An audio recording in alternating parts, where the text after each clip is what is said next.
In the bustling world of early 20th century New York, secrets and deception intertwine in Arthur B. Reeve's captivating tale, The Treasure Train. Join us as we delve into a thrilling mystery that begins with a young woman's unsettling discovery involving her father's company. The unexpected events set in motion a race against time, where danger lurks around every corner and the stakes are higher than ever. Follow the brilliant detective, Craig Kennedy, as he navigates the shadowy underworld of espionage and crime, unraveling clues that could lead to a shocking revelation. Chapter 1. The Treasure Train.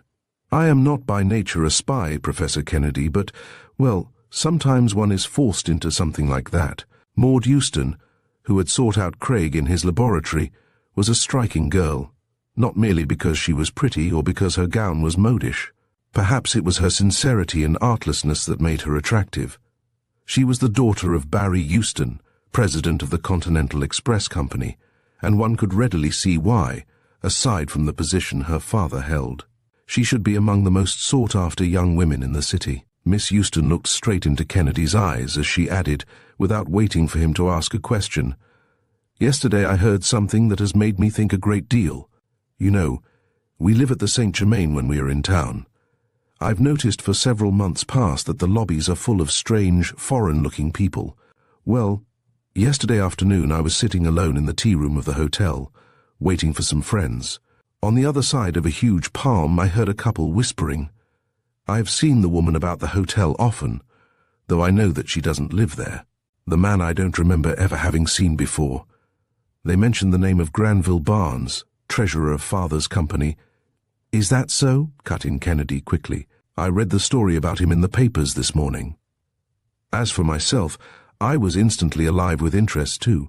Granville Barnes had been suddenly stricken while riding in his car in the country, and the report had it that he was hovering between life and death in the general hospital. The chauffeur had been stricken too by the same incomprehensible malady, though apparently not so badly.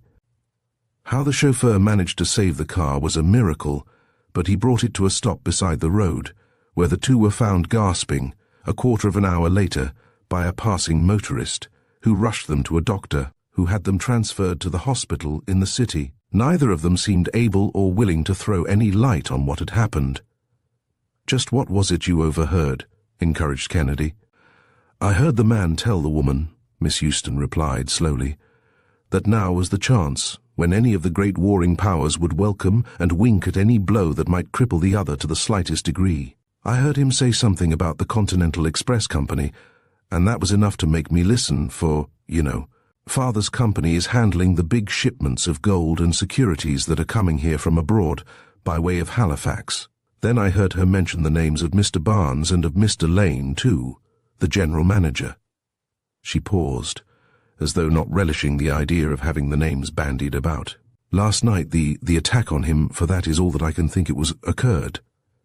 As she stopped again, I could not help thinking what a tale of strange plotting the casual conversation suggested. New York, I knew, was full of high-class international crooks and flim-flammers who had flocked there because the great field of their operations in Europe was closed. The war had literally dumped them on us. Was someone using a band of these crooks for ulterior purposes? The idea opened up wide possibilities. "Of course," Miss Euston continued, "that is all I know, but I think I am justified in thinking that the two things, the shipment of gold here and the attack, have some connection. Oh, can't you take up the case and look into it?" She made her appeal so winsomely that it would have been difficult to resist, even if it had not promised to prove important. "I should be glad to take up the matter," replied Craig quickly, adding, "if Mr. Barnes will let me." "Oh, he must," she cried. "I haven't spoken to Father, but I know that he would approve of it. I know he thinks I haven't any head for business, just because I wasn't born a boy. I want to prove to him that I can protect the company's interests. And Mr. Barnes, why, of course he will approve." She said it with an assurance that made me wonder. It was only then that I recollected that it had been one of the excuses for printing her picture in the society columns of the Star so often that the pretty daughter of the president of the Continental was being ardently wooed by two of the company's younger officials. Granville Barnes himself was one. The other was Rodman Lane, the young general manager. I wished now that I had paid more attention to the society news. Perhaps I should have been in a better position to judge which of them it was whom she really had chosen. As it was, two questions presented themselves to me. Was it Barnes? And had Barnes really been the victim of an attack or of an accident? Kennedy may have been thinking the problems over, but he gave no evidence of it. He threw on his hat and coat, and was ready in a moment to be driven in Miss Euston's car to the hospital. There, after the usual cutting of red tape which only Miss Euston could have accomplished, we were led by a white-uniformed nurse through the silent halls to the private room occupied by Barnes. "It's a most peculiar case," whispered the young doctor in charge as we paused at the door. "I want you to notice his face and his cough. His pulse seems very weak, almost imperceptible at times. The stethoscope reveals subcrepitant sounds all over his lungs. It's like bronchitis or pneumonia, but it isn't either." We entered.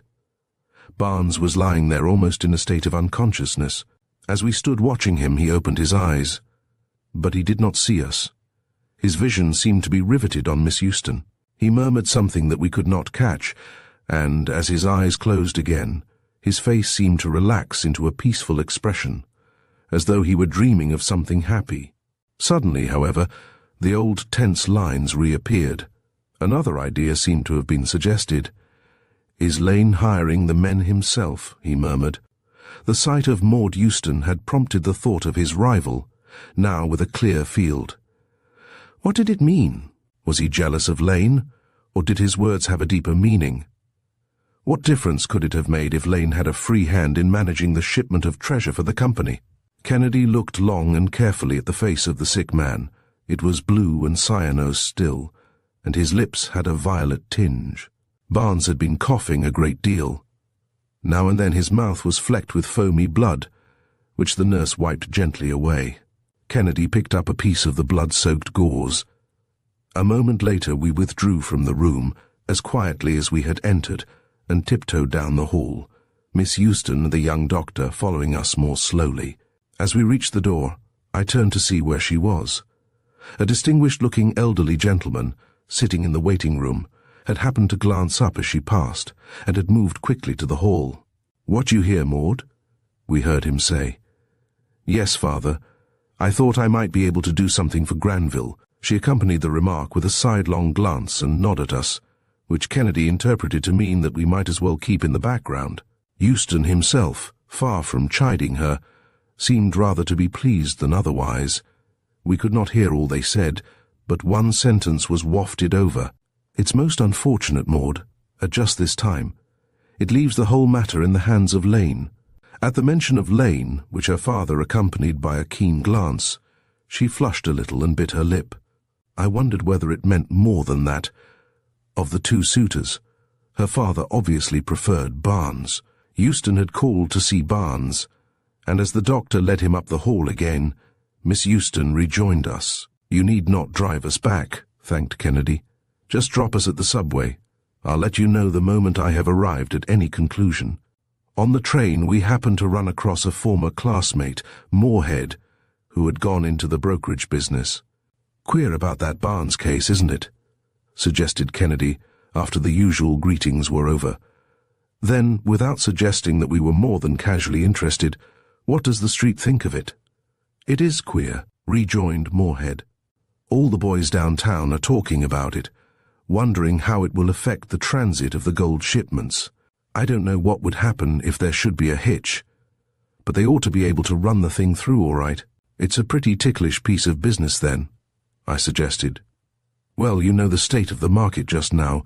A little push one way or the other means a lot. And I suppose you know that the insiders on the street have boosted Continental Express up until it is practically one of the war stocks, too. Well, goodbye, here's my station."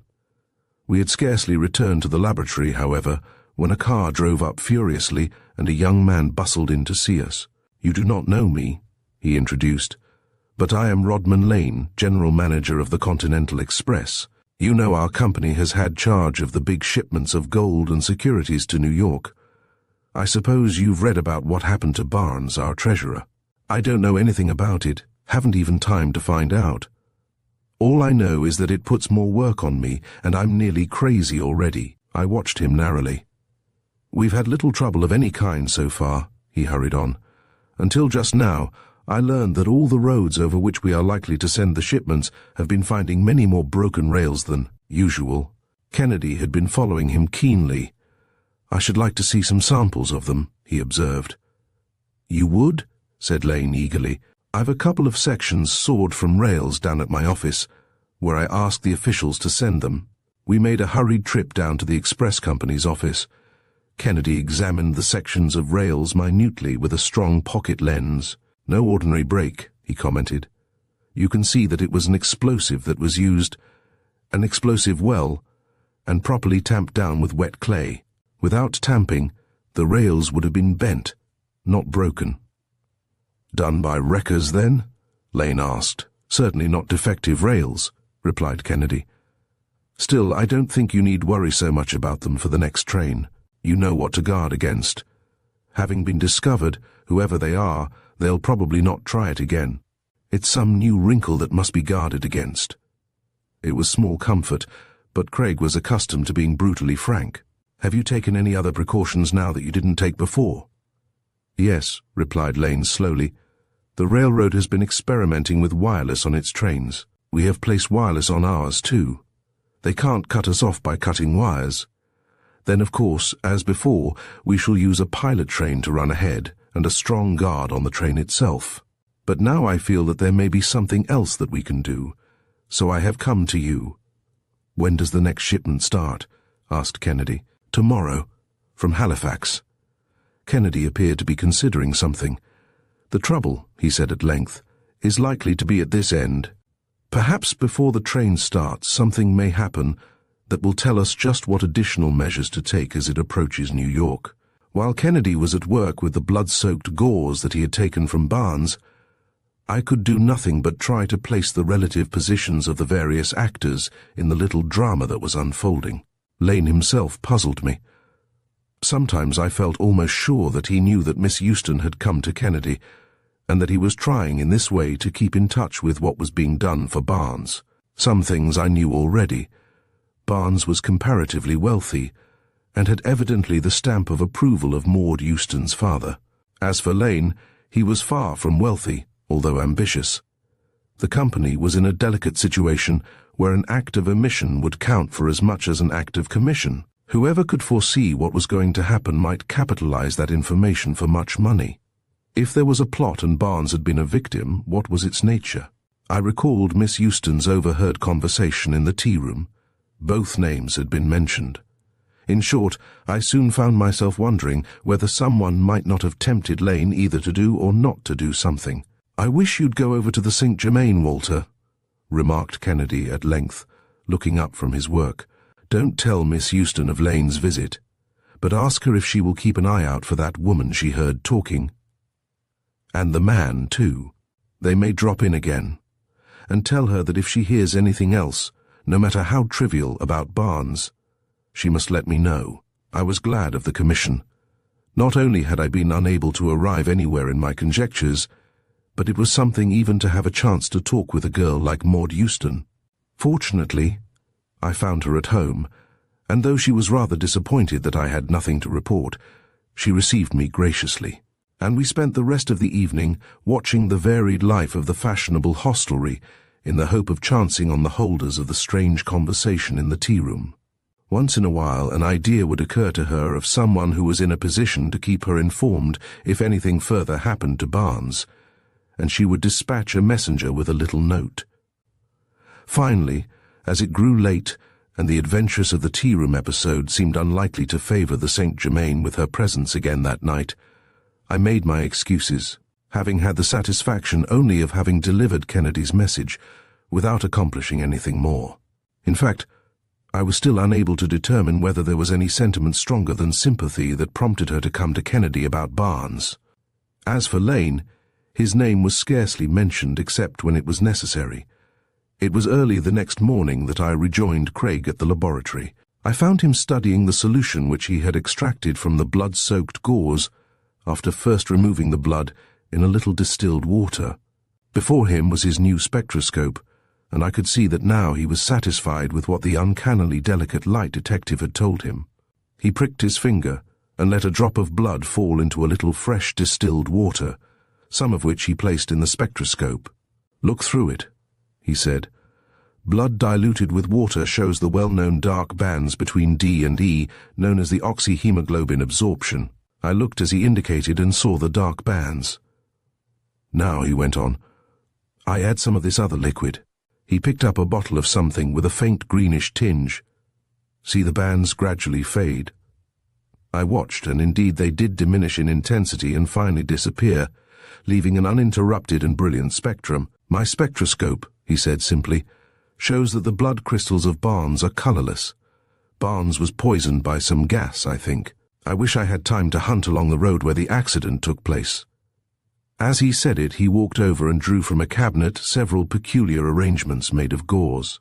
He was about to say something more when there came a knock at the door. Kennedy shoved the gauze arrangements into his pocket and opened it. It was Maude Euston, breathless and agitated. "Oh, Mr. Kennedy, have you heard?" she cried. "You asked me to keep a watch whether anything more happened to Mr. Barnes, so I asked some friends of his to let me know of anything. He has a yacht, the Seagull, which has been lying off City Island. Well, last night the captain received a message to go to the hospital, that Mr. Barnes wanted to see him. Of course it was a fake. Mr. Barnes was too sick to see anybody on business. But when the captain got back, he found that, on one pretext or another, the crew had been got ashore and the Seagull is gone stolen. Some men in a small boat must have overpowered the engineer. Anyhow, she has disappeared. I know that no one could expect to steal a yacht, at least for very long. She'd be recognized soon. But they must know that, too." Kennedy looked at his watch. "It is only a few hours since the train started from Halifax," he considered. "It will be due in New York early tomorrow morning, $20 million in gold and $30 million in securities, a 7-car steel train with 40 armed guards." "I know it," she said, anxiously, "and I am so afraid something is going to happen, ever since I had to play the spy. But what could anyone want with a yacht?" Kennedy shrugged his shoulders non-committally. "It is one of the things that Mr. Lane must guard against," he remarked simply. She looked up quickly. "Mr. Lane?" she repeated. "Yes," replied Kennedy. "The protection of the train has fallen on him. I shall meet the train myself when it gets to Worcester, and come in on it. I don't think there can be any danger before it reaches that point. Will Mr. Lane go with you?" "He must," decided Kennedy. "That train must be delivered safely here in this city." Maude Euston gave Craig one of her penetrating, direct looks. "You think there is danger, then?" "I cannot say," he replied. "Then I am going with you," she exclaimed. Kennedy paused and met her eyes. I do not know whether he read what was back of her sudden decision. At least I could not, unless there was something about Rodman Lane which she wished to have cleared up. Kennedy seemed to read her character and know that a girl like Maude Euston would be a help in any emergency. "Very well," he agreed. "Meet us at Mr. Lane's office in half an hour. Walter, see whether you can find Whiting." Whiting was one of Kennedy's students with whom he had been lately conducting some experiments. I hurried out and managed to locate him. "What is it you suspect?" I asked when we returned. "A wreck some spectacular stroke at the nations that are shipping the gold." "Perhaps," he replied absently, as he and Whiting hurriedly assembled some parts of instruments that were on a table in an adjoining room. "Perhaps," I repeated. "What else might there be?" "Robbery." "Robbery," I exclaimed, "of $20 million. Why, man, just consider the mere weight of the metal." "That's all very well," he replied, warming up a bit as he saw that Whiting was getting things together quickly. "But it needs only a bit of $20 million to make a snug fortune." He paused and straightened up as the gathering of the peculiar electrical apparatus, whatever it was completed. "And," he went on quickly, "consider the effect on the stock market of the news. That's the big thing." I could only gasp. "A modern train robbery, planned in the heart of dense traffic." "Why not?" he queried. "Nothing is impossible, if you can only take the other fellow unawares. Our job is not to be taken unawares. Are you ready, Whiting?" "Yes, sir," replied the student, shouldering the apparatus, for which I was very thankful, for my arms had frequently ached carrying about some of Kennedy's weird but often weighty apparatus. We piled into a taxicab and made a quick journey to the office of the Continental Express. Maude Euston had already preceded us, and we found her standing by Lane's desk as he paced the floor. "Please, Miss Euston, don't go," he was saying as we entered. "But I want to go," she persisted, more than ever determined apparently. "I have engaged Professor Kennedy just for the purpose of foreseeing what new attack can be made on us," he said. "You have engaged Professor Kennedy?" she asked. "I think I have a prior claim there, haven't I?" she appealed. Kennedy stood for a moment, looking from one to the other. What was there in the motives that actuated them? Was it fear, hate, love, jealousy? "I can serve my two clients only if they yield to me," Craig remarked quietly. "Don't set that down, Whiting. Which is it, yes or no?" Neither Lane nor Miss Euston looked at each other for a moment. "Is it in my hands?" repeated Craig. "Yes," bit off Lane sourly. "And you, Miss Euston?" "Of course," she answered. "Then we all go," decided Craig. "Lane, may I install this thing in your telegraph room outside?" "Anything you say," Lane returned, unmollified. Whiting set to work immediately, while Kennedy gave him the final instructions. Neither Lane nor Miss Euston spoke a word, even when I left the room for a moment, fearing that 3 was a crowd. I could not help wondering whether she might not have heard something more from the woman in the tea-room conversation than she had told us. If she had been more frank with Lane than with us. She must have told him. Certainly she had not told us. It was the only way I could account for the armed truce that seemed to exist as, hour after hour, our train carried us nearer the point where we were to meet the treasure train. At Worcester we had still a long wait for the argosy that was causing so much anxiety and danger. It was long after the time scheduled that we left finally, on our return journey late at night. Ahead of us went a dummy pilot train to be sacrificed if any bridges or trestles were blown up, or if any new attempts were made at producing artificially broken rails.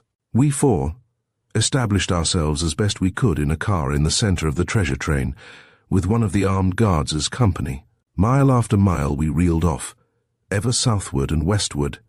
We must have crossed the state of Connecticut and have been approaching Long Island Sound when suddenly the train stopped with a jerk. Ordinarily, there is nothing to grow alarmed about at the mere stopping of a train. But this was an unusual train under unusual circumstances. No one said a word as we peered out. Down the track, the signals seemed to show a clear road. What was the matter? "Look!" exclaimed Kennedy suddenly. Off a distance ahead, I could see what looked like a long row of white fuses sticking up in the faint starlight. From them, the fresh west wind seemed to blow a thick curtain of greenish-yellow smoke which swept across the track. Enveloping the engine and the forward cars are now advancing toward us like the yellow wind of northern China. It seemed to spread thickly on the ground, rising scarcely more than 16 or 18 feet. A moment, and the cloud began to fill the air about us. There was a paralyzing odor. I looked about at the others, gasping and coughing. As the cloud rolled on, inexorably increasing in density, it seemed literally to grip the lungs. It flashed over me that already the engineer and fireman had been overcome, though not before the engineer had been able to stop the train. As the cloud advanced, the armed guards ran from it, shouting, one now and then falling, overcome. For the moment none of us knew what to do. Should we run and desert the train for which we had dared so much? To stay was death. Quickly Kennedy pulled from his pocket the gauze arrangements he had had in his hand that morning, just as Miss Euston's knock had interrupted his conversation with me. Hurriedly he shoved one into Miss Euston's hands, then to Lane, then to me, and to the guard who was with us. "Wet them," he cried, as he fitted his own over his nose and staggered to a water cooler. "What is it?" I gasped hoarsely as we all imitated his every action. "Chlorine gas," he rasped back. "The same gas that overcame Granville Barnes. These masks are impregnated with a glycerin solution of sodium phosphate. It was chlorine that destroyed the red coloring matter in Barnes's blood. No wonder, when this action of just a whiff of it on us is so rapid. Even a short time longer, and death would follow. It destroys without the possibility of reconstitution, and it leaves a dangerous deposit of albumin. How do you feel?" "All right," I lied. We looked out again. The things that looked like fuses were not bombs as I had expected, but big reinforced bottles of gas compressed at high pressure with the taps open. The supply was not inexhaustible. In fact, it was decidedly limited, but it seemed to have been calculated to a nicety to do the work. Only the panting of the locomotive now broke the stillness as Kennedy and I moved forward along the track. "Crack!" rang out a shot. "Get on the other side of the train, quick," ordered Craig. In the shadow, aside from the direction in which the wind was wafting the gas, we could now just barely discern a heavy but powerful motor truck and figures moving about it. As I peered out from the shelter of the train, I realized what it all meant. The truck, which had probably conveyed the gas tanks from the rendezvous where they had been collected, was there now to convey to some dark wharf what of the treasure could be seized. There the stolen yacht was waiting to carry it off. "Don't move, don't fire," cautioned Kennedy. "Perhaps they will think it was only a shadow they saw. Let them act first. They must. They haven't any too much time. Let them get impatient." For some minutes we waited. Sure enough, separated widely, but converging toward the treasure train at last, we could see several dark figures making their way from the road across a strip of field and over the rails. I made a move with my gun. "Don't," whispered Kennedy. "Let them get together." His ruse was clever. Evidently they thought that it had been indeed a wraith at which they had fired. Swiftly now they hurried to the nearest of the gold-laden cars. We could hear them, breaking in where the guards had either been rendered unconscious or had fled. I looked around at Maude Euston. She was the calmest of us all as she whispered, "They are in the car. Can't we do something?" "Lane," whispered Kennedy, "crawl through under the trucks with me. Walter, and you, Dugan," he added to the guard, "go down the other side. We must rush them in the car." As Kennedy crawled under the train again, I saw Maude Euston follow Lane closely. How it happened I cannot describe, for the simple reason that I don't remember. I know that it was a short, sharp dash, that the fight was a fight of fists in which guns were discharged wildly in the air against the will of the gunner. But from the moment when Kennedy's voice rang out in the door, "Hands up!" to the time that I saw that we had the robbers lined up with their backs against the heavy cases of the precious metal for which they had planned and risked so much, it is a blank of grim death struggle. I remember my surprise at seeing one of them a woman, and I thought I must be mistaken. I looked about. No, there was Maude Euston standing just beside Lane. I think it must have been that which recalled me, and made me realize that it was a reality and not a dream. The two women stood glaring at each other. "The woman in the tea room," exclaimed Miss Euston. "It was about this robbery, then, that I heard you talking the other afternoon." I looked at the face before me. It had been, a handsome face, but now it was cold and hard, with that heartless expression of the adventurous. The men seemed to take their plight hard. But as she looked into the clear grey eyes of the other woman, the adventuress seemed to gain rather than lose in defiance. "Robbery," she repeated bitterly. "This is only a beginning." "A beginning? What do you mean?" It was Lane who spoke. Slowly she turned toward him. "You know well enough what I mean." The implication that she intended was clear. She had addressed the remark to him, but it was a stab at Maude Euston. "I know only what you wanted me to do, and I refused. Is there more still?" I wondered whether Lane could really have been involved. "Quick, what do you mean?" demanded Kennedy authoritatively. The woman turned to him. "Suppose this news of the robbery is out. What will happen? Do you want me to tell you, young lady?" she added, turning again to Maude Euston. "I'll tell you. The stock of the Continental Express Company will fall like a house of cards, and then those who have sold it at the top price will buy it back again at the bottom. The company is sound. The depression will not last, perhaps will be over in a day, a week, a month. Then the operators can send it up again. Don't you see? It is the old method of manipulation in a new form. It is a war stock gamble. Other stocks will be affected the same way. This is our reward, what we can get out of it by playing this game for which the materials are furnished free. We have played it and lost.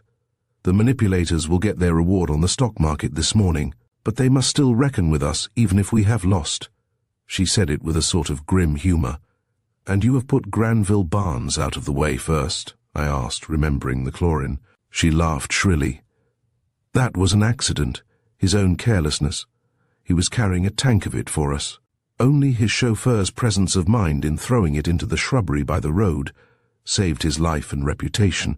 No, young man, he was one of the manipulators too, but the chief of them was—" She paused as if to enjoy one brief moment of triumph at least.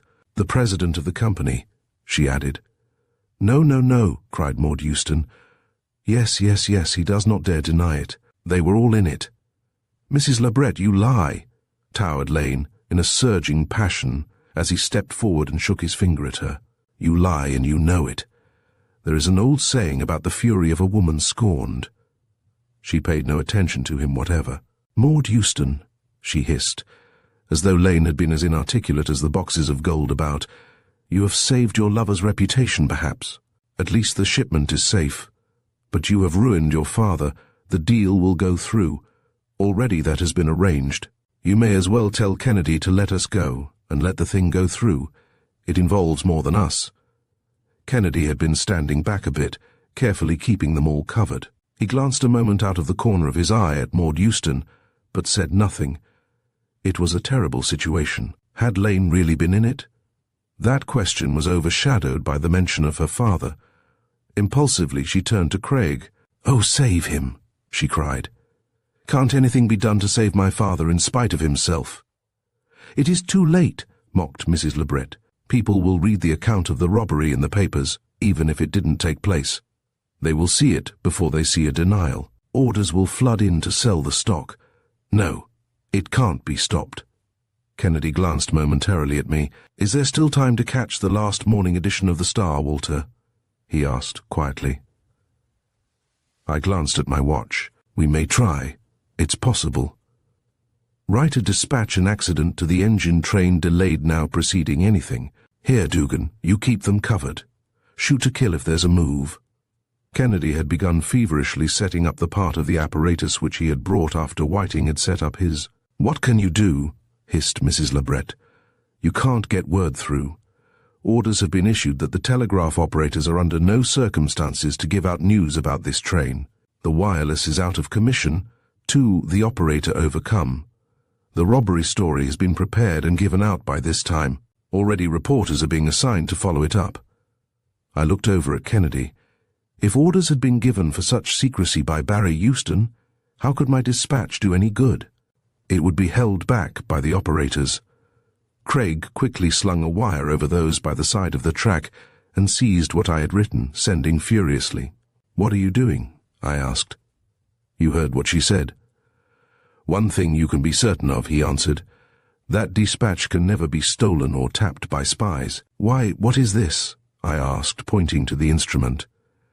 "The invention of Major Squire, of the Army," he replied, "by which any number of messages may be sent at the same time over the same wire without the slightest conflict. Really, it consists in making wireless electric waves travel along, instead of inside, the wire. In other words, he had discovered the means of concentrating the energy of a wireless wave on a given point, instead of letting it riot all over the face of the earth. It is the principle of wireless. But in ordinary wireless, less than 1/1,000,000th part of the original sending force reaches the point for which it is intended. The rest is scattered through space in all directions. If the vibrations of a current are of a certain number per second, the current will follow a wire to which it is, as it were, attached. Instead of passing off into space, all the energy in wireless, formerly wasted in radiation in every direction, now devotes itself solely to driving the current through the ether about the wire. Thus it goes until it reaches the point where Whiting is, where the vibrations correspond to its own and are in tune. There it reproduces the sending impulse. It is wired wireless. Craig had long since finished sending his wired wireless message. We waited impatiently. The seconds seemed to drag like hours. Far off now, we could hear a whistle as a train finally approached slowly into our block, creeping up to see what was wrong. But that made no difference now. It was not any help they could give us that we wanted. A greater problem, the saving of one man's name and the re-establishment of another, confronted us. Unexpectedly, the little wired wireless instrument before us began to buzz. Quickly, Kennedy seized a pencil and wrote as the message that no hand of man could interfere with was flashed back to us. "It is for you, Walter, from the Star," he said, simply handing me what he had written on the back of an old envelope. I read, almost afraid to read, "Robbery story killed.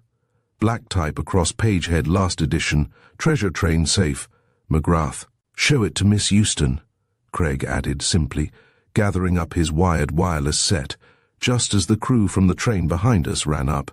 "She may like to know that she has saved her father from himself through misunderstanding her lover." I thought Maude Euston would faint as she clutched the message.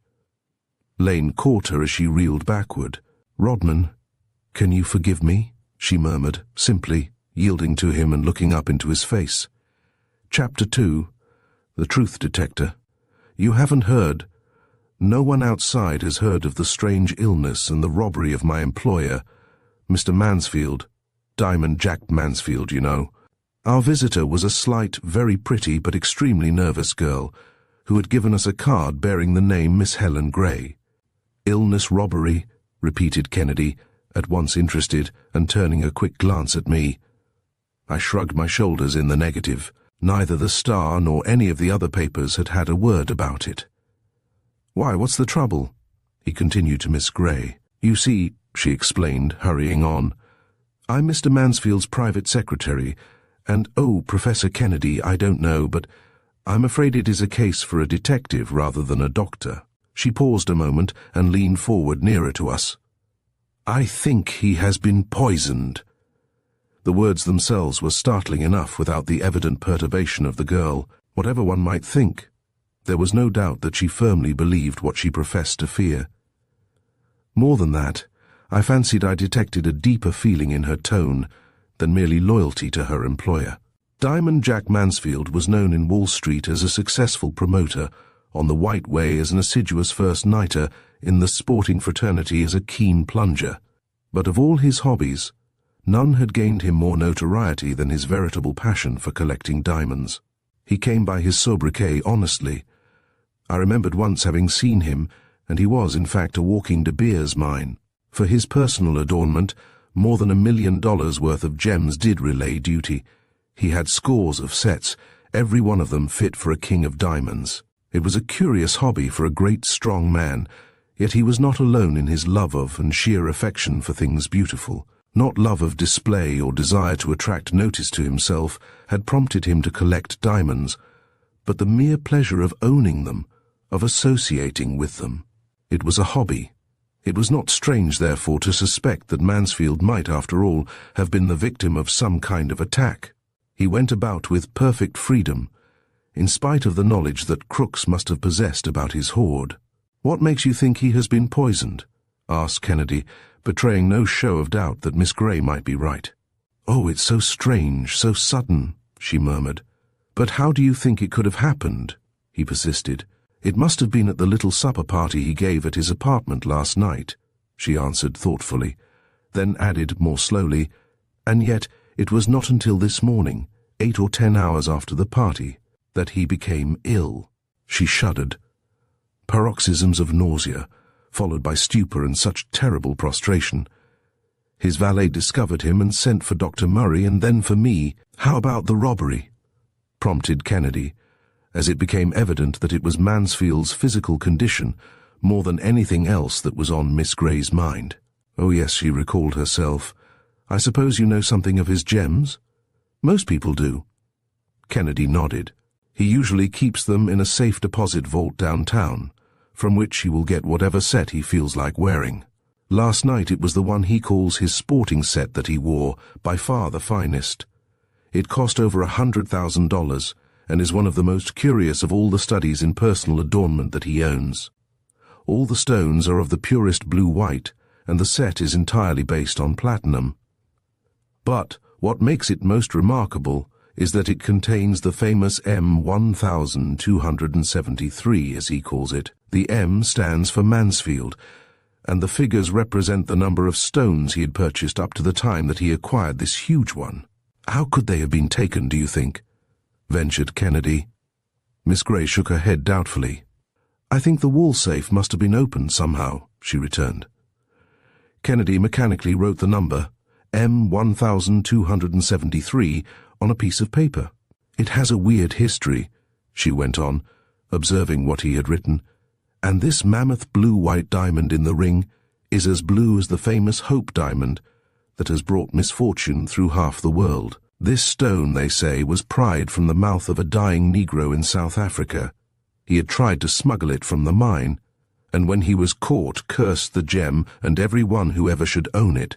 One owner in Amsterdam failed, another in Antwerp committed suicide, a Russian nobleman was banished to Siberia, and another went bankrupt and lost his home and family. Now here it is in Mr. Mansfield's life. I hate it. I could not tell whether it was the superstition or the recent events themselves which weighed most in her mind, but at any rate she resumed, somewhat bitterly. A moment later, M1273. M is the 13th letter of the alphabet, and 1, 2, 7, 3 add up to 13. The first and last numbers make 13, and John Mansfield has 13 letters in his name. I wish he had never worn the thing, never bought it. The more I listened to her, the more impressed I was with the fact that there was something more here than the feeling of a private secretary. Who were in the supper party? Asked Kennedy. He gave it for Madeline Hargrave, the pretty little actress, you know, who took New York by storm last season in The Sport, and is booked next week to appear in the new show, the Astor Cup. Miss Grey said it, I thought, with a sort of wistful envy. Mansfield's gay little bohemian gatherings were well known. Though he was not young, he was still somewhat of a Lothario. Who else was there? Asked Kennedy. Then there was Mina Leitch, a member of Miss Hargrave's new company, she went on. Another was Fleming Lewis, the Wall Street broker. Dr. Murray and myself completed the party. Dr. Murray is his personal physician, ventured Craig. Yes. You know, when Mr. Mansfield's stomach went back on him last year, it was Dr. Murray who really cured him. Kennedy nodded. Might this present trouble be a recurrence of the old trouble? She shook her head. No, this is entirely different. Oh, I wish that you could go with me and see him, she pleaded. I will, agreed Kennedy. A moment later we were speeding in a taxicab over to the apartment. Really, she remarked nervously, I feel lost with Mr. Mansfield, so ill. He has so many interests downtown that require constant attention that just the loss of time means a great deal. Of course, I understand many of them, but, you know, a private secretary can't conduct a man's business.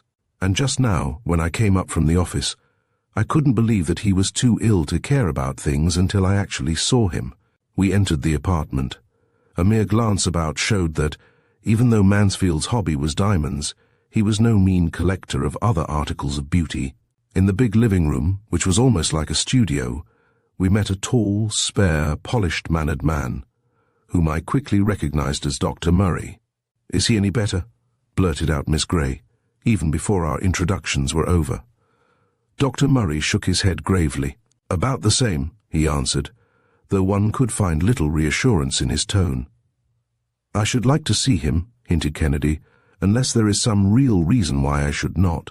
No, replied the doctor, absently. On the contrary, it might perhaps rouse him. He led the way down the hall, and Kennedy and I followed. While Miss Grey attempted to busy herself over some affairs at a huge mahogany table in the library just off the living room, Mansfield had shown the same love of luxury, and the bizarre even in the furnishing of his bedroom, which was a black-and-white room with furniture of Chinese lacquer and teakwood. Kennedy looked at the veteran plunger long and thoughtfully as he lay stretched out, listless on the handsome bed. Mansfield seemed completely indifferent to our presence. There was something uncanny about him. Already his face was shrunken, his skin dark, and his eyes were hollow. What do you suppose it is? Asked Kennedy, bending over him, and then rising and averting his head so that Mansfield could not hear, even if his vagrant faculties should be attracted. His pulse is terribly weak, and his heart scarcely makes a sound. Dr. Murray's face knit in deep lines. I'm afraid, he said in a low tone, "that I will have to admit not having been able to diagnose the trouble. I was just considering whom I might call in." "What have you done?" asked Kennedy, as the two moved a little farther out of earshot of the patient. "Well," replied the doctor slowly, "when his valet called me in, I must admit that my first impression was that I had to deal with a case of diphtheria. I was so impressed that I even took a blood smear and examined it. It showed the presence of a toxalbumin. But it isn't diphtheria. The antitoxin has had no effect." "No, it isn't diphtheria, but the poison is there. I might have thought it was cholera, only that seems so impossible here in New York." Dr. Murray looked at Kennedy with no effort to conceal his perplexity. "Over and over I have asked myself what it could be," he went on. "It seems to me that I have thought over about everything that is possible. Always I get back to the fact that there is that toxalbumin present. In some respects, it seems like the bite of a poisonous animal. There are no marks, of course, and it seems altogether impossible, yet it acts precisely as I have seen snake bites affect people.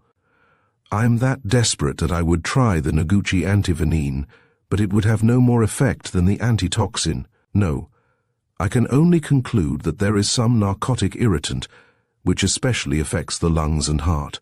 Will you let me have one of the blood smears?" asked Kennedy.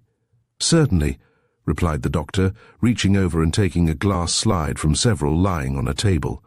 For some time after we left the sick room, Craig appeared to be considering what Dr. Murray had said. Seeking to find Miss Grey in the library, we found ourselves in the handsome, all-wood-panelled dining room. It still showed evidences of the late banquet of the night before. Craig paused a moment in doubt which way to go, then picked up from the table a beautifully decorated menu card. As he ran his eye down it mechanically, he paused. "Champignons," he remarked thoughtfully. "Hate mushrooms." Instead of going on toward the library, he turned and passed through a swinging door into the kitchen.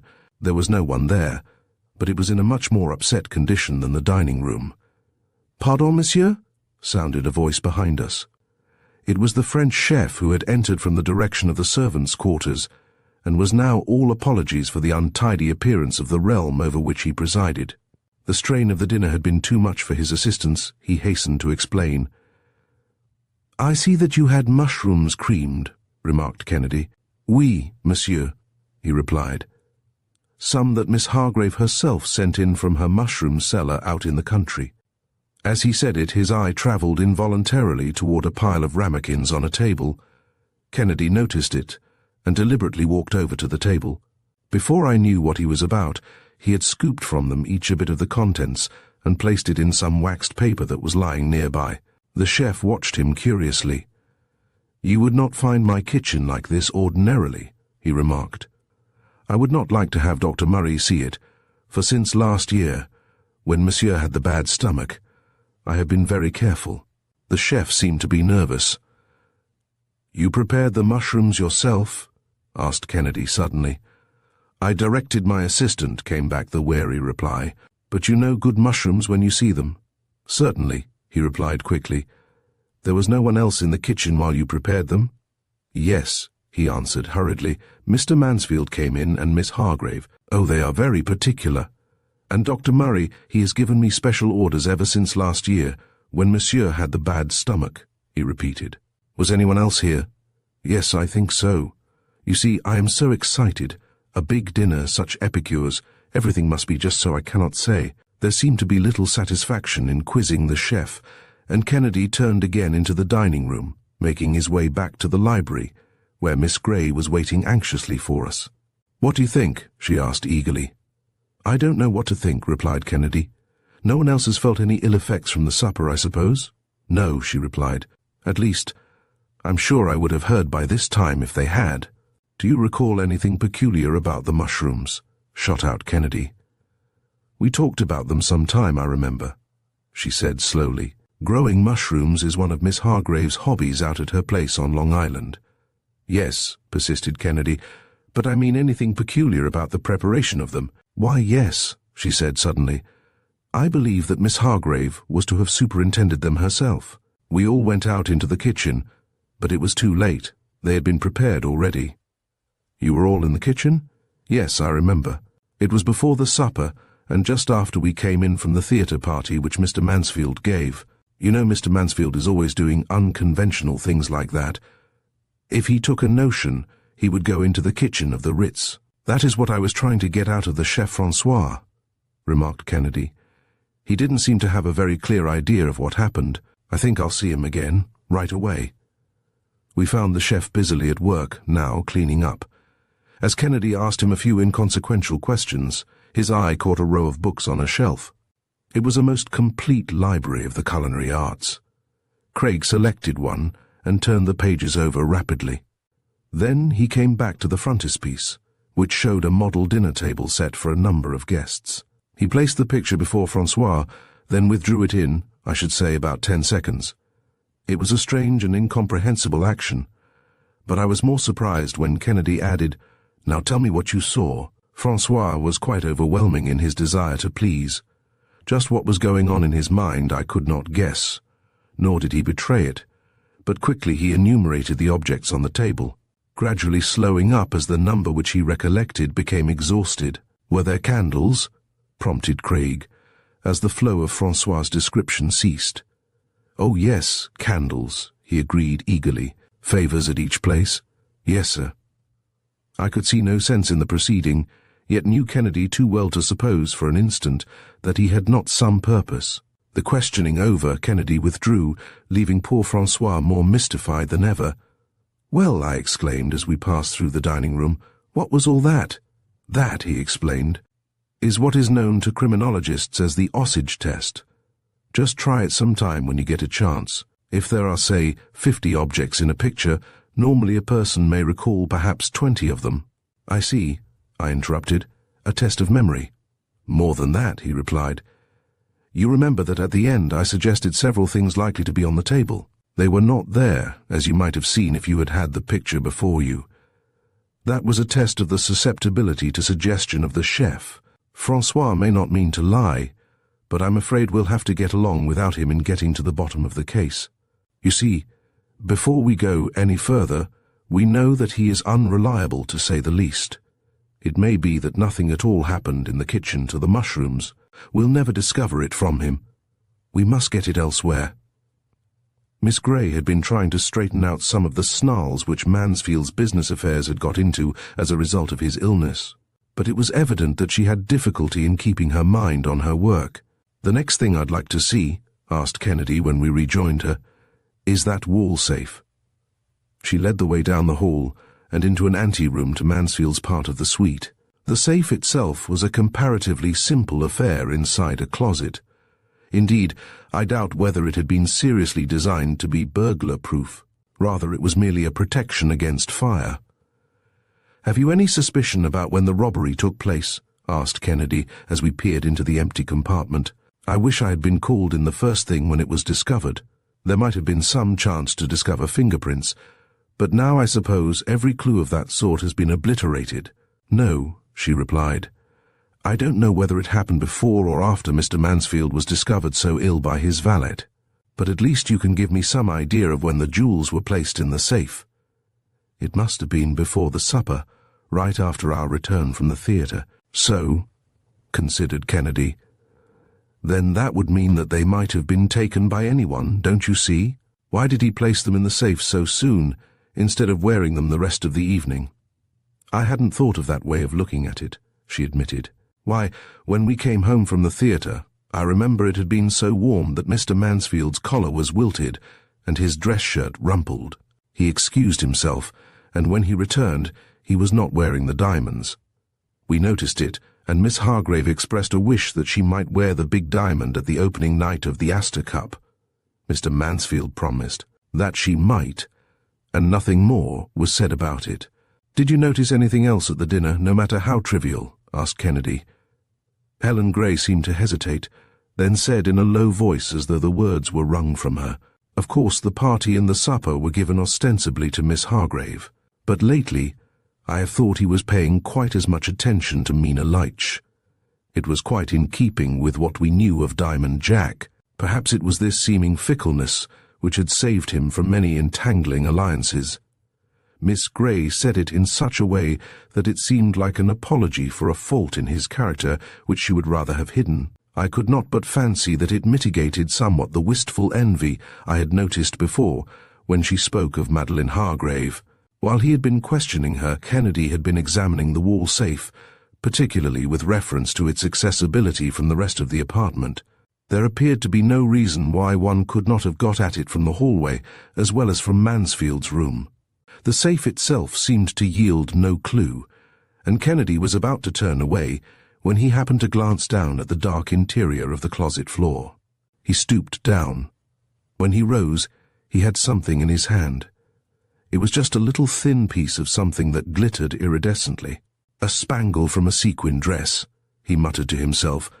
Then, turning to Miss Grey, "Did anyone wear such a dress last night?" Helen Grey looked positively frightened. "Miss Hargrave," she murmured simply.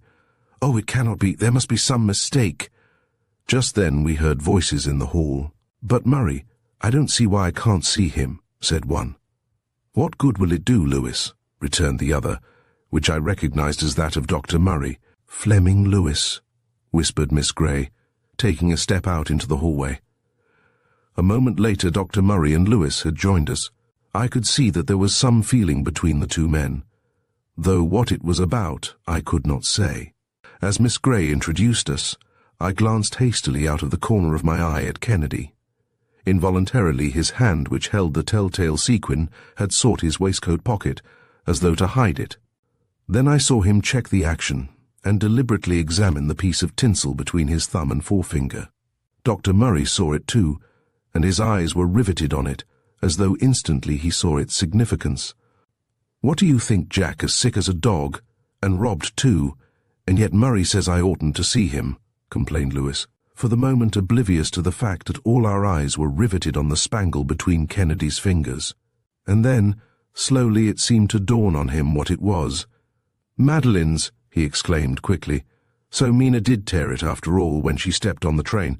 Kennedy watched the faces before us keenly. No one said anything. It was evident that some such incident had happened, but had Lewis, with a quick flash of genius, sought to cover up something, protect somebody? Miss Grey was evidently anxious to transfer the scene at least to the living room, away from the sick room, and Kennedy, seeing it, fell in with the idea. "Looks to me as though this robbery was an inside affair," remarked Lewis, as we all stood for a moment in the living room. "Do you suppose one of the servants could have been planted for the purpose of pulling it off?" The idea was plausible enough, yet, plausible as the suggestion might seem, it took no account of the other circumstances of the case. I could not believe that the illness of Mansfield was merely an unfortunate coincidence. Fleming Lewis's unguarded and blunt tendency to blurt out whatever seemed uppermost in his mind soon became a study to me as we talked together in the living room. I could not quite make out whether it was studied and astute, or whether it was merely the natural exuberance of youth. There was certainly some sort of enmity between him and the doctor, which the remark about the spangle seemed to fan into a flame. Miss Grey manoeuvred tactfully, however, to prevent a scene, and after an interchange of remarks that threw more heat than light on the matter, Kennedy and I followed Lewis out to the elevator, with a parting promise to keep in touch with Miss Grey. "What do you think of the spangle?" I queried of Craig, as Lewis bade us a hasty goodbye and climbed into his car at the street entrance. "Is it a clue or a stall?" "That remains to be seen," he replied non-committally. "Just now the thing that interests me most is what I can accomplish at the laboratory in the way of finding out what is the matter with Mansfield." While Kennedy was busy with the various solutions which he made of the contents of the ramekins that had held the mushrooms, I wandered over to the university library and waded through several volumes on fungi without learning anything of value. Finally, knowing that Kennedy would probably be busy for some time, and that all I should get for my pains by questioning him would be monosyllabic grunts until he was quite convinced that he was on the trail of something, I determined to run into the uptown office of the Star and talk over the affair as well as I could, without violating what I felt had been given us in confidence. I could not, it turned out, have done anything better, for it seemed to be the gossip of the Broadway cafes and cabarets that Mansfield had been plunging rather deeply lately, and had talked many of his acquaintances into joining him in a pool, either outright or on margins. It seemed to be a safe bet that not only Lewis and Dr. Murray had joined him, but that Madeline Hargrave and Mina Leitch, who had had a successful season and some spare thousands to invest, might have gone in too. So far the fortunes of the stock market had not smiled on Mansfield's schemes, and, I reflected, it was not impossible that what might be merely an incident to a man like Mansfield could be very serious to the rest of them. It was the middle of the afternoon when I returned to the laboratory with my slender budget of news. Craig was quite interested in what I had to say, even pausing for a few moments in his work to listen. In several cages I saw that he had a number of little guinea pigs. One of them was plainly in distress, and Kennedy had been watching him intently. "It's strange," he remarked. "I had samples of material from 6 ramekins. 5 of them seem to have had no effect whatever. But if the bit that I gave this fellow causes such distress, what would a larger quantity do?" "Then one of the ramekins was poisoned?" I questioned. "I have discovered in it, as well as in the blood smear, the tox albumin that Dr. Murray mentioned," he said, simply, pulling out his watch. "It isn't late. I think I shall have to take a trip out to Miss Hargrave's. We ought to do it in an hour and a half in a car." Kennedy said very little as we sped out over the Long Island roads that led to the little colony of actors and actresses at Cedar Grove. He seemed rather to be enjoying the chance to get away from the city and turn over in his mind the various problems which the case presented. As for myself, I had by this time convinced myself that, somehow, the mushrooms were involved. What Kennedy expected to find I could not guess, but from what I had read, I surmised that it must be that one of the poisonous varieties had somehow got mixed with the others, one of the amanitas, just as deadly as the venom of the rattler or the copperhead. I knew that, in some cases, amanitas had been used to commit crimes. Was this such a case? We had no trouble in finding the estate of Miss Hargrave, and she was at home. Kennedy lost no time introducing himself and coming to the point of his visit. Madeline Hargrave was a slender, willowy type of girl, pronouncedly blonde, striking. Precisely the type I should have imagined that Mansfield would have been proud to be seen with. "I've just heard of Mr. Mansfield's illness," she said anxiously. "Mr. Lewis called me up and told me. I don't see why Miss Gray or Dr. Murray didn't let me know sooner."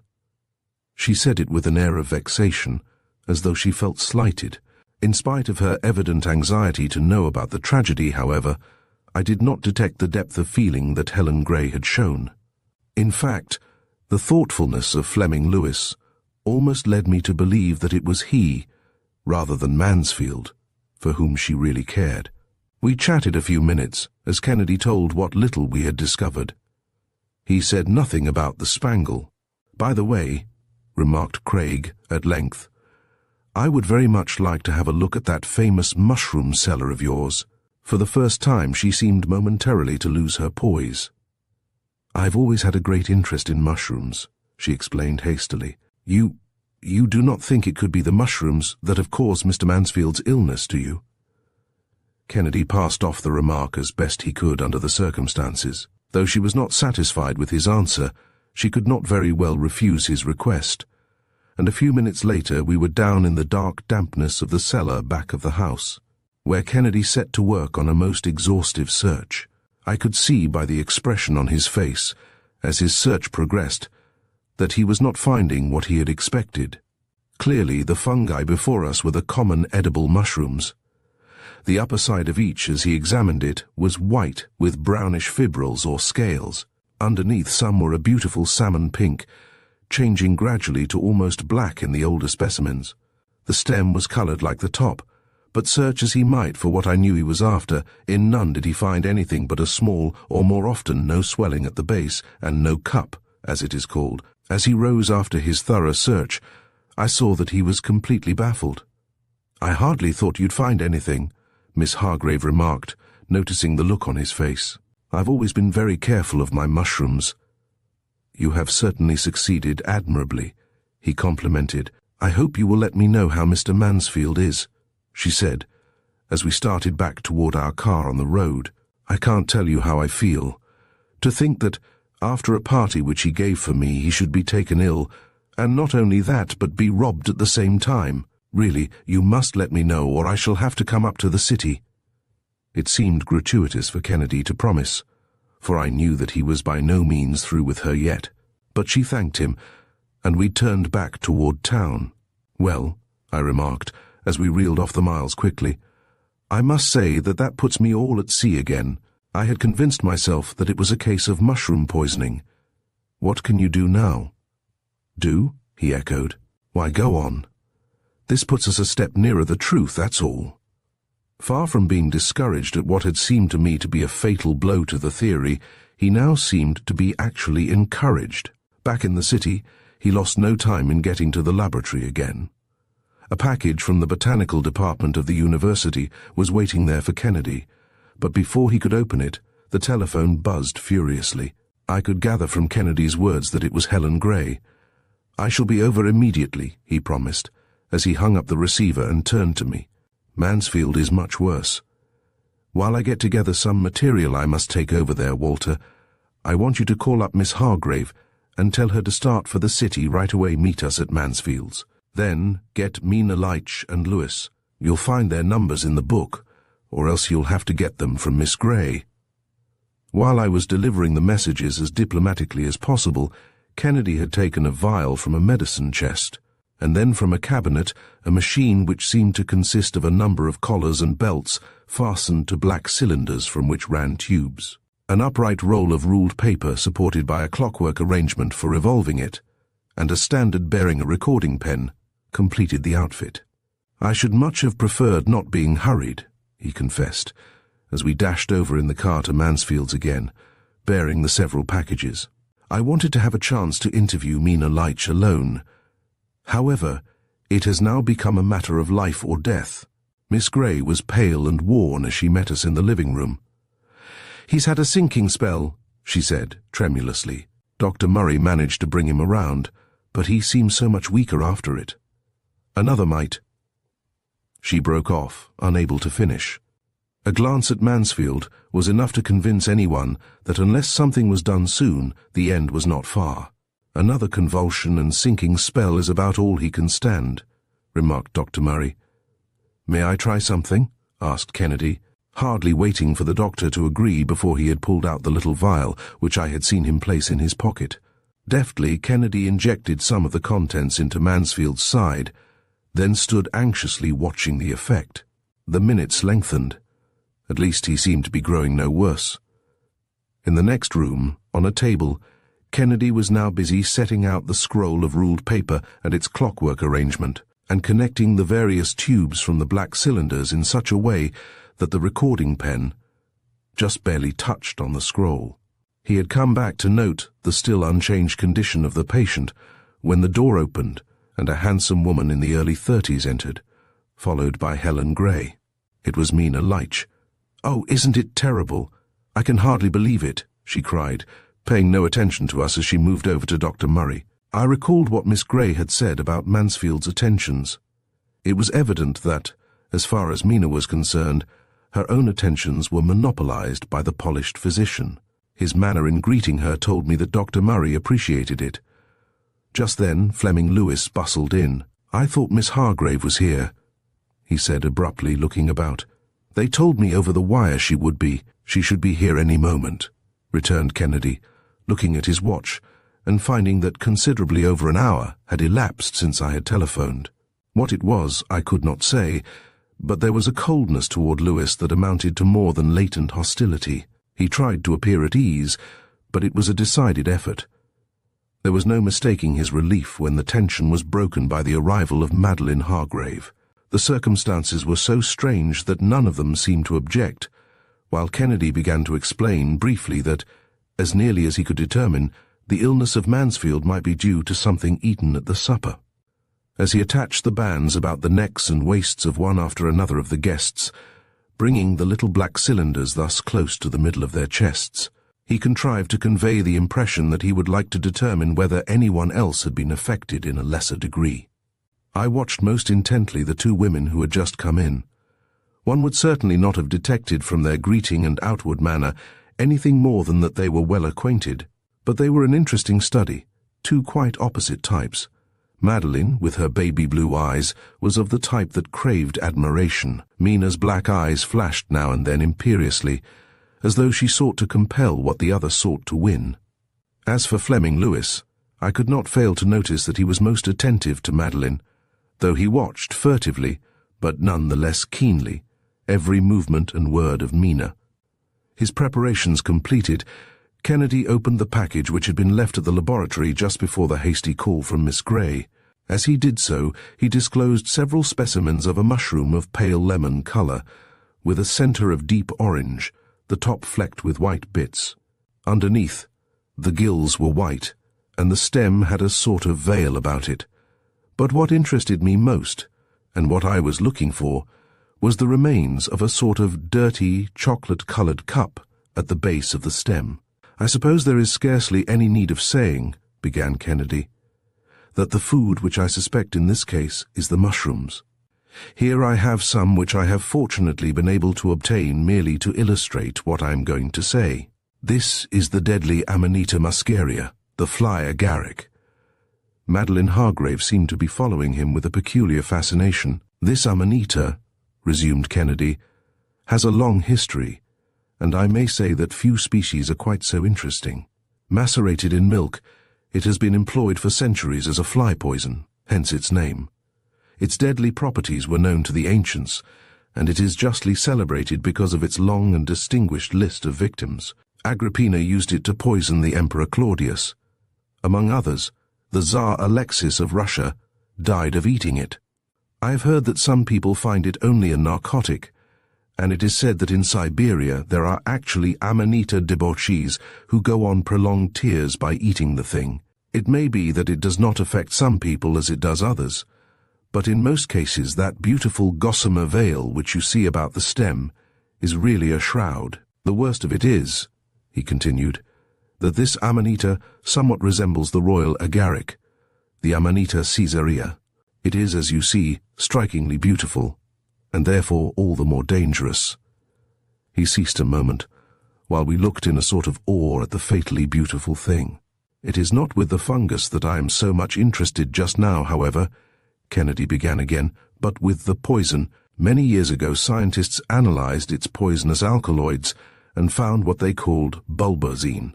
Later it was named muscarin, and now is sometimes known as amanitin, since it is confined to the mushrooms of the Amanita genus.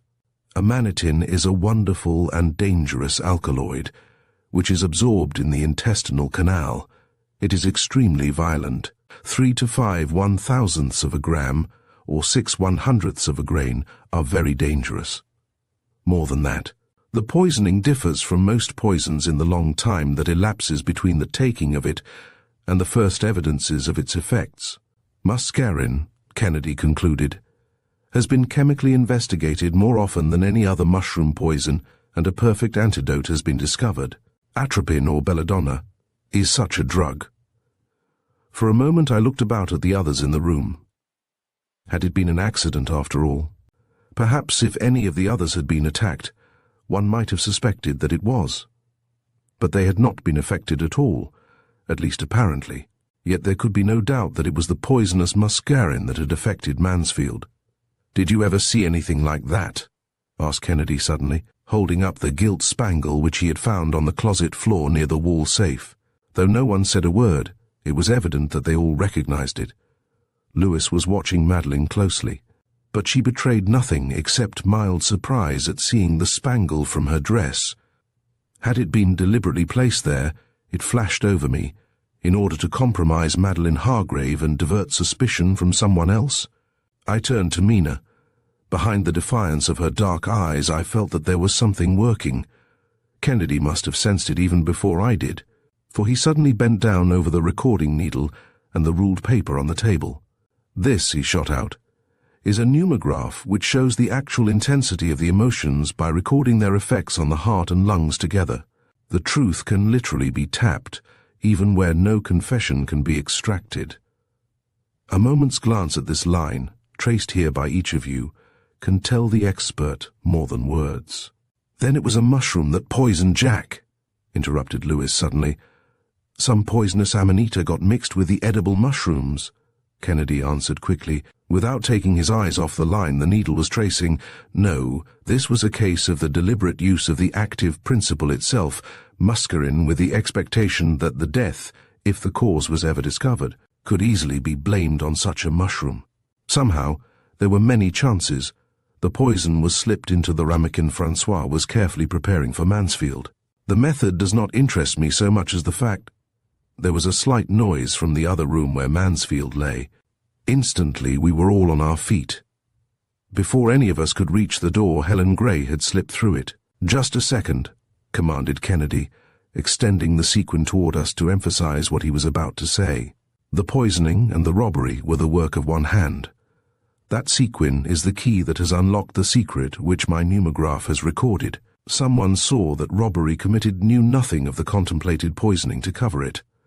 To save the reputation of the robber at any cost, on the spur of the moment the ruse of placing the sequin in the closet occurred. Madeline Hargrave turned to Mina, while I recalled Lewis's remark about Mina's stepping on the train and tearing it. The defiance in her black eyes flashed from Madeline to Kennedy. "Yes," she cried, "I did it. As quickly the defiance had faded, Mina Leitch had fainted. "Some water, quick!" cried Kennedy. I sprang through the door into Mansfield's room. As I passed, I caught sight of Helen Gray supporting the head of Mansfield, both oblivious to actresses, diamonds, everything that had so nearly caused a tragedy. "No," I heard Kennedy say to Lewis as I returned. "It was not Mina. The person she shielded was wildly in love with her, insanely jealous of Mansfield for even looking at her, and in debt so hopelessly in Mansfield's ventures that only the big diamond could save him, Dr. Murray himself." Chapter 3. The Soul Analysis. "Here's the most remarkable appeal," observed Kennedy one morning, as he tossed over to me a letter. "What do you make of that?" It read, "Montrose, Con. My dear Professor Kennedy, you do not know me, but I have heard a great deal about you. Please, I beg of you, do not disregard this letter. At least try to verify the appeal I am making. I am here at the Bellaclaire Sanatorium, run by Dr. Bolton Burr, in Montrose. But it is not a real sanatorium. It is really a private asylum. Let me tell my story briefly. After my baby was born, I devoted myself to it, but in spite of everything, it died. Meanwhile, my husband neglected me terribly. After the baby's death, I was a nervous wreck, and I came up here to rest. Now I find I am being held here as an insane patient. I cannot get out. I do not even know whether this letter will reach you, but the chambermaid here has told me she will post it for me. I am ill and nervous, a wreck, but not insane, although they will tell you that the twilight sleep treatment affected my mind. But what is happening here will eventually drive me insane if someone does not come to my rescue. Cannot you get in to see me as a doctor or friend? I will leave all to you after that.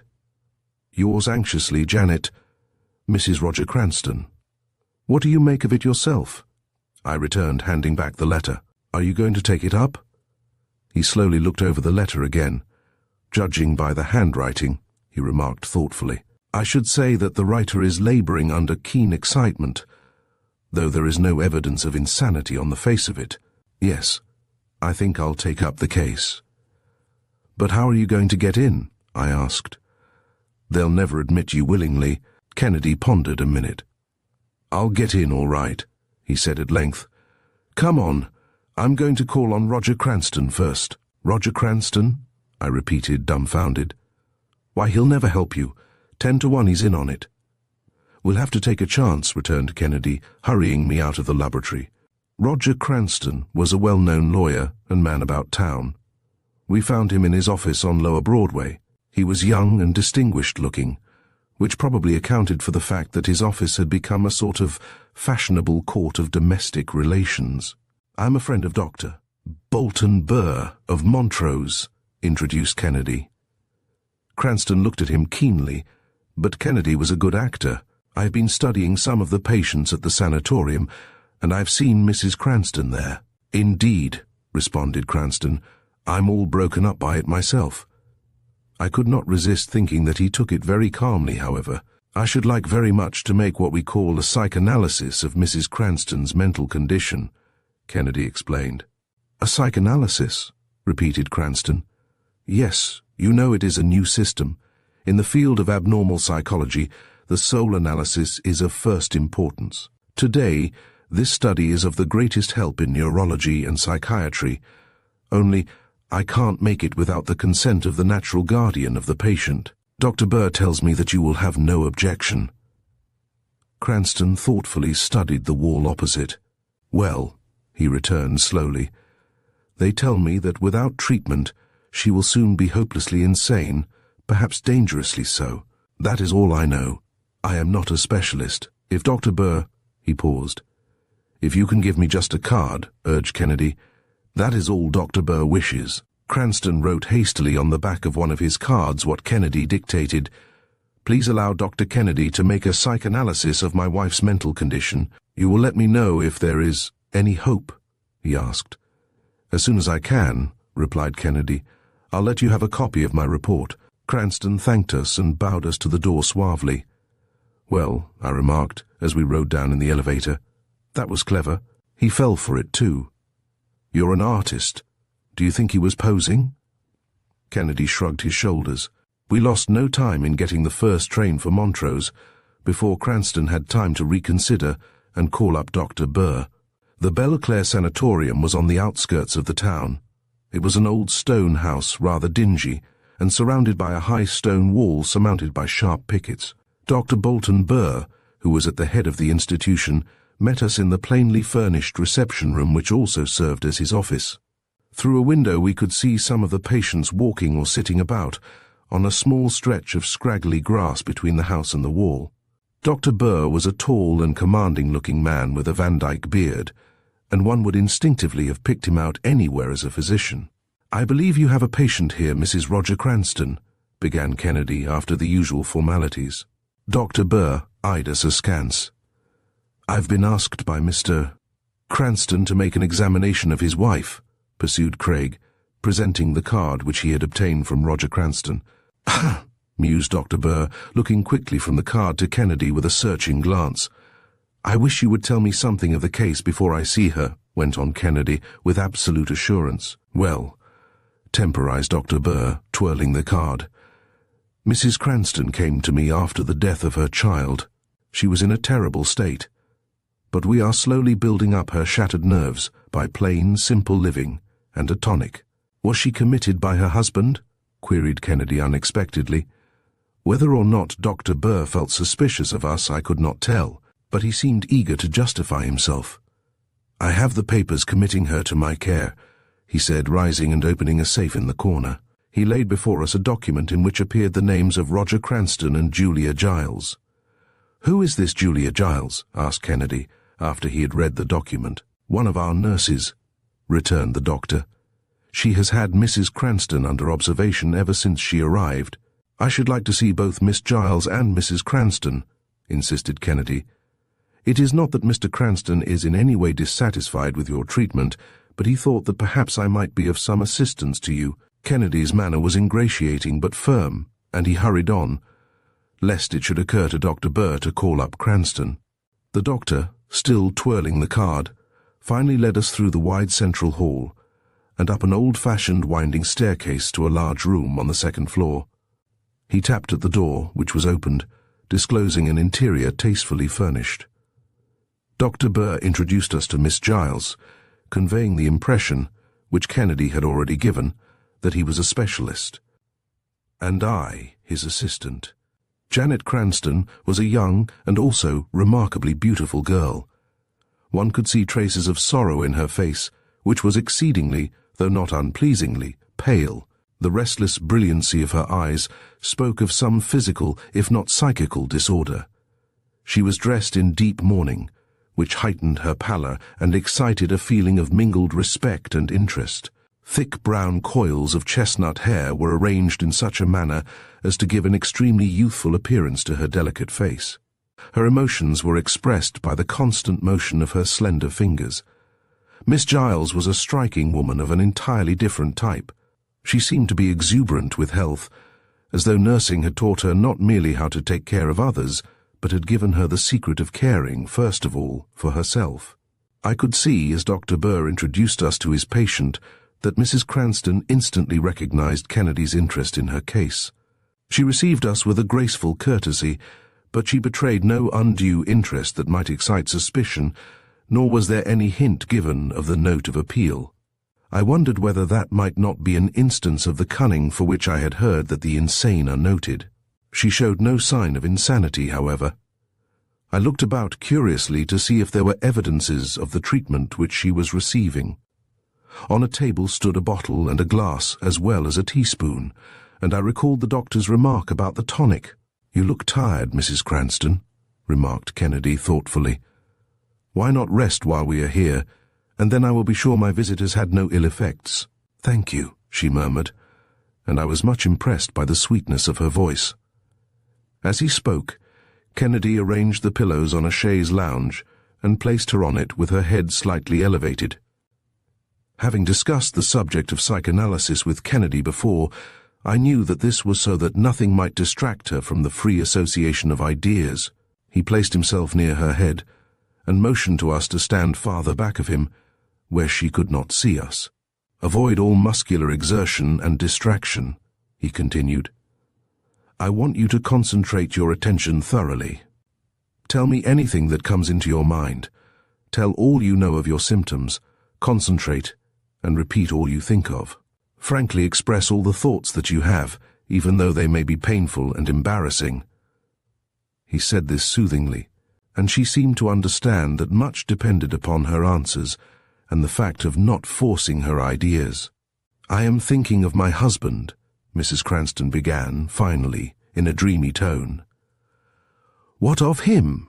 suggested Kennedy. "Of how the baby separated us and—" She paused, almost in tears. From what I knew of the method of psychoanalysis, I recalled it was the gaps and hesitations which were most important in arriving at the truth regarding the cause of her trouble. Perhaps it was my fault. Perhaps I was a better mother than wife. I thought I was doing what he would want me to do. Too late I see my mistake. It was easy to read into her story that there had been other women in his life. It had wounded her deeply, yet it was equally plain that she still loved him. "Go on," urged Kennedy gently. "Oh yes," she resumed dreamily. "I am thinking about once when I left him. I wandered through the country. I remember little except that it was the country through which we had passed on an automobile trip on our honeymoon. Once I thought I saw him, and I tried to get to him. I longed for him, but each time, when I almost reached him, he would disappear. I seemed to be so deserted and alone. I tried to call him, but my tongue refused to say his name. It must have been hours that I wandered about, for I recall nothing after that until I was found, disheveled and exhausted." She paused and closed her eyes, while I could see that Kennedy considered this gap very important. "Don't stop," persisted Kennedy. "Once we quarreled over one of his clients who was suing for a divorce. I thought he was devoting too much time and attention to her. While there might not have been anything wrong, still I was afraid. In my anger and anxiety, I accused him. He retorted by slamming the door, and I did not see him for 2 or 3 days. I realized my nervous condition, and one day a mutual friend of ours introduced me to Dr. Burr and advised me to take a rest cure at his sanatorium. By this time, Roger and I were on speaking terms again, but the death of the baby and the quarrel left me still as nervous as before. He seemed anxious to have me do something, and so I came here." "Do you remember anything that happened after that?" asked Craig for the first time, asking a mildly leading question. "Yes, I recall everything that happened when I came here," she went on. "Roger came up with me to complete the necessary arrangements. We were met at the station by Dr. Burr and this woman who has since been my nurse and companion. On the way up from the station to the sanatorium, Dr. Burr was very considerate of me, and I noticed that my husband seemed interested in Miss Giles and the care she was to take of me." Kennedy flashed a glance at me from a notebook in which he was apparently busily engaged in jotting down her answers. I did not know just what interpretation to put on it, but surmised that it meant that he had struck what the new psychologists call a complex in the entrance of Miss Giles into the case. Before we realized it, there came a sudden outburst of feeling. "And now they are keeping me here by force," she cried. Dr. Burr looked at us significantly, as much as to say, "Just what might be expected, you see." Kennedy nodded but made no effort to stop Mrs. Cranston. "They have told Roger that I am insane, and I know he must believe it or he would not leave me here. But their real motive, I can guess, is mercenary. I can't complain about my treatment here, it costs enough." By this time, she was sitting bolt upright, staring straight ahead, as though amazed at her own boldness in speaking so frankly before them. "I feel all right at times then. It is as though I had a paralysis of the body, but not of the mind. Not of the mind," she repeated, tensely. There was a frightened look on her face, and her voice was now wildly appealing. What would have followed I cannot guess, for at that instant there came a noise outside from another of the rooms, as though pandemonium had broken loose. By the shouting and confusion, one might easily have wondered whether keepers and lunatics might not have exchanged places. "It is just one of the patients who has escaped from his room," explained Dr. Burr. "Nothing to be alarmed about. We'll soon have him quieted." Dr. Burr hurried out into the corridor while Miss Giles was looking out of the door.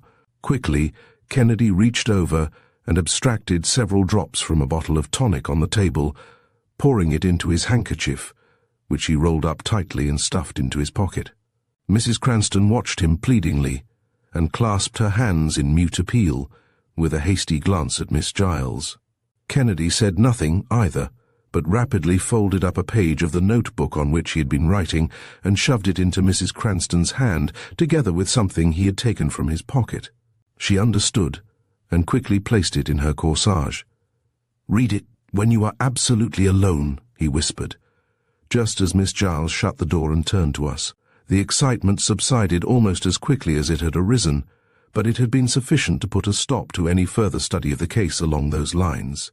Miss Giles's keen eyes missed no action or movement of her patient. Dr. Burr returned shortly. It was evident from his manner that he wished to have the visit terminated, and Kennedy seemed quite willing to take the hint. He thanked Mrs. Cranston, and we withdrew quietly, after bidding her goodbye in a manner as reassuring as we could make it under the circumstances.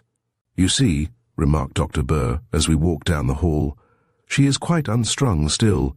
Mr. Cranston comes up here once in a while, and we notice that after these visits she is, if anything, worse." Down the hall a door had been left open, and we could catch a glimpse of a patient rolled in a blanket, while two nurses forced something down his throat.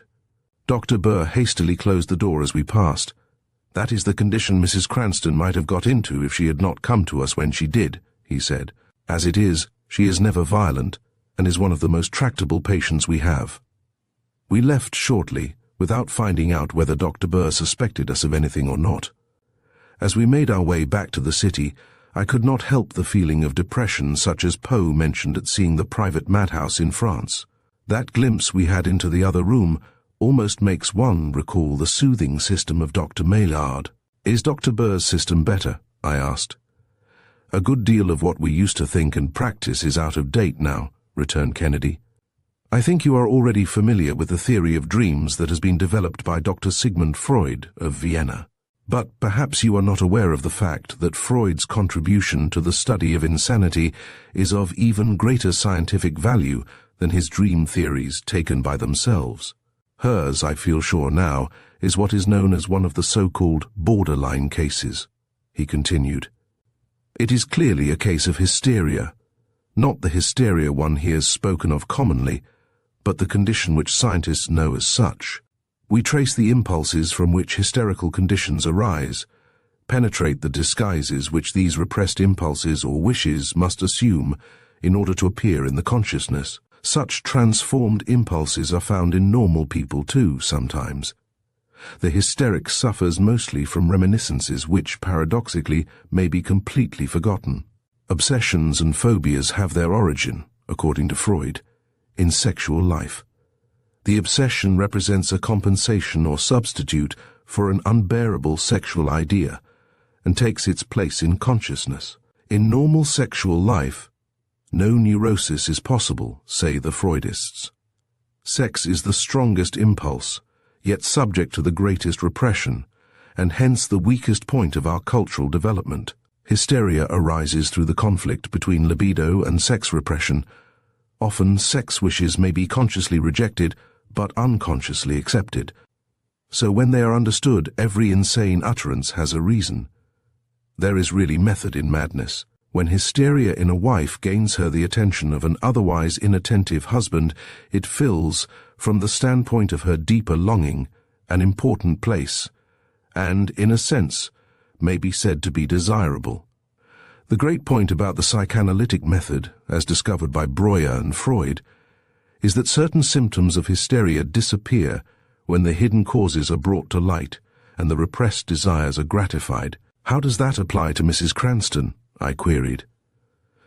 Mrs. Cranston, he replied, is suffering from what the psychanalysts call a psychic trauma. A soul wound, as it were. It is the neglect, in this case, of her husband, whom she deeply loves. That, in itself, is sufficient to explain her experience wandering through the country. It was the region which she associated with her first love affair, as she told us. The wave of recollection that swept over her engulfed her mind. In other words, reason could no longer dominate the cravings for a love so long suppressed. Then, when she saw, or imagined she saw, one who looked like her lover, the strain was too great. It was the middle of the afternoon when we reached the laboratory. Kennedy at once set to work studying the drops of tonic which had been absorbed in the handkerchief. As Kennedy worked, I began thinking over again of what we had seen at the Belle Éclair sanatorium. Somehow or other, I could not get out of my mind the recollection of the man rolled in the blanket and trussed up as helpless as a mummy. I wondered whether that alone was sufficient to account for the quickness with which he had been pacified. Then I recalled Mrs. Cranston's remark about her mental alertness and physical weakness. Had it anything to do with the tonic? Suppose, while I am waiting, I finally suggested to Craig, I try to find out what Cranston does with his time since his wife has been shut off from the world. That's a very good idea, acquiesced Kennedy. Don't take too long, however, for I may strike something important here any minute. After several inquiries over the telephone, I found that since his wife had been in Montrose, Cranston had closed his apartment and was living at one of his clubs. Having 2 or 3 friends who were members, I did not hesitate to drop around. Unfortunately, none of my friends happened to be there, and I was forced, finally, to ask for Cranston himself. Although all that I really wanted to know was whether he was there or not. One of the clerks told me that he had been in, but had left in a taxicab only a short time before. As there was a cab stand outside the club, I determined to make an inquiry and perhaps discover the driver who had had him. The starter knew him, and when I said that it was very important business on which I wanted to see him, he motioned to a driver who had just pulled up. A chance for another fare and a generous tip were all that was necessary to induce him to drive me to the Trocadero, a fashionable restaurant and cabaret, where he had taken Cranston a short time before. It was crowded when I entered, and avoiding the head waiter, I stood by the door a few minutes and looked over the brilliant and gay throng. Finally, I managed to catch a glimpse of Cranston's head at a table in a far corner. As I made my way down the line of tables, I was genuinely amazed to see that he was with a woman. It was Julia Giles. She must have come down on the next train after we did, but at any rate it looked as though she had lost no time in seeking out Cranston after our visit. I took a seat at a table next them. They were talking about Kennedy, and during a lull in the music, I overheard him asking her just what Craig had done. It was certainly very clever in him to play both you and Dr. Burr the way he did. He told Dr. Burr that you had sent him, and told you that Dr. Burr had sent him. By whom do you suppose he really was sent? Could it have been my wife? It must have been, but how she did it is more than I can imagine. How is she, anyway? He asked. Sometimes she seems to be getting along finely, and then other days I feel quite discouraged about her. Her case is very obstinate. Perhaps I had better go out and see Burr, he considered. It is early in the evening. I'll drive you out in my car. I'll stay at the sanatorium tonight, and then perhaps I'll know a little better what we can do. It was his tone rather than his words which gave me the impression that he was more interested in being with Miss Giles than with Mrs. Cranston. I wondered whether it was a plot of Cranston's and Miss Giles's. Had he been posing before Kennedy? And were they really trying to put Mrs. Cranston out of the way? As the music started up again, I heard her say, "Can't we have just one more dance?" A moment later, they were lost in the gay whirl on the dancing floor. They made a handsome couple, and it was evident that it was not the first time that they had dined and danced together. The music ceased, and they returned to their places reluctantly, while Cranston telephoned for his car to be brought around to the cabaret. I hastened back to the laboratory to inform Craig what I had seen. As I told my story, he looked up at me with a sudden flash of comprehension. "I am glad to know where they will all be tonight," he said. "Someone has been giving her henbane hyoscyamin. I have just discovered it in the tonic." "What's henbane?" I asked. "It is a drug derived from the hyoscyamus plant, much like belladonna, though more distinctly sedative. It is a hypnotic used often in mania and mental excitement. The feeling which Mrs. Cranston described is one of its effects. You recall the brightness of her eyes. That is one of the effects of the mydriatic alkaloids, of which this is one. The ancients were familiar with several of its peculiar properties, as they knew of the closely allied poison hemlock.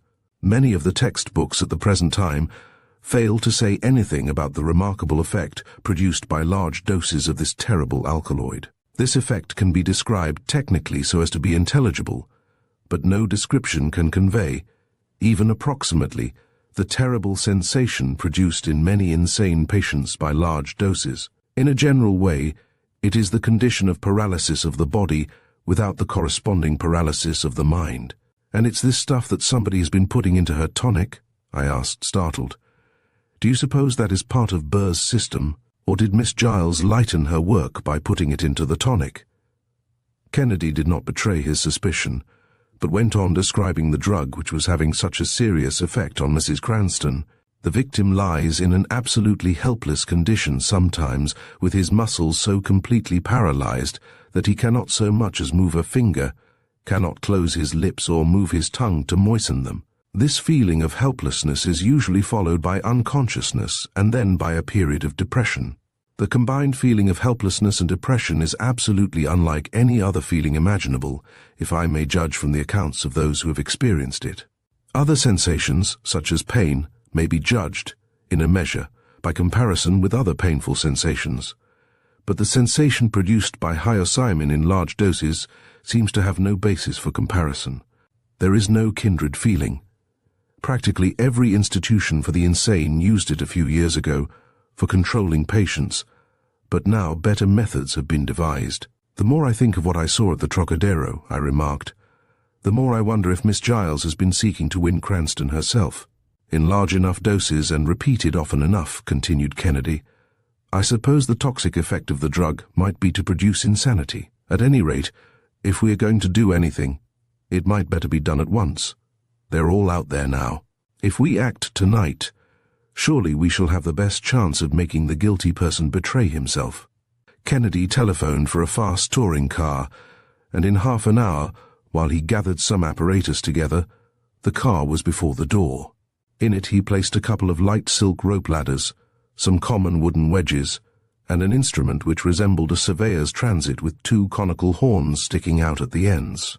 We made the trip out of New York and up the Boston Post Road, following the route which Cranston and Miss Giles must have taken some hours before us. In the town of Montrose, Kennedy stopped only long enough to get a bite to eat and to study up in the roads in the vicinity. It was long after midnight when we struck up into the country. The night was very dark, thick and foggy. With the engine running as muffled as possible and the lights dimmed, Kennedy quietly jammed on the brakes as we pulled up along the side of the road. A few rods farther ahead I could make out the Belclair Sanatorium surrounded by its picketed stone wall. Not a light was visible in any of the windows. "Now that we're here," I whispered, "what can we do? You remember the paper I gave Mrs. Cranston when the excitement in the hall broke loose?" "Yes," I nodded, as we moved over under the shadow of the wall. "I wrote on a sheet from my notebook," said Kennedy, "and told her to be ready when she heard a pebble strike the window, and I gave her a piece of string to let down to the ground." Kennedy threw the silk ladder up until it caught on one of the pickets. Then, with the other ladder and the wedges, he reached the top of the wall, followed by me. We pulled the first ladder up as we clung to the pickets, and let it down again inside. Noiselessly we crossed the lawn. Above was Mrs. Cranston's window. Craig picked up some bits of broken stone from a walk about the house and threw them gently against the pane. Then we drew back into the shadow of the house, lest any prying eyes might discover us. In a few minutes the window on the second floor was stealthily opened. The muffled figure of Mrs. Cranston appeared in the dim light. Then a piece of string was lowered. To it Kennedy attached a light silk ladder and motioned in pantomime for her to draw it up. It took her some time to fasten the ladder to one of the heavy pieces of furniture in the room. Swaying from side to side, but clinging with frantic desperation to the ladder while we did our best to steady it, she managed to reach the ground. She turned from the building with a shudder and whispered, "This terrible place. How can I ever thank you for getting me out of it?" Kennedy did not pause long enough to say a word, but hurried her across to the final barrier, the wall. Suddenly there was a shout of alarm from the front of the house under the columns. It was the night watchman who had discovered us. Instantly, Kennedy seized a chair from a little summer house. "Quick, Walter," he cried. "Over the wall with Mrs. Cranston, while I hold him. Then throw the ladder back on this side. I'll join you in a moment, as soon as you get her safely over. A chair is only an indifferent club, if that is all one can think of using it for." Kennedy ran squarely at the watchman, holding it out straight before him. Only once did I cast a hasty glance back. There was the man pinned to the wall by the chair, with Kennedy at the other end of it and safely out of reach. Mrs. Cranston and I managed to scramble over the wall, although she tore her dress on the pickets before we reached the other side. I hustled her into the car and made everything ready to start. It was only a couple of minutes after I threw the ladder back before Craig rejoined us. "How did you get away from the watchman?" I demanded breathlessly as we shot away. "I forced him back with the chair into the hall and slammed the door. Then I jammed a wedge under it," he chuckled. "That will hold it better than any lock. Every push will jam it tighter." Above the hubbub, inside now, we could hear a loud gong sounding insistently. All about were lights flashing up at the windows and moving through the passageways. Shouts came from the back of the house as a door was finally opened there. But we were off now with a good start. I could imagine the frantic telephoning that was going on in the sanatorium. And I knew that the local police of Montrose and every other town about us were being informed of the escape. They were required by the law to render all possible assistance, and as the country boasted several institutions quite on a par with Belclare, an attempt at an escape was not an unusual occurrence. The post road by which we had come was therefore impossible, and Kennedy swung up into the country in the hope of throwing off pursuit long enough to give us a better chance. "Take the wheel, Walter," he muttered. "I'll tell you what turns to make. We must get to the state line of New York without being stopped. We can beat almost any car, but that is not enough. A telephone message ahead may stop us, unless we can keep from being seen." I took the wheel and did not stop the car as Kennedy climbed over the seat. In the back of the car, where Mrs. Cranston was sitting, he hastily adjusted the peculiar apparatus. "Sounds at night are very hard to locate," he explained. "Up this side road, Walter, there is someone coming ahead of us." I turned and shot up the detour, stopping in the shadow of some trees, where we switched off every light and shut down the engine. Kennedy continued to watch the instrument before him. "What is it?" I whispered. "A phonometer," he replied. "It was invented to measure the intensity of sound. But it is much more valuable as an instrument that tells with precision from what direction a sound comes. It needs only a small dry battery and can be carried around easily. The sound enters the two horns of the phonometer, is focused at the neck, and strikes on a delicate diaphragm, behind which is a needle. The diaphragm vibrates and the needle moves. The louder the sound, the greater the movement of this needle. At this end, where it looks as though I was sighting like a surveyor, I am gazing into a lens with a tiny electric bulb close to my eye. The light of this bulb is reflected in a mirror which is moved by the moving needle. When the sound is loudest, the two horns are at right angles to the direction whence it comes. So it is only necessary to twist the phonometer about on its pivot until the sound is received most loudly in the horns and the band of light is greatest.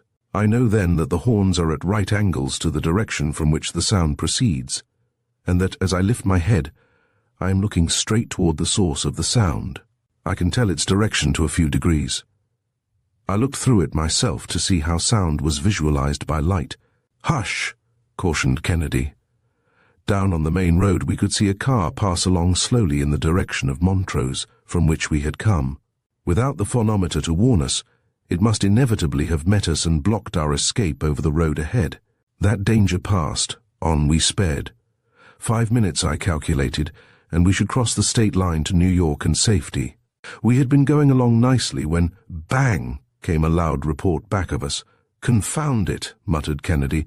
"A blowout always when you least expect it." We climbed out of the car and had the shoe off in short order. "Look!" cried Janet Cranston, in a frightened voice, from the back of the car.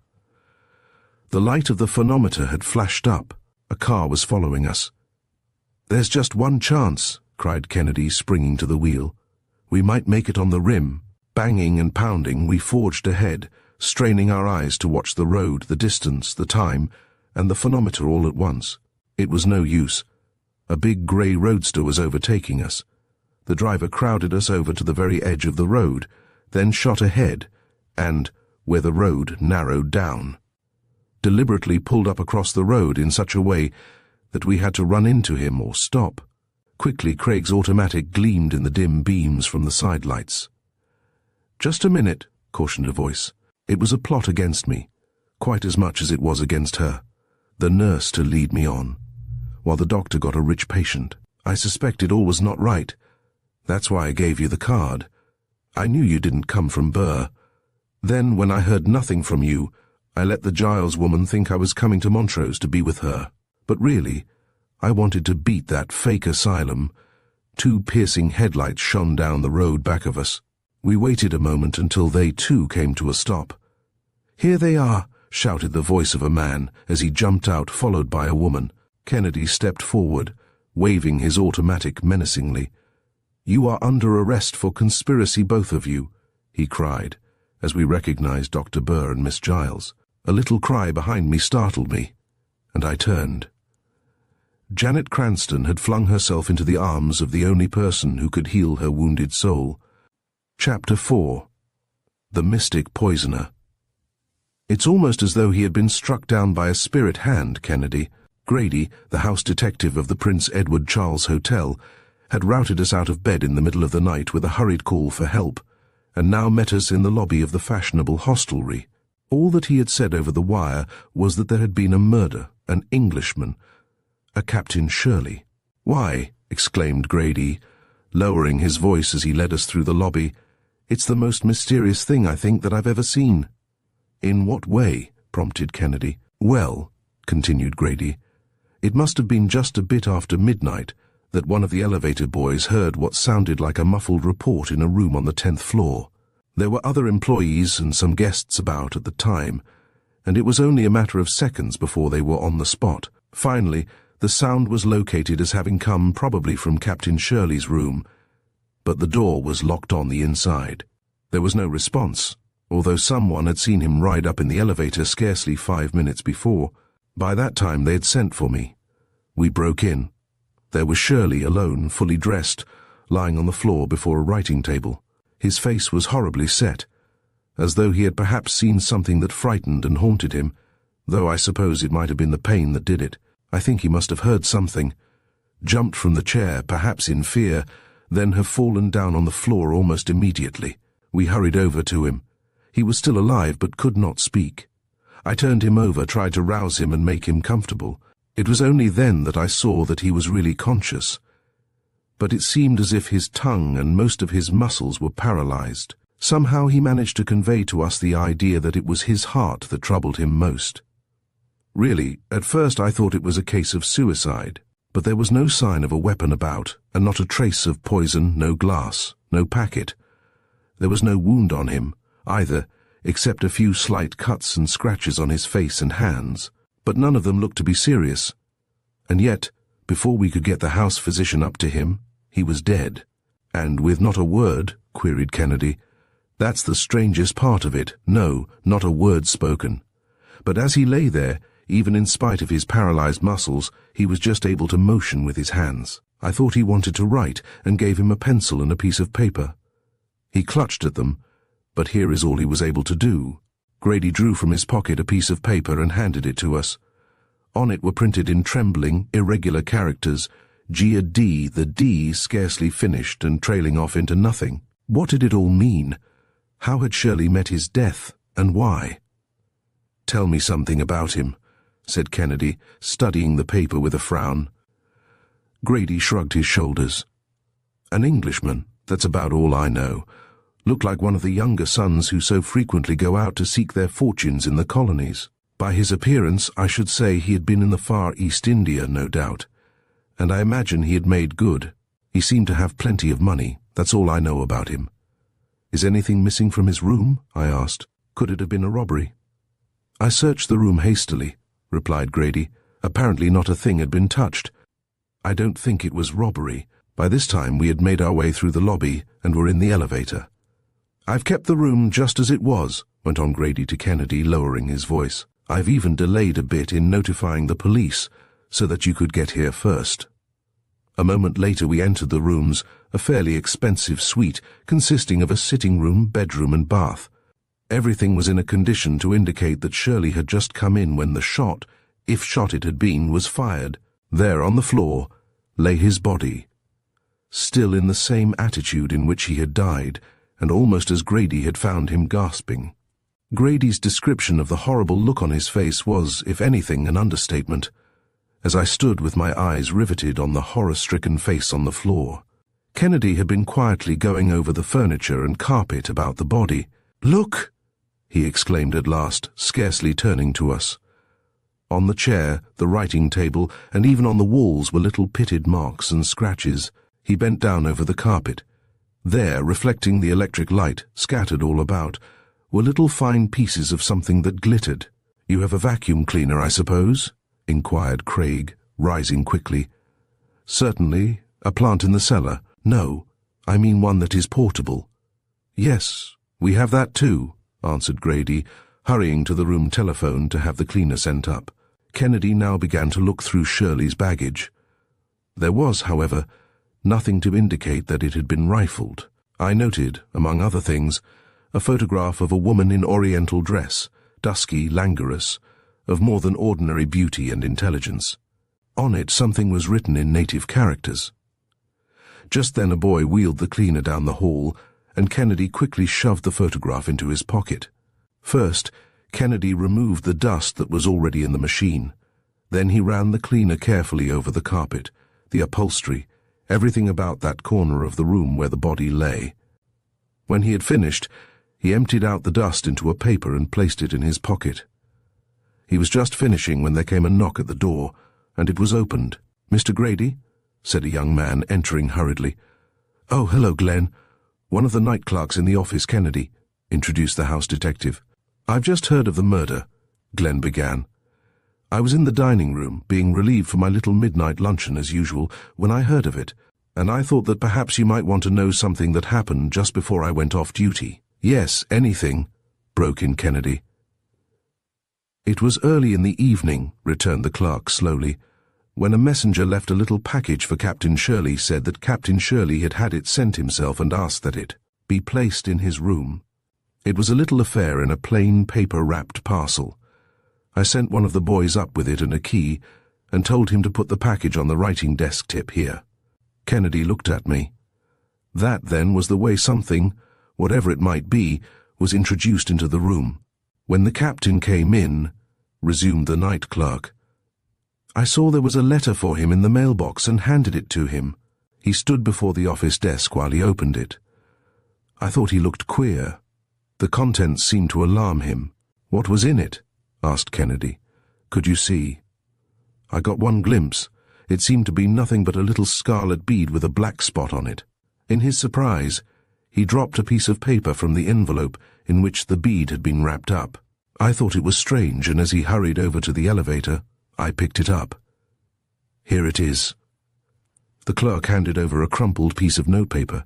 On it was scrawled the word Gudger. and underneath, "Beware." I spelled out the first strange word. It had an ominous sound, Dagger. Suddenly there flashed through my mind the letters Shirley had tried to print, but had not finished. G-A-D. Kennedy looked at the paper a moment. "Dagger," he exclaimed in a low, tense tone. "Revolt. The native word for unrest in India, the revolution." We stared at each other blankly. All of us had been reading lately in the dispatches about the troubles there, hidden under the ban of the censorship. I knew that the Hindu propaganda in America was as yet in its infancy, although several plots and conspiracies had been hatched here. "Is there anyone in the hotel whom you might suspect?" asked Kennedy. Grady cleared his throat and looked at the night clerk significantly.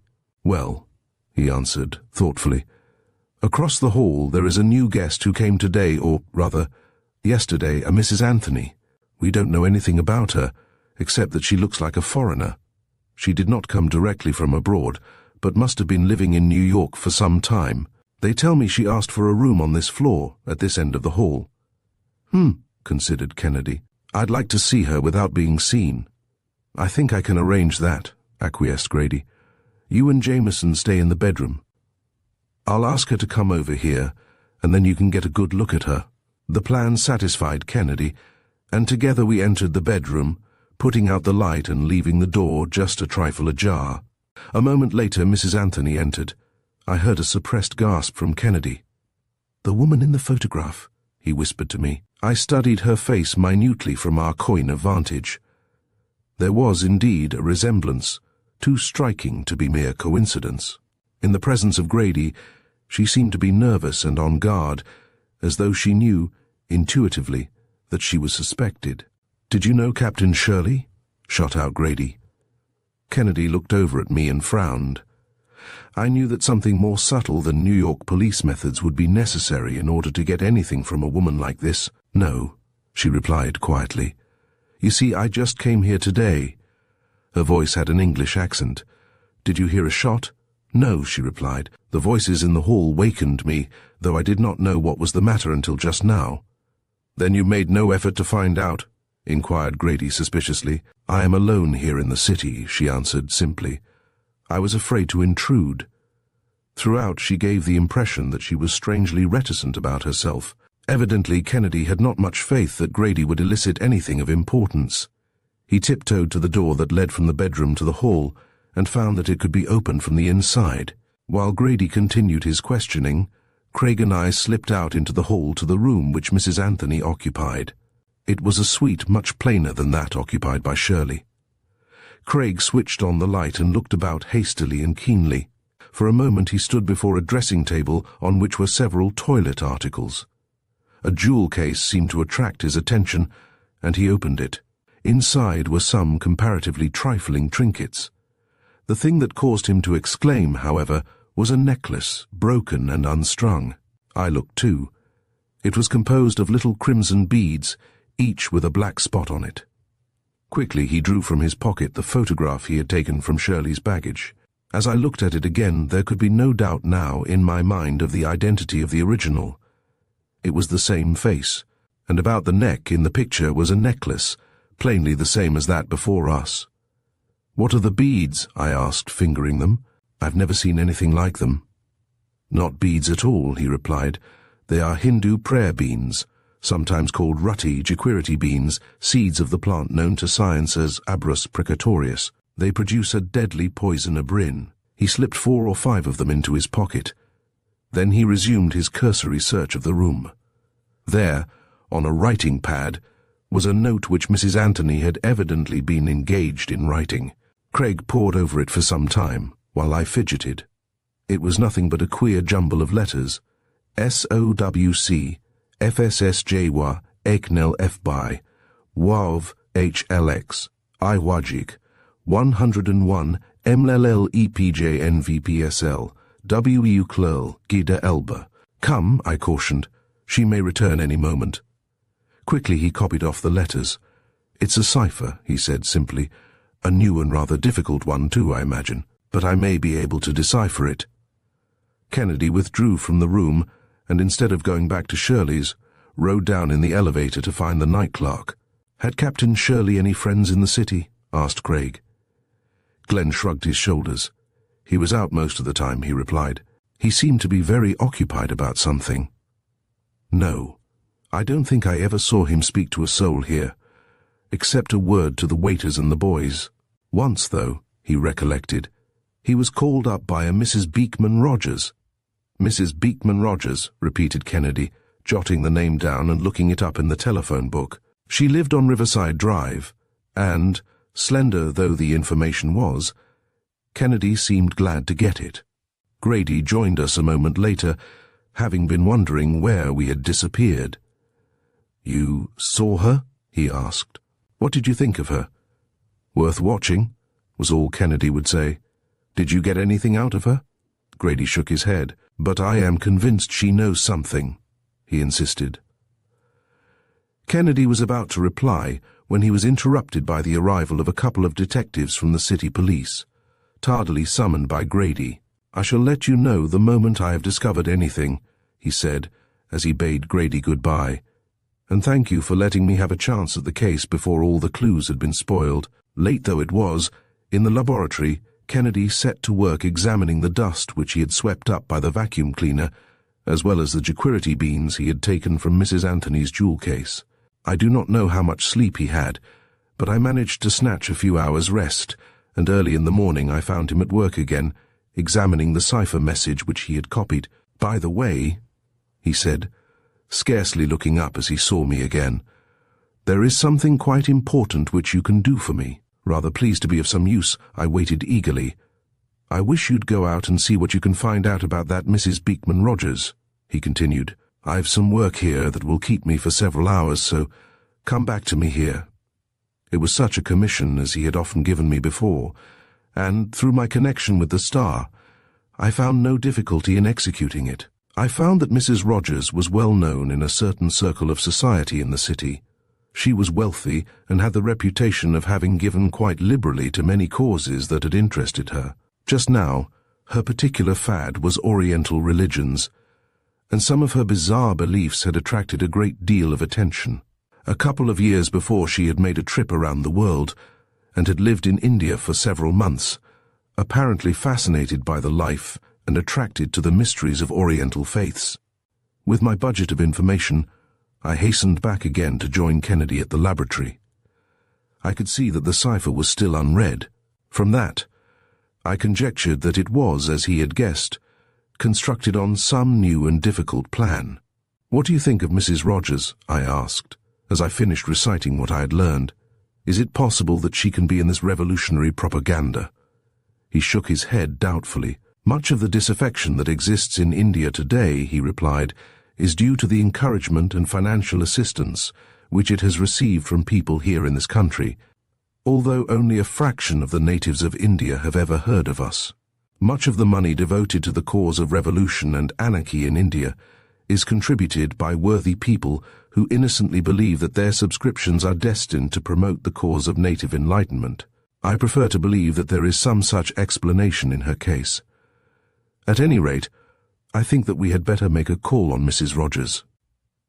Early that afternoon, accordingly, we found ourselves at the door of the large stone house on Riverside Drive in which Mrs. Rogers lived. Kennedy inquired for her, and we were admitted to a large reception room, the very decorations of which showed evidence of her leaning toward the Orient. Mrs. Rogers proved to be a widow of baffling age, good-looking, with a certain indefinable attractiveness. Kennedy's cue was obvious. It was to be an eager neophyte in the mysteries of the East, and he played the part perfectly without overdoing it. "Perhaps you would like to come to some of the meetings of our cult of the occult," she suggested. "Delighted, I am sure," returned Kennedy. She handed him a card. "We have a meeting this afternoon at 4, she explained. "I should be glad to welcome you among us." Kennedy thanked her and rose to go, preferring to say nothing more just then about the problems which vexed us in the Shirley case, lest it should make further investigation more difficult. Nothing more had happened at the hotel, as we heard from Grady a few minutes later, and, as there was some time before the cult met, we returned to the laboratory. Things had evidently progressed well, even in the few hours that he had been studying his meager evidence. Not only was he making a series of delicate chemical tests, but in cases he had several guinea pigs which he was using also. He now studied through a microscope some of the particles of dust from the vacuum cleaner. "Little bits of glass," he said briefly, taking his eye from the eyepiece. "Captain Shirley was not shot." "Not shot," I repeated. "Then how was he killed?" Kennedy eyed me gravely. "Shirley was murdered by a poisoned bomb." I said nothing, for the revelation was even more startling than I had imagined. "In that package which was placed in his room," he went on, "must have been a little infernal machine of glass, constructed so as to explode the moment the wrapper was broken. The flying pieces of glass injected the poison, as by a myriad of hypodermic needles, the highly poisonous toxin of abrin, product of the jequirity, which is ordinarily destroyed in the stomach, but acts powerfully if injected into the blood. Shirley died of jequirity poisoning, or rather of the alkaloid in the bean. It has been used in India for criminal poisoning for ages, only there it is crushed, worked into a paste, and rolled into needle-pointed forms which prick the skin. Abrin is composed of two albuminous bodies, one of which resembles snake venom in all its effects, attacking the heart, making the temperature fall rapidly, and leaving the blood fluid after death. It is a vegetable toxin, quite comparable with ricin from the castor oil bean. In spite of my horror at the diabolical plot that had been aimed at Shirley, my mind ran along, keenly endeavoring to piece together the scattered fragments of the case. Someone, of course, had sent the package while he was out, and had it placed in his room. Had it been the same person who had sent the single jequirity bean? My mind instantly reverted to the strange woman across the hall, the photograph in his luggage, and the broken necklace in the jewel case. Kennedy continued looking at the remainder of the jequirity beans and a liquid he had developed from some of them. Finally, with a glance at his watch, he placed a tube of the liquid in a leather case in his pocket. "This may not be the only murder," he remarked sententiously. "It is best to be prepared. Come, we must get up to that meeting." We journeyed uptown and arrived at the little private hall which the cult of the occult had hired somewhat ahead of the time set for the meeting, as Kennedy had aimed to do. Mrs. Rogers was already there and met us at the door.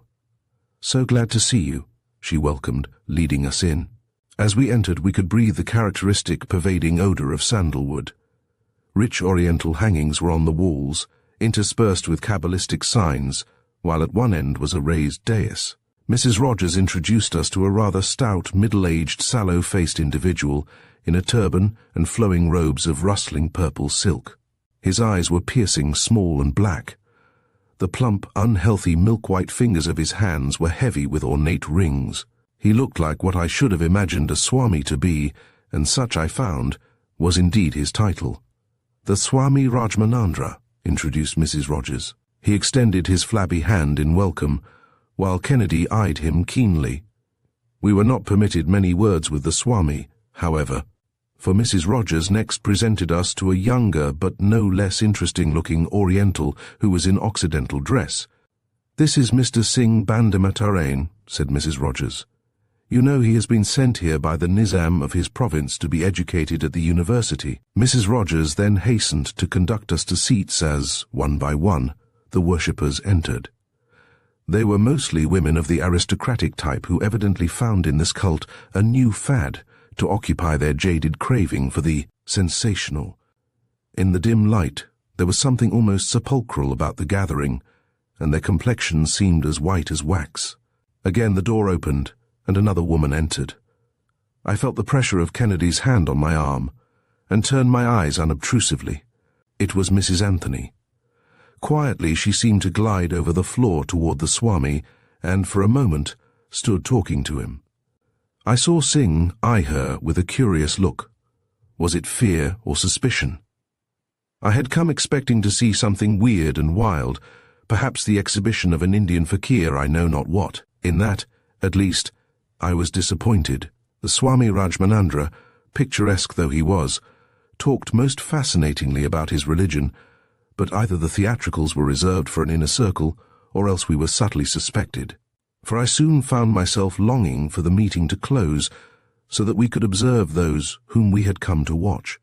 I had almost come to the conclusion that our mission had been a failure when the Swami concluded, and the visitors swarmed forward to talk with the holy man from the east. Kennedy managed to make his way about the circle to Mrs. Rogers, and soon was in an animated conversation. "Were you acquainted with a Captain Shirley?" he asked finally, as she opened the way for the question by a remark about her life in Calcutta. "Yes," she replied, hesitating. "I read in the papers this morning that he was found dead, most mysteriously. Terrible, wasn't it? Yes, I met him in Calcutta while I was there. Why, he was on his way to London, and came to New York and called on me. My eye followed the direction of Mrs. Rogers's. She was talking to us, but really her attention was centered on Mrs. Anthony and the Swami together. As I glanced back at her, I caught sight of Singh, evidently engaged in watching the same two that I was. Did he have some suspicion of Mrs. Anthony? Why was he watching Mrs. Rogers? I determined to study the two women more closely. I saw that Kennedy had already noticed what I had seen. "One very peculiar thing," he said, deliberately modulating his voice so that it could be heard by those about us, was that, just before he was killed, someone sent a prayer bean from a necklace to him. At the mention of the necklace, I saw that Mrs. Rogers was all attention. Involuntarily, she shot a glance at Mrs. Anthony, as if she noted that she was not wearing the necklace now. "Is that Englishwoman a member of the cult?" queried Kennedy. A moment later, as quite naturally, he looked over at Mrs. Anthony. "Who is she?" "Oh," replied Mrs. Rogers quickly, "she isn't an Englishwoman at all. She is a Hindu, I believe, a former Nautch girl, daughter of a Nautch girl. She passes by the name of Mrs. Anthony, but really her name is Kalia Das. Everyone in Calcutta knew her." Kennedy quietly drew his card case from his pocket and handed a card to Mrs. Rogers. "I should like to talk to you about her some time," he said, in a careful whisper. "If anything happens, don't hesitate to call on me." Before Mrs. Rogers could recover from her surprise, Kennedy had said goodbye, and we were on our way to the laboratory. "That's a curious situation," I observed. "Can you make it out? How does Shirley fit into this thing?" Craig hesitated a moment, as though debating whether to say anything even to me about his suspicions. "Suppose," he said slowly, "that Shirley was a secret agent of the British government, charged with the mission of finding out whether Mrs. Rogers was contributing unknowingly, perhaps to hatching another Indian mutiny. Would that suggest anything to you? And the Nautch girl whom he had known in Calcutta followed him, hoping to worm from him the secrets which he—" "Not too fast," he cautioned. "Let us merely suppose that Shirley was a spy. If I am not mistaken, we shall see something happen soon, as a result of what I said to Mrs. Rogers." Excited now by the possibilities opened up by his conjecture regarding Shirley, which I knew must have amounted to a certainty in his mind, I watched him impatiently, as he calmly set to work cleaning up the remainder of the laboratory investigation in the affair. It was scarcely half an hour later that a car drove up furiously to our door, and Mrs. Rogers burst in, terribly agitated.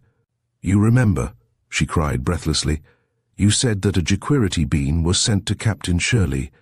"Yes," encouraged Kennedy. "Well, after you left, I was thinking about it. That Kalia Das used to wear a necklace of them, but she didn't have it on today. I began thinking about it. While she was talking to the Swami, I went over. I've noticed how careful she always is of her handbag, so I managed to catch my hand in the loop about her wrist. It dropped on the floor.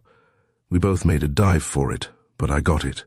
I managed also to open the catch, and when I picked it up to hand to her, with an apology, what should roll out but a score of prayer beans? Some papers dropped out too. She almost tore them from my hands. In fact, one of them did tear. After it was over, I had this scrap, a corner torn off one of them. Kennedy took the scrap which he handed to him and studied it carefully while we looked over his shoulder. On it was a queer alphabetical table. Across the first line were the letters singly, each followed by a dash. Then in squares underneath were pairs of letters AA, bar, cia, da, and so on, while vertically the column on the left read AA, AB, AC, AD, and so on. "Thank you, Mrs. Rogers," Craig said, rising. "This is very important." She seemed reluctant to go, but As there was no excuse for staying longer, she finally left. Kennedy immediately set to work studying the scrap of paper and the cipher message he had copied, while I stifled my impatience as best I could. I could do nothing but reflect on the possibility of what a jealous woman might do. Mrs. Rogers had given us one example. Did the same explanation shed any light on the mystery of the Nautch girl and the Jequirity bean sent to Shirley? There was no doubt now that Shirley had known her in Calcutta intimately also. Perhaps the necklace had some significance. At least, he must have remembered it, as his agitation over the single bean and the word Dagger seemed to indicate. If she had sent it to him, was it as a threat? To all appearance, he had not known that she was in New York, much less that she was at the same hotel and on the same floor. Why had she followed him? Had she misinterpreted his attentions to Mrs. Rogers? Longing to ask Kennedy the myriad questions that flashed through my mind, I turned to him as he scowled at the scrap of paper and the cipher before him. Presently he glanced up at me, still scowling. "It's no use, Walter," he said. "I can't make it out without the key. At least, it will take so long to discover the key that it may be useless." Just then the telephone bell rang, and he sprang to it eagerly. As I listened, I gathered that it was another hurried call from Grady. "Something has happened to Mrs. Anthony," cried Craig, as he hooked up the receiver and seized his hat. A second time we posted to the Prince Edward Charles, spurred by the mystery that surrounded the case. No one met us in the lobby this time, and we rode up directly in the elevator to Mrs. Anthony's room. As we came down the hall and Grady met us at the door, he did not need to tell us that something was wrong. One experience like that with Shirley had put the hotel people on guard, and the house physician was already there, administering stimulants to Mrs. Anthony, who was lying on the bed. "It's just like the other case," whispered Grady. "There are the same scratches on her face and hands." The doctor glanced about at us. By the look on his face, I read that it was a losing fight. Kennedy bent down. The floor about the door was covered with little glittering slivers of glass. On Mrs. Anthony's face was the same drawn look as on Shirley's. Was it a suicide? Had we been getting too close on her trail, or had Mrs. Anthony been attacked? Had someone been using her, and now was afraid of her, and sought to get her out of the way for safety? What was the secret locked in her silent lips? The woman was plainly dying. Would she carry the secret with her after all? Kennedy quickly drew from his pocket the vial which I had seen him place there in the laboratory early in the day. From the doctor's case he selected a hypodermic and coolly injected a generous dose of the stuff into her arm. "What is it?" asked the doctor, as we all watched her face anxiously. "The antitoxin to abrin," he replied. "I developed some of it at the same time that I was studying the poison. If an animal that is immune to a toxin is bled and the serum collected, the antitoxin in it may be injected into a healthy animal and render it immune. Ricin and abrin are vegetable protein toxins of enormous potency and exert a narcotic action.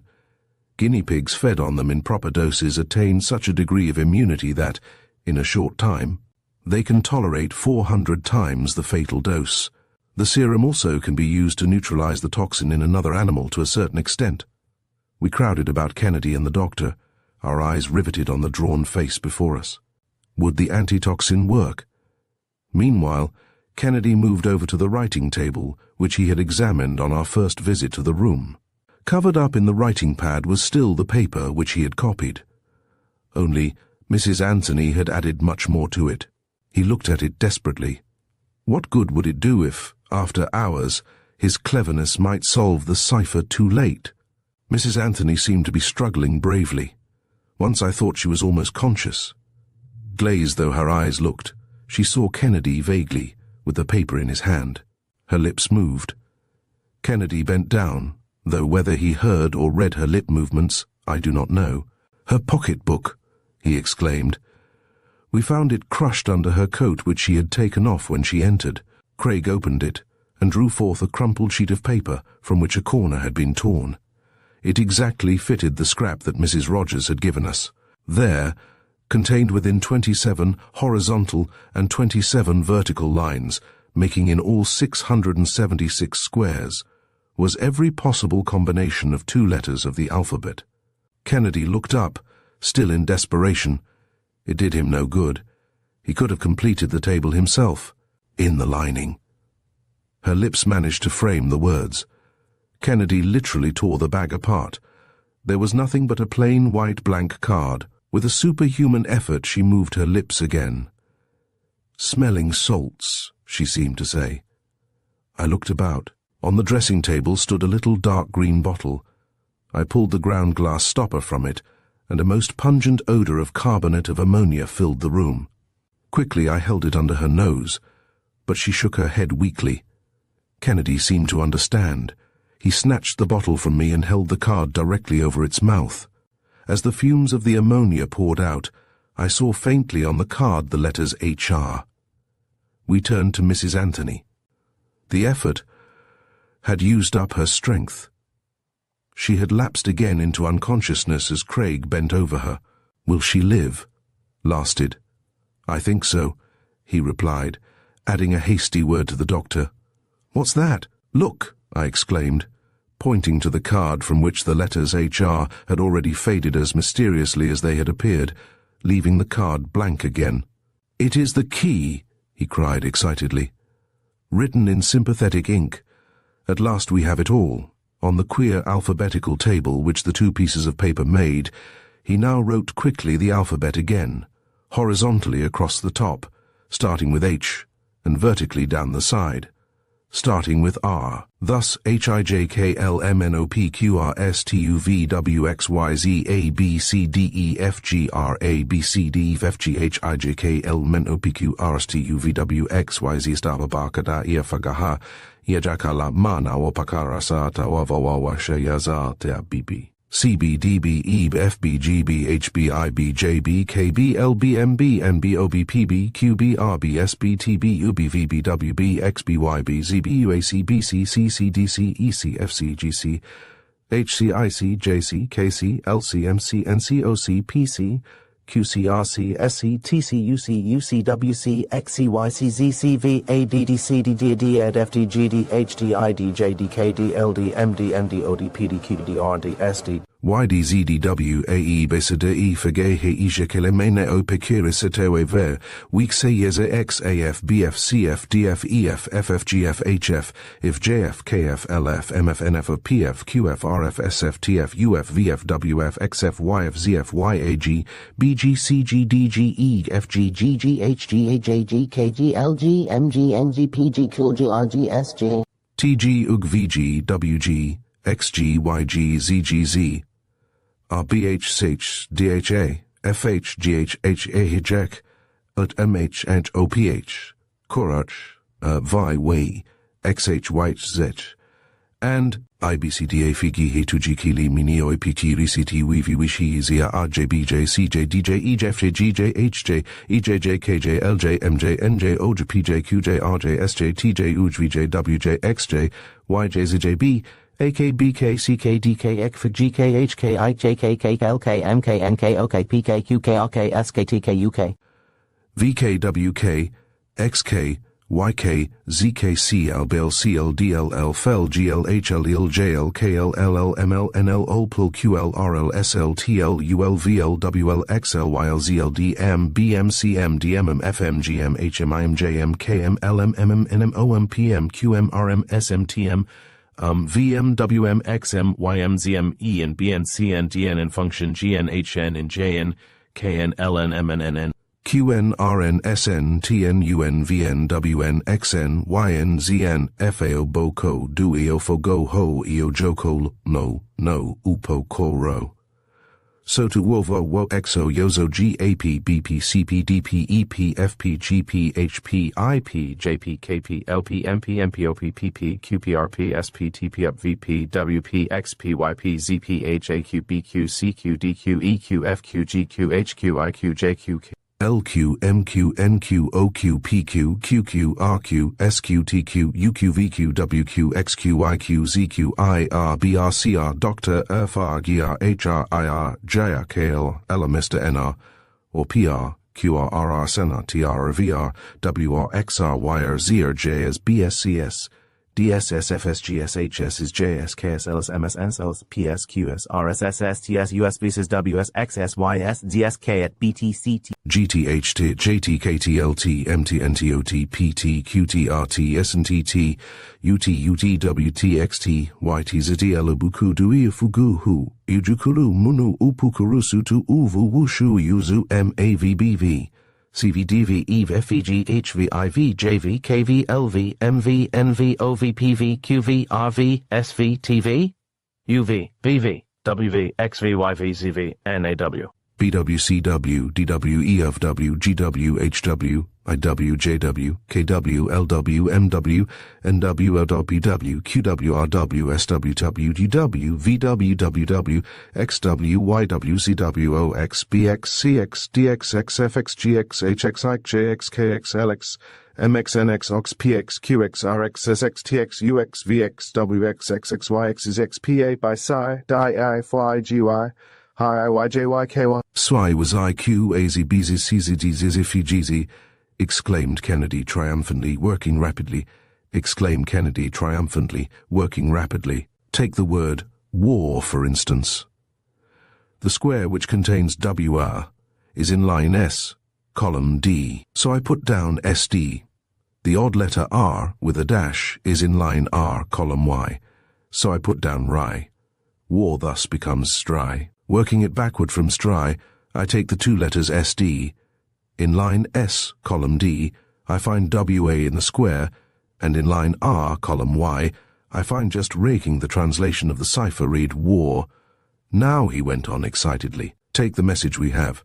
So do you FSSJWA, ECNEL, WOV HLX, IWAJIK, 101 MLL, EEP BA, NVPSL, W CLERL. Gita Elba. I translate each pair of letters as I come to them.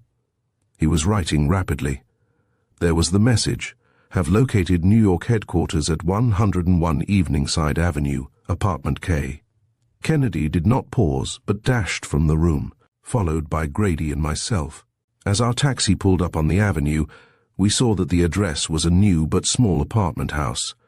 We entered and located apartment K, casting about for a way to get in. Craig discovered that the fire escape could be reached from a balcony by the hall window. He swung himself over the gap, and we followed. It was the work of only a minute to force the window latch. We entered. No one was there. As we pressed after him, he stopped short and flashed his electric bullseye about with an exclamation of startled surprise. There was a fully equipped chemical and electrical laboratory. There were explosives enough to have blown not only us, but a whole block to kingdom come. More than that, it was a veritable den of poisons. On a table stood beakers and test tubes in which was crushed a paste that still showed parts of the red rutty beans. Someone planned here to kill Shirley, get him out of the way, reconstructed Kennedy, gazing about. Someone working under the cloak of Oriental religion. Mrs. Anthony? Queried Grady. Kennedy shook his head. On the contrary, like Shirley, she was an agent of the Indian Secret Service. The rest of the cipher shows it. She was sent to watch someone else, as he was sent to watch Mrs. Rogers.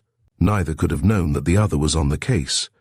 She found out first that the package with the prayer bean and the word Gadger was an attempt to warn and save Shirley, whom she had known in Calcutta and still loved, but feared to compromise.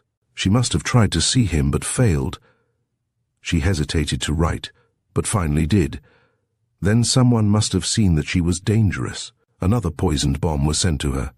No, the Nautch girl is innocent. Shh, cautioned Grady. Outside we could hear the footsteps of someone coming along the hall. Kennedy snapped off his light. The door opened. Stand still. One motion and I will throw it. As Kennedy's voice rang out from the direction of the table on which stood the half-finished glass bombs, Grady and I flung ourselves forward at the intruder, not knowing what we would encounter. A moment later, Kennedy had found the electric switch and flashed up the lights. It was Singh, who had used both Mrs. Rogers's money and Ramanandra's religion to cover his conspiracy of revolt. Chapter 5, The Phantom Destroyer. Guy Fawkes himself would shudder in that mill. Think of it, 5 explosions on 5 successive days and not a clue. Our visitor had presented a card bearing the name of Donald MacLeod, chief of the Nitropolis Powder Company's Secret Service. It was plain that he was greatly worried over the case about which he had at last been forced to consult Kennedy.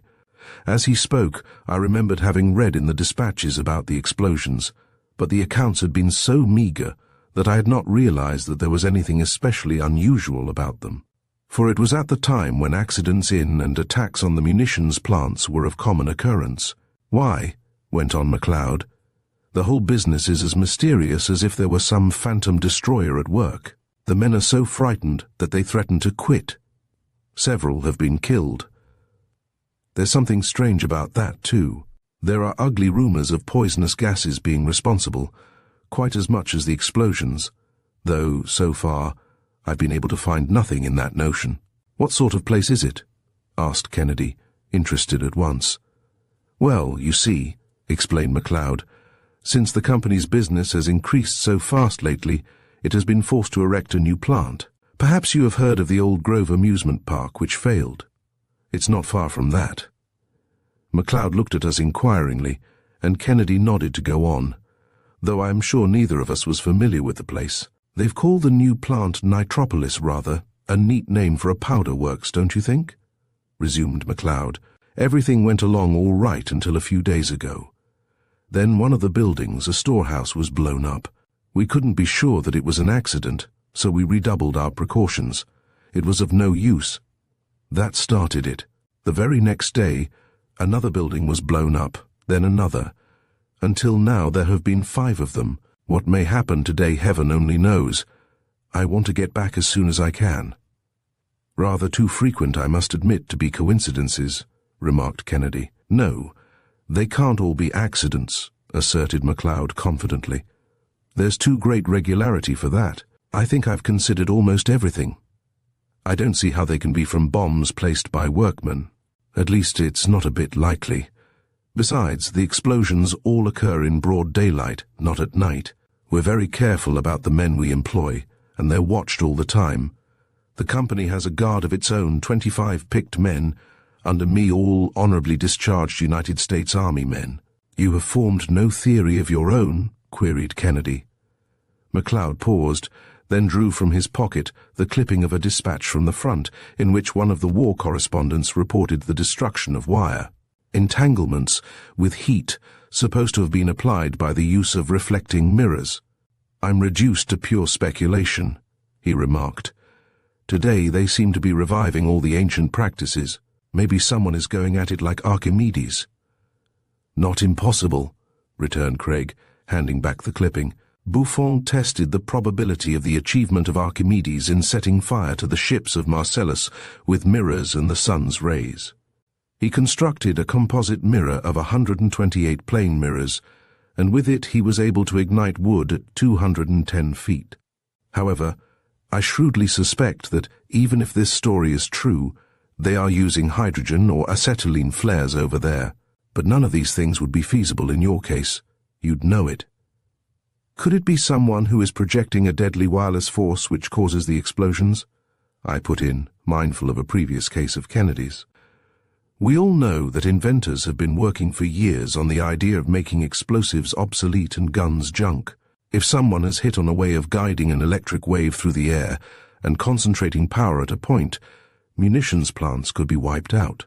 MacLeod looked anxiously from me to Kennedy, but Craig betrayed nothing by his face except his interest. "Sometimes I have imagined I heard a peculiar faint whirring noise in the air," he remarked thoughtfully. "I thought of having the men on the watch for airships, but they've never seen a trace of one. It might be some power either like this," he added, shaking the clipping, "or like that which Mr. Jameson suggests. It's something like that you meant, I presume, when you called it a phantom destroyer a moment ago?" asked Kennedy. MacLeod nodded. "If you're interested," he pursued hastily, "and feel like going down there to look things over, I think the best place for you to go would be to the Sneddons. There's some people who have seen a chance to make a little money out of the boom. Many visitors are now coming and going on business connected with the new works. They have started a boarding house, or rather Mrs. Sneddon has. There's a daughter, too, who seems to be very popular." Kennedy glanced whimsically at me. "Well, Walter," he remarked tentatively, "entirely aside from the young lady, this ought to make a good story for the Star." "Indeed it ought," I replied enthusiastically. "Then you'll go down to Nitropolis?" queried MacLeod eagerly. "You can catch a train that will get you there about noon, and the company will pay you well." "MacLeod, with the mystery, Miss Snedden, and the remuneration, you are irresistible," smiled Kennedy. "Thank you," returned the detective. "You won't regret it. I can't tell you how much relieved I feel to have someone else, and above all, yourself on the case. You can get a train in half an hour. I think it would be best for you to go as though you had no connection with me, at least for the present." Kennedy agreed, and MacLeod excused himself, promising to be on the train, although not to ride with us, in case we should be the target of two inquisitive eyes. For a few moments, while our taxicab was coming, Kennedy considered thoughtfully what the company detective had said. By the time the vehicle arrived, he had hurriedly packed up some apparatus in 2 large grips, one of which it fell to my lot to carry. The trip down to Nitropolis was uninteresting, and we arrived at the little station shortly after noon. MacLeod was on the train, but did not speak to us, and it was perhaps just as well, for the cabman and others hanging about the station were keenly watching new arrivals. And anyone with MacLeod must have attracted attention. We were selected by one of the cabmen and driven immediately to the Snedden house. Our cover was, as Craig and I had decided, to pose as 2 newspaper men from New York, that being the easiest way to account for any undue interest we might show in things. The powder company's plant was situated on a large tract of land which was surrounded by a barbed wire fence 6 feet high and constructed in a manner very similar to the fences used in protecting prison camps in war times. At various places along the several miles of fence gates were placed, with armed guards. Many other features were suggestive of war times. One that impressed us most was that each workman had to carry a pass similar, almost, to a passport. This entire fence, we learned, was patrolled day and night by armed guards. A mile or so from the plant, or just outside the main gate, quite a settlement had grown up, like a mushroom. Almost overnight, the product of a flood of new money. Originally, there had been only one house for some distance about that of the Sneddens, but now there were scores of houses, mostly those of officials and managers, some of them really pretentious affairs. MacLeod himself lived in one of them, and we could see him ahead of us, being driven home. The workmen lived farther along the line, in a sort of company town, which at present greatly resembled a western mining camp, though ultimately it was to be a bungalow town. Just at present, however, it was the Snedden house that interested us most, for we felt the need of getting ourselves established in this strange community. It was an old-fashioned farmhouse, and had been purchased very cheaply by Snedden several years before. He had altered it and brought it up to date, and the combination of old and new proved to be typical of the owner as well as of the house. Kennedy carried off well the critical situation of our introduction, and we found ourselves welcomed rather than scrutinized as intruders. Garfield Snedden was much older than his second wife, Ida. In fact, she did not seem to be much older than Snedden's daughter Gertrude, whom MacLeod had already mentioned, a dashing young lady, never intended by nature to vegetate in the rural seclusion that her father had sought before the advent of the powder works. Mrs. Snedden was one of those capable women who can manage a man without his knowing it. Indeed, one felt that Snedden, who was somewhat of both student and dreamer, needed a manager. "I'm glad your train was on time," bustled Mrs. Snedden. "Luncheon will be ready in a few moments now." We had barely time to look about before Gertrude led us into the dining room and introduced us to the other boarders. Knowing human nature, Kennedy was careful to be struck with admiration and amazement at everything we had seen in our brief whirl through Nitropolis. It was not a difficult or entirely assumed feeling either, when one realized that, only a few short months before, the region had been nothing better than an almost hopeless wilderness of scrub pines. We did not have to wait long before the subject uppermost in our minds was brought up, the explosions. Among the boarders there were at least 2 who, from the start, promised to be interesting as well as important. One was a tall, slender chap named Garretson, whose connection with the company, I gathered from the conversation, took him often on important matters to New York. The other was an older man, Jackson, who seemed to be connected with the management of the works, a reticent fellow, more given to listening to others than to talking himself. "Nothing has happened so far today, anyhow," remarked Garretson, tapping the back of his chair with his knuckle, as a token of respect for that evil spirit who seems to be exorcised by knocking wood. "Oh," exclaimed Gertrude, with a little half-suppressed shudder, "I do hope those terrible explosions are at last over." "If I had my way," asserted Garretson savagely, "I'd put this town under martial law until they were over." "It may come to that," put in Jackson quietly. "Quite in keeping with the present tendency of the age," agreed Snedden, in a tone of philosophical disagreement. "I don't think it makes much difference how you accomplish the result, Garfield," chimed in his wife, "as long as you accomplish it, and it is one that should be accomplished." Snedden retreated into the refuge of silence. Though this was only a bit of the conversation, we soon found out that he was an avowed pacifist. Garretson, on the other hand, was an ardent militarist, a good deal of a fire-eater. I wondered whether there might not be a good deal of the poseur about him too. It needed no second sight to discover that both he and Gertrude were deeply interested in each other. Garretson was what Broadway would call a live one, and though there is nothing essentially wrong in that, I fancied that I detected now and then an almost maternal solicitude on the part of her stepmother, who seemed to be watching both the young man and her husband alternately. Once Jackson and Mrs. Snedden exchanged glances. There seemed to be some understanding between them. The time to return to the works was approaching, and we all rose. Somehow, Gertrude and Garretson seemed naturally to gravitate toward the door together. Some distance from the house there was a large barn. Part of it had been turned into a garage, where Garretson kept a fast car. Jackson also had a roadster. In fact, in this new community, with its superabundant new wealth, everybody had a car. Kennedy and I sauntered out after the rest. As we turned an angle of the house, we came suddenly upon Garretson in his racer, talking to Gertrude. The crunch of the gravel under our feet warned them before we saw them, but not before we could catch a glimpse of a warning finger on the rosy lips of Gertrude. As she saw us, she blushed ever so slightly. "You'll be late," she cried hastily. "Mr. Jackson has been gone 5 minutes." "On foot," returned Garretson nonchalantly. "I'll overtake him in 30 seconds. Nevertheless, he did not wait longer, but swung up the road at a pace which was the admiration of all speed-loving Nitropolitans. Craig had ordered our taxicab driver to stop for us after lunch, and, without exciting suspicion, managed to stow away the larger part of the contents of our grips in his car.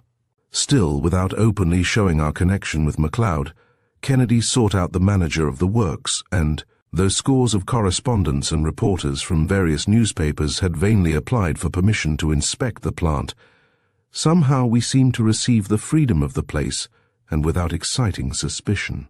Craig's first move was to look the plant over. As we approached it, our attention was instantly attracted to the numerous one-story galvanized iron buildings that appeared to stretch endlessly in every direction. They seemed to be of a temporary nature, though the power plants, offices, and other necessary buildings were very substantially built. The framework of the factory buildings was nothing but wood, covered by iron sheathing, and even the sides seemed to be removable. The floors, however, were of concrete. "They serve their purpose well," observed Kennedy, as we picked our way about. "Explosions at powder mills are frequent anyhow. After an explosion, there is very little debris to clear away, as you may imagine. These buildings are easily repaired or replaced, and they keep a large force of men for these purposes, as well as materials for any emergency." One felt instinctively the hazard of the employment. Everywhere were signs telling what not and what to do. One that stuck in my mind was, "It is better to be careful than sorry." Throughout the plant at frequent intervals were first aid stations with kits for all sorts of accidents, including respirators, for workmen were often overcome by ether or alcohol fumes. Everything was done to minimize the hazard, yet one could not escape the conviction that human life and limb were as much a cost of production in this industry as fuel and raw material. Once, in our wanderings about the plant, I recall we ran across both Garretson and Jackson in one of the offices. They did not see us, but seemed to be talking very earnestly about something. What it was, we could not guess, but this time it seemed to be Jackson who was doing most of the talking. Kennedy watched them as they parted. "There's something peculiar under the surface with those people at the boarding house," was all he observed. "Come, over there, about 1/8 of a mile. I think I see evidences of the latest of the explosions. Let's look at it." MacLeod had evidently reasoned that sooner or later Kennedy would appear in this part of the grounds, and as we passed one of the shops he joined us. "You mentioned something about rumors of poisonous gases," hinted Craig, as we walked along. "Yes," assented MacLeod. "I don't know what there is in it. I suppose you know that there is a very poisonous gas, carbon monoxide, or carbonic oxide, formed in considerable quantity by the explosion of several of the powders commonly used in shells. The gas has the curious power of combining with the blood and refusing to let go, thus keeping out the oxygen necessary for life. It may be that that is what accounts for what we've seen, that it is actual poisoning to death of men not killed by the immediate explosion. We had reached the scene of the previous day's disaster. No effort had yet been made to clear it up. Kennedy went over it carefully. What it was he found I do not know, but he had not spent much time before he turned to me. "Walter," he directed, "I wish you would go back to the office near the gate, where I left that paraphernalia we brought down. Carry it over. Let me see, there's an open space there on that knoll. I'll join you there." Whatever was in the packages was both bulky and heavy, and I was glad to reach the hillside he had indicated. Craig was waiting for me there with MacLeod, and at once opened the packages. From them he took a thin steel rod, which he set up in the center of the open space. To it he attached a frame, and to the frame what looked like 4 reversed megaphones. Attached to the frame, which was tubular, was an oak box with a little arrangement of hard rubber and metal which fitted into the ears. For some time Kennedy's face wore a set, far-away expression, as if he were studying something. "The explosions seem always to occur in the middle of the afternoon," observed MacLeod, fidgeting apprehensively. Kennedy motioned petulantly for silence. Then suddenly he pulled the tubes out of his ears and gazed about sharply. "There's something in the air," he cried. "I can hear it." MacLeod and I strained our eyes. There was nothing visible. "This is an anti-aircraft listening post, such as the French use," explained Craig hurriedly. "Between the horns and the microphone in the box, you can catch the hum of an engine even when it is muffled. If there's an aeroplane or a zeppelin about, this thing would locate it." Still, there was nothing that we could see, though now the sound was just perceptible to the ear if one strained his attention a bit. I listened. It was plain in the detector, yet nothing was visible. What strange power could it be that we could not see or feel in broad daylight? Just then came a low rumbling, and then a terrific roar from the direction of the plant. We swung about in time to see a huge cloud of debris lifted literally into the air above the treetops and drop to earth again. The silence that succeeded the explosion was eloquent. The phantom destroyer had delivered his blow again. "The distillery where we make the denatured alcohol," cried MacLeod, gazing with tense face as from other buildings we could see men pouring forth, panic-stricken, and the silence was punctured by shouts. Kennedy bent over his detector. "That same mysterious buzzing," he muttered, "only fainter." Together we hastened now toward the distillery, another of those corrugated iron buildings. It had been completely demolished. Here and there lay a dark, still mass. I shuddered. They were men! As we ran toward the ruin, we crossed a baseball field which the company had given the men. I looked back for Kennedy. He had paused at the wire backstop behind the catcher. Something caught in the wires interested him. By the time I reached him, he had secured it, a long, slender metal tube, cleverly weighted so as to fall straight. "Not 100%. Of hits, evidently," he muttered. "Still, one was enough." "What is it?" asked MacLeod. "An incendiary pastille.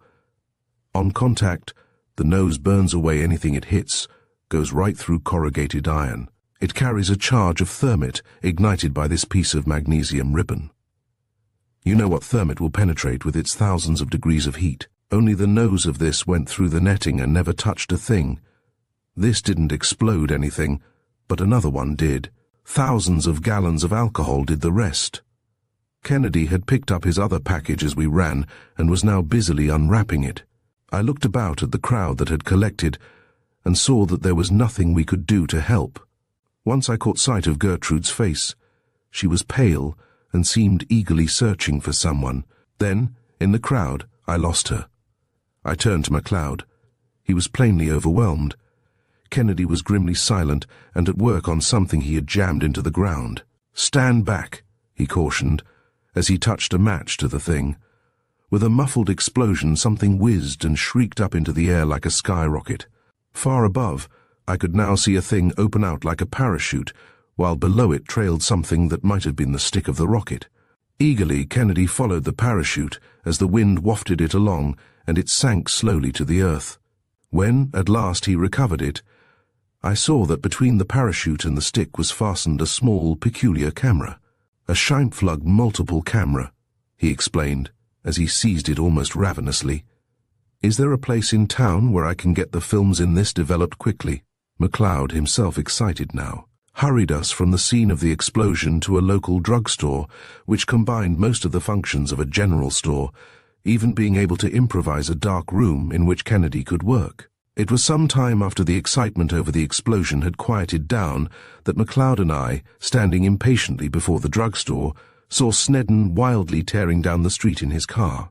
He saw us and pulled up at the curb with a jerk. "Where's Gertrude?" he shouted wildly. "Has anyone seen my daughter?"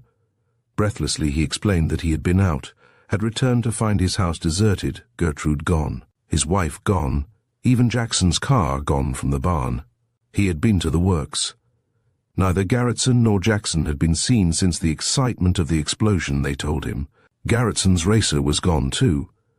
There seemed to have been a sort of family explosion also. Kennedy had heard the loud talking and had left his work to the druggist to carry on and joined us. There was no concealment now of our connection with MacLeod, for it was to him that everyone in town came when in trouble. In almost no time, so accurately did he keep his fingers on the fevered pulse of Nitropolis, MacLeod had found out that Gertrude had been seen driving away from the company's grounds with someone in Garretson's car, probably Garretson himself. Jackson had been seen hurrying down the street. Someone else had seen Ida Snedden in Jackson's car, alone. Meanwhile, over the wire, MacLeod had sent out descriptions of the 4 people and the 2 cars, in the hope of intercepting them before they could be plunged into the obscurity of any nearby city. Not content with that, MacLeod and Kennedy started out in the former's car, while I climbed in with Snedden, and we began a systematic search of the roads out of Nitropolis. As we sped along, I could not help feeling, though I said nothing, that somehow the strange disappearances must have something to do with the mysterious phantom destroyer. I did not tell even Snedden about the little that Kennedy had discovered, for I had learned that it was best to let Craig himself tell at his own time and in his own way. But the man seemed frantic in his search, and I could not help the impression that there was something, perhaps only a suspicion, that he knew which might shed some light.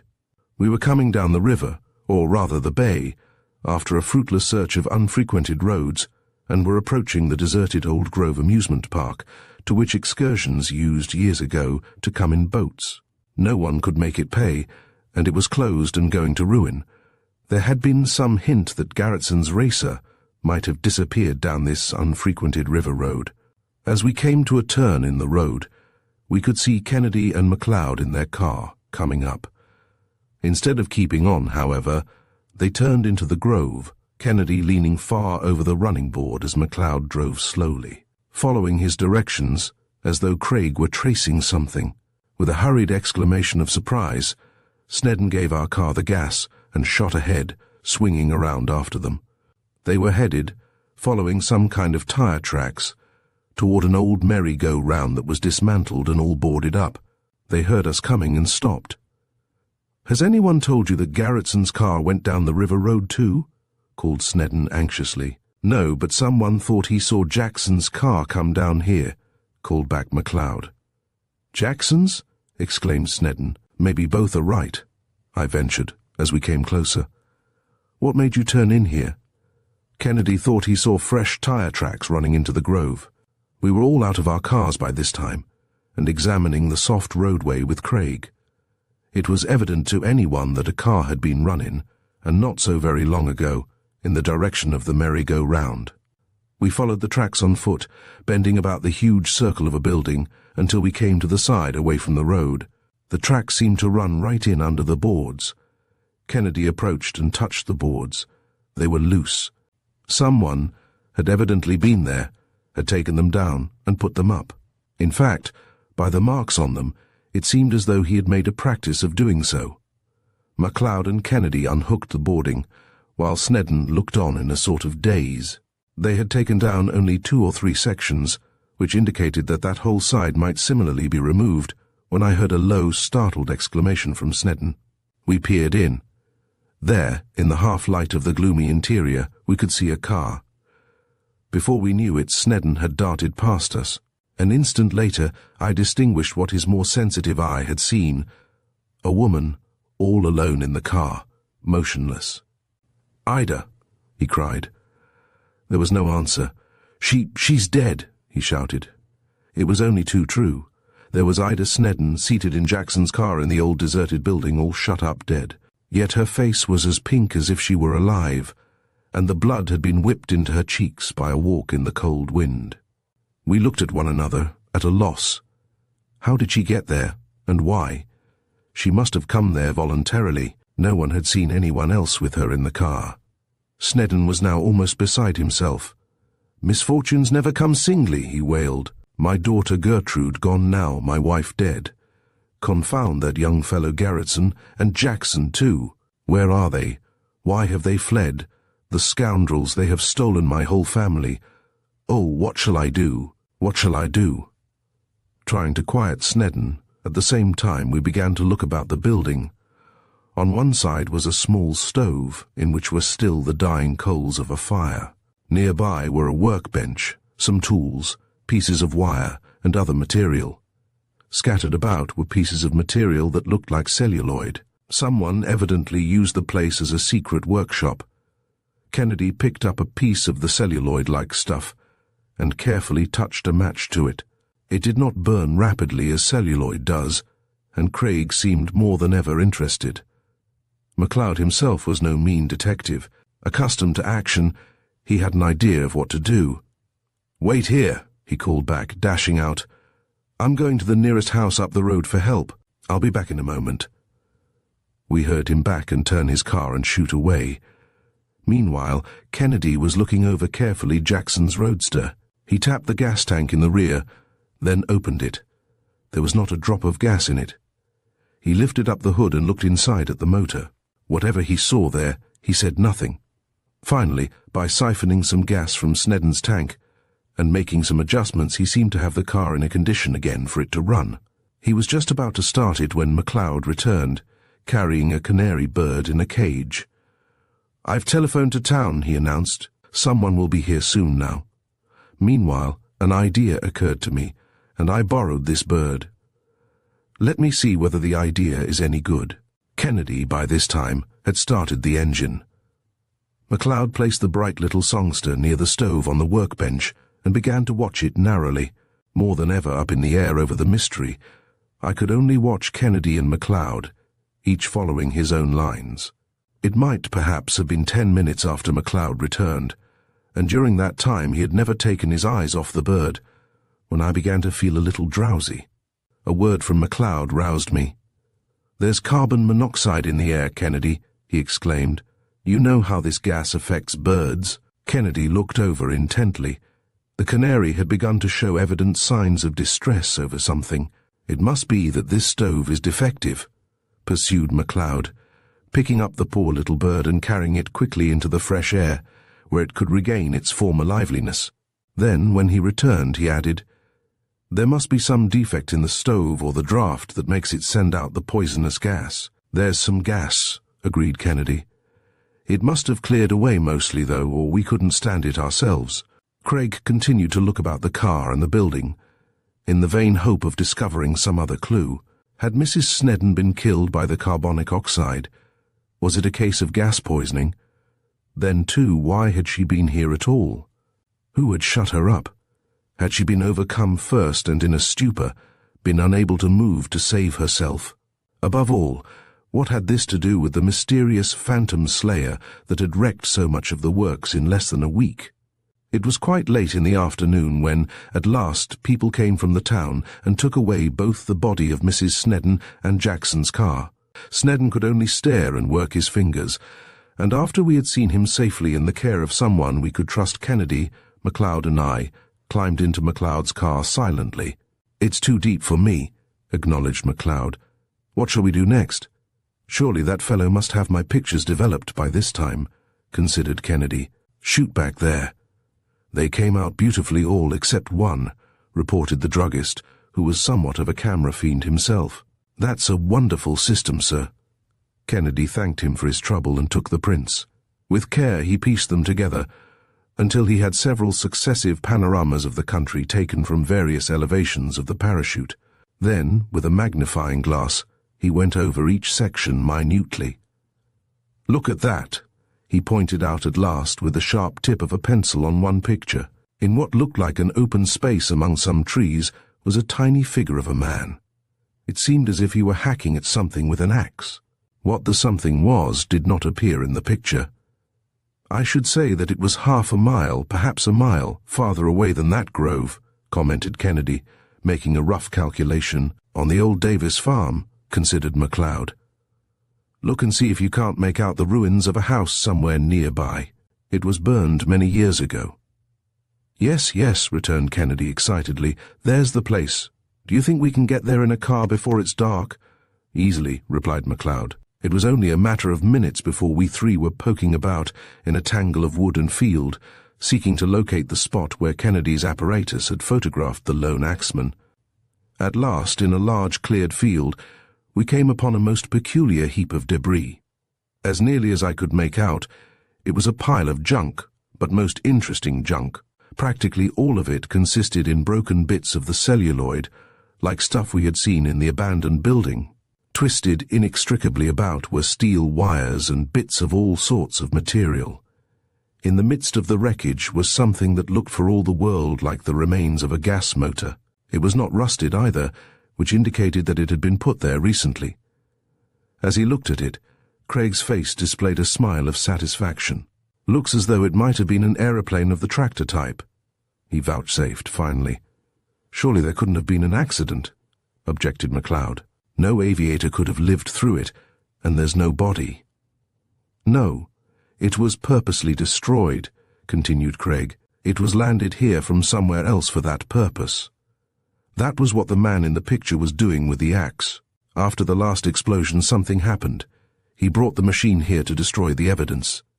"But," persisted MacLeod, "if there had been an aeroplane hovering about, we should have seen it in the air, passing over the works at the time of the explosion."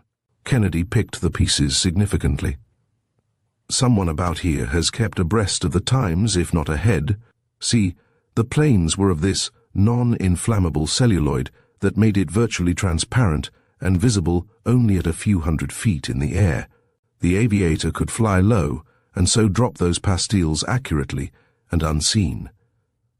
The engine had one of those new muffler boxes. He would have been unheard too, except for that delicate airship detector." MacLeod and I could but stare at each other aghast. Without a doubt, it was in the old merry-go-round building that the phantom aviator had established his hangar.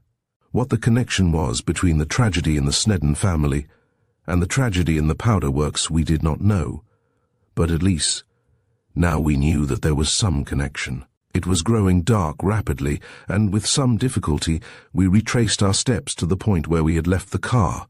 We whirled back to the town, and, of course, to the Snedden house. Snedden was sitting in the parlour when we arrived, by the body of his wife, staring, speechless, straight before him, while several neighbours were gathered about, trying to console him. We had scarcely entered when a messenger boy came up the path from the gate. Both Kennedy and MacLeod turned toward him, expecting some reply to the numerous messages of alarm sent out earlier in the afternoon. "Telegram for Mrs. Snedden," announced the boy. "Mrs. Snedden?" queried Kennedy, surprised, and quickly, "Oh yes, that's all right. I'll take care of it." He signed for the message, tore it open, and read it. For a moment his face, which had been clouded, smoothed out, and he took a couple of turns up and down the hall, as though undecided. Finally, he crumpled the telegram abstractedly and shoved it into his pocket. We followed him as he went into the parlour and stood for several moments, looking fixedly on the strangely flushed face of Mrs. Snedden. "MacLeod," he said finally, turning gravely toward us, and for the present seeming to ignore the presence of the others. "This amazing series of crimes has brought home to me forcibly the alarming possibilities of applying modern scientific devices to criminal uses. New modes and processes seem to bring new menaces." "Like carbon monoxide poisoning?" suggested MacLeod. "Of course it has long been known as a harmful gas, but—" "Let us see," interrupted Kennedy. "Walter, you were there when I examined Jackson's car. There was not a drop of gasoline in the tank, you will recall. Even the water in the radiator was low. I lifted the hood. Someone must have tampered with the carburetor. It was adjusted so that the amount of air in the mixture was reduced. More than that, I don't know whether you noticed it or not, but the spark and gas were set so that, when I did put gasoline in the tank, I had but to turn the engine over, and it went. In other words, that car had been standing there, the engine running, until it simply stopped for want of fuel." He paused while we listened intently, then resumed. "The gas engine and gas motor have brought with them another of those unanticipated menaces of which I spoke. Whenever the explosion of the combustible mixture is incomplete or of moderated intensity, a gas of which little is known may be formed in considerable quantities. In this case, as in several others that have come to my attention, vapors arising from the combustion must have emitted certain noxious products. The fumes that caused Ida Snedden's death were not of carbon monoxide from the stove, MacLeod. They were splitting products of gasoline, which are so new to science that they have not yet been named. Mrs. Snedden's death, I may say for the benefit of the coroner, was due to the absorption of some of these unidentified gaseous poisons. They are as deadly as a knife thrust through the heart, under certain conditions. Due to the non-oxidation of some of the elements of gasoline, they escape from the exhaust of every running gas engine. In the open air, where only a whiff or two would be inhaled now and then, they are not dangerous, but in a closed room they may kill in an incredibly short time. In fact, the condition has given rise to an entirely new phenomenon, which someone has named petra mortis. "Petra mortis?" repeated Snedden, who for the first time began to show interest in what was going on about him. "Then it was an accident?" "I did not say it was an accident," corrected Craig. "There is an old adage that murder will out. And this expression of human experience is only repeated in what we modern scientific detectives are doing. No man bent on the commission of a crime can so arrange the circumstances of that crime that it will afterward appear, point by point, as an accident." Kennedy had us all following him breathlessly now. "I do not consider it an accident," he went on, rapidly piecing together the facts as we had found them. "Ida Snedden was killed because she was getting too close to someone's secret. Even at luncheon, I could see that she had discovered Gertrude's attachment for Garretson. How she heard that, following the excitement of the explosion this afternoon, Gertrude and Garretson had disappeared, I do not pretend to know. But it is evident that she did hear, that she went out and took Jackson's car, probably to pursue them. If we have heard that they went by the river road, she might have heard it too. In all probability she came along just in time to surprise someone working on the other side of the old merry-go-round structure. There can be no reason to conceal the fact longer.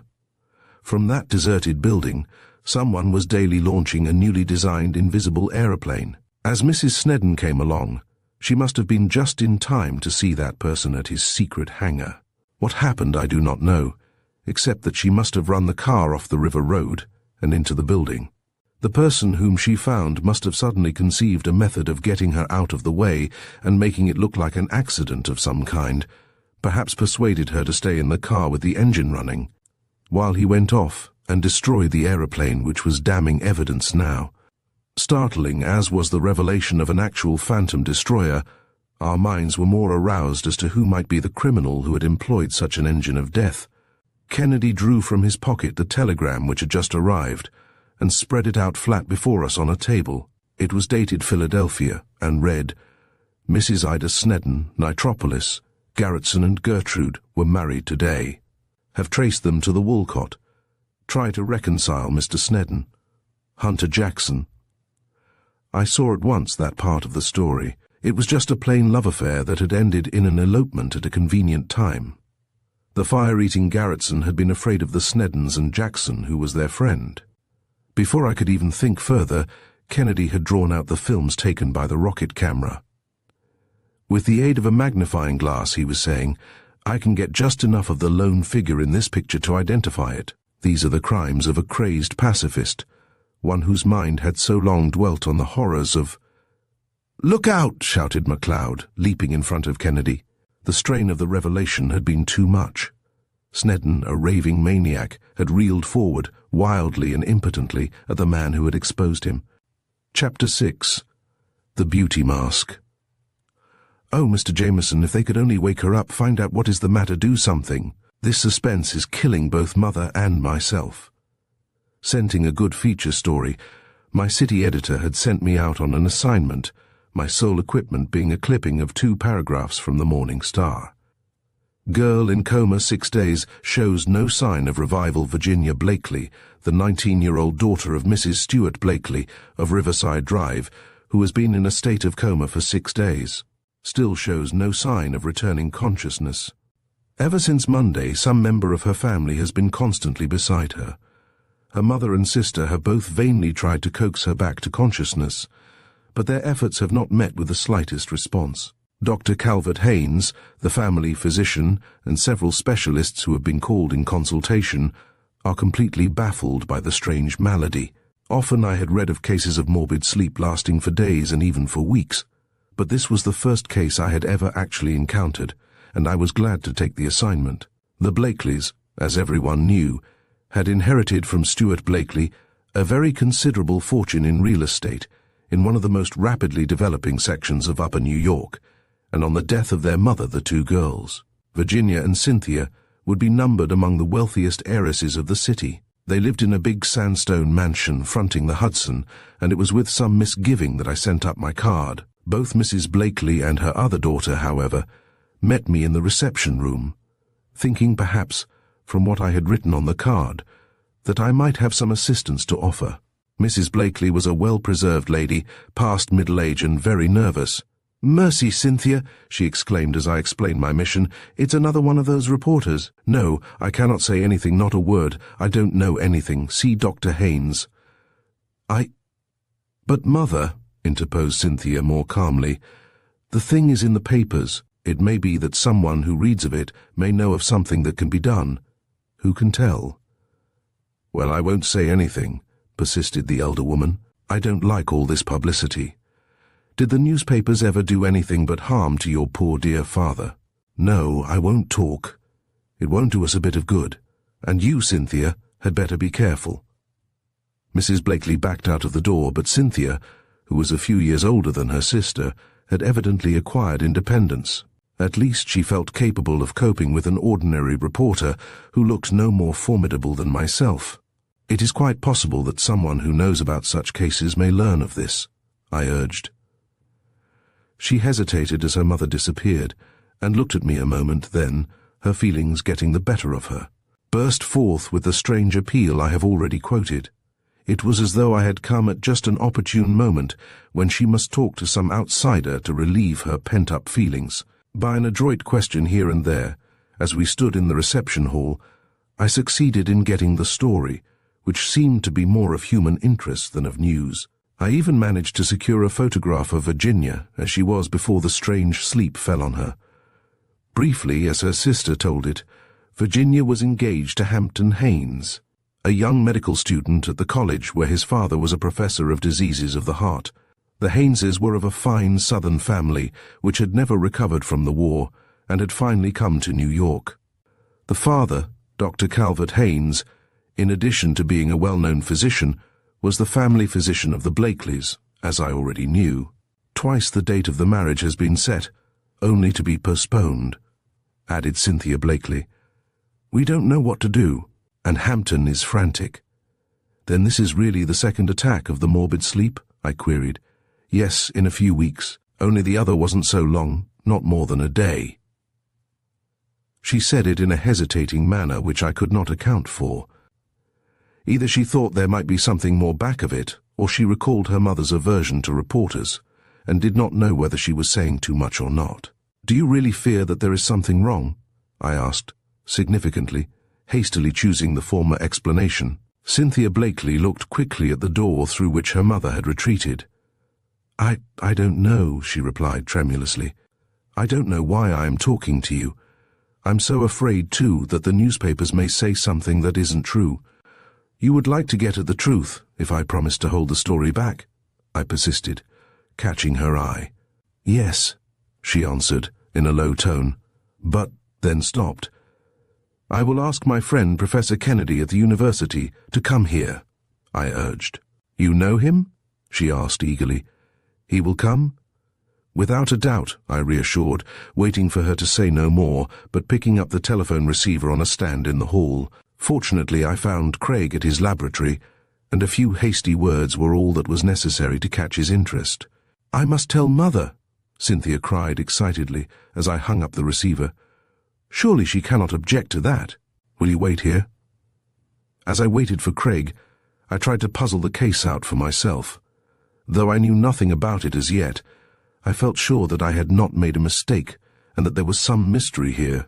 Suddenly I became aware that the two women were talking in the next room, though too low for me to catch what they were saying. It was evident, however, that Cynthia was having some difficulty in persuading her mother that everything was all right.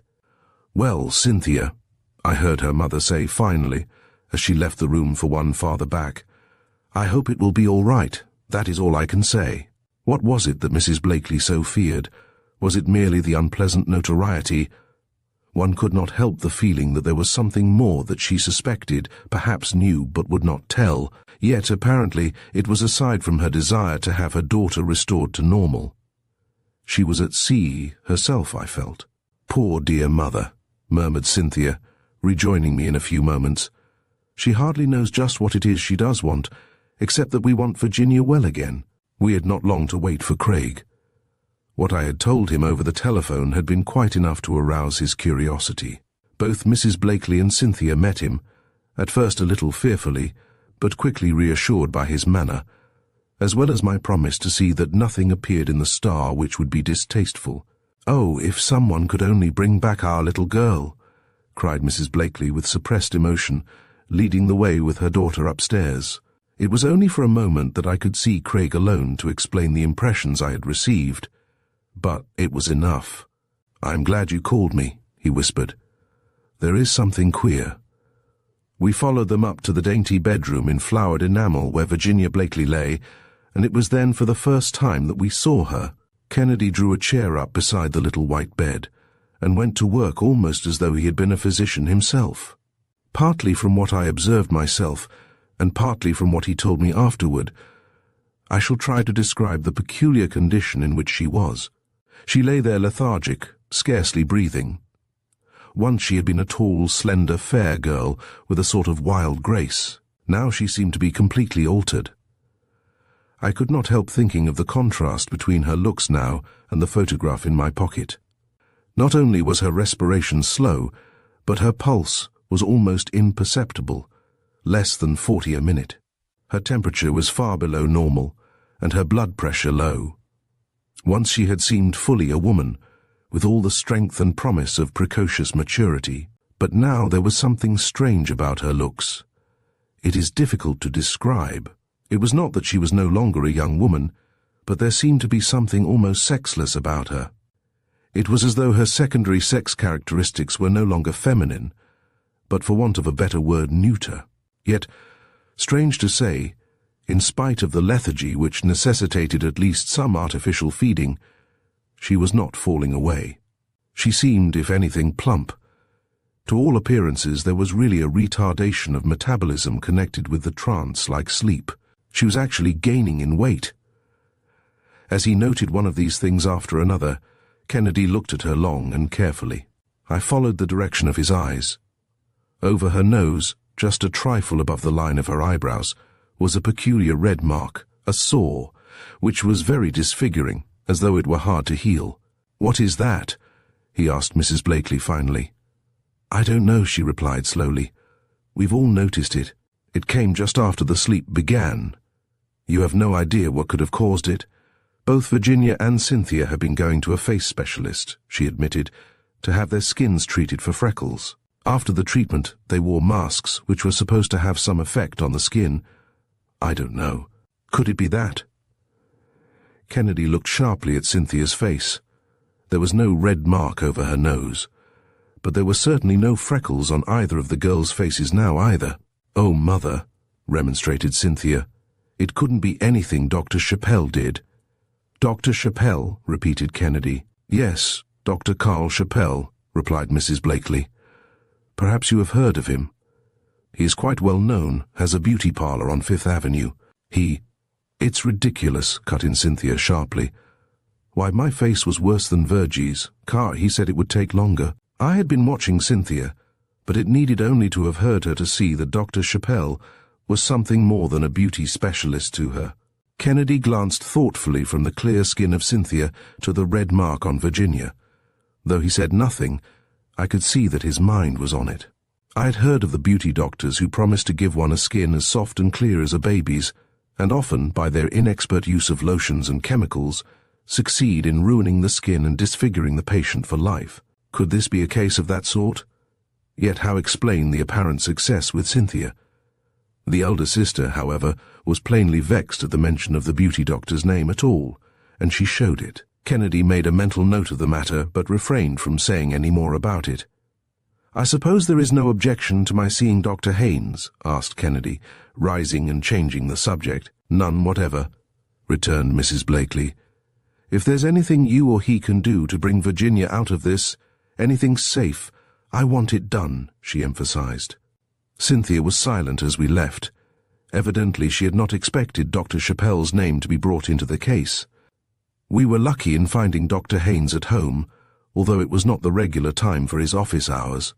Kennedy introduced himself as a friend of the Blakeleys who had been asked to see that I made no blunders in writing the story for the Star.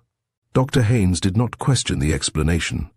He was a man well on toward the 60s, with that magnetic quality that inspires the confidence so necessary for a doctor. Far from wealthy, he had attained a high place in the profession. As Kennedy finished his version of our mission, Dr. Haynes shook his head with a deep sigh. You can understand how I feel toward the Blakeleys, he remarked at length.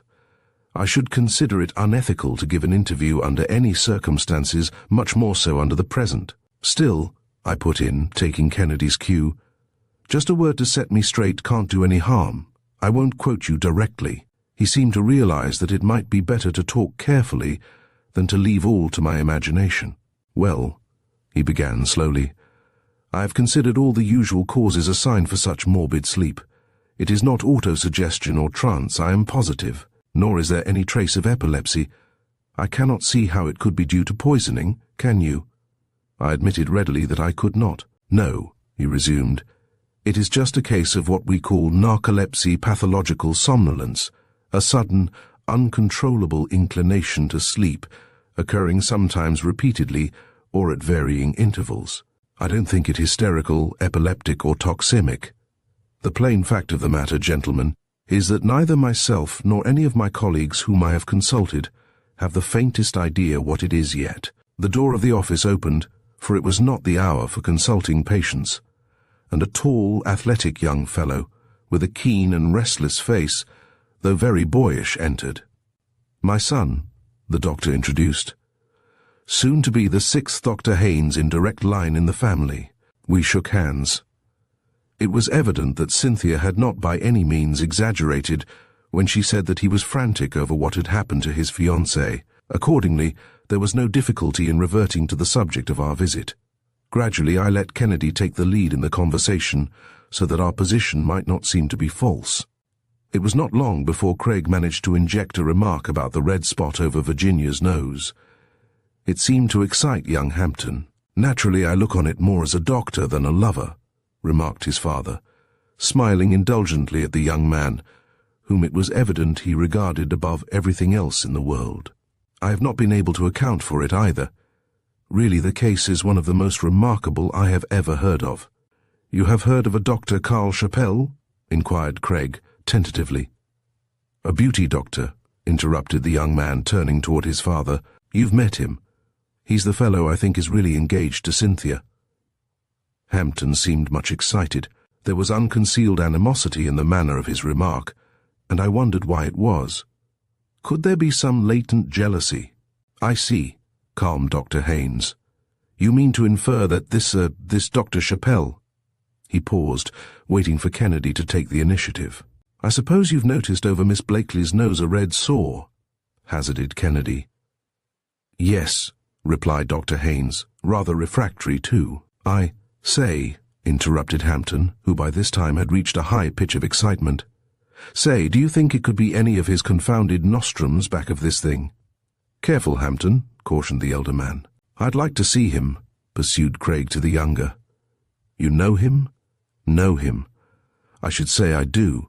Good-looking, good practice and all that, but why, he must have hypnotized that girl. Cynthia thinks he's wonderful." "I'd like to see him," suggested Craig. "Very well," agreed Hampton, taking him at his word. "Much as I dislike the fellow, I have no objection to going down to his beauty parlor with you." "Thank you," returned Craig, as we excused ourselves and left the elder Dr. Haynes. Several times on our journey down Hampton could not resist some reference to Chappelle for commercializing the profession, remarks which sounded strangely old on his lips. Chappelle's office, we found, was in a large building on Fifth Avenue in the new shopping district, where hundreds of thousands of women passed almost daily. He called the place a dermatological institute, but, as Hampton put it, he practiced decorative surgery. As we entered one door, we saw that patients left by another. Evidently, as Craig whispered, when 60 sought to look like 16, the seekers did not like to come in contact with one another. We waited some time in a little private room. At last Dr. Chappelle himself appeared, a rather handsome man with the manner that one instinctively feels appeals to the ladies. He shook hands with young Haynes, and I could detect no hostility on Chappelle's part, but rather a friendly interest in a younger member of the medical profession. Again I was thrown forward as a buffer. I was their excuse for being there. However, a newspaper experience gives you one thing, if no other assurance. "I believe you have a patient, a Miss Virginia Blakely?" I ventured. "Miss Blakely?" "Oh yes, and her sister also." The mention of the names was enough. I was no longer needed as a buffer. "Chappelle," blurted out Hampton, "you must have done something to her when you treated her face. There's a little red spot over her nose that hasn't healed yet."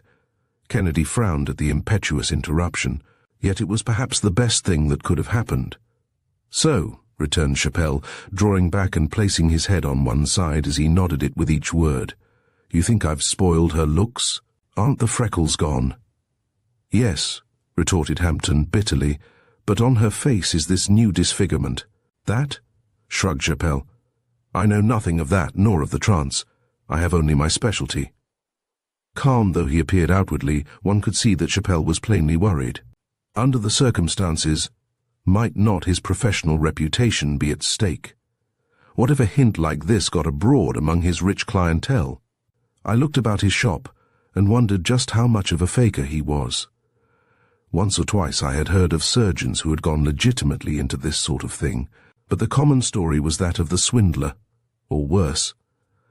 I had heard of scores of cases of good looks permanently ruined, seldom of any benefit. Had Chappelle ignorantly done something that would leave its scar forever, or was he one of the few who were honest and careful? Whatever the case, Kennedy had accomplished his purpose. He had seen Chappelle. If he were really guilty of anything, the chances were all in favor of his betraying it by trying to cover it up. Deftly suppressing Hampton, we managed to beat a retreat without showing our hands any further. "Humph!" snorted Hampton as we rode down in the elevator and hopped on a bus to go uptown. Gave up legitimate medicine, and took up this beauty doctoring. It's unprofessional, I tell you. Why, he even advertises. We left Hampton and returned to the laboratory, though Craig had no present intention of staying there. His visit was merely for the purpose of gathering some apparatus, which included a Crookes tube, carefully packed, a rheostat, and some other paraphernalia which we divided. A few moments later we were on our way again to the Blakely mansion. No change had taken place in the condition of the patient, and Mrs. Blakely met us anxiously. Nor was the anxiety wholly over her daughter's condition, for there seemed to be an air of relief when Kennedy told her that we had little to report. Upstairs in the sick room, Craig set silently to work, attaching his apparatus to an electric light socket from which he had unscrewed the bulb. As he proceeded, I saw that it was, as I had surmised, his new X-ray photographing machine which he had brought. Carefully, from several angles, he took photographs of Virginia's head, then, without saying a word, packed up his kit and started away. We were passing down the hall, after leaving Mrs. Blakely, when a figure stepped out from behind a portiere. It was Cynthia, who had been waiting to see us alone. "You don't think Dr. Chappelle had anything to do with it?" she asked in a hoarse whisper. "Then Hampton Haynes has been here?" avoided Kennedy. "Yes," she admitted, as though the question had been quite logical. "He told me of your visit to Carl." There was no concealment now of her anxiety. Indeed, I saw no reason why there should be.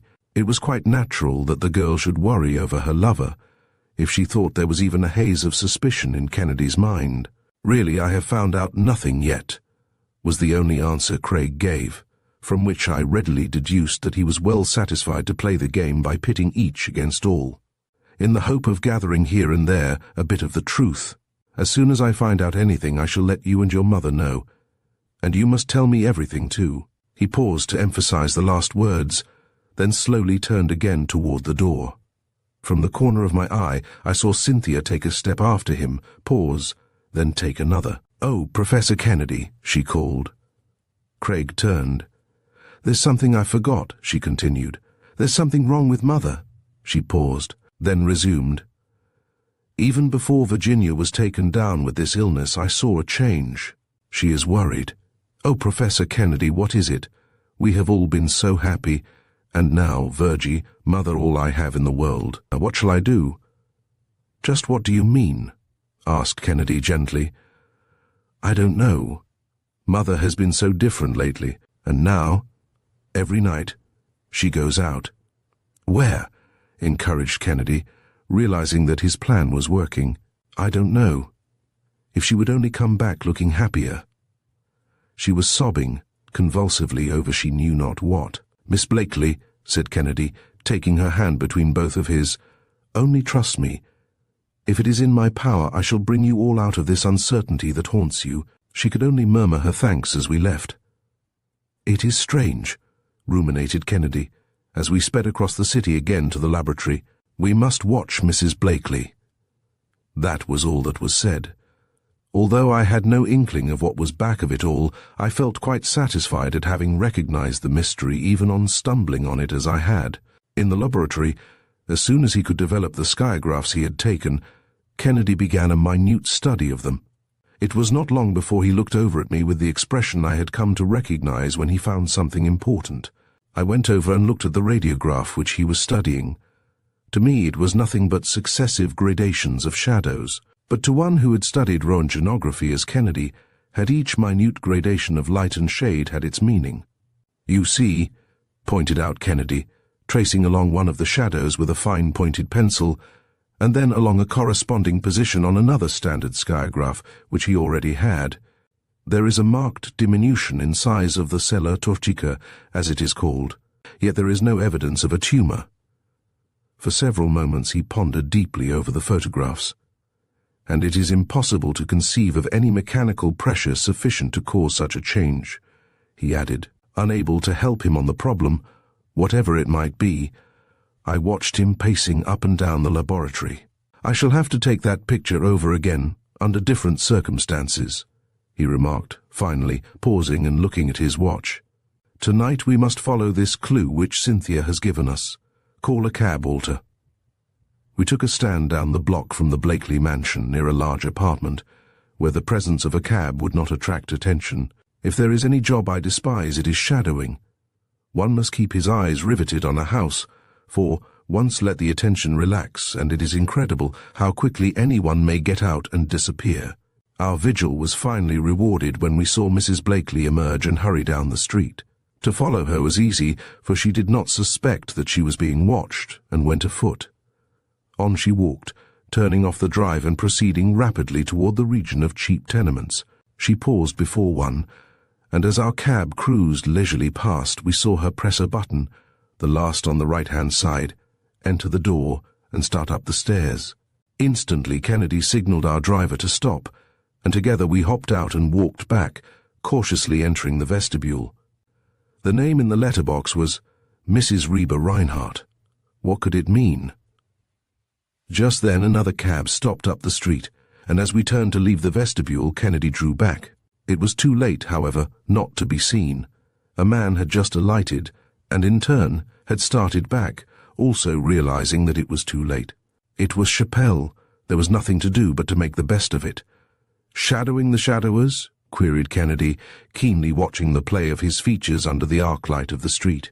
"Miss Cynthia asked me to follow her mother the other night," he answered quite frankly. "And I have been doing so ever since." It was a glib answer, at any rate, I thought.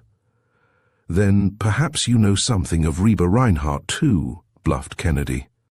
Chappelle eyed us a moment, in doubt how much we knew.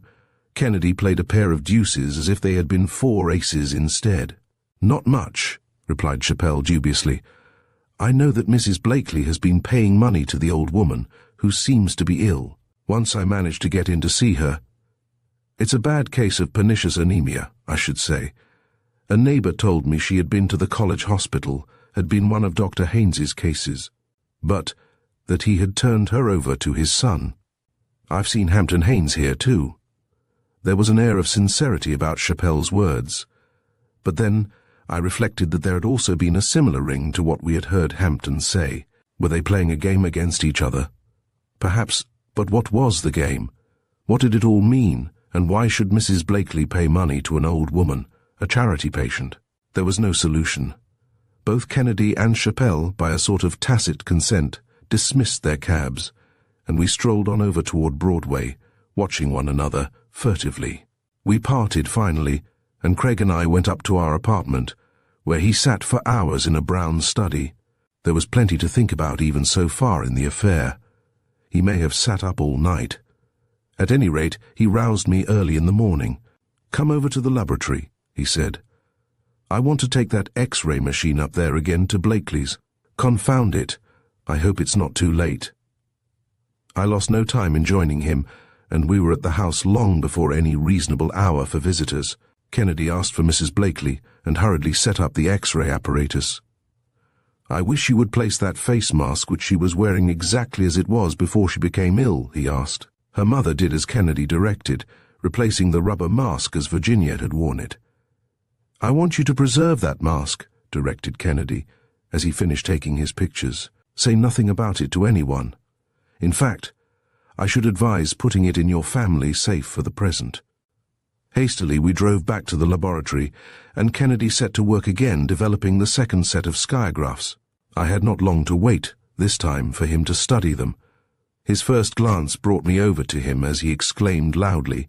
At the point just opposite the sore which he had observed on Virginia's forehead and overlying the sella turcica, there was a peculiar spot on the radiograph. "Something in that mask has affected the photographic plate," he explained, his face now animated. Before I could ask him what it was, he had opened a cabinet where he kept many new things which he studied in his leisure moments. From it, I saw him take several glass ampules, which he glanced at hastily and shoved into his pocket as we heard a footstep out in the hall. It was Chappelle, very much worried. Could it be that he knew his society clientele was at stake, I wondered, or was it more than that? "She's dead," he cried. "The old lady died last night." Without a word, Kennedy hustled us out of the laboratory, stuffing the X-ray pictures into his pocket also as we went. As we hurried downtown, Chappelle told us how he had tried to keep a watch by bribing one of the neighbors, who had just informed him of the tragedy. "It was her heart," said one of the neighbors, as we entered the poor apartment. "The doctor said so. Anemia," insisted Chappelle, looking carefully at the body. Kennedy bent over also, and examined the poor, worn frame. As he did so, he caught sight of a heavy linen envelope tucked under her pillow. He pulled it out gently and opened it. Inside were several time-worn documents and letters. He glanced over them hastily, unfolding first a letter. "Walter," he whispered furtively, looking at the neighbors in the room and making sure that none of them had seen the envelope already. "Read these. That's her story." One glance was sufficient. The first was a letter from old Stuart Blakely. Reba Reinhardt had been secretly married to him and never divorced. One paper after another unfolded her story. I thought quickly. Then she had had a right in the Blakely millions. More than that, the Blakeleys themselves had none, at least only what came to them by Blakely's will. I read on to see what, if any, contest she had intended to make, and as I read I could picture old Stuart Blakely to myself strong, direct, unscrupulous, a man who knew what he wanted and got it, dominant, close-mouthed. Mysterious. He had understood and estimated the future of New York. On that he had founded his fortune. According to the old lady's story, the marriage was a complete secret. She had demanded marriage when he had demanded her. He had pointed out the difficulties. The original property had come to him and would remain in his hands only on condition that he married one of his own faith. She was not of the faith and declined to become so. There had been other family reasons also. They had been married, with the idea of keeping it secret, until he could arrange his affairs so that he could safely acknowledge her. It was, according to her story, a ruse. When she demanded recognition, he replied that the marriage was invalid, that the minister had been unfrocked before the ceremony. She was not in law his wife and had no claim, he asserted. But he agreed to compromise in spite of it all. If she would go west and not return or intrude, he would make a cash settlement. Disillusioned, she took the offer and went to California. Somehow, he understood that she was dead. Years later, he married again. Meanwhile, she had invested her settlement, had prospered, had even married herself, thinking the first marriage void. Then her second husband died, and evil times came. Blakely was dead, but she came east. Since then she had been fighting to establish the validity of the first marriage, and hence her claim to dower rights. It was a moving story. As we finished reading, Kennedy gathered the papers together and took charge of them. Taking Chappelle, who by this time was in a high state of excitement over both the death and the discovery, Kennedy hurried to the Blakely mansion, stopping only long enough to telephone to Dr. Haynes and his son. Evidently the news had spread. Cynthia Blakely met us in the hall, half frightened yet much relieved. "Oh, Professor Kennedy," she cried, "I don't know what it is, but Mother seems so different. What is it all about?" As Kennedy said nothing, she turned to Chappelle, whom I was watching narrowly. "What is it, Carl?" she whispered. I can't tell," he whispered back guardedly. Then, with an anxious glance at the rest of us, "Is your sister any better?" Cynthia's face clouded. Relieved though she was about her mother, there was still that horror for Virginia. "Come," I interrupted, not wishing to let Chappelle get out of my sight, yet wishing to follow Kennedy, who had dashed upstairs. I found Craig already at the bedside of Virginia. He had broken one of the ampules and was injecting some of the extract in it into the sleeping girl's arm. Mrs. Blakely bent over eagerly as he did so. Even in her manner she was changed.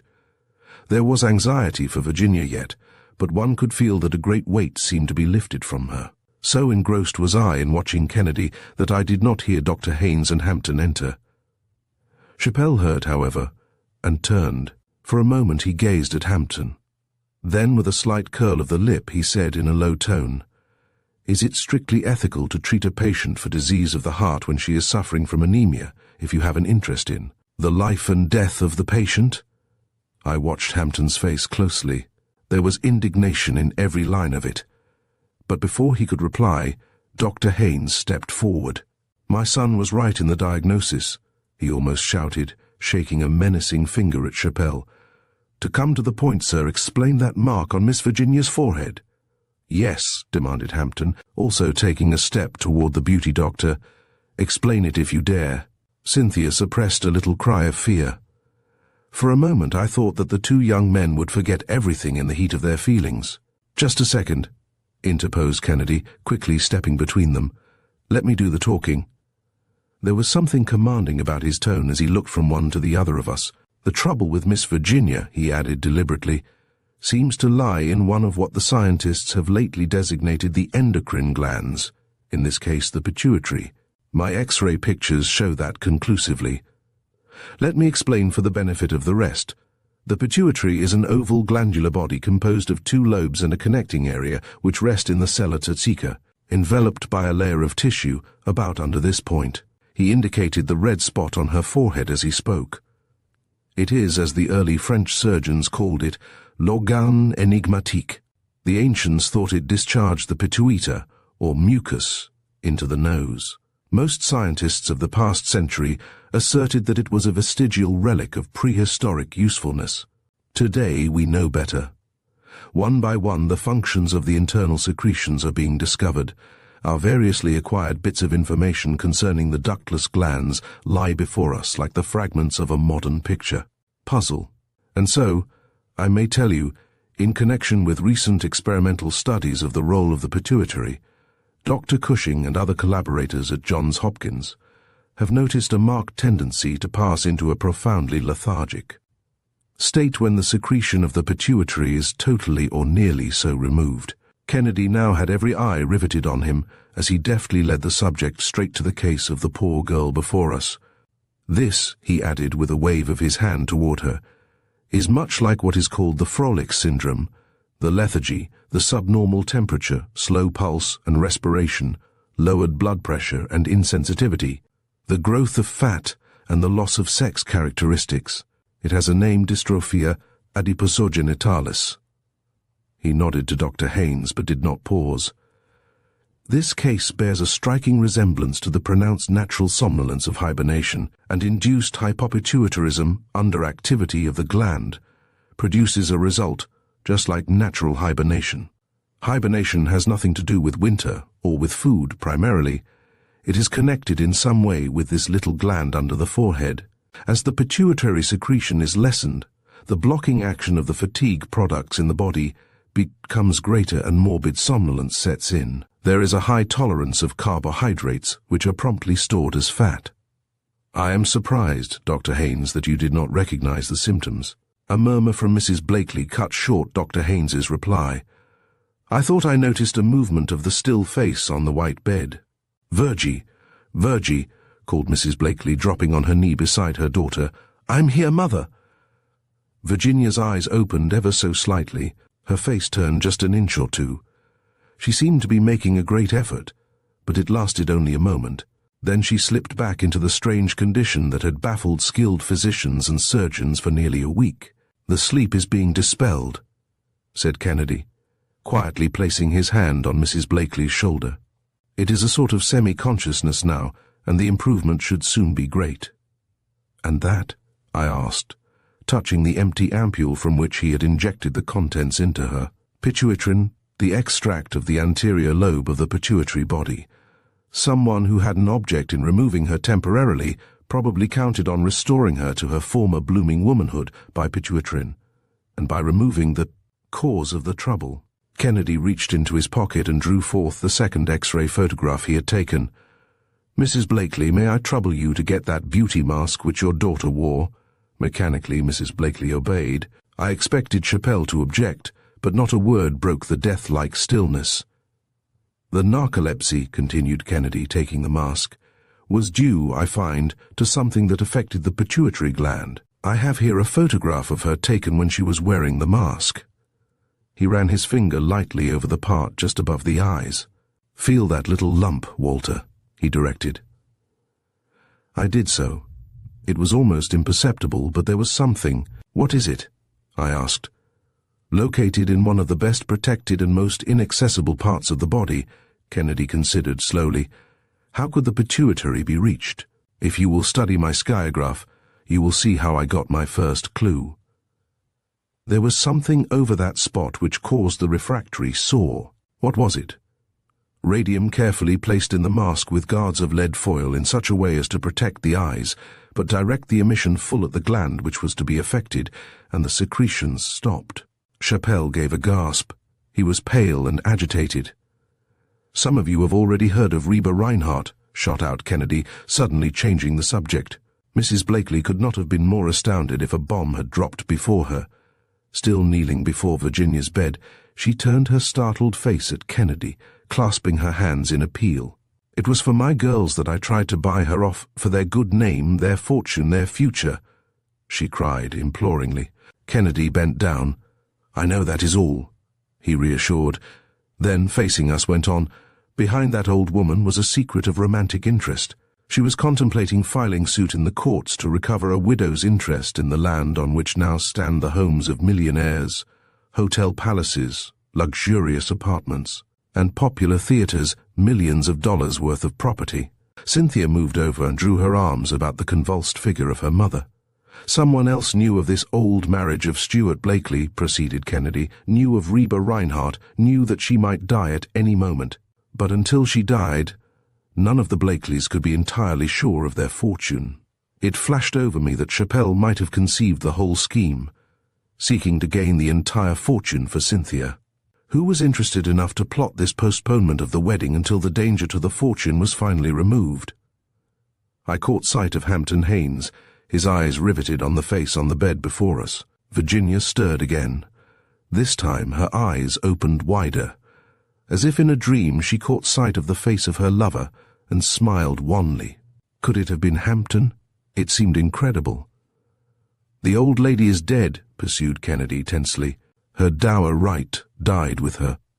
Nothing can be gained by bringing her case back again, except to trouble the Blakeleys in what is rightfully theirs." Gathering up the beauty mask, the X-ray photographs, and the papers of Mrs. Reinhardt, Kennedy emphasized with them the words as he whipped them out suddenly, postponing the marriage, at the possible expense of Chappelle, until Reba Reinhardt was dead, and trusting to a wrong diagnosis and Hampton's inexperience as the surest way of bringing that result about quickly.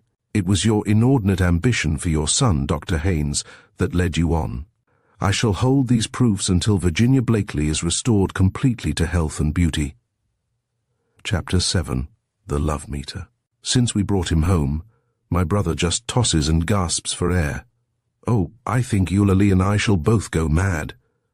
The soft, pleading voice of Anitra Barrios and her big, appealing brown eyes filled with tears were doubly affecting, as in spite of her own feelings, she placed her hand on that of a somewhat younger girl who had accompanied her to the laboratory.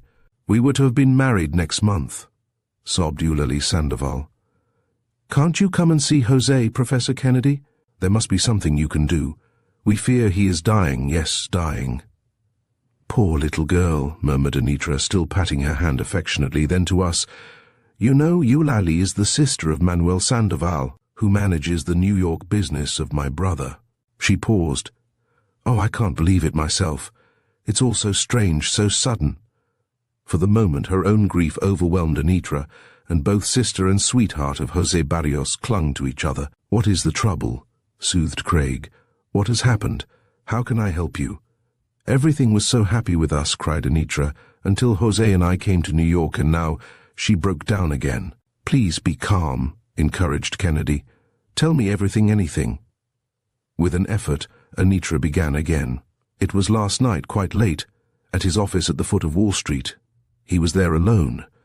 She strove to connect her broken thoughts. "Someone, I think it must have been the janitor, called me up at home and said that my brother was very ill. Eulalie was there with me. We hurried down to him. When we got there, Jose was on the floor by his desk, unconscious, struggling for breath, just as he is now." "Did you observe anything peculiar?" queried Kennedy. "Was there anything that might give you a hint of what had happened?" Anitra Barrios considered. "Nothing," she replied slowly, "except that the windows were all closed. There was a peculiar odor in the room. I was so excited over Jose, though, that I couldn't tell you just what it was like." "What did you do?" inquired Craig. "What could we do, just two girls all alone?" It was late. The streets were deserted. You know how they are downtown at night. We took him home, to the hotel, in a cab, and called the hotel physician, Dr. Scott. Both girls were again weeping silently in each other's arms. If there was anything that moved Kennedy to action, it was distress of this sort. Without a word, he rose from his desk, and I followed him. Anitra and Eulalie seemed to understand. Though they said nothing, they looked their gratitude as we four left the laboratory. On the way down to the hotel, Anitra continued to pour out her story in a fragmentary way. Her brother and she, it seemed, had inherited from their father a large sugar plantation in Santa Clara, the middle province of Cuba. Jose had not been like many of the planters. He had actually taken hold of the plantation after the revolution had wrecked it and had re-established it on modern scientific lines. Now it was one of the largest independent plantations on the island. To increase its efficiency, he had later established a New York office to look after the sale of the raw sugar and had placed it in charge of a friend, Manuel Sandoval. A month or so before, he had come to New York with his sister to sell the plantation to get the high price that the boom in sugar had made it worth. It was while he had been negotiating for the sale that he had fallen in love with Eulalie and they had become engaged. Dr. Scott met us in the sitting room of the suite which Anitra and her brother occupied, and as she introduced us, with an anxious glance in the direction of the door of the sick room, he shook his head gravely. Though he did his best to seem encouraging, "It's a case of poisoning of some kind, I fear," he whispered aside to us at the first opportunity, "but I can't quite make out just what it is." We followed the doctor into the room. Eulalie had preceded us and had dropped down on her knees by the bed. Passing her little white hand caressingly over the pale and distorted face of Jose, he was still unconscious, gasping and fighting for breath, his features pinched and skin cold and clammy. Kennedy examined the stricken man carefully, first feeling his pulse. It was barely perceptible, rapid, thready, and irregular. Now and then there were muscular tremblings and convulsive movements of the limbs. Craig moved over to the side of the room, away from the two girls, where Dr. Scott was standing. "Sometimes," I heard the doctor venture, "I think it is aconite, but the symptoms are not quite the same. Besides, I don't see how it could have been administered. There's no mark on him that might have come from a hypodermic, no wound, not even a scratch. He couldn't have swallowed it. Suicide is out of the question, but his nose and throat are terribly swollen and inflamed. It's beyond me." I tried to recall other cases I had seen. There was one case of Kennedy's in which several deaths had occurred due to aconite. Was this another of that sort? I felt unqualified to judge, where Dr. Scott himself confessed his inability. Kennedy himself said nothing, and from his face I gathered that even he had no clue as yet. As we left the sick room, we found that another visitor had arrived and was standing in the sitting room. It was Manuel Sandoval. Sandoval was a handsome fellow, tall, straight as an arrow, with bushy dark hair and a mustache which gave him a distinguished appearance. Born in Cuba, he had been educated in the United States, had taken special work in the technology of sugar, knew the game from cane to centrifugal and the ship to the sugar trust. He was quite as much a scientist as a businessman. He and Eulalie talked for a moment in low tones in Cuban Spanish, but it needed only to watch his eyes to guess where his heart was. He seemed to fairly devour every move that Anitra made about the apartment. A few minutes later the door opened again and a striking-looking man entered. He was a bit older than Sandoval, but still young. As he entered, he bowed to Sandoval and Eulalie, but greeted Anitra warmly. "Mr. Burton Page," introduced Anitra, turning to us quickly, with just the trace of a flush on her face. "Mr. Page has been putting my brother in touch with people in New York who are interested in Cuban sugar plantations." A call from Dr. Scott for some help took both girls into the sick room for a moment. "Is Barrios any better?" asked Page, turning to Sandoval. Sandoval shook his head in the negative, but said nothing. One could not help observing that there seemed to be a sort of antipathy between the two, and I saw that Craig was observing them both closely. Page was a typical breezy Westerner, who had first drifted to New York as a mining promoter. From that he had gone into selling ranches, and by natural stages, into the promotion of almost anything in the universe. Sugar being at the time uppermost in the mind of the street, Page was naturally to be found crammed with facts about that staple. One could not help being interested in studying a man of his type, as long as one kept his grip on his pocketbook. For he was a veritable Pied Piper when it came to enticing dollars to follow him, and in his promotions he had the reputation of having amassed an impressive pile of dollars himself. No important change in the condition of Barrios had taken place, except that he was a trifle more exhausted, and Dr. Scott administered a stimulant. Kennedy, who was eager to take up the investigation of the case on the outside in the hope of discovering something that might be dignified into being a clue, excused himself, with a nod to Anitra to follow into the hall. "I may look over the office," Craig ventured when we were alone with her. "Surely," she replied frankly, opening her handbag which was lying on a table near the door. "I have an equal right in the business with my brother. Here are the keys. The office has been closed today." Kennedy took the keys, promising to let her know the moment he discovered anything important, and we hurried directly downtown. The office of the Barrios Company was at the foot of Wall Street, where the business of importing touched on the financial district. From the window one could see freighters unloading their cargoes at the docks. In the other direction, capital to the billions was represented. But in all that interesting neighborhood, nothing just at present could surpass the mystery of what had taken place in the lonely little office late the night before. Kennedy passed the rail that shut the outer office off from a sort of reception space. He glanced about at the safe, the books, papers, and letter files. It would take an accountant and an investigator days, perhaps weeks, to trace out anything in them, if indeed it were worthwhile at all. 2 glass doors opened at one end to 2 smaller private offices, one belonging evidently to Sandoval, the other to Barrios. What theory Craig formed I could not guess, but as he tiptoed from the hall door, past the rail, to the door of José's office, I could see that first of all he was trying to discover whether it was possible to enter the outer office and reach José's door unseen and unheard by anyone sitting at the desk inside. Apparently it was easily possible, and he paused a moment to consider what good that knowledge might do. As he did so, his eye rested on the floor. A few feet away stood one of the modern sanitary desks. In this case, the legs of the desk raised the desk high enough from the floor so that one could at least see where the cleaning woman had left a small pile of unsanitary dust near the wall. Suddenly, Kennedy bent down and poked something out of the pile of dust.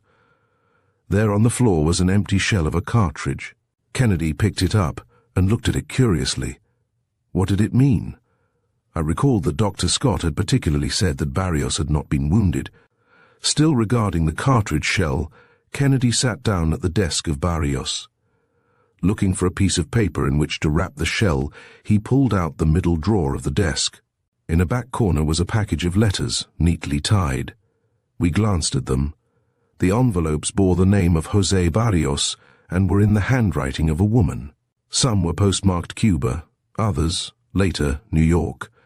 Kennedy opened one of them. I could not restrain an exclamation of astonishment. I had expected that they were from Eulalie Sandoval, but they were signed by a name that we had not heard, Teresa de Leon. Hastily, Kennedy read through the open letter. Its tone seemed to be that of a threat. One sentence I recall was, "I would follow you anywhere, I'll make you want me." One after another, Kennedy ran through them. All were vague and veiled, as though the writer wished by some circumlocution to convey an idea that would not be apparent to some third, inquisitive party. What was back of it all? Had José been making love to another woman at the same time that he was engaged to Eulalie Sandoval? As far as the contents of the letters went, there was nothing to show that he had done anything wrong. The mystery of the other woman only served to deepen the mystery of what little we already knew. Craig dropped the letters into his pocket along with the shell and walked around into the office of Sandoval. I followed him. Quickly he made a search, but it did not seem to net him anything. Meanwhile, I had been regarding a queer-looking instrument that stood on a flat table against one wall.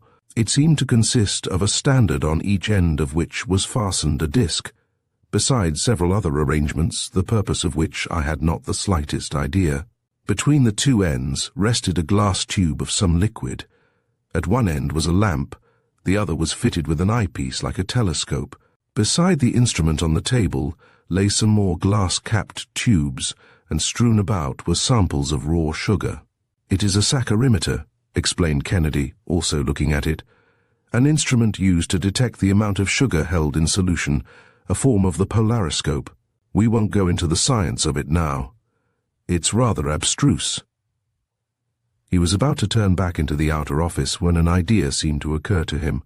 He took the cartridge from his pocket and carefully scraped off what he could of the powder that still adhered to the outer rim. It was just a bit, but he dissolved it in some liquid from a bottle on the table, filled one of the clean glass tubes, capped the open end, and placed this tube in the saccharimeter where the first one I noticed had been. Carefully he lighted the lamp, then squinted through the eyepiece at the tube of liquid containing what he had derived from the cartridge. He made some adjustments, and as he did so, his face indicated that at last he began to see something dimly. The saccharimeter had opened the first rift in the haze that surrounded the case.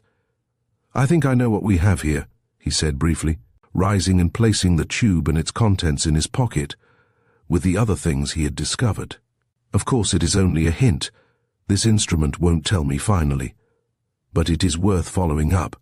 With a final glance about to make sure that we had overlooked nothing, Kennedy closed and locked the outside door. "I'm going directly up to the laboratory, Walter," decided Kennedy. "Meanwhile, you can help me very much if you will look up this Teresa de Leon." I noticed that the New York letters were written on the stationery of the Pan America Hotel. "Get what you can. I leave it to you. And if you can find out anything about the others, so much the better. I'll see you as soon as you finish." It was rather a large contract. If the story had reached the newspaper stage, I should have known how to go about it, for there is no detective agency in the world like the Star, and even on the slender basis that we had, with a flock of reporters deployed at every point in the city, with telephones, wires, and cables busily engaged, I might have gathered priceless information in a few hours. But as it was, whatever was to be got must be got by me alone. I found Teresa de Leon registered at the Pan America, as Craig had surmised. Such inquiries as I was able to make about the hotel did not show a trace of reason for believing that José Barrios had been numbered among her visitors. While that proved nothing as to the relations of the two, it was at least reassuring as far as Anitra and Eulalie were concerned, and, after all, as in such cases, this was their story. Not having been able to learn much about the lady, I decided finally to send up my card, and to my satisfaction she sent back word that she would receive me in the parlor of the hotel. Teresa de Leon proved to be a really striking type of Latin American beauty. She was no longer young, but there was an elusiveness about her personality that made a more fascinating study than youth. I felt that with such a woman directness might be more of a surprise than subtlety. "I suppose you know that Senor Barrios is very seriously ill?" I ventured, in answer to her inquiring gaze that played from my card to my face. For a fleeting instant she looked startled, yet she betrayed nothing as to whether it was fear or surprise. "I have called his office several times," she replied, "but no one answered. Even Senor Sandoval was not there." I felt that she was countering as cleverly as I might lead. "Then you know Mr. Sandoval also?" I asked, adding, "and Mr. Page?" "I have known Senor Barrios a long time in Cuba," she answered, "and the others too here." There was something evasive about her answers. She was trying to say neither too much nor too little. She left one in doubt whether she was trying to shield herself or to involve another. Though we chatted several minutes, I could gain nothing that would lead me to judge how intimately she knew Barrios. Except that she knew Sandoval and Page, her conversation might have been a replica of the letters we had discovered. Even when she hinted politely, but finally, that the talk was over, she left me in doubt even whether she was an adventuress. The woman was an enigma. Had revenge or jealousy brought her to New York, or was she merely a tool in the hands of another? I was not ready to return to Kennedy merely with another unanswered question, and I determined to stop again at the hotel where Barrios and his sister lived, in the hope of picking up something there. The clerk at the desk told me that no one had called since we had been there, adding, "Except the tall gentleman who came back. I think Señorita Barrios came down and met him in the tea-room." Wondering whether it was Page or Sandoval the clerk meant, I sauntered down the corridor past the door of the tea-room. It was Page with whom Anitra was talking. There was no way in which I could hear what was said, although Page was very earnest, and Anitra showed plainly that she was anxious to return to the sick room upstairs. As I watched, I took good care that I should not be seen. It was well that I did, for once when I looked about I saw that someone else in another doorway was watching them too, so intently that he did not see me. It was Sandoval. Jealousy of Page was written in every line of his face. studying the three while I could not escape the rivalry of the two men. I was unable to see now or recollect anything that had happened which would convey even an inkling of her feelings toward them. Yet I was convinced that that way lay a problem quite as important as relations between the other triangle of Eulalie, Teresa, and Barrios. I was not psychologist enough to deal with either triangle. There was something that distinctly called for the higher mathematics of Kennedy. Determined not to return to him entirely empty-mouthed, I thought it would be a good opportunity to see Eulalie alone, and hurried to the elevator, which whisked me up to the Barrios apartment. Dr. Scott had not left his patient, though he seemed to realize that Eulalie was a most efficient nurse. "No change," whispered the doctor, "except that he is reaching a crisis." Interested as I was in the patient, it had been for the purpose of seeing Eulalie that I had come, and I was glad when Dr. Scott left us a moment. "Has Mr. Kennedy found out anything yet?" she asked in a tremulous whisper. "I think he is on the right track now," I encouraged. "Has anything happened here? Remember, it is quite as important that you should tell him all as it is for him to tell you." She looked at me a moment, then drew from a fold of her waist a yellow paper. It was a telegram. I took it and read, "Beware of Teresa de Leon, Hotel Pan America." "A friend? You know her?" I asked, folding the telegram, but not returning it. Eulalie looked at me frankly and shook her head. "I have no idea who she is, or of who sent the telegram. None at all. When did you receive it?" "Only a few minutes ago." Here was another mystery. Who had sent the anonymous telegram to Eulalie so soon after it had been evident that Kennedy had entered the case? What was its purpose? "I may keep this?" I asked, indicating the telegram. "I was about to send it to Professor Kennedy," she replied. "Oh, I hope he will find something. Won't you go to him and tell him to hurry?" I needed no urging, not only for her sake, but also because I did not wish to be seen, or to have the receipt of the telegram by Kennedy known so soon. In the hotel I stopped only long enough to see that Anitra was now hurrying toward the elevator, eager to get back to her brother, and oblivious to everyone around. What had become of Paige and the sinister watcher whom he had not seen I did not know, nor did I have time to find out. A few moments later I rejoined Kennedy at the laboratory. He was still immersed in work, and scarcely stopping, nodded to me to tell what I had discovered. He listened with interest until I came to the receipt of the anonymous telegram. "Did you get it?" he asked eagerly. He almost seized it from my hands as I pulled it out of my pocket and studied it intently. "Strange," he muttered. "Any of them might have sent it." "Have you discovered anything?" I asked, for I had been watching him, consumed by curiosity, as I told my story. "Do you know yet how the thing was done?" "I think I do," he replied abstractedly. "How was it?" I prompted, for his mind was now on the telegram. "A poison gas pistol," he resumed, coming back to the work he had just been doing.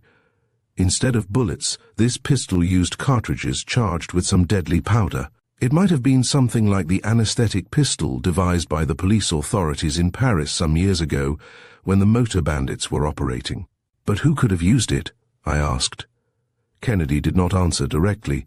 Either he was not quite sure yet, or did not feel that the time was ripe to hazard a theory.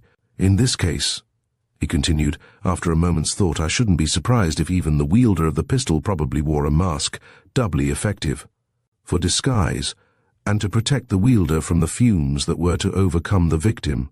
"You have no idea who it was?" I reiterated. Before Kennedy could answer, there came a violent ring at the laboratory bell, and I hurried to the door. It was one of the bellboys from the hotel, where the Barrioses had their apartment, with a message for Kennedy. Craig tore it open and read it hurriedly. "From Dr. Scott," he said briefly in answer to my anxious query. "Barrios is dead." Even though I had been prepared for the news by my last visit, death came as a shock, as it always does. I had felt all along that Kennedy had been called in too late to do anything to save Barrios, but I had been hoping against hope. But I knew that it was not too late to catch the criminal who had done the dastardly, heartless deed. A few hours and perhaps all clues might have been covered up. But there is always something that goes wrong with crime, always some point where murder cannot be covered up. I think if people could only be got to realize it, as my experience both on the Star and with Kennedy have impressed it on me, murder would become a lost art. Without another word, Kennedy seized his hat, and together we hurried to the hotel. We found Anitra crying softly to herself, while near her sat Eulalie, tearless, stunned by the blow, broken-hearted. In the realization of the tragedy, everything had been forgotten, even the mysterious anonymous telegram signed, Judas-like, a friend. Sandoval, we learned, had been there when the end came, and had now gone out to make what arrangements were necessary.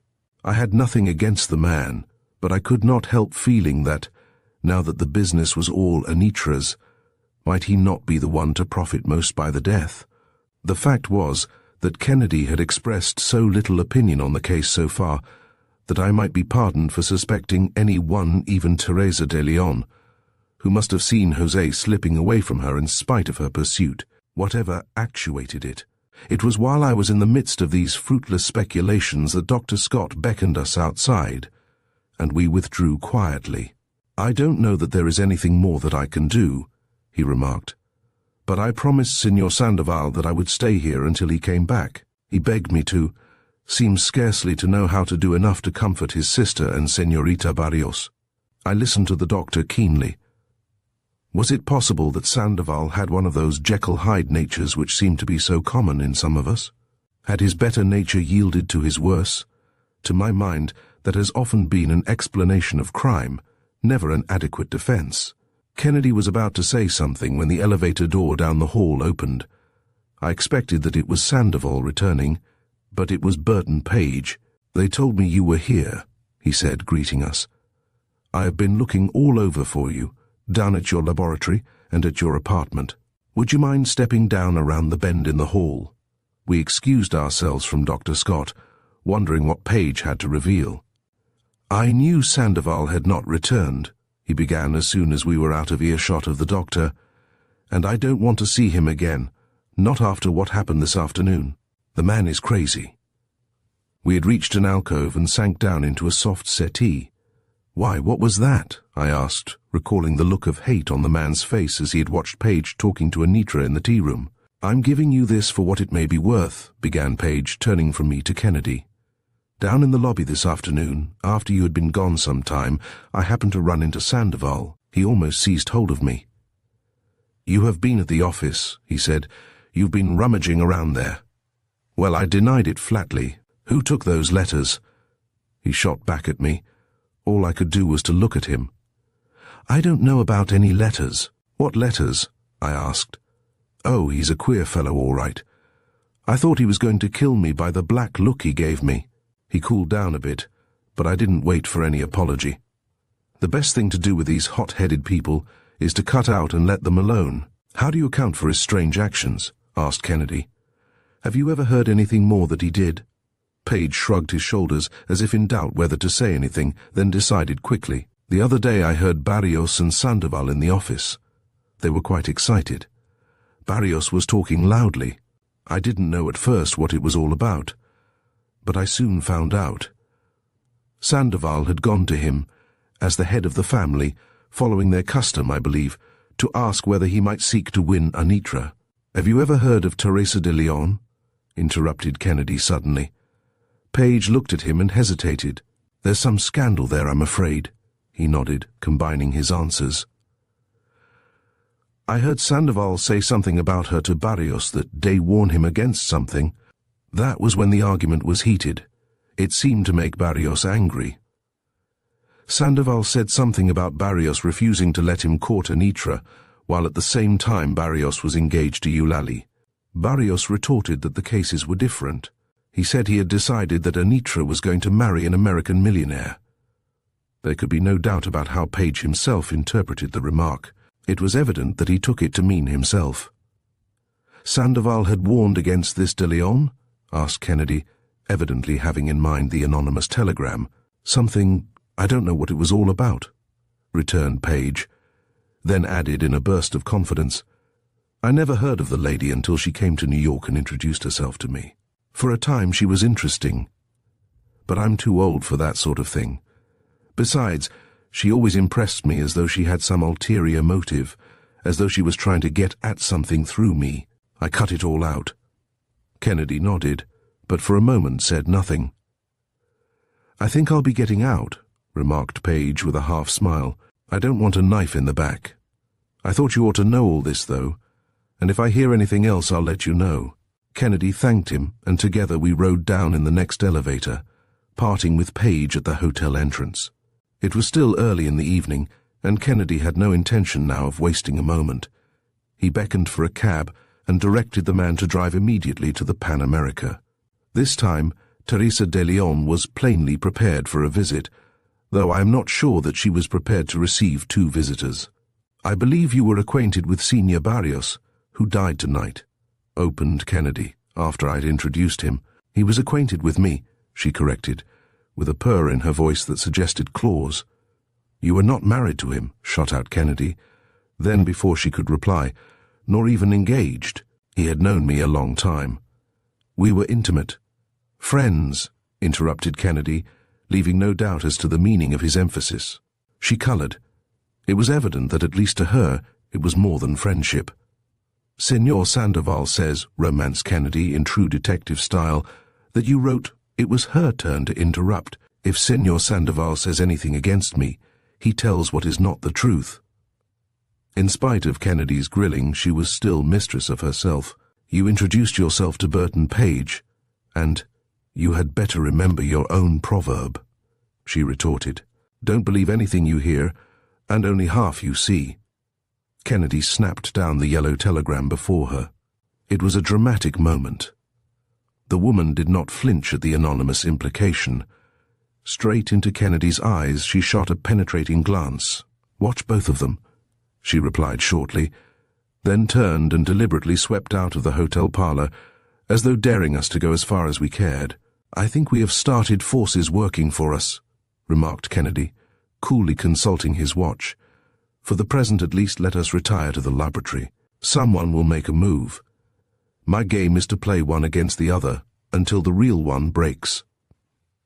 We had scarcely switched on the lights and Kennedy was checking over the results he had obtained during his afternoon's investigations, when the door was flung open and a man dashed in on us unexpectedly. It was Sandoval, and as he advanced furiously at Kennedy, I more than feared that Page's idea was correct.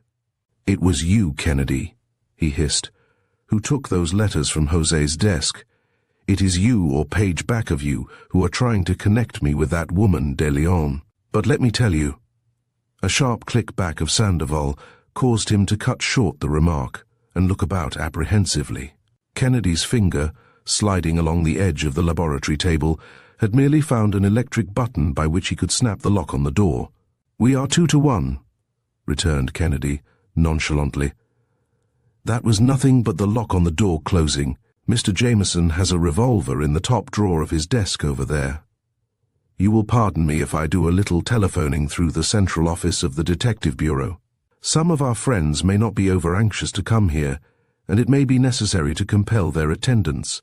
Sandoval subsided into a sullen silence as Kennedy made arrangements to have Burton Page, Anitra, Eulalie, and Teresa de Leon hurried to us at once.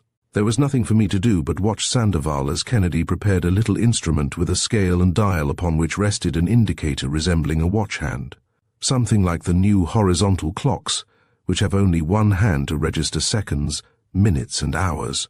In them, like a thermometer held sidewise, the hand moves along from 0 to 24. In this instrument, a little needle did the same thing. Pairs of little wire-like strings ran to the instrument. Kennedy had finished adjusting another instrument which was much like the saccharimeter, only more complicated, when the racing of an engine outside announced the arrival of the party in one of the police department cars. Between us, Craig and I lost no time in disposing the visitors, so that each was in possession of a pair of the wire-like strings, and then disdaining to explain why he had gathered them together so unceremoniously. Kennedy turned and finished adjusting the other apparatus. "Most people regard light, so abundant, so necessary, so free as a matter of course," he remarked contemplatively. "Not one person in 10,000 ever thinks of its mysterious nature or ever attempts to investigate it. In fact, most of us are in utter darkness as to light. He paused, tapped the machine and went on. "This is a polarimeter, a simple polariscope, a step beyond the saccharimeter," he explained with a nod at Sandoval. "It detects differences of structure in substances not visible in ordinary light.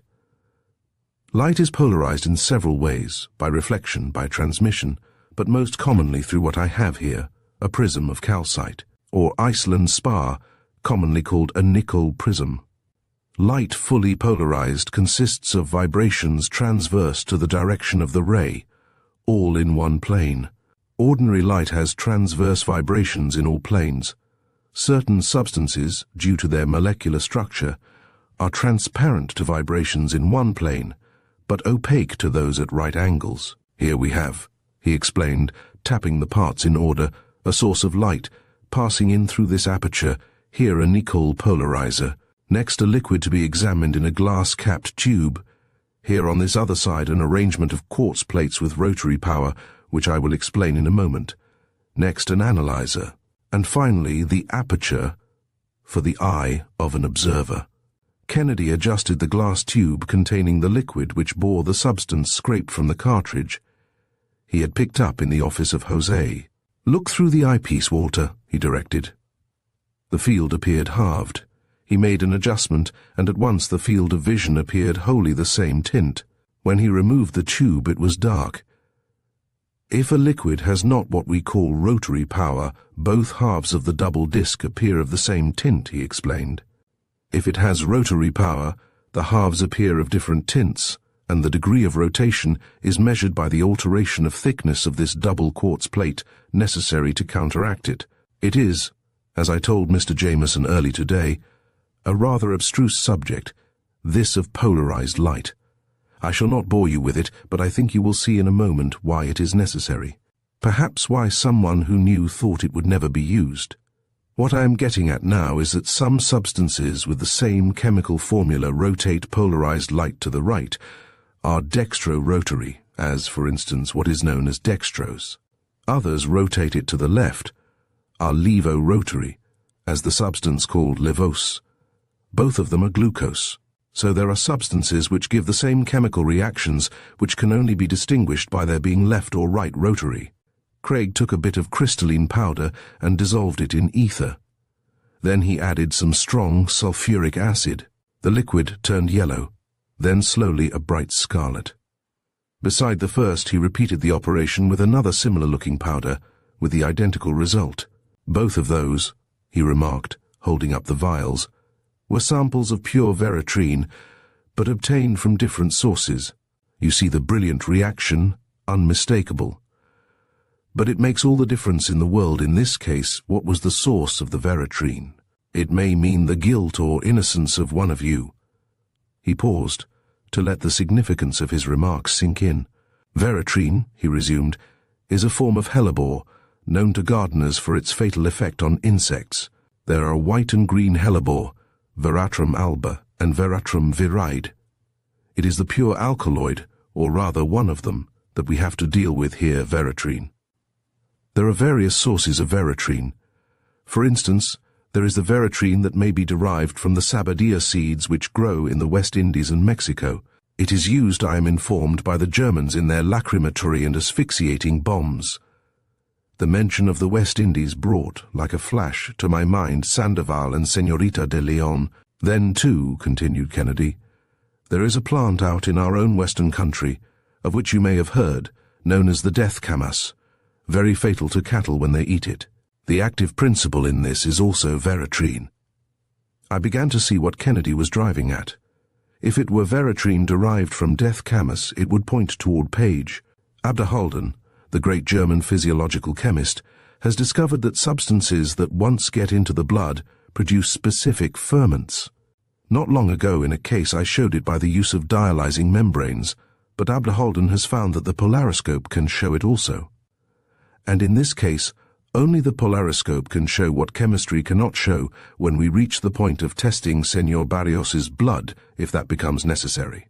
It was plain that Kennedy was confident.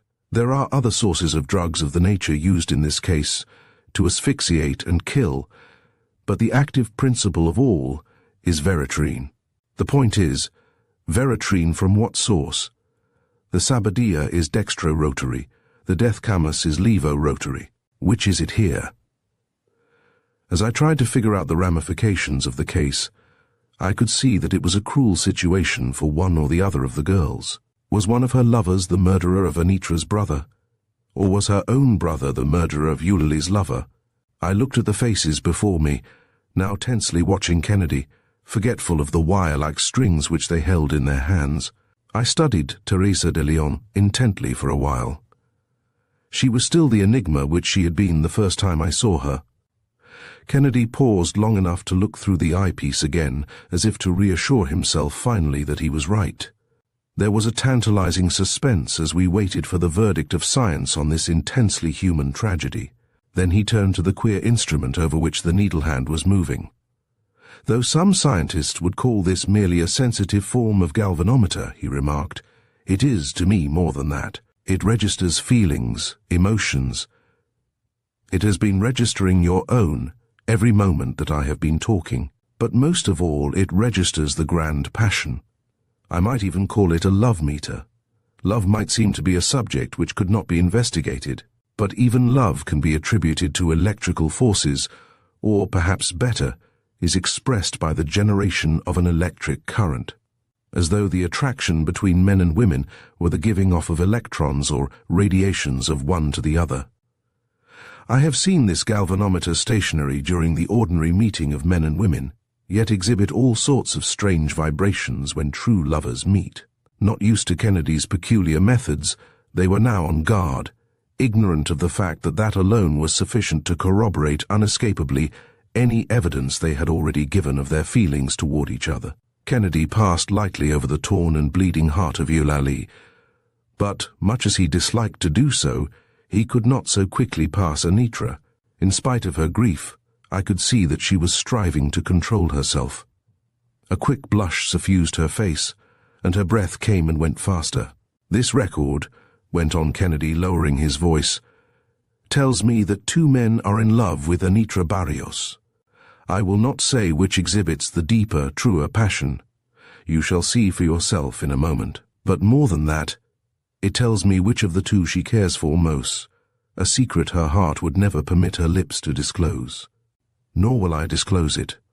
One of them, with supreme egotism, was so sure that he would win her heart that he plotted this murder of her brother so that she would have the whole estate to bring to him, a terrible price for a dowry. My love meter tells me, however, that Anitra has something to say about it yet. She does not love this man. As for Teresa de Leon, it was jealousy that impelled her to follow José Barrios from Cuba to New York. The murderer, in his scheming, knew it, saw a chance to use her, to encourage her, perhaps throw suspicion on her if necessary. When I came uncomfortably close to him, he even sent an anonymous telegram that might point toward her. It was sent by the same person who stole in Barrios's office and shot him with an asphyxiating pistol which discharged a fatal quantity of pure Veritrine full at him. My love meter, in registering hidden emotions, supplements what the polarimeter tells me. It was the levo-rotary Veritrine of the fatal death camas which you used, Page, concluded Craig, as again the electric attachment clicked shut the lock on the laboratory door. Chapter 8. The Vital Principle. That's the handwriting of a woman, a jealous woman, remarked Kennedy, handing to me a dainty note on plain paper which had come in the morning mail. I did not stop to study the writing, for the contents of the letter were more fascinating than even Kennedy's new science of graphology. You don't know me, the note read, but I know of your work of scientific investigation. Let me inform you of something that ought to interest you. In the Forum apartments you will find that there is some strange disease affecting the Wardlaw family. It is a queer disease of the nerves. One is dead. Others are dying. Look into it. A friend. As I read it, I asked myself vainly what it could mean. There was no direct accusation against anyone, yet the implication was plain. A woman had been moved by one of the primal passions to betray someone. I looked up from the note on the table at Craig. He was still studying the handwriting. It's that peculiar vertical, angular hand affected by many women, he commented, half to himself. Even at a glance you can see that it's written hastily, as if under the stress of excitement and sudden resolution. You'll notice how those capitals—" The laboratory door opened, interrupting him. "Hello, Kennedy," greeted Dr. Leslie, our friend, the coroner's physician, who had recently been appointed health commissioner of the city. It was the first time we had seen him since the appointment, and we hastened to congratulate him. He thanked us absently, and it was evident that there was something on his mind, some problem which, in his new office, he felt that he must solve, if for no other purpose than to justify his reputation. Craig said nothing, preferring to let the commissioner come to the point in his own way. "Do you know, Kennedy," he said at length, turning in his chair and facing us, "I believe we have found one of the strangest cases in the history of the department." The commissioner paused, then went on quickly. "It looks as if it were nothing less than an epidemic of beriberi, not on a ship coming into port as so often happens, but actually in the heart of the city." "Beriberi in New York?" queried Craig incredulously. "It looks like it," reiterated Leslie. "In the family of a Dr. Wardlaw, uptown here, in the Forum." Kennedy had already shoved over the letter he had just received. Leslie did not finish the sentence, but read the note in amazement. "What are the symptoms?" inquired Craig. "What makes you think it is beriberi of all things?" "Because they show the symptoms of beriberi," persisted Leslie doggedly. "You know what they are like. If you care to go into the matter, I think I can convince you." The commissioner was still holding the letter and gazing, puzzled, from it to us.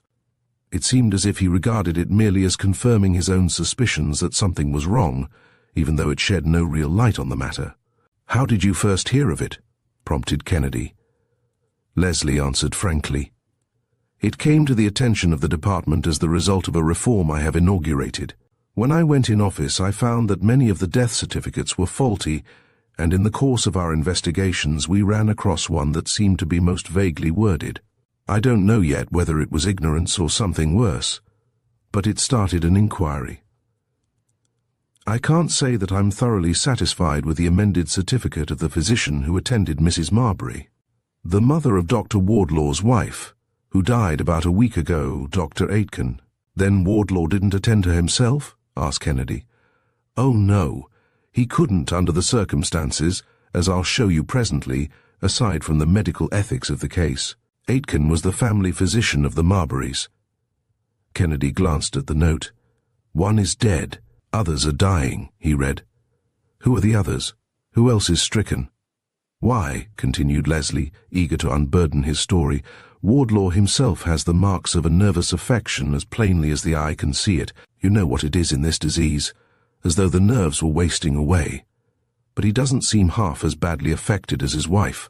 They tell me Maude Marbury was quite a beauty once, and photographs I have seen prove it. She's a wreck now, and of course, the old lady must have been the most seriously affected of them all." "Who else is there in the household?" inquired Kennedy, growing more and more interested. "Well," answered Leslie slowly, "they've had a nurse for some time, Natalie Langdale. Apparently she has escaped. Any servants? Some by the day, only one regularly, a Japanese Kato. He goes home at night too. There's no evidence of the disease having affected him."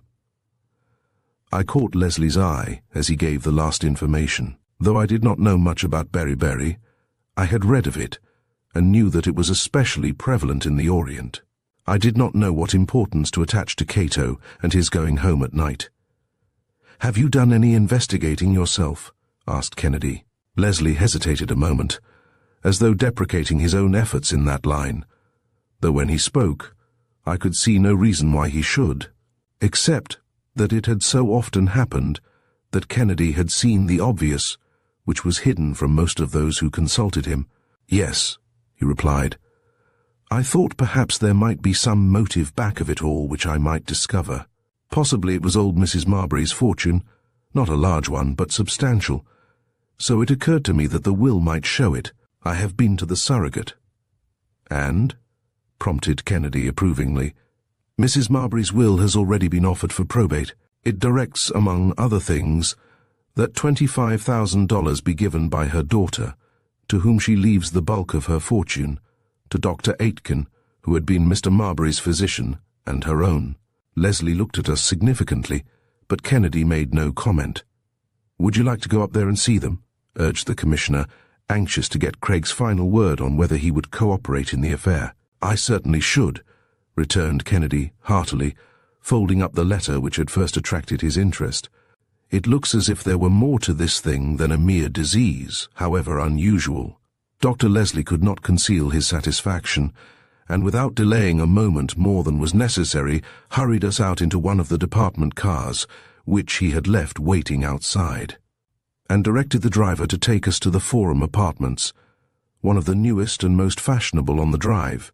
Miss Langdale met us at the door and admitted us into the apartment. She was a striking type of trained nurse, one of those who seem bubbling over with health and vivacity. She seemed solicitous of her patients and reluctant to have them disturbed, yet apparently not daring to refuse to admit Dr. Leslie. There was nothing in her solicitude, however, that one could take exception to. Miss Langdale conducted us softly down a hallway through the middle of the apartment, and I noted quickly how it was laid out.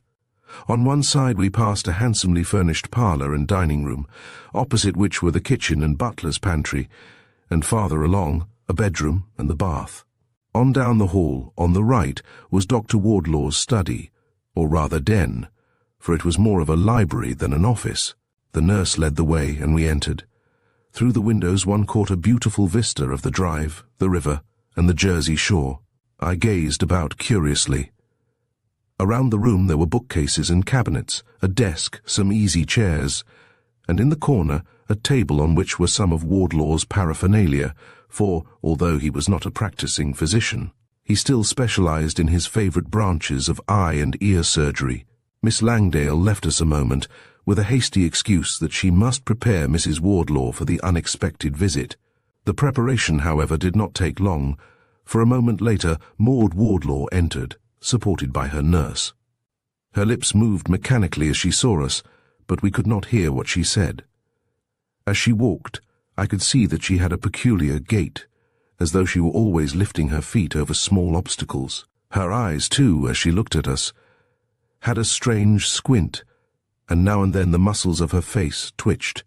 She glanced from Leslie to Kennedy inquiringly, as Leslie introduced us, implying that we were from his office, then dropped into the easy chair. Her breathing seemed to be labored and her heart action feeble as the nurse propped her up comfortably. As Mrs. Wardlaw's hand rested on the arm of the chair, I saw that there was a peculiar flexion of her wrist which reminded me of the so-called wrist drop of which I had heard. It was almost as if the muscles of her hands and arms, feet and legs, were weak and wasting. Once she had been beautiful, and even now, although she seemed to be a wreck of her former self, she had a sort of ethereal beauty that was very touching. "Doctor is out just now," she hesitated, in a tone that hinted at the loss of her voice. She turned appealingly to Miss Langdale. "Oh," she murmured, "I feel so badly this morning, as if pins and needles were sticking in me, vague pains in all my limbs." Her voice sank to a whisper, and only her lips moved feebly. One had only to see her to feel sympathy. It seemed almost cruel to intrude under the circumstances, yet it was absolutely necessary if Craig were to accomplish anything.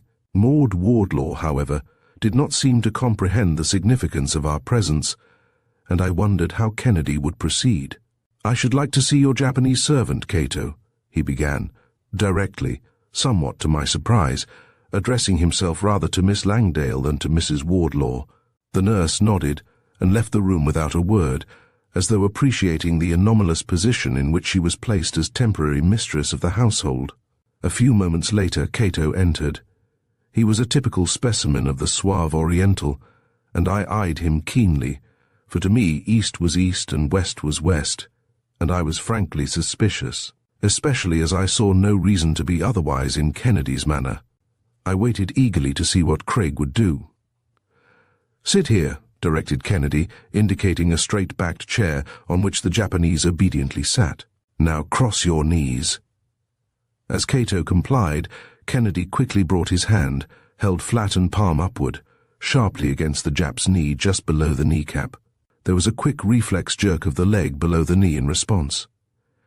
"Quite natural," Kennedy whispered, turning to Leslie, who nodded. He dismissed Cato without further questioning, having had an opportunity to observe whether he showed any of the symptoms that had appeared in the rest of the family. Craig and the health commissioner exchanged a few words under their breath. Then Craig crossed the room to Mrs. Wardlaw. The entrance of Cato had roused her momentarily, and she had been watching what was going on. "It is a simple test," explained Kennedy, indicating to Miss Langdale that he wished to repeat it on her patient. Mrs. Wardlaw's knee showed no reflex. As he turned to us, we could see that Kennedy's face was lined deeply with thought, and he paced up and down the room once or twice, considering what he had observed. I could see that even this simple interview had greatly fatigued Mrs. Wardlaw.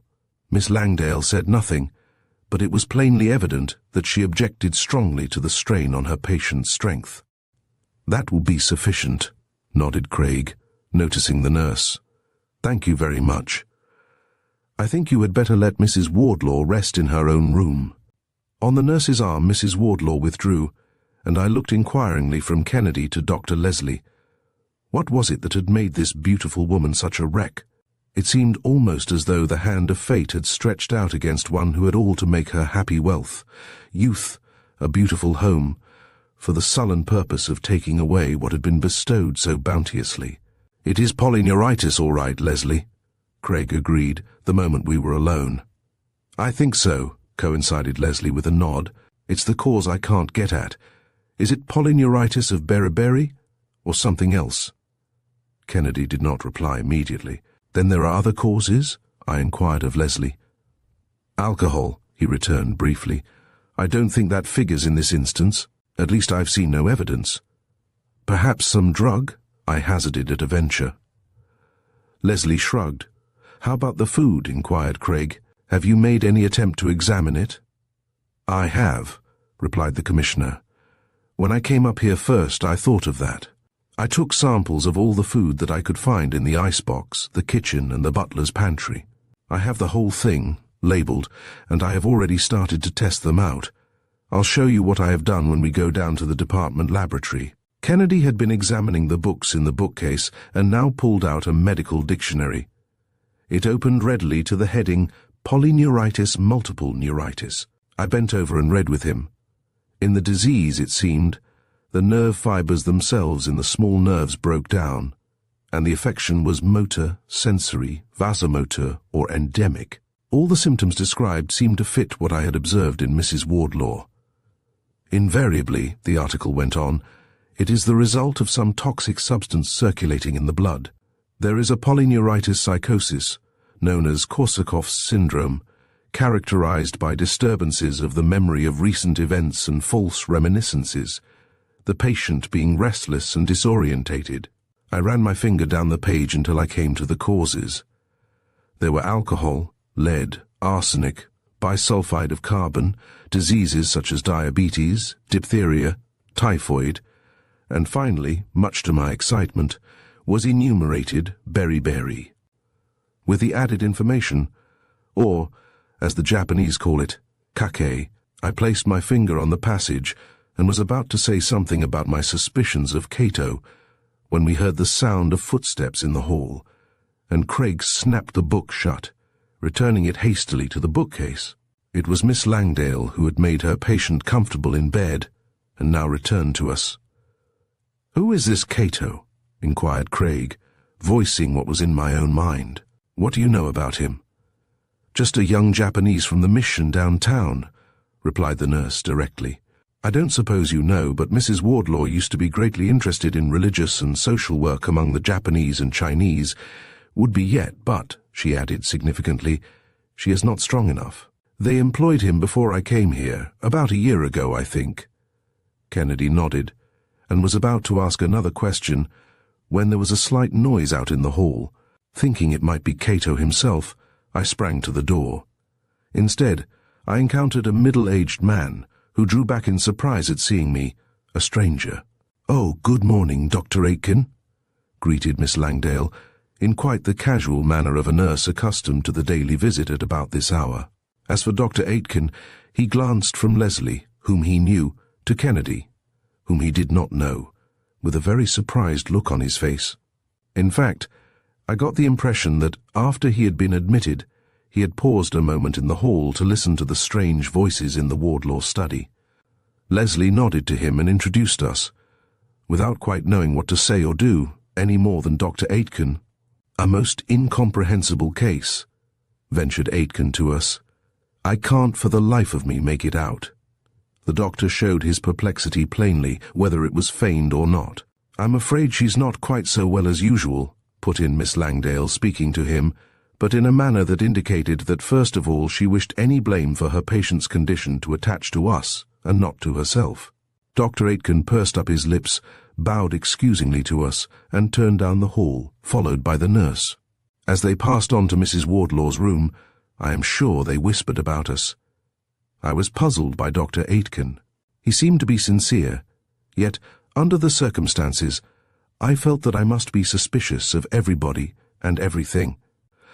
Alone again for a moment, Kennedy turned his attention to the furniture of the room, and finally paused before a writing desk in the corner. He tried it. It was not locked, and he opened it. Quickly he ran through a pile of papers carefully laid under a paper weight at the back. A suppressed exclamation from him called my attention to something that he had discovered. There lay 2 documents, evidently recently drawn up. As we looked over the first, we saw that it was Dr. Wardlaw's will, in which he had left everything to his wife, although he was not an especially wealthy man. The other was the will of Mrs. Wardlaw. We devoured it hastily. In substance it was identical with the first, except that at the end she had added 2 clauses. In the first she had done just as her mother had directed. $25,000 had been left to Dr. Aitken. I glanced at Kennedy, but he was reading on, taking the second clause. I read also. $50,000 was given to endow the New York Japanese mission. Immediately the thought of Cato and what Miss Langdale had just told us flashed through my mind. A second time we heard the nurse's footsteps on the hardwood floor of the hall. Craig closed the desk softly. "Dr. Aitken is ready to go," she announced. "Is there anything more you wish to ask?" Kennedy spoke a moment with the doctor as he passed out, but aside from the information that Mrs. Wardlaw was, in his opinion, growing worse, the conversation added nothing to our meagre store of information. "I suppose you attended Mrs. Marbury?" ventured Kennedy of Miss Langdale after the doctor had gone. "Not all the time," she admitted. "Before I came, there was another nurse, a Miss Hackstaff. What was the matter? Wasn't she competent?" Miss Langdale avoided the question, as though it were a breach of professional etiquette to cast reflections on another nurse, although whether that was the real reason for her reticence did not appear. Craig seemed to make a mental note of the fact.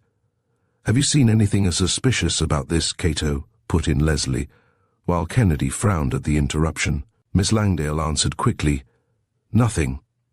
"Dr. Aitken has never expressed any suspicion," pursued Leslie. "Oh, no," she returned. "I think I would have known it if he had any." "No, I've never heard him even hint at anything." It was evident that she wished us to know that she was in the confidence of the doctor. "I think we'd better be going," interrupted Kennedy hastily, not apparently pleased to have Leslie break in the investigation just at present. Miss Langdale accompanied us to the door, but before we reached it, it was opened from the outside by a man who had once been, and yet was handsome, although one could see that he had a certain appearance of having neglected himself. Leslie nodded and introduced us. It was Dr. Wardlaw. As I studied his face, I could see that, as Leslie had already told us, it plainly bore the stigma of nervousness. "Has Dr. Aitken been here?" he inquired quickly of the nurse. Then, scarcely waiting for her even to nod, he added, "What did he say? Is Mrs. Wardlaw any better?" Miss Langdale seemed to be endeavouring to make as optimistic a report as the truth permitted, but I fancied Wardlaw read between the lines. As they talked, it was evident that there was a sort of restraint between them. I wondered whether Wardlaw might not have some lurking suspicion against Aitken, or someone else. If he had, even in his nervousness he did not betray it. "I can't tell you how worried I am," he murmured, almost to himself. "What can this thing be?" He turned to us, and although he had just been introduced, I am sure that our presence seemed to surprise him, for he went on talking to himself. "Oh yes, let me see. Oh yes, friends of Dr. Leslie. I had been studying him and trying to recall what I had just read of beriberi and polyneuritis." there flashed over my mind the recollection of what had been called Korsakoff's syndrome, in which one of the mental disturbances was the memory of recent events. Did not this, I asked myself, indicate plainly enough that Leslie might be right in his suspicions of Berry? It was all the more apparent a moment later when, turning to Miss Langdale, Wardlaw seemed almost instantly to forget our presence again. At any rate, his anxiety was easy to see. After a few minutes' chat, during which Craig observed Wardlaw's symptoms too, we excused ourselves, and the Health Commissioner undertook to conduct us to his office to show us what he had done so far. As for me, I could not get Miss Langdale out of my mind, and especially the mysterious letter to Kennedy.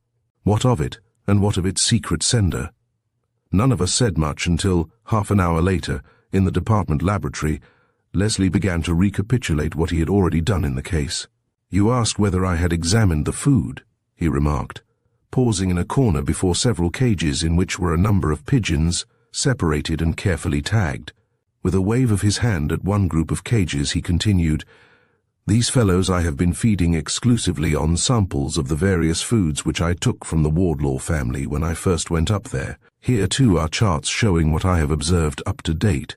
Over there are the controls pigeons from the same group which have been fed regularly on the usual diet, so that I can check my tests." Kennedy fell to examining the pigeons carefully, as well as the charts and records of feeding and results. None of the birds fed on what had been taken from the apartment looked well, though some were worse than others. "I want you to observe this fellow," pointed out Leslie at last, singling out one cage. The pigeon in it was a pathetic figure. His eyes seemed dull and glazed. He paid little or no attention to us. Even his food and water did not seem to interest him. Instead of strutting about, he seemed to be positively wobbly on his feet. Kennedy examined this one longer and more carefully than any of the rest. "There are certainly all the symptoms of beriberi, or rather polyneuritis, in pigeons with that bird," admitted Craig finally, looking up at Leslie. The Commissioner seemed to be gratified. "You know," he remarked, "beriberi itself is a common disease in the Orient. There has been a good deal of study of it, and the cause is now known to be the lack of something in the food, which in the Orient is mostly rice. Polishing the rice, which removes part of the outer coat, also takes away something that is necessary for life, which scientists now call vitamins." "I may take some of these samples to study myself?" interrupted Kennedy, as though the story of vitamins was an old one to him. "By all means," agreed Leslie. Craig selected what he wanted, keeping each separate and marked, and excused himself, saying that he had some investigations of his own that he wished to make, and would let Leslie know the result as soon as he discovered anything. Kennedy did not go back directly to the laboratory, however. Instead, he went uptown and, to my surprise, stopped at one of the large breweries. What it was that he was after I could not imagine, but after a conference with the manager, he obtained several quarts of brewer's yeast, which he had sent directly down to the laboratory. Impatient though I was at this seeming neglect of the principal figures in the case, I knew, nevertheless, that Kennedy had already schemed out his campaign, and that whatever it was he had in mind was of first importance. Back at last in his own laboratory, Craig set to work on the brewer's yeast, deriving something from it by the plentiful use of a liquid labeled Lloyd's reagent, a solution of hydrous aluminum silicate. After working for some time, I saw that he had obtained a solid which he pressed into the form of little whitish tablets. He had by no means finished, but, noticing my impatience, he placed the 3 or 4 tablets in a little box and handed them to me. "You might take these over to Leslie in the department laboratory, Walter," he directed. "Tell him to feed them to that wobbly-looking pigeon over there, and let me know the moment he observes any effect." Glad of the chance to occupy myself, I hastened on the errand, and even presided over the first feeding of the bird. When I returned, I found that Kennedy had finished his work with the brewer's yeast, and was now devoting himself to the study of the various samples of food which he had obtained from Leslie. He was just finishing a test of the baking powder when I entered, and his face showed plainly that he was puzzled by something that he had discovered. "What is it?" I asked. "Have you found out anything?" "This seems to be almost plain sodium carbonate," he replied mechanically. "And that indicates?" I prompted. "Perhaps nothing in itself," he went on, less abstractedly. "But the use of sodium carbonate and other things which I have discovered in other samples disengages carbon dioxide at the temperature of baking and cooking. If you'll look in that public health report on my desk, you'll see how the latest investigations have shown that bicarbonate of soda and a whole list of other things which liberate carbon dioxide destroy the vitamins Leslie was talking about. In other words, taken all together, I should almost say there was evidence that a concerted effort was being made to affect the food, a result analogous to that of using polished rice as a staple diet and producing beriberi, or, perhaps more accurately, polyneuritis. I can be sure of nothing yet, but it's worth following up." "Then you think Cato—" "Not too fast," cautioned Craig. "Remember, others had access to the kitchen too." In spite of his hesitancy, I could think only of the 2 paragraphs we had read in Mrs. Wardlaw's will, and especially of the last. Might not Cato have been forced or enticed into a scheme that promised a safe return and practically no chance of discovery? What gruesome mystery had been unveiled by the anonymous letter which had first excited our curiosity? It was late in the afternoon that Commissioner Leslie called us up, much excited, to inform us that the drooping pigeon was already pecking at food and beginning to show some interest in life. Kennedy seemed greatly gratified as he hung up the receiver. "Almost dinner time," he commented with a glance at his watch. "I think we'll make another hurried visit to the Wardlaw apartment." We had no trouble getting in, although as outsiders we were more tolerated than welcome. Our excuse was that Kennedy had some more questions which we wished to ask Miss Langdale. While we waited for her, we sat, not in the study, but in the parlour. The folding doors into the dining room were closed, but across the hall we could tell by the sound when Cato was in the kitchen and when he crossed the hall. Once I heard him in the dining room. Before I knew it, Kennedy had hastily tiptoed across the hall and into the kitchen. He was gone only a couple of minutes, but it was long enough to place in the food that was being prepared, and in some unprepared, either the tablets he had made or a powder he had derived from them crushed up. When he returned, I saw from his manner that the real purpose of the visit had been accomplished, although when Miss Langdale appeared he went through the form of questioning her, mostly on Mrs. Marbury's sickness and death. He did not learn anything that appeared to be important, but at least he covered up the reason for his visit. Outside the apartment, Kennedy paused a moment. "There's nothing to do now but await developments," he meditated. "Meanwhile, there is no use for us to double up our time together. I have decided to watch Cato tonight. Suppose you shadow Dr. Aitken. Perhaps we may get a line on something that way." The plan seemed admirable to me. In fact, I had been longing for some action of the sort all the afternoon, while Kennedy had been engaged in the studies which he evidently deemed more important. Accordingly, after dinner we separated, Kennedy going back to the Forum apartments to wait until Cato left for the night, while I walked farther up the drive to the address given in the directory as that of Dr. Aitken. It happened to be the time when the doctor had his office hours for patients, so that I was sure at least that he was at home when I took my station just down the street, carefully scrutinizing everyone who entered and left his house. Nothing happened, however, until the end of the hour during which he received office calls. As I glanced down the street, I was glad that I had taken an inconspicuous post, for I could see Miss Langdale approaching. She was not in her nurse's uniform, but seemed to be off duty for an hour or two, and I must confess she was a striking figure, even in that neighbourhood which was noted for its pretty and daintily gowned girls. Almost before I knew it, she had entered the English basement entrance of Dr. Aitken's. I thought rapidly. What could be the purpose of her visit? Above all, how was I on the outside to find out? I walked down past the house, but that did no good. In a quandary, I stopped. Hesitation would get me nothing. Suddenly, an idea flashed through my mind. I turned in and rang the bell. "It's past the doctor's office hours," informed a servant who opened the door. "He sees no one after hours." "But," I lied, "I have an appointment. Don't disturb him. I can wait." The waiting room was empty, I had seen, and I was determined to get in at any cost. Reluctantly, the servant admitted me. For several moments I sat quietly alone, fearful that the doctor might open the double doors of his office and discover me. But nothing happened, and I grew bolder. Carefully I tiptoed to the door. It was of solid oak and practically impervious to sound. The doors fitted closely, too. Still, by applying my ear, I could make out the sound of voices on the other side.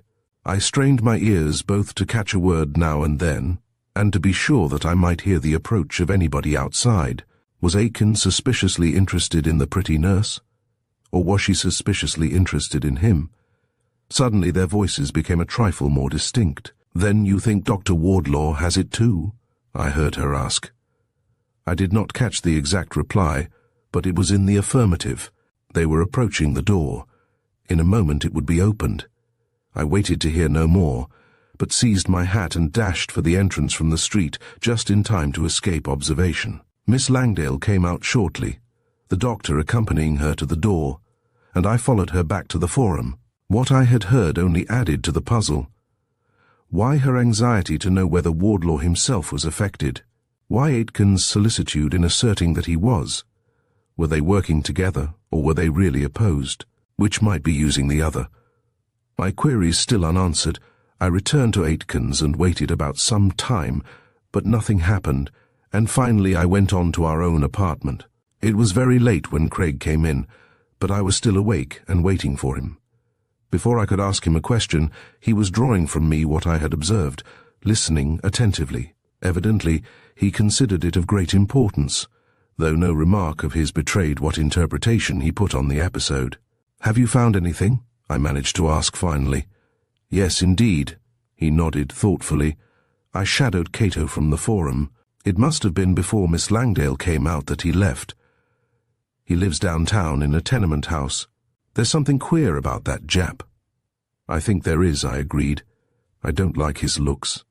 "But it wasn't he who interested me so much tonight," Craig went on, ignoring my remark. "As a woman." "A woman?" I queried in surprise. "A Jap too?" "No, a white woman, rather good-looking too, with dark hair and eyes. She seemed to be waiting for him. Afterward I made inquiries. She has been seen about there before." "Who was she?" I asked, fancying perhaps Miss Langdale had made another visit while she was out, although from the time it did not seem possible. I followed her to her house. "Her name is Hackstaff." "The first trained nurse," I exclaimed. "Miss Hackstaff is an enigma," confessed Kennedy. "At first I thought that perhaps she might be one of those women whom the Oriental type fascinated, that she and Cato might be plotting. Then I have considered that perhaps her visits to Cato may be merely to get information, that she may have an axe to grind.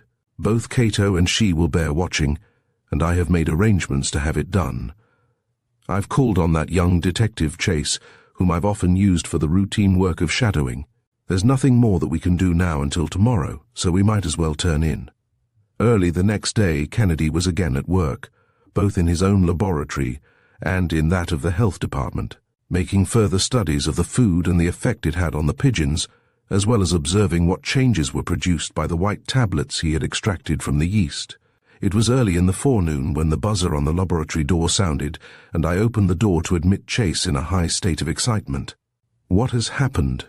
asked Craig eagerly. "Many things," reported the young detective breathlessly. "To begin with, I followed Miss Hackstaff from her apartment this morning.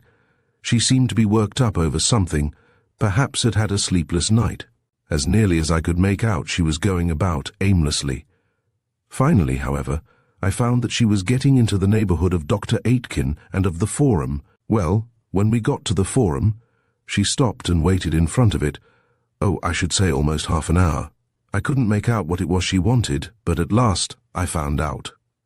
He paused a moment, then raced on without urging. "Miss Langdale came out, and you should have seen the Hackstaff woman go for her."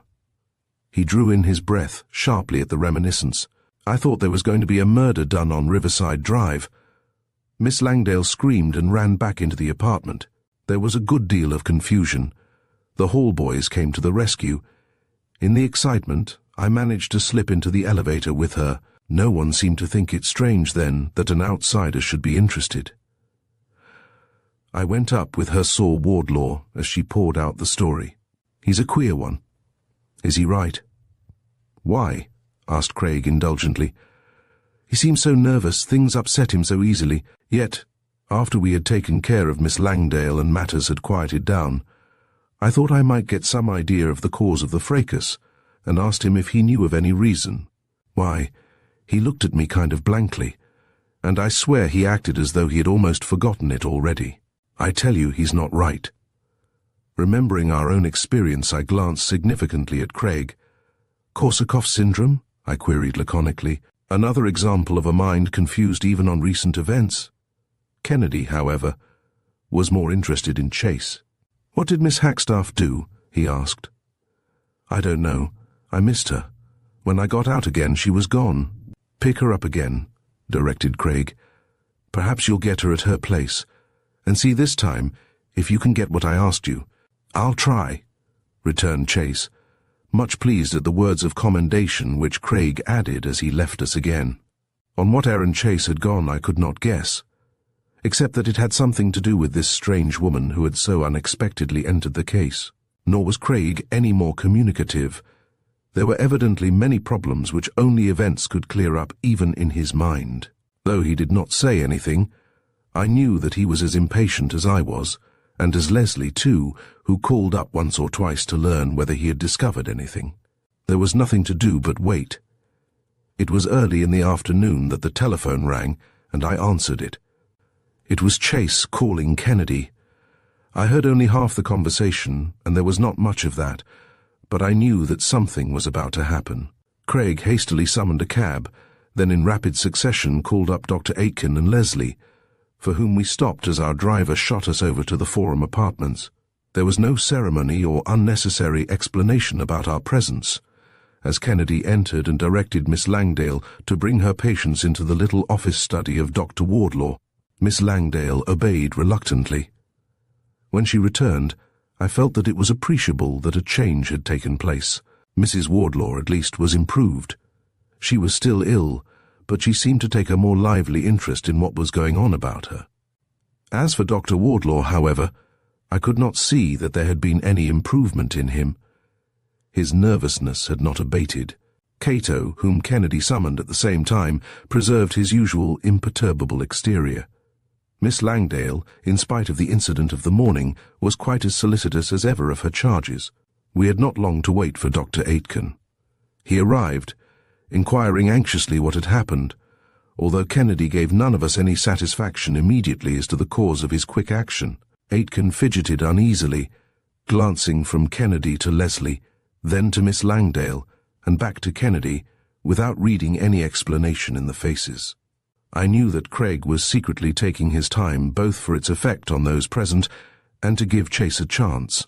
"Our poisons and our drugs," he began, leisurely, at length, "are in many instances the close relatives of harmless compounds that represent the intermediate steps in the daily process of metabolism. There is much that I might say about protein poisons. However, that is not exactly what I want to talk about, at least first." He stopped to make sure that he had the attention of us all. As a matter of fact, his manner was such that he attracted even the vagrant interest of the Wardlaws. "I do not know how much of his suspicions Commissioner Leslie has communicated to you," he resumed, "but I believe that you have all heard of the disease beriberi, so common in the Far East and known to the Japanese as kake. It is a form of polyneuritis, and, as you doubtless know, is now known to be caused, at least in the Orient, by the removal of the pericarp in the polishing of rice. Our milling of flour is, in a minor degree, analogous. To be brief, the disease arises from the lack in diet of certain substances or bodies which modern scientists call vitamins. Small quantities of these vital principles are absolutely essential to normal growth and health, and even to life itself. They are nitrogenous compounds, and their absence gives rise to a class of serious disorders in which the muscles surrender their store of nitrogen first. The nerve seems to be the preferred creditor, so to speak. They are affected only after the muscles begin to waste. It is an abstruse subject, and it is not necessary for me to go deeper into it now. I controlled my own interest in order to watch those about me. Cato, for one, was listening attentively, I saw. "In my studies of the diet of this household," continued Kennedy, I have found that substances have been used in preparing food which kill vitamins. In short, the food has been denatured. Valuable elements, necessary elements, have been taken away. I, sir, not always in kitchen, sir, interrupted Cato, still deferential. I not always know. With a peremptory wave of his hand, Kennedy silenced the Jap. It has long been a question, he hurried on, whether these vitamins are tangible bodies or just special arrangements of molecules. Recently, government investigators have discovered that they are bodies that can be isolated by a special process from the filtrate of brewer's yeast by Lloyd's reagent. 5 grams of this. He held up some of the tablets he had made. For a 60-kilogram person each day is sufficient. Unknown to you, I have introduced some of this substance into the food already deficient in vitamins. I fancy that even now I can detect a change. He nodded toward Mrs. Wardlaw. There was a murmur of surprise in the room, but before Craig could continue further, the door opened and Mrs. Wardlaw uttered a nervous exclamation. There stood Chase with a woman. I recognized her immediately from Kennedy's description as Miss Hackstaff. Chase walked deliberately over to Kennedy and handed him something, while the nurse glanced calmly, almost with pity, at Mrs. Wardlaw, ignoring Wardlaw, then fixing her gaze venomously on Miss Langdale. Recalling the incident of the morning, I was ready to prevent, if necessary, a repetition now. Neither moved. But it was a thrilling, if silent, drama as the two women glared at each other. Kennedy was hastily comparing the anonymous note he had received with something Chase had brought. Someone, he shot out, suddenly looking up and facing us, has, as I have intimated, been removing or destroying the vital principle in the food, these vitamins. Clearly the purpose was to make this case look like an epidemic of beriberi polyneuritis. That part has been clear to me for some time. It has been the source of this devilish plot which has been obscure. Just a moment, Cato. I will do the talking. My detective, Chase, has been doing some shadowing for me, as well as some turning over of past history. He has found a woman, a nurse, more than a nurse, a secret lover, cast off in favor of another. Miss Hackstaff, you wrote that letter. It is your hand for revenge on Miss Langdale, and you shan't have him, almost hissed. Helen Hackstaff. If I cannot, no one shall. Natalie Langdale faced her, defiant. You are a jealous, suspicious person, she cried. Dr. Aitken knows. One moment, interrupted Craig. Mrs. Marbury is gone. Mrs. Wardlaw is weakened. Yet all who are affected with nerve troubles are not necessarily suffering from polyneuritis. Someone here has been dilettanting with death. It is of no use, he thundered, turning suddenly on a cowering figure. You stood to win most, with the money and your unholy love, but Miss Hackstaff, cast off, has proved your nemesis. Your nervousness is the nervousness not of polyneuritis, but of guilt, Dr. Wardlaw. Chapter 9. The Rubber Dagger. Hypnotism can't begin to accomplish what Karatoff claims. He's a fake, Kennedy, a fake.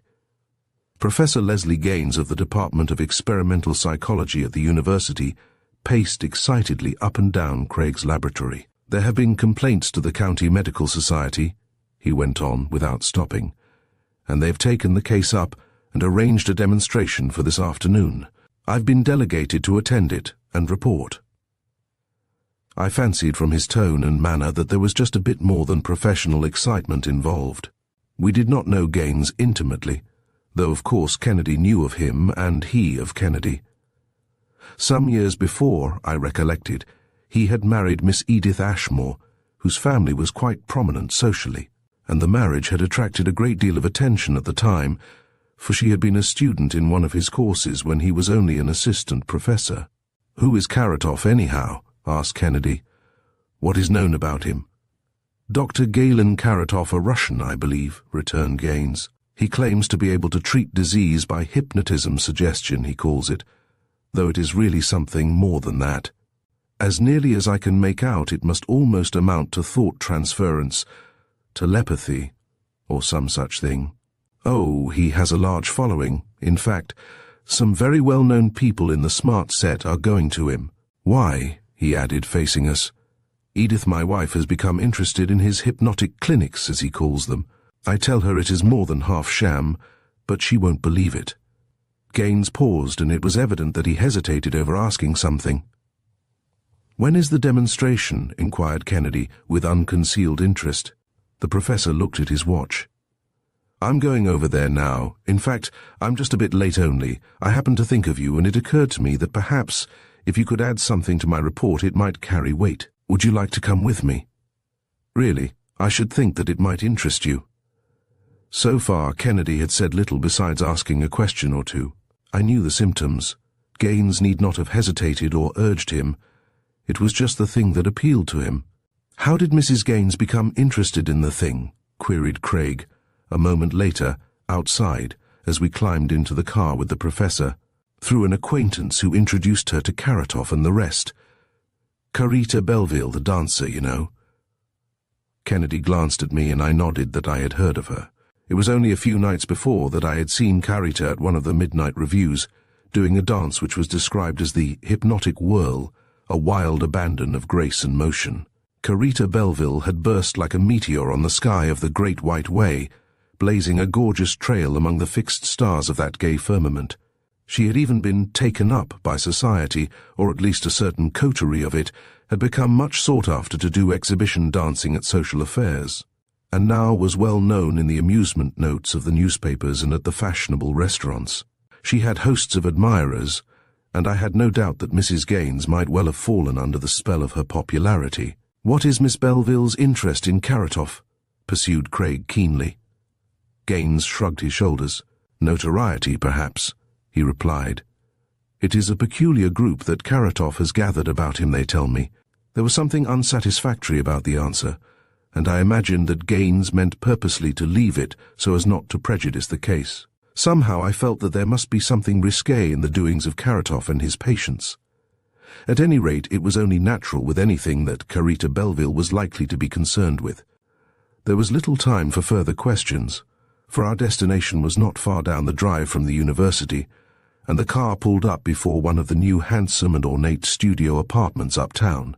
We followed Gaines into the building, and the hall boy directed us to a suite on the first floor. A moment later we were admitted by Karatoff himself to what had become known as his hypnotic clinic, really a most artistically furnished studio. Karatoff himself was a tall, dark-haired fellow, bearded, somewhat sallow. Every feature of his remarkable face, however, was subordinate to a pair of wonderful, deep-set, piercing eyes. Even as he spoke, greeting Gaines on the rather ticklish mission he had come, and accepting us with a quick glance and nod, we could see instantly that he was, indeed, a fascinating fellow, every inch a mystic. His clinic, or, as I have said, studio, carried out well the impression of mysticism that one derived from the strange personality who presided over it. There were only 2 or 3 rooms in the apartment, one being the large room down the end of a very short hall to which he conducted us. It was darkened, necessarily, since it was on the first floor of the tall building, and the air seemed to be heavy with odors that suggested the Orient. Altogether there was a cultivated dreaminess about it that was no less exotic because studied. Dr. Karatoff paused at the door to introduce us, and we could see that we were undergoing a close scrutiny from the party who were assembled there. On a quaint stand tea was brewing, and the whole assemblage had an atmosphere of bohemian camaraderie, which, with the professions of Karatoff, promised well that Kennedy was not wasting time. I watched particularly the exchange of greetings between Professor Gaines and Edith Gaines, who was already there. Neither of them seemed to be perfectly at ease, though they betrayed as little as they could. However, one could not help noticing that each was watching the other, naturally. Edith Gaines was a pretty little woman, petite, light of hair, dainty, the very type of woman who craved for and thrived on attention. Here at least there seemed to be no lack of it. There was only one other woman in the room who attracted the men equally, Carita Belleville herself. Carita was indeed a stunning woman, tall, slender, dark, with a wonderful pair of magnetic eyes. As I watched, I could see that both women were quite friendly with Dr. Karatoff, perhaps even rivals for his attentions. I saw Gaines watching Carita attentively, never in the meantime failing for long to lose sight of Mrs. Gaines. Was he trying to estimate the relative popularity of the two in this strange group? If so, I failed to see any approval of either. Introductions were now coming so fast that neither Kennedy nor I had much opportunity except for the most cursory observation of the people. Among the men, however, I noticed two especially who proved worth observation. One was Armand Marchant, well known as a broker, not so much for his professional doings as for his other activities. Though successful, he was better known as one of those who desert Wall Street promptly at the hour of closing, to be found late in the afternoon at the tea dances uptown. Another was Cyril Errol, a man of leisure, well known also in the club world. He had inherited an estate, small perhaps, but ample to allow him to maintain appearances. Errol impressed you as being one to whom the good things of the world appealed mightily, a hedonist, and, withal, very much attracted to and by the ladies. It was fortunate that the serving of tea enabled us to look about and get our bearings. In spite of the suppressed excitement and obvious restraint of the occasion, we were able to learn much over the teacups. Errol seemed to vibrate between the group about Mrs. Gaines and that about Miss Belleville, welcome wherever he went. For he was what men commonly call a good mixer. Marchant, on the other hand, was almost always to be found not far from Edith Gaines. Perhaps it was the more brilliant conversation that attracted him, for it ran on many subjects, but it was difficult to explain it so to my satisfaction, all of which I saw Gaines duly noting, not for the report he had to make to the Medical Society, but for his own information. In fact, it was difficult to tell the precise degree of disapproval with which he regarded Karatoff, Errol, and Marchant in turn, as he noted the intimacy of Edith Gaines with them. I wished that we might observe them all when they did not know it, for I could not determine whether she was taking pleasure in piquing the professor, or whether she was holding her admirers in leash in his presence. At any rate, I felt I need lay no claim to clairvoyance to predict the nature of the report that Gaines would prepare. The conversation was at its height when Karatoff detached himself from one of the groups and took a position in a corner of the room, alone. Not a word was said by him, yet as if by magic the buzz of conversation ceased. Karatoff looked about as though proud of the power of even his silence. Whatever might be said of the man, at least his very presence seemed to command respect from his followers. I had expected that he would make some reference to Gaines and ourselves and the purpose of the meeting, but he avoided the subject and, instead, chose to leap right into the middle of things. "So that there can be no question about what I am able to do," he began. "I wish each of you to write on a piece of paper what you would like to have me cause anyone to do or say under hypnotism. You will please fold the paper tightly, covering the writing. I will read the paper to myself, still folded up, will hypnotize the subject, and will make the subject do whatever is desired. That will be preliminary to what I have to say later about my powers in hypnotic therapeutics." Pieces of paper and little lead pencils were distributed by an attendant, and in the rustling silence that followed each cudgelled his brain for something that would put to the test the powers of Karatoff. Thinking, I looked about the room. Near the speaker stood a table on which lay a curious collection of games and books, musical instruments, and other things that might suggest actions to be performed in the test. My eye wandered to a phonograph standing next the table. Somehow, I could not get Mrs. Gaines and Carita Belleville out of my head. Slowly I wrote, "Have Mrs. Gaines pick out a record, play it on the phonograph, then let her do as she pleases." Some moments elapsed while the others wrote. Apparently they were trying to devise methods of testing Dr. Karatoff's mettle. Then the papers were collected and deposited on the table beside him. Apparently at random, Karatoff picked out one of the folded papers. Then, seemingly without looking at it, and certainly without unfolding it, as far as I could determine, he held it up to his forehead. It was an old trick, I knew. Perhaps he had palmed a sponge wet with alcohol or some other liquid, had brushed it over the paper, making the writing visible through it, and drying out rapidly so as to leave the paper opaque again, long before any of us saw it a second time. Or was he really exercising some occult power? At any rate, he read it, or pretended to read it at least. "I am asked to hypnotize Mrs. Gaines," he announced, dropping the paper unconcernedly on the table beside the other pile, as though this were mere child's play for his powers. It was something of a shock to realize that it was my paper he had chanced to pick up first, and I leaned forward eagerly, watching. Mrs. Gaines rose, and every eye was riveted on her, as Karatov placed her in an easy chair before him. There was an expectant silence, as Karatov moved the chair so that she could concentrate her attention only on a bright silver globe suspended from the ceiling. The half-light, the heavy atmosphere, the quiet, assured manner of the chief actor in the scene, all combined to make hypnotization as nearly possible as circumstances could. Karatov moved before her, passing his hands with a peculiar motion before her eyes. It seemed an incredibly short time in which Edith Gaines yielded to the strange force which fascinated the group. "Quite susceptible," murmured Kennedy beside me, engrossed in the operation. "It is my test," I whispered back, and he nodded.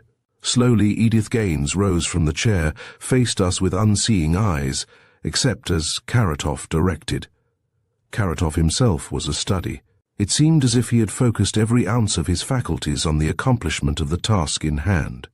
Slowly still the woman moved, as if in a dream walk, over toward the phonograph, reached into the cabinet beneath it, and drew forth a book of records. Karatov faced us, as if to assure us that at that point he had resigned his control, and was now letting her act for her subconscious self. Her fingers passed over page after page until finally she stopped, drew forth the record, placed it on the machine, wound it, then placed the record on the revolving disc. My first surprise was quickly changed to gratification. She had picked out the music to the hypnotic whirl. I bent forward, more intent. What would she do next? As she turned, I could see, even in the dim light, a heightened color in her cheeks, as though the excitement of the catchy music had infected her. A moment later she was executing, and very creditably too, an imitation of Carita herself in the review. What did it mean? Was it that consciously or unconsciously she was taking the slender dancer as her model? The skill and knowledge that she put into the dance showed plainly. Next to Kennedy, I saw Gaines leaning far forward, looking now at his wife, now at the little group. I followed his eyes. To my surprise, I saw Marchant, his gaze riveted on Edith Gaines as if she had been the star performer in a play. Evidently my chance request to Karatov had been billed better than I knew. I ran my gaze over the others. Errol was no less engrossed than Marchant. Quickly I glanced at Carita, wondering whether she might be gratified by the performance of a pupil, whether it was natural grace or real hypnotism in the hypnotic whirl. I was surprised to see on Carita's face something that looked strangely akin to jealousy. It was as though some other woman had usurped her prerogative. She leaned over to speak to Errol with the easy familiarity of an old admirer. I could not hear what was said, and perhaps it was inconsequential. In fact, it must have been the very inconsequentiality of his reply that piqued her. He glanced at Marchant a moment, as if she had said something about him, then back at Edith Gaines. On his part, Professor Gaines was growing more and more furious. I had just about decided that the little drama in the audience was of far more importance and interest than even the dance, when the music ceased. Karatov approached, took Mrs. Gaines by the hand, led her back to the chair, and at a word she regained her normal consciousness. As she rose, still in a daze it seemed, it was quite evident that she had no waking realization of what had happened, for she walked back and sat down beside her husband, quite as though nothing had happened. As for me, I could not help wondering what had actually happened. What did it all mean? Had Mrs. Gaines expressed her own self, or was it Karatov, or Marchant, or Errol? What was the part played by Carita Belleville? Gaines did not betray anything to her, but their mutual attitude was eloquent. There was something of which he disapproved, and she knew it. Some lack of harmony. What was the cause? As for Karatov's exhibition, it was all truly remarkable, whether in his therapeutics the man was a faker or not.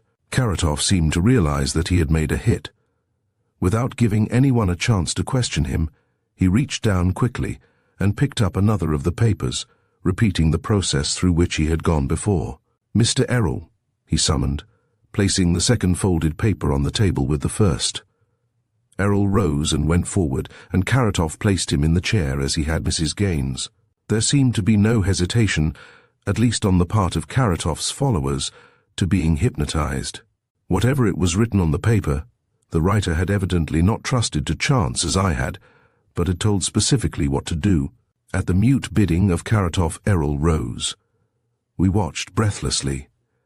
Deliberately he walked across the room to the table, and, to the astonishment of all save one, picked up a rubber dagger, one of those with which children play, which was lying in the miscellaneous pile on the table.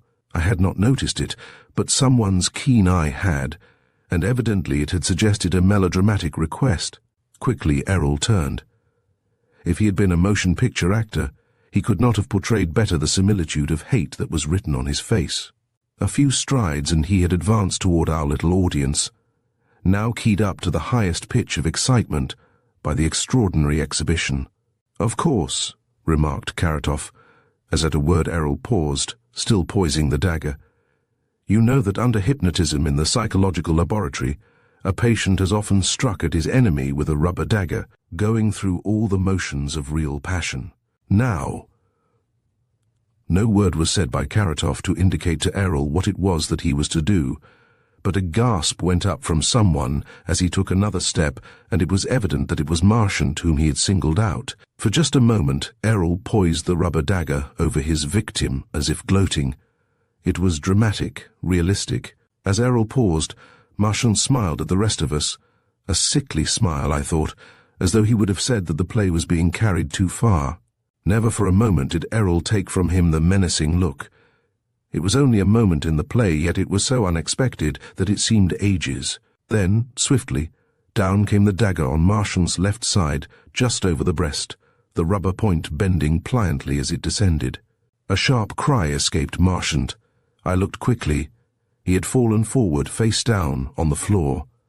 Edith Gaines screamed as we rushed to Marchant and turned him over. For the moment, as Kennedy, Karatov, and Gaines bent over him and endeavored to loosen his collar and apply a restorative, consternation reigned in the little circle. I bent over too and looked first at Marchant's flushed face, then at Kennedy.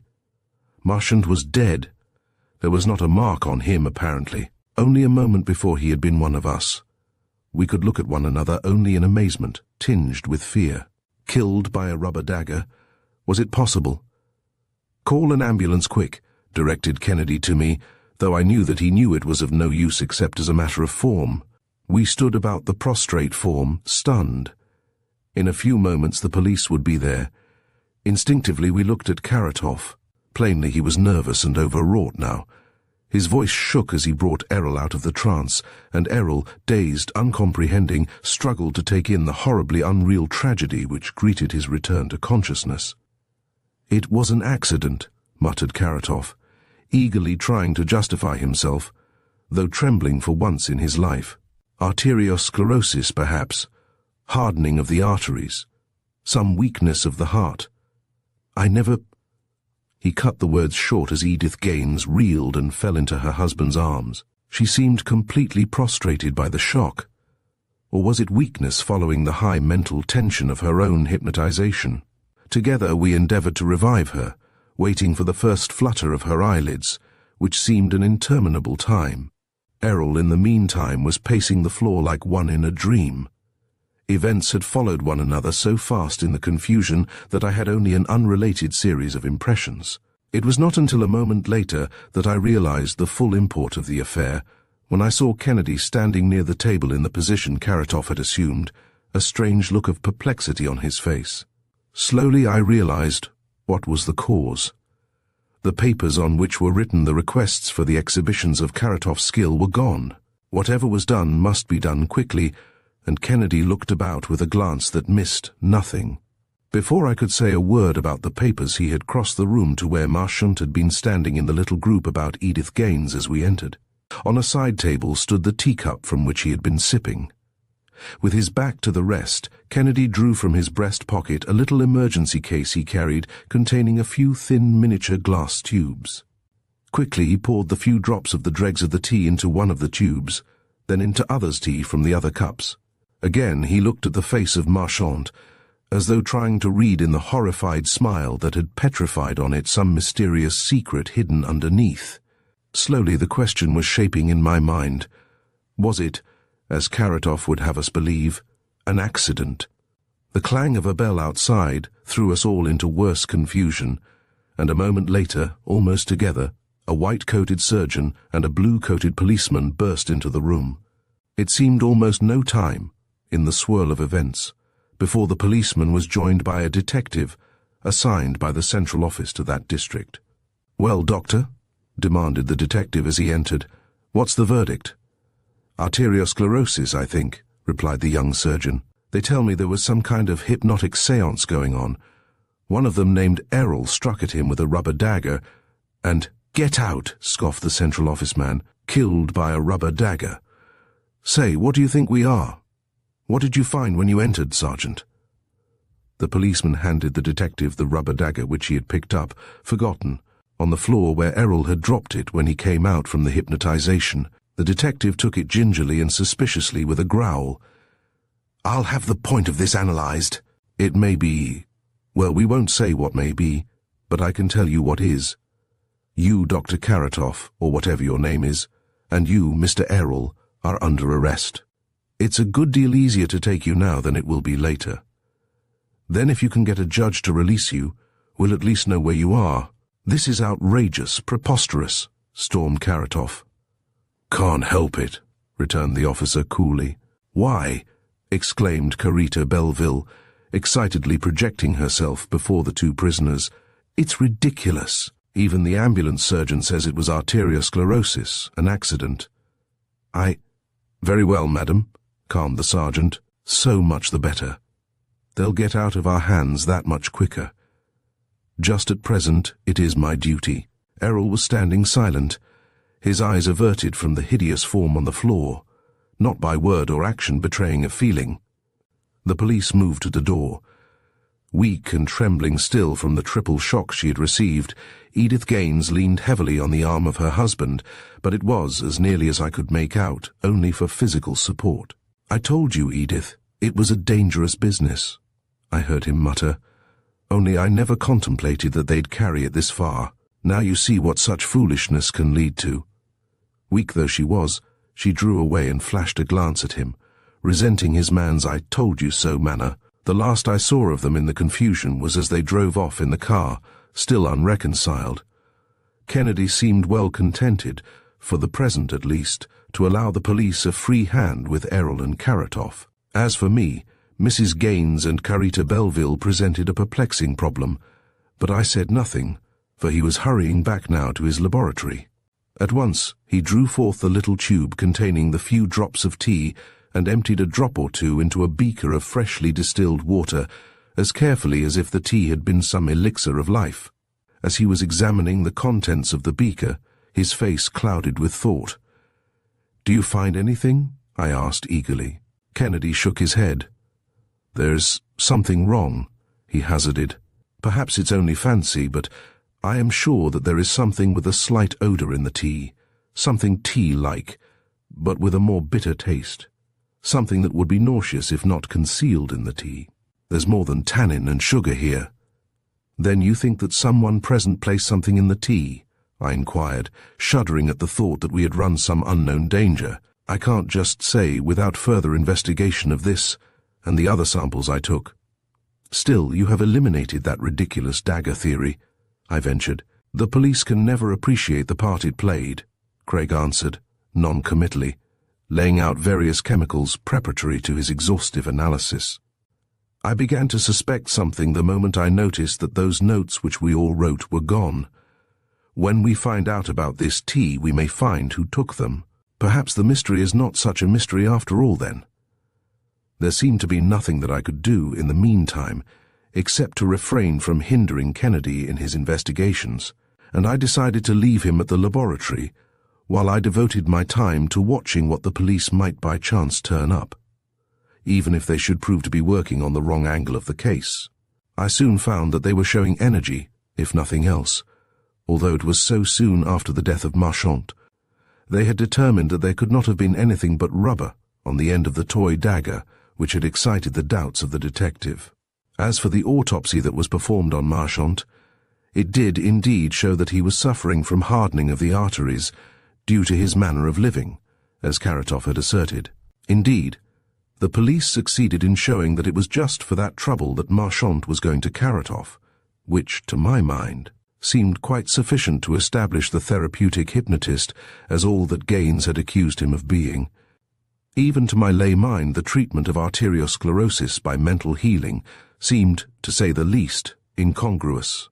Yet the evidence against Karatoff and Errol was so flimsy that they had little trouble in getting released on bail, though of course it was fixed very high. My own inquiries among the other reporters on the Star, who might know something, offered a more promising lead. I soon found that Errol had none too savoury a reputation.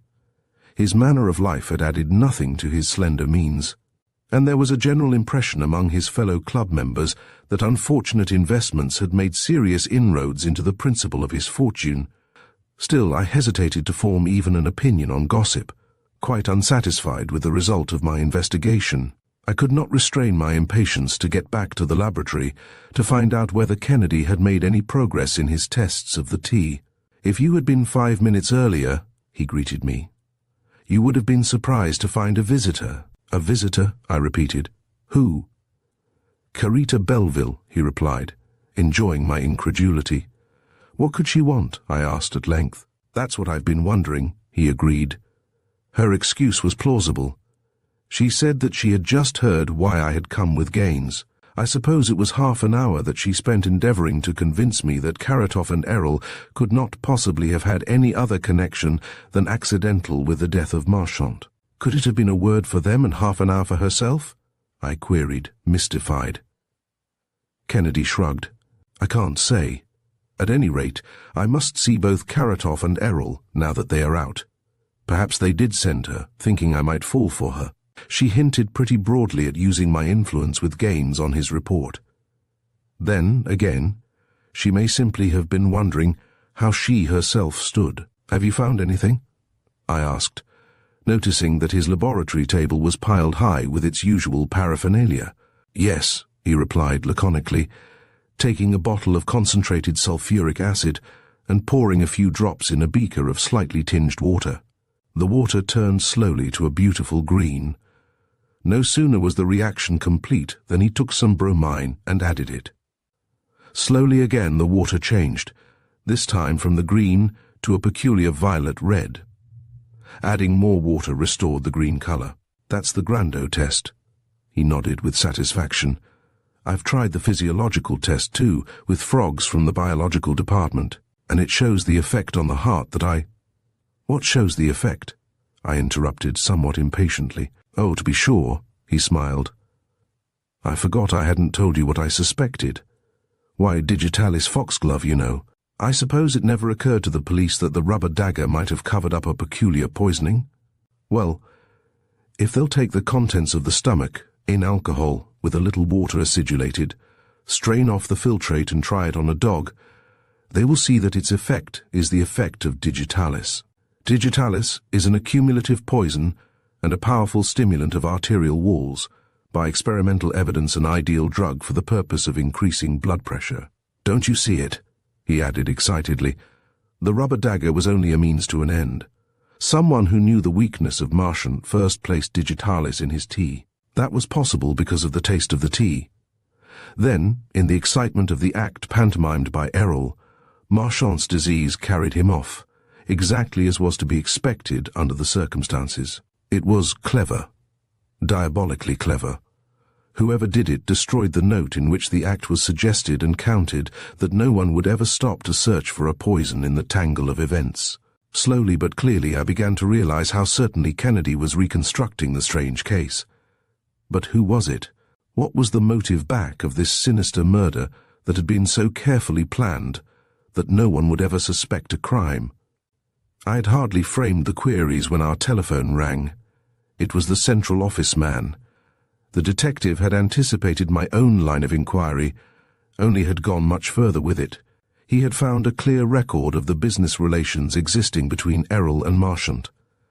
One episode consisted of a stock deal between them, in which Errol had invested in a stock which Marchant was promoting and was known to be what brokers call cats and dogs. That, I reasoned, must have been the basis of the gossip that Errol had suffered financial losses that seriously impaired his little fortune. It was an important item, and Kennedy accepted it gladly, but said nothing of his own discovery. The time had not arrived yet to come out into the open. For a few moments after the talk with the detective, Kennedy seemed to be revolving the case, as though in doubt whether the new information cleared it up or added to the mystery. Then he rose suddenly. "We must find Karatov," he announced. Whatever might have been the connection of the hypnotist with this strange case, he was far too clever to betray himself by any such misstep as seeming to avoid inquiry. We found him easily at his studio apartment, nor did we have any difficulty in gaining admittance. He knew that he was watched, and that frankness was his best weapon of defense. "Of course," opened Kennedy, "you know that investigation has shown that you were right in your diagnosis of the trouble with Marchant. Was it arteriosclerosis for which you were treating him?" "It would be unprofessional to discuss it," hastily parried Karatov, "but since Mr. Marchant is now dead, I think I may say that it was. In fact, few persons, outside of those whom I have associated about me, realize to what a wonderful extent hypnotism may be carried in the treatment of disease. Why, I have even had wonderful success with such disorders as diabetes mellitus. We are only on the threshold of understanding what a wonderful thing is the human mind in its effect on the material body." "But another patient might have known what Marchant was being treated for," interrupted Kennedy, ignoring the defense of Karatov, which was proceeding along the stereotyped lines of such vagaries which seem never to be without followers. Karatov looked at him a moment in surprise. Evidently he was doing some hasty mental calculation to determine what was Craig's ulterior motive, and in spite of his almost uncanny claims and performances, I could see that he was able to read Kennedy's mind no whit better than myself. "I suppose so," he admitted. "No doctor was ever able to control his patients' tongues. Sometimes they boast of their diseases." "Especially if they are women?"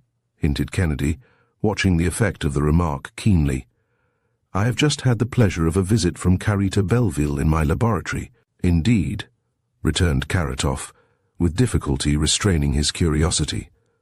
"Miss Belleville has been very kind in introducing me to some of her friends and acquaintances, and I flatter myself that I have been able to do them much good." "Then she was not a patient?" pursued Kennedy, studiously avoiding enlightening Karatov on the visit. "Rather a friend," he replied quickly. "It was she who introduced Mr. Errol." "They are quite intimate, I believe," put in Kennedy at a chance. "Really, I knew very little about it," Karatov avoided. "Did she introduce Mr. Marchant?" "She introduced Mrs. Gaines, who introduced Mr. Marchant," the hypnotist replied with apparent frankness. "You were treating Mrs. Gaines?" asked Craig, again shifting the attack unexpectedly. "Yes," admitted Karatov, stopping. "I imagine her trouble was more mental than physical," remarked Kennedy, in a casual tone, as though feeling his way. Karatov looked up keenly, but was unable to read Kennedy's face. "I think," he said slowly, "that one trouble was that Mrs. Gaines liked the social life better than the simple life. Your clinic, Mr. Marchant, and the rest better than her husband and the social life at the university," amplified Kennedy. "I think you are right. She had drifted away from her husband, and when a woman does that, she has hosts of admirers of a certain sort. I should say that Mr. Errol was the kind who would care more for the social life than the simple life, as you put it too." I did not gather in what direction Kennedy was tending, but it was evident that Karatov felt more at ease. Was it because the quest seemed to be leading away from himself? "I had noticed something of the sort," he ventured. "I saw that they were alike in that respect, but, of course, Mr. Marchant was her friend." Suddenly the implication flashed over me, but before I could say anything Kennedy cut in. "Then Mr. Errol might have been enacting under hypnotism what were really his own feelings and desires." "I cannot say that," replied Karatov, seeking to dodge the issue. "But under the influence of suggestion, I suppose it is true that an evil-minded person might suggest to another the commission of a crime, and the other, deprived of free will, might do it. The rubber dagger has often been used for sham murders. The possibility of actual murder cannot be denied. In this case, however, there can be no question that it was an unfortunate accident." "No question?" demanded Kennedy directly. If Karatov was concealing anything, he made good concealment. Either to protect himself or another, he showed no evidence of weakening his first theory of the case. No question as far as I know, he reiterated. I wondered whether Kennedy planned to enlighten him on the results of his laboratory tests, but was afraid to look at either for fear of betraying some hint. I was glad I did not. Kennedy's next question carried him far afield from the subject. Did you know that the Medical Society were interested in you and your clinic before the demonstration before Professor Gaines was arranged? I suspected someone was interested, answered Karatov quickly, but I had no idea who it might be. As I think it over now, perhaps it was Professor Gaines who instigated the whole inquiry. He would most likely be interested. My work is so far in advance of any that the conservative psychologists do that he would naturally feel hostile, would he not? Especially with the added personal motive of knowing that his wife was one of your patients, along with Carita Belleville, Marchand, Errol, and the rest, added Kennedy. Karatov smiled. I would not have said that myself, but since you have said it, I cannot help admitting its truth. Don't you suppose I could predict the nature of any report he would make? Karatov faced Kennedy squarely. There was an air almost of triumph in his eyes. I think I had better say no more, except under the advice of my lawyer, he remarked finally. When the police want me, they can find me here. Quite evident to me now, as we went out of the studio, was the fact that Karatov considered himself a martyr, that he was not only the victim of an accident, but of persecution as well. The fishing was good, remarked Kennedy tersely, as we reached the street. Now, before I see Errol, I should like to see Gaines again. I tried to reason it out as we walked along in silence. Marchand had known Edith Gaines intimately. Carita Belleville had known Errol as well.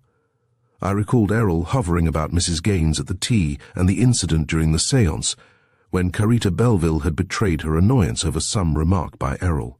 The dancing by Edith Gaines had given a flash of the jealous nature of the woman. Had it been interest in Errol that had led her to visit the laboratory?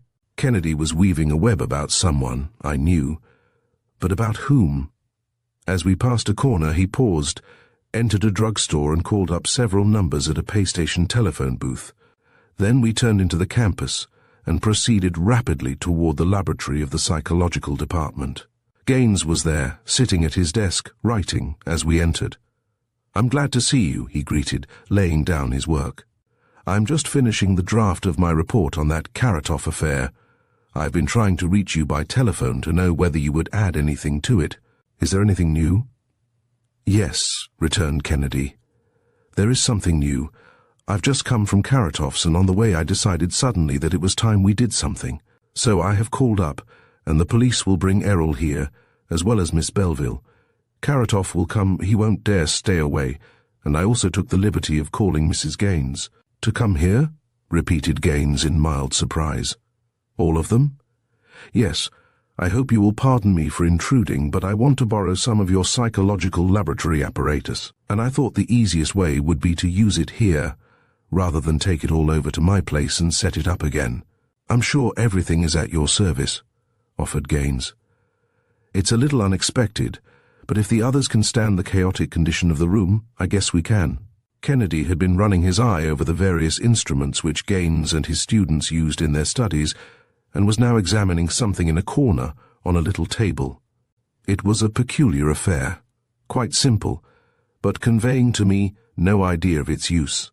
There seemed to be a cuff, a glass chamber full of water into which it fitted, tubes and wires that attached various dials and recording instruments to the chamber, and what looked like a chronograph. That is my new plethysmograph, remarked Gaines, noting with some satisfaction how Kennedy had singled it out. I've heard the students talk of it, returned Kennedy. It's an improved apparatus, Walter, that records one's blood flow. I nodded politely and concealed my ignorance in a discreet silence, hoping that Gaines would voluntarily enlighten us.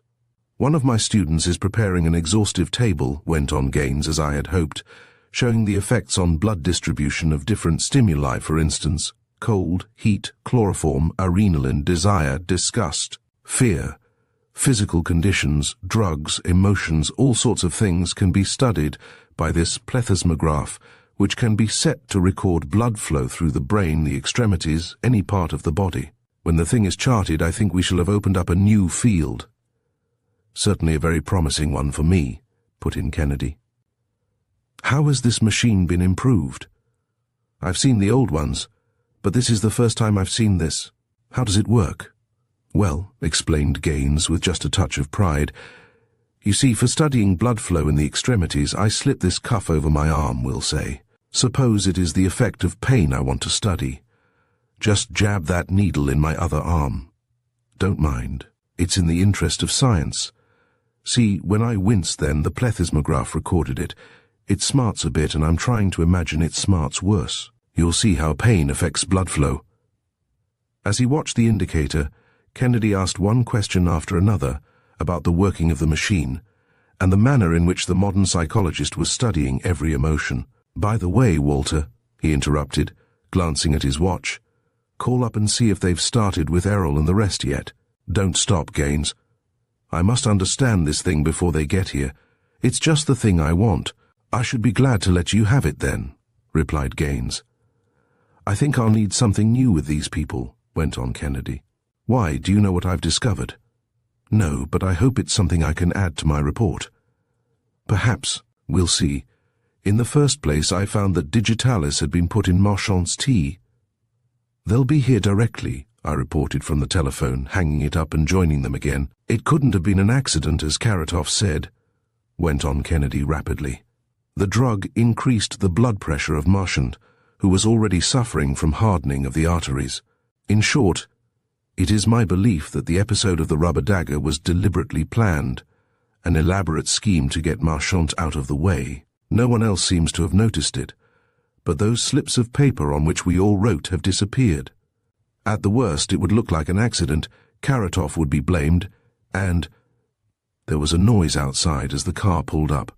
Here, let me take this off before any of them see it, whispered Gaines, removing the cuff, just as the door opened, and Errol and Karatov, Carita Belleville and Edith Gaines entered. Before even a word of greeting passed, Kennedy stepped forward. It was not an accident, he repeated. It was a deliberately planned, apparently safe means of revenge on Marchand, the lover of Mrs. Gaines. Without your new plethysmograph, Gaines, you might have thrown it on an innocent person. Chapter 10. The Submarine Mine. Here's the bullet. What I want you to do, Professor Kennedy, is to catch the crank who fired it.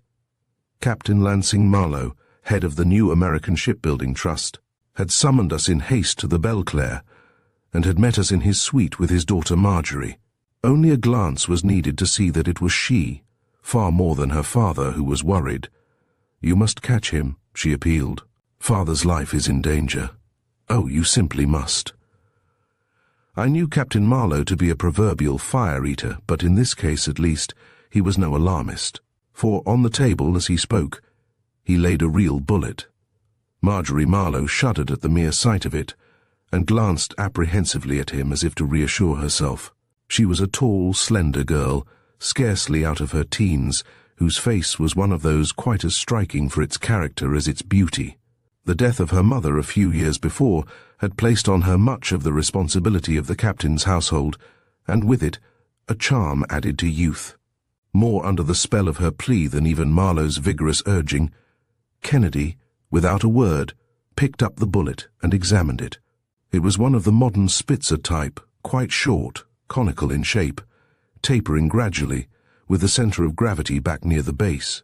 I suppose you know, went on the captain eagerly, that our company is getting ready tomorrow to launch the USNA, the largest liner that has ever been built on this side of the water.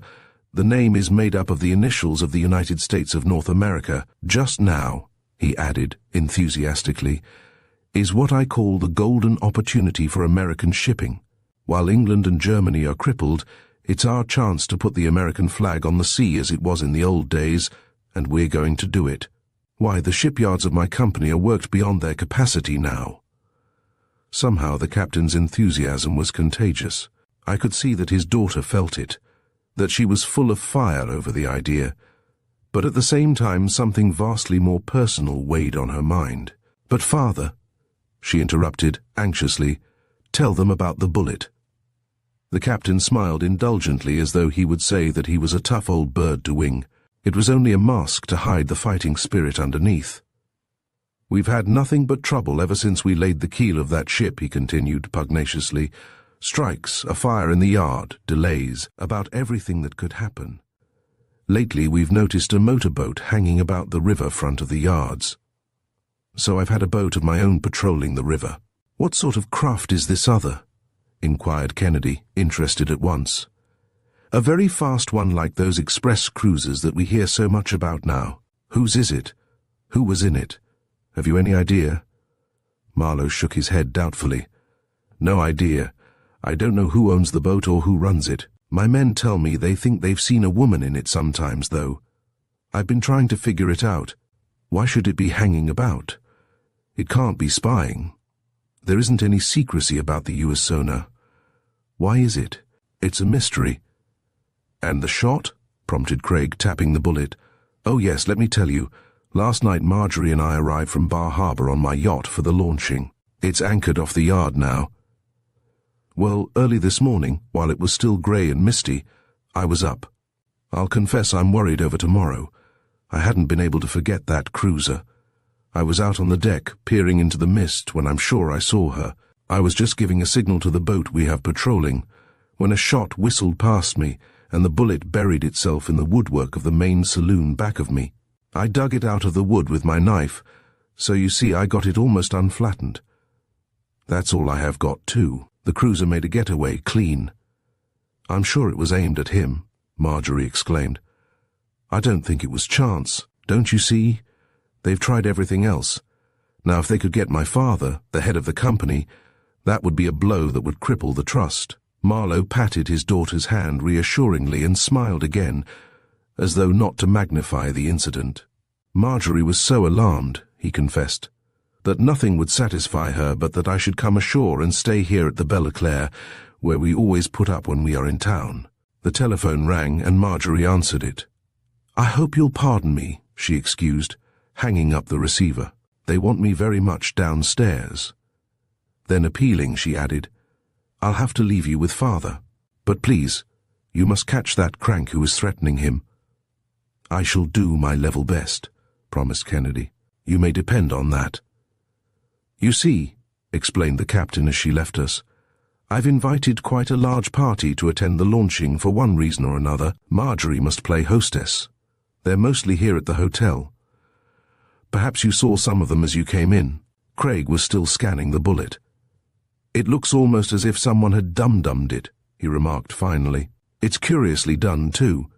Just look at those grooves." Both the captain and I looked. It had a hard jacket of cupro nickel like the army bullet, covering a core of softer metal. Someone had notched or scored the jacket as if with a sharp knife, though not completely through it. Had it been done for the purpose of inflicting a more frightful wound if it struck the captain? "There have been other shots too," went on Marlowe. "One of my watchmen was wounded the night before. It didn't look like a serious wound, in the leg. Yet the poor fellow seems to be in a bad way, they tell me." "How is that?" asked Craig, glancing up quickly from studying the bullet. "The wound seems to be all puffed up, and very painful. It won't heal, and he seems to be weak and feverish. Why, I'm afraid the man will die." "I'd like to see that case," remarked Kennedy thoughtfully. "Very well. I'll have you driven to the hospital where we've had to take him." "I'd like to see the yards too, and the Euston," he added. "All right. After you go to the hospital, I'll meet you at the yards at noon. Now, if you'll come downstairs with me, I'll get my car and have you taken to the hospital first." We followed Marlowe into the elevator and rode down. In the large parlour, we saw that Marjorie Marlowe had joined a group of the guests, and the captain turned aside to introduce us. Among them I noticed a striking-looking woman, somewhat older than Marjorie. She turned as we approached and greeted the captain cordially. "I'm so glad there was nothing serious this morning," she remarked, extending her hand to him. "Oh, nothing at all, he returned, holding the hand, I thought, just a bit longer than was necessary. Then he turned to us. "Miss Alma Hillman, let me present Professor Kennedy and Mr. Jameson." I was not so preoccupied in taking in the group that I did not notice that the captain was more than ordinarily attentive to her, nor can I say that I blamed him, for, although he might almost have been her father in age, there was a fascination about her that youth does not often possess. Talking with her had been a young man, slender, good-looking, with almost a military bearing.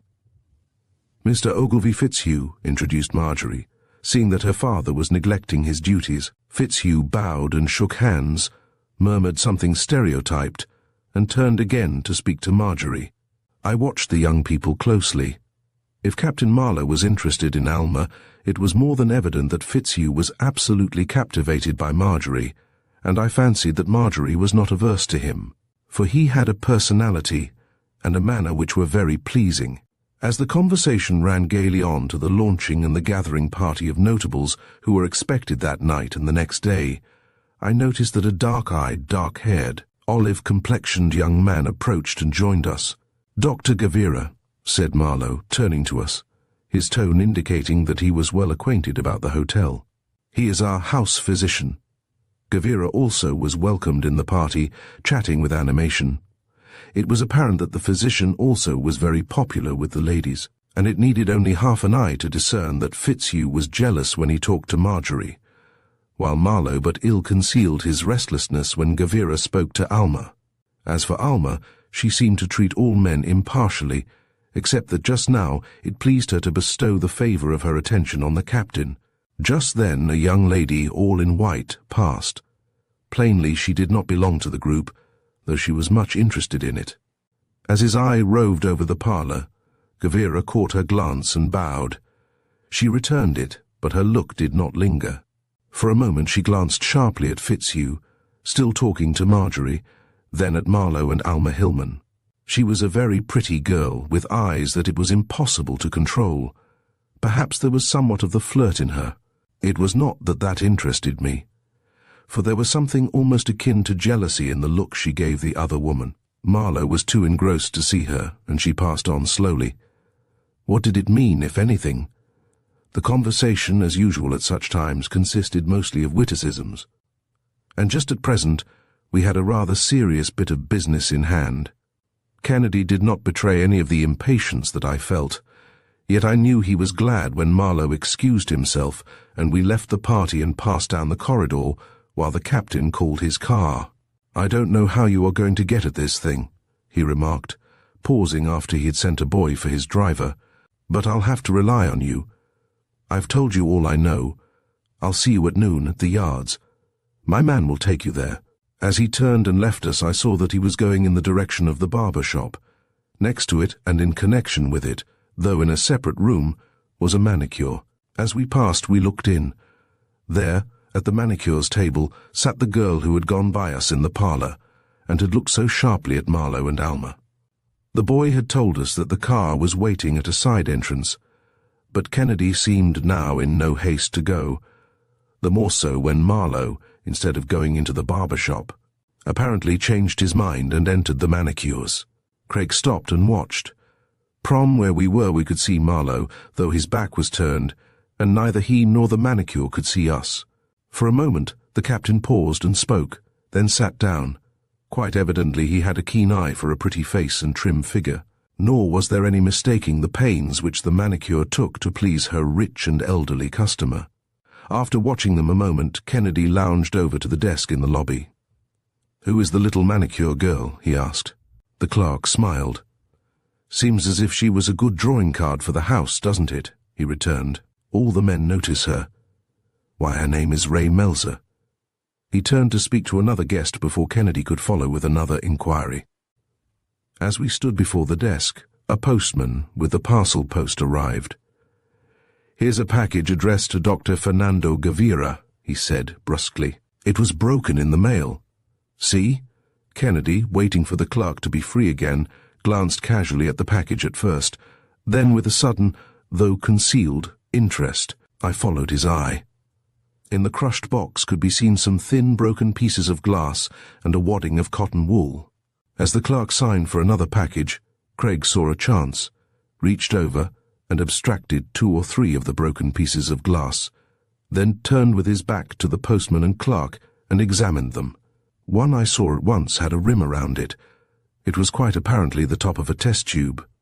The other, to which some cotton wool still adhered, was part of the rounded bowl. Quickly, Craig dropped the pieces into one of the hotel envelopes that stood in a rack on the desk. Then, changing his mind about asking more now about the little manicure, strode out of the side entrance where Marlowe's car was waiting for us. Hurriedly we drove across town to the city hospital, where we had no difficulty in being admitted and finding, in a ward, on a white cot, the wounded guard. Though his wound was one that should not have bothered him much, it had, as Marlowe said, puffed up angrily and in a most peculiar manner. He was in great pain with it, and was plainly in a bad way. Though he questioned the man, Craig did not get anything out of him, except that the shot had come from a cruiser, which had been hanging about, and was much faster than the patrol boat. The nurse and a young intern seemed inclined to be reticent, as though we might imply that the male's condition reflected on the care he had received, which they were at pains to convince us had been perfect. Puzzled himself, Craig did not say much, but as he pondered the case, shook his head gravely to himself, and finally walked out of the hospital abstractedly. "We have almost an hour before we are to meet Marlowe at the yard," he considered as we came to the car. "I think I'll go up to the laboratory first." In the quiet of his own workshop, Kennedy carefully examined again the peculiar grooves on the bullet. He was about to scrape it, but paused. Instead, he filled a tube with a soapy solution, placed the bullet in it, and let it stand. Next he did the same with the pieces of glass from the envelope. Then he opened a drawer, and from a number of capillary pipettes, selected a plain capillary tube of glass. He held it in the flame of a burner until it was red hot. Then carefully he drew out one end of the tube until it was hair-fine. Again he heated the other end, but this time he let the end alone, except that he allowed it to bend by gravity, then cool. It now had a siphon curve. Another tube he treated in the same way. By this time he was ready to proceed with what he had in mind. He took a glass slide, and on it placed a drop from each of the tubes containing the bullet and the glass. That done, he placed the bent, larger end of the capillary tubes in turn on each of the drops on the slide. The liquid ascended the tubes by capillary attraction and siphoned over the curve, running as he turned the tubes up to the finely pointed ends. Next, in a watch glass, he placed some caustic soda, and in another some pyrogallic acid, from each of which he took just a drop, as he had done before, inclining the tubes to let the fluid gravitate to the throttle end. Finally, in the flame, he sealed both the tip and butt of the tubes. "There's a bubble of air in there," he remarked. "The acid and the soda will absorb the oxygen from it. Then I can tell whether I'm right. By the way, we'll have to hurry if we're to be on time to meet Marlowe in the yard," he announced, glancing at his watch as he placed the tubes in his little electric incubator. We were a little late as the chauffeur pulled in at the executive offices at the gate of the shipyard, and Marlowe was waiting impatiently for us. Evidently he wanted action, but Kennedy said nothing yet of what he suspected, and appeared now to be interested only in the yard. It was indeed something to interest anyone. Everywhere were tokens of feverish activity, in office, shop, and slip. As we picked our way across, little narrow and big wide-gauge engines and trains whistled and steamed about. We passed rolling mills, forging machines, and giant shearing machines, furnaces for heating the frames or ribs, stone floors on which they could be pegged out and bent to shape, places for rolling and trimming the plates. Everything needed from the keel plates to the deck. In the towering superstructure of the building slip, we at last came to the huge steel monster itself, the U.S. Sonar. As we approached, above us rose her bow, higher than a house, with poppets both there and at the stern, as well as bracing to support her. All had been done up to the launching, the stem and stern posts set in place, her sides framed and plated up, decks laid, bulkheads and casings completed, even much of her internal fitting done. Overhead and all about the huge monster was a fairy network of steel, the vast permanent construction of columns and overhead girders. Suspended beneath was a series of tracks carrying travelling and revolving cranes capable of handling the heaviest pieces. We climbed to the top and looked down at the vast stretch of hundreds of feet of deck. It was so vast that it seemed rather the work of a Superman than of the puny little humans working on her. As I looked down the slip where the Usona stood inclined about half an inch to the foot, I appreciated as never before what a task it was merely to get her into the water. Below again, Marlowe explained to us how the launching ways were composed of the ground ways, fastened to the ground as the name implied, and the sliding ways that were to move over them. The sliding ways, he said, were composed of a lower course and an upper course on which rested the cradle, fitting closely the side of the ship. To launch her, she must be lifted slightly by the sliding ways and cradle from the keel blocks and bilge blocks, and this was done by oak wedges, hundreds of which we could see jammed between the upper and lower courses of sliding ways. Next he pointed out the rib bands which were to keep the sliding ways on the ground ways, and at the bow the points on either side where the sliding and ground ways were bolted together by two huge timbers known as sole pieces. You see, he concluded, it is a gigantic task to lift thousands of tons of steel and literally carry it 1/4 of a mile to 40 feet of water in less than a minute. Everything has to be calculated to a nicety. It's a matter of mathematics, the moment of weight, the moment of buoyancy and all that. This launching apparatus is strong, but compared to the weight it has to carry it is really delicate. Why, even a stray bolt in the ways would be a serious matter. That's why we have to have this eternal vigilance. As he spoke with a significant look at Kennedy, I felt that it was no wonder that Marlowe was alarmed for the safety of the ship. Millions were at stake for just that minute of launching. It was all very interesting, and we talked with men whom it was a pleasure to see handling great problems so capably, but none could shed any light on the problem which it was Kennedy's to solve. And yet I felt sure as I watched Craig that, unsatisfactory as it appeared to Marlowe and to myself, he was slowly forming some kind of theory, or at least plan of action, in his head. "You'll find me either here or at the hotel, I imagine," returned Marlowe to Kennedy's inquiry, as we parted from him. "I've instructed all the men to keep their eyes open. I hope some of us have something to report soon." Whether or not the remark was intended as a hint to Kennedy, it was unnecessary. He was working as fast and as surely as he could, going over in hours what others had failed to fathom in weeks. Late in the afternoon we got back to the laboratory, and Craig began immediately by taking from the little electric incubator the 2 crooked tubes he had left there. Breaking off the ends with tweezers, he began examining on slides the 2 drops that exuded, using his most powerful microscope. I was forced to curb my impatience as he proceeded carefully, but I knew that Craig was making sure of his ground at each step. "I suppose you're bursting with curiosity," he remarked at last, looking up from his examination of one of the slides. "Well, here is a drop that shows what was in the grooves of that bullet. Just take a look." I applied my eye to the microscope.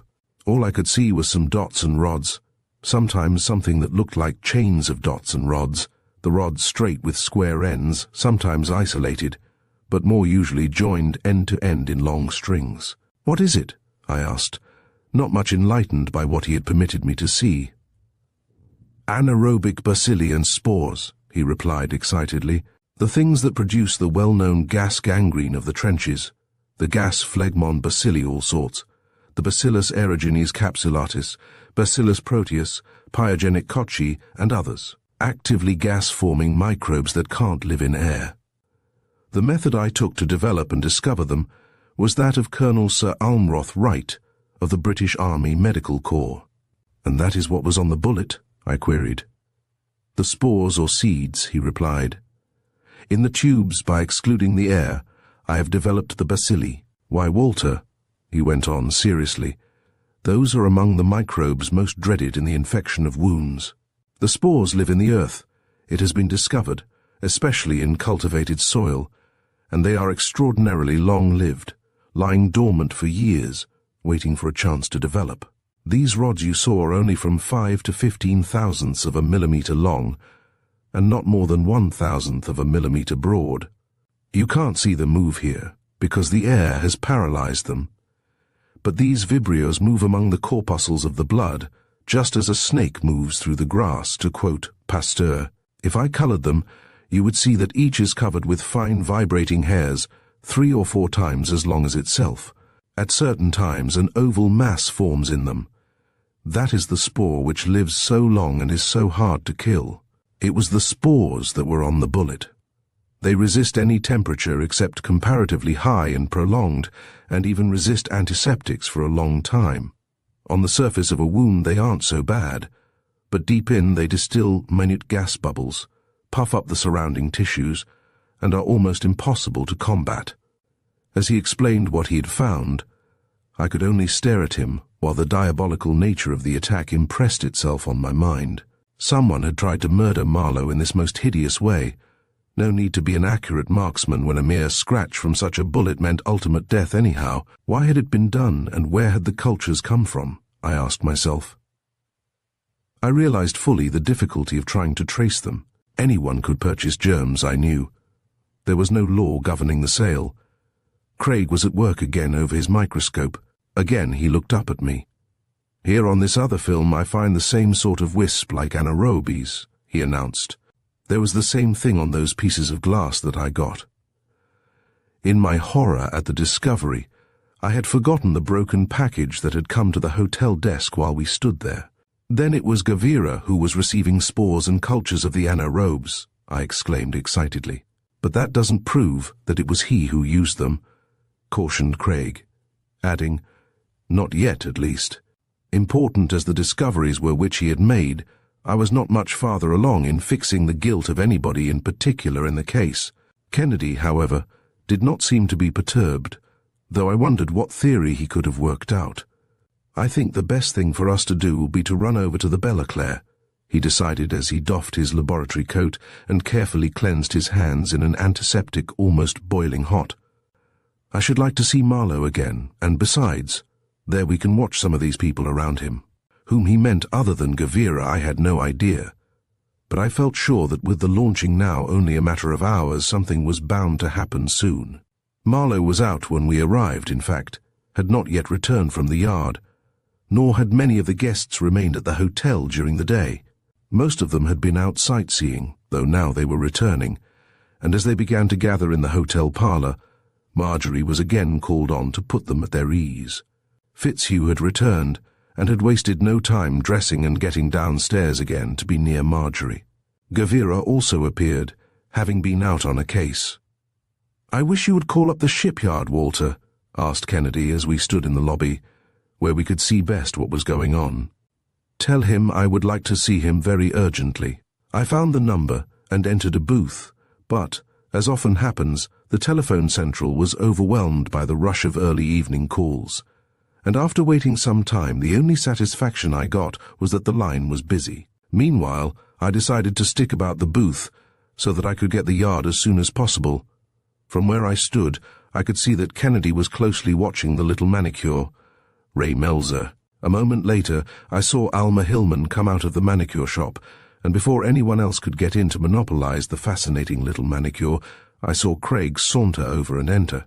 I was so interested in what he was doing that for the moment I forgot about my call and found myself unconsciously moving over in that direction too. As I looked in, I saw that he was seated at the little white table in much the same position as Marlowe had been, deeply in conversation with the girl, though of course I could not make out what they were talking about. Once she turned to reach something on a shelf back of her.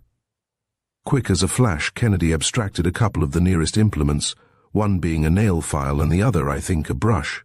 A moment later she resumed her work, Kennedy still talking and joking with her, though furtively observing. "Where is my nail file and brush?"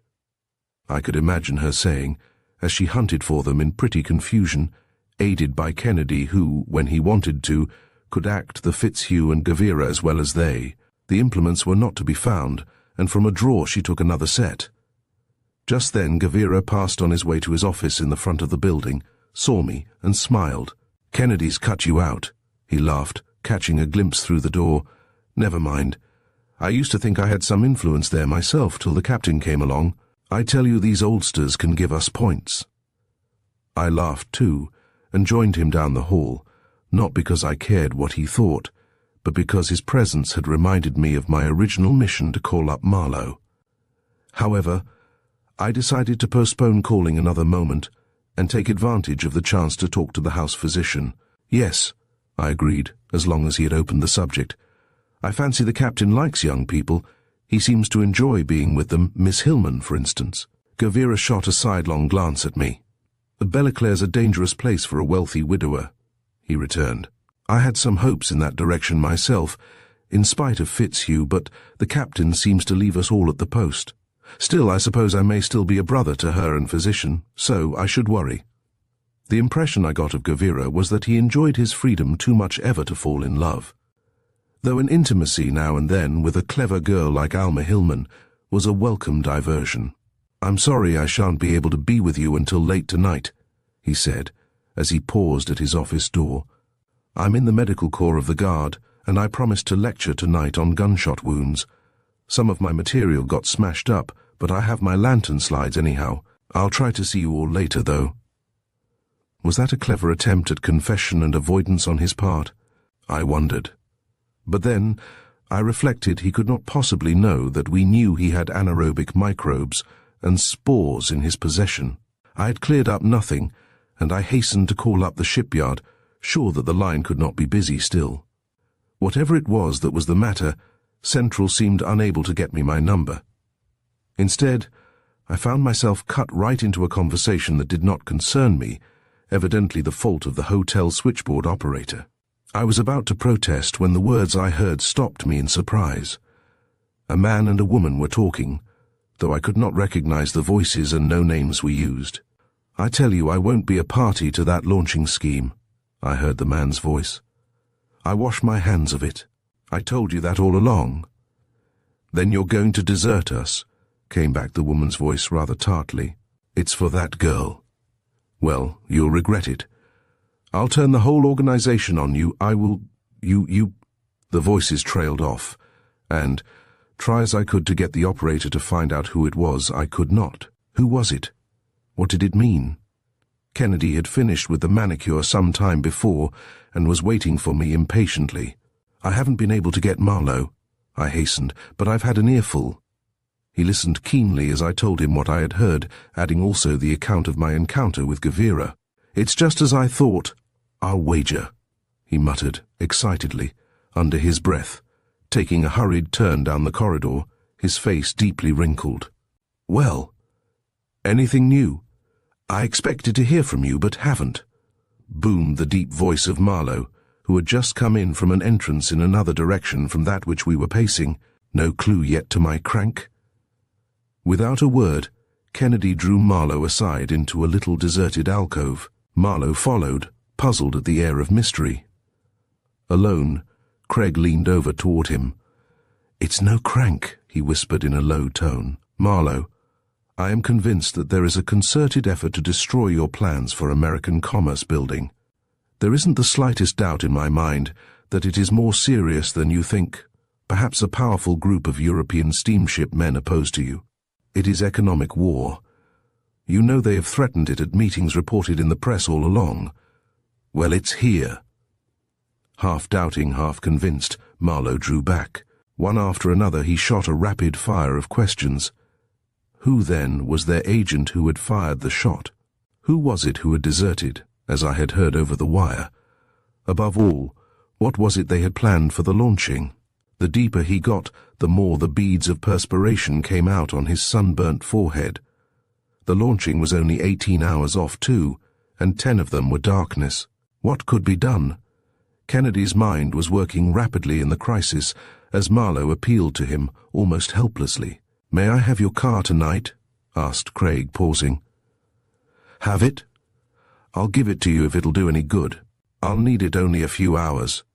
I think I have a scheme that will work perfectly, if you are sure you can guard the inside of the yard tomorrow." "I'm sure of that. We spent hours today selecting picked men for the launching, going over everything. Late as it was to start out of town, Craig drove across the bridge and out on Long Island, never stopping until we came to a small lake, around the shores of which he skirted, at last pausing before a huge barn-like structure. As the door swung open to his honking the horn, the light which streamed forth shone on a sign above, Sprague Aviation School. Inside I could make out enough to be sure that it was an aeroplane hangar. "Hello, Sprague," called Kennedy, as a man appeared in the light. The man came closer. "Why, hello, Kennedy. What brings you out here at such an hour?"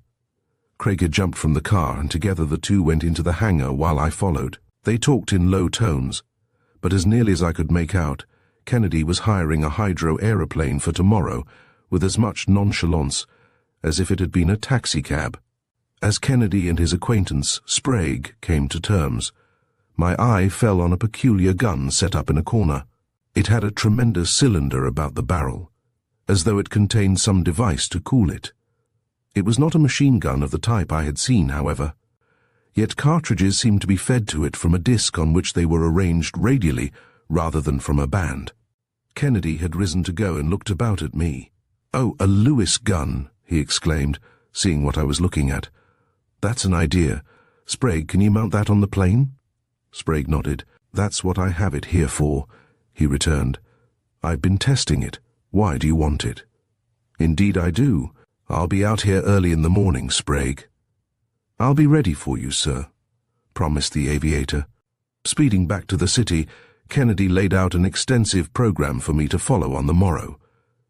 Together we arranged an elaborate series of signals, and that night, late as it was, Craig returned to the laboratory, where he continued his studies with the microscope, though what more he expected to discover, I did not know. In spite of his late hours, it was Craig who wakened me in the morning, already prepared to motor out to the aviation school to meet Sprague. Hastily he rehearsed our signals, which consisted mostly of dots and dashes in the Morse code, which Craig was to convey with a flag and I to receive with the aid of a powerful glass. I must admit that I felt somewhat lost when, later in the morning, I took my place alone on the platform that had been built for the favoured few of the launching party, at the bow of the huge Usona, without Craig. Already, however, he had communicated at least a part of his plan to Marlowe, and the captain and Marjorie were among the first to arrive. Marjorie never looked prettier in her life than she did now, on the day when she was to christen the great liner, nor, I imagine, had the captain ever been more proud of her. They had scarcely greeted me when we heard a shout from the men down at the end of the slip that commanded a freer view of the river. We craned our necks, and in a moment saw what it was. They had sighted the airboat coming down the river. I turned the glass on the mechanical bird as it soared closer. Already Kennedy had made us on the platform and had begun to signal as a test. At least a part of the suspense was over for me when I discovered that I could read what he sent. So fixed had my attention been that I had not noticed that slowly the members of the elect launching party had arrived, while other thousands of the less favoured crowded into the spaces set apart for them. On the stand now with us were Fitzhugh and Miss Hillman, while, between glances at Kennedy, I noticed little Ray Melzer over at the right, and Dr. Gavira, quite in his element, circulating about from one group to another. Everyone seemed to feel that thrill that comes with a launching, the appreciation that there is a maximum of risk in a minimum of time. Down the slip the men were driving home the last of the huge oak wedges which lifted the great Usona from the blocks and transferred her weight to the launching ways as a new support. All along the stationary, or ground, ways, and those which were to glide into the water with the cradle and the ship, trusted men were making the final examination to be as sure as human care can be that all was well. As the clock neared noon, which was high water, approximately, all the preparatory work was done. Only the sole pieces before us held the ship in place. It was as though all bridges had been burned. High overhead now floated the hydro-aeroplane, on which I kept my eye fixed almost hypnotically. There was still no signal from Kennedy, however. What was it he was after? Did he expect to see the fast express cruiser lurking like a corsair about the islands of the river? If so, he gave no sign. Men were quitting now the work of giving the last touches to the preparations. Some were placing immense jack screws, which were to give an initial impulse if it were needed to start the ship down the ways. Others were smearing the last heavy dabs of tallow, lard oil, and soft soap on the ways, and graphite where the ways stretched 200 feet or so out into the water. For the ship was to travel some hundreds of feet on the land and in the water, and perhaps an equal distance out beyond the end of the ways. Latecomers still crowded in. Men now reported that everything was ready. Steadily the time of high water approached. "Saw the sole pieces," finally rang out the order. That was a thing that must be done by 2 gangs, one on each side, and evenly too. If one gang got ahead of the other, they must stop and let the second catch up. "Zip, zip, zip! came the shrill singing tone of the saws. Was everything all right? Kennedy and Sprague were still circling overhead at various altitudes. I redoubled my attention at the glass.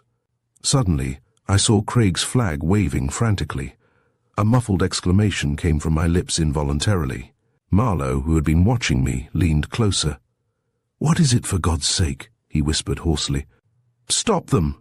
I shouted as I caught Kennedy's signal. At a hurried order from Marlowe, the gangs quit. A hush fell over the crowd. Kennedy was circling down now, until at last the airboat rested on the water and skimmed along toward the ways.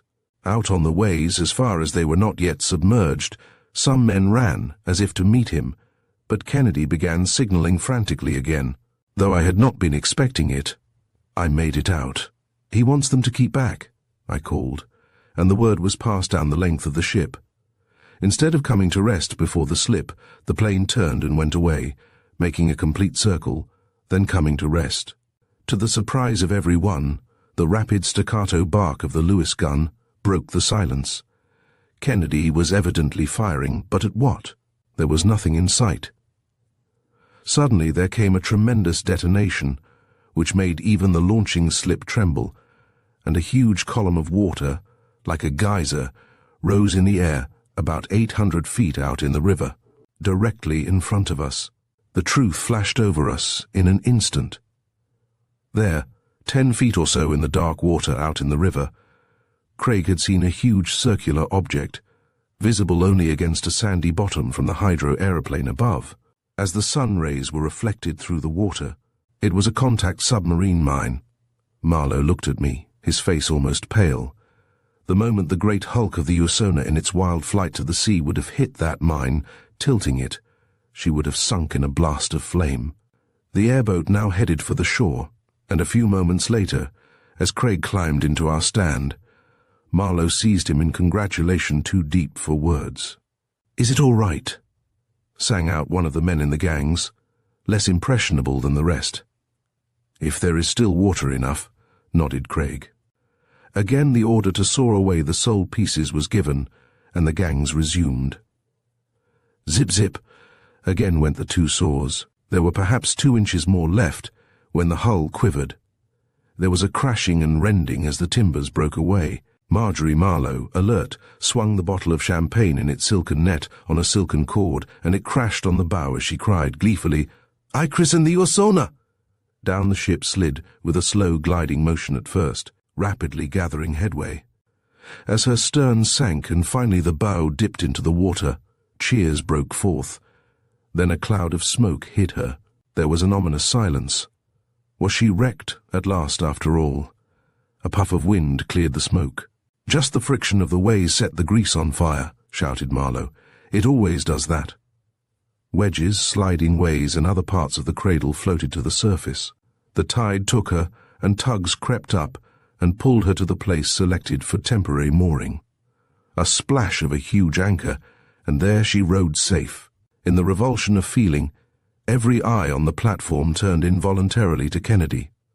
Marlowe, still holding his hand, was speechless. Marjorie leaned forward, almost hysterical. "Just a moment," called Craig, as some turned to go down. "There is just one thing more." There was a hush as the crowd pressed close. "There's a conspiracy here," rang out Craig's voice boldly. "A foreign trade war. From the start I suspected something and I tried to reason it out. Having failed to stop the work, failed to kill Marlowe. What was left? Why, the launching. How? I knew of that motorboat. What else could they do with it? I thought of recent tests that have been made with express cruisers as mine planters. Could that be the scheme? The airboat scheme occurred to me late last night. It at least was worth trying. You see what has happened. Now for the reckoning. Who was their agent? I have something here that will interest you." Kennedy was speaking rapidly. It was one of those occasions in which Kennedy's soul delighted. Quickly he drew a deft contrast between the infinitely large hulk of the Euston as compared to the infinitely small bacteria which he had been studying the day before. Suddenly he drew forth from his pocket the bullet that had been fired at Marlowe. Then, to the surprise of even myself, He quietly laid a delicate little nail file and brush in the palm of his hand beside the bullet. A suppressed cry from Ray Melzer caused me to recollect the file and brush she had missed. "Just a second," raced on Kennedy. "On this file and brush, I found spores of those deadly anaerobes dead, killed by heat and an antiseptic, perhaps a 1%. Solution of carbolic acid at blood heat, 98 degrees dead, but nevertheless there. I suppose the microscopic examination of fingernail deposits is too minute a thing to appeal to most people, but it has been practically applied in a number of criminal cases in Europe. Ordinary washing and even cleaning doesn't alter microscope findings. In this case, this trifling clue is all that leads to the real brain of this plot, literally to the hand that directed it." He paused a moment. "Yesterday I found that anaerobic cultures were being received by someone in the Belliclaire, and they were stolen from me. Someone must have got into my office, where I was studying them." Dr. Gavira had pressed forward earnestly, but Craig did not pause again. "Who were these agents sent over to wage this secret war at any cost?" he repeated. "One of them, I know now, fell in love with the daughter of the man against whom he was to plot." Marjorie cast a furtive glance at Fitzhugh. "Love has saved him, but the other? To whom do these deadly germs point? Who dum-dummed and poisoned the bullet? Whose own fingers, in spite of antiseptics and manicures, point inexorably to a guilty self?" Ray Melzer could restrain herself no longer. She was looking at the file and brush, as if with a hideous fascination. "They are mine, you took them," she cried impulsively. It was she, always having her nails manicured, she who had been there just before Alma Hillman. Chapter 11. The Gunrunner. With the treaty ratified, if the deal goes through, we'll all be rich. Something about the remark which rose over the babel of voices arrested Kennedy's attention. For one thing, it was a woman's voice, and it was not the sort of remark to be expected from a woman, at least not in such a place. Craig had been working pretty hard and began to show the strain. We had taken an evening off, and now had dropped in after the theatre at the Burridge, one of the most frequented midnight resorts on Broadway, at the table next to us, and the tables at the Burridge were so close that one almost rubbed elbows with those at the next, sat a party of 4, 2 ladies in evening gowns and 2 men in immaculate black and white. "I hope you are right, Leontine," returned one of the men with an English accent. "The natural place for the islands is under the American flag anyway." "Yes," put in the other. "The people have voted for it before. They want it." It was at the time that the American and Danish governments were negotiating about the transfer of the Danish West Indies, and quite evidently they were discussing the islands. The last speaker seemed to be a Dane, but the woman with him, evidently his wife, was not. It was a curious group, worth more than a passing glance. For a moment Craig watched them closely. "That woman in blue," he whispered, "is a typical promoter.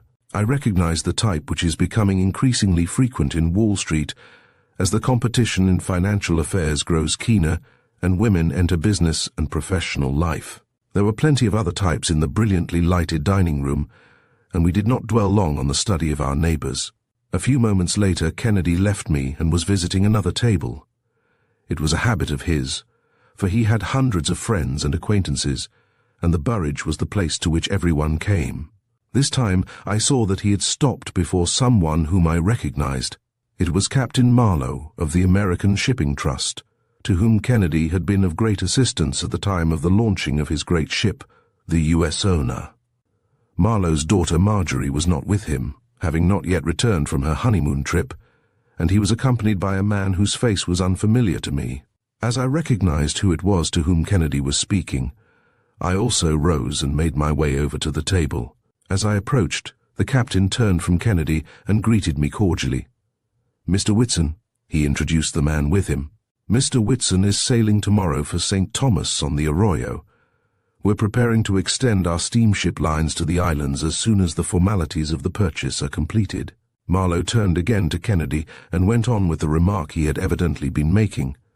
"Of course," I heard him say, "you know we have Mexico practically blockaded as far as arms and munitions go. Yet Kennedy, through a secret channel, I know that thousands of stands of arms and millions of rounds of ammunition are filtering in there. It's shameful. I can't imagine anything more traitorous. Whoever is at the bottom of it ought to swing. It isn't over the border that they are going. We know that. The troops are there. How is it then? Marlowe looked at us as if he expected Kennedy to catch someone by pure reason. Kennedy said nothing, but it was not because he was not interested. Think it over, pursued Marlowe, who was a patriot above everything else. Perhaps it will occur to you how you can be of the greatest service to the country. The thing is damnable, damnable. Neither Kennedy nor I having anything definite to contribute to the subject, the conversation drifted to the islands and Whitson's mission. Whitson proved to be very enthusiastic about it. He knew the islands well and had already made a trip there for Marlowe. A few moments later we shook hands and returned to our own table. It was getting late and the only type that was left to study was the common Broadway Midnight Life genus. We paid our check and were about to leave. For an instant we stopped at the coat room to watch the late arrivals and the departing throng. "Hello," greeted a familiar voice beside us. "I've been looking all over town for you. They told me you had gone to the theatre and I thought I might possibly find you here." We turned. It was our old friend Burke of the Secret Service, accompanied by a stranger. "I'd like you to meet Mr. Sidney, the new special consular agent whom the government is sending to the Danish West Indies to investigate and report on trade conditions," he introduced. "We're off for St. Thomas on the Arroyo, which sails tomorrow noon." "Great Scott!" ejaculated Kennedy.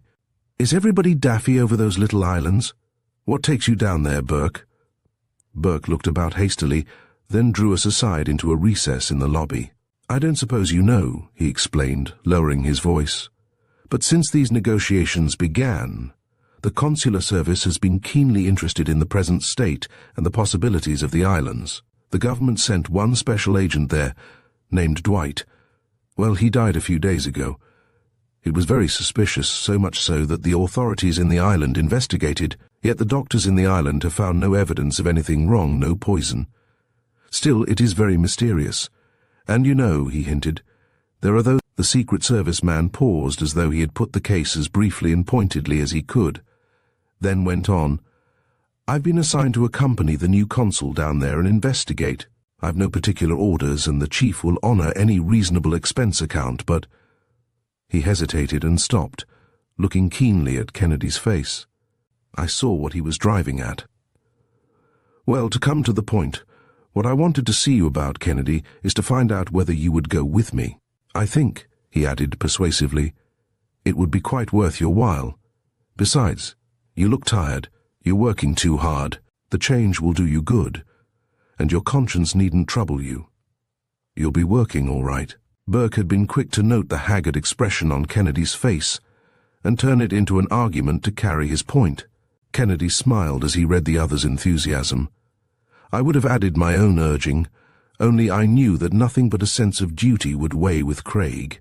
"I'd like to think the proposal over," he conceded, much to my surprise. "I'll let you know in the morning." "Mind," wheedled Burke, "I won't take no for an answer. We need you." The Secret Service man was evidently delighted by the reception Kennedy had given his scheme. Just then I caught sight of the party of 4 getting their hats and wraps preparatory to leaving, and Kennedy eyed them sharply. Marlowe and Whitson passed. As they did so, I could not help seeing Whitson pause and shoot a quick glance at the 4. It was a glance of suspicion, and it was not lost on Craig. Did they know more of this Mexican gun-running business than Marlowe had hinted at? I watched Kennedy's face. Evidently his mind was at work on the same idea as mine. Burke accompanied us almost all the way home, with Sidney adding his urging. I could tell that the whole combination of circumstances at the Burridge had had an effect on Kennedy. I went to bed, tired, but through the night I knew Craig was engaged on some work about which he seemed to be somewhat secretive. When I saw him again in the laboratory, in the morning, he had before him a large packing case of stout wood, bound with steel bands. "What's that?" I asked, mystified. He opened the lid, a sort of door on which was a strong lock, and I looked inside. "My travelling laboratory," he remarked with pride.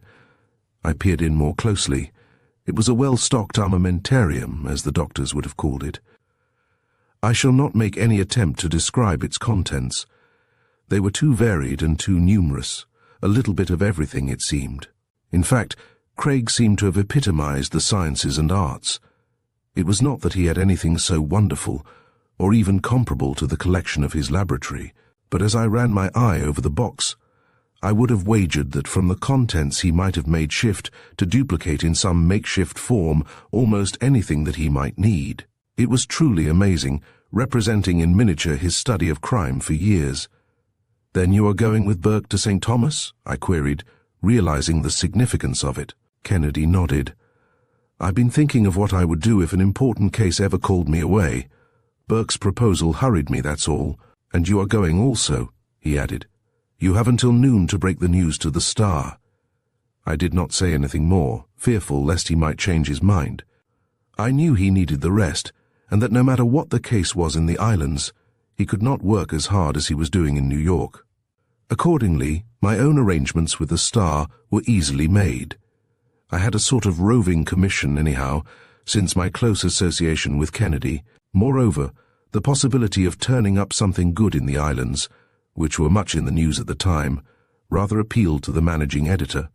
If Kennedy could arrange his affairs, I felt that the least I could do was to arrange my own.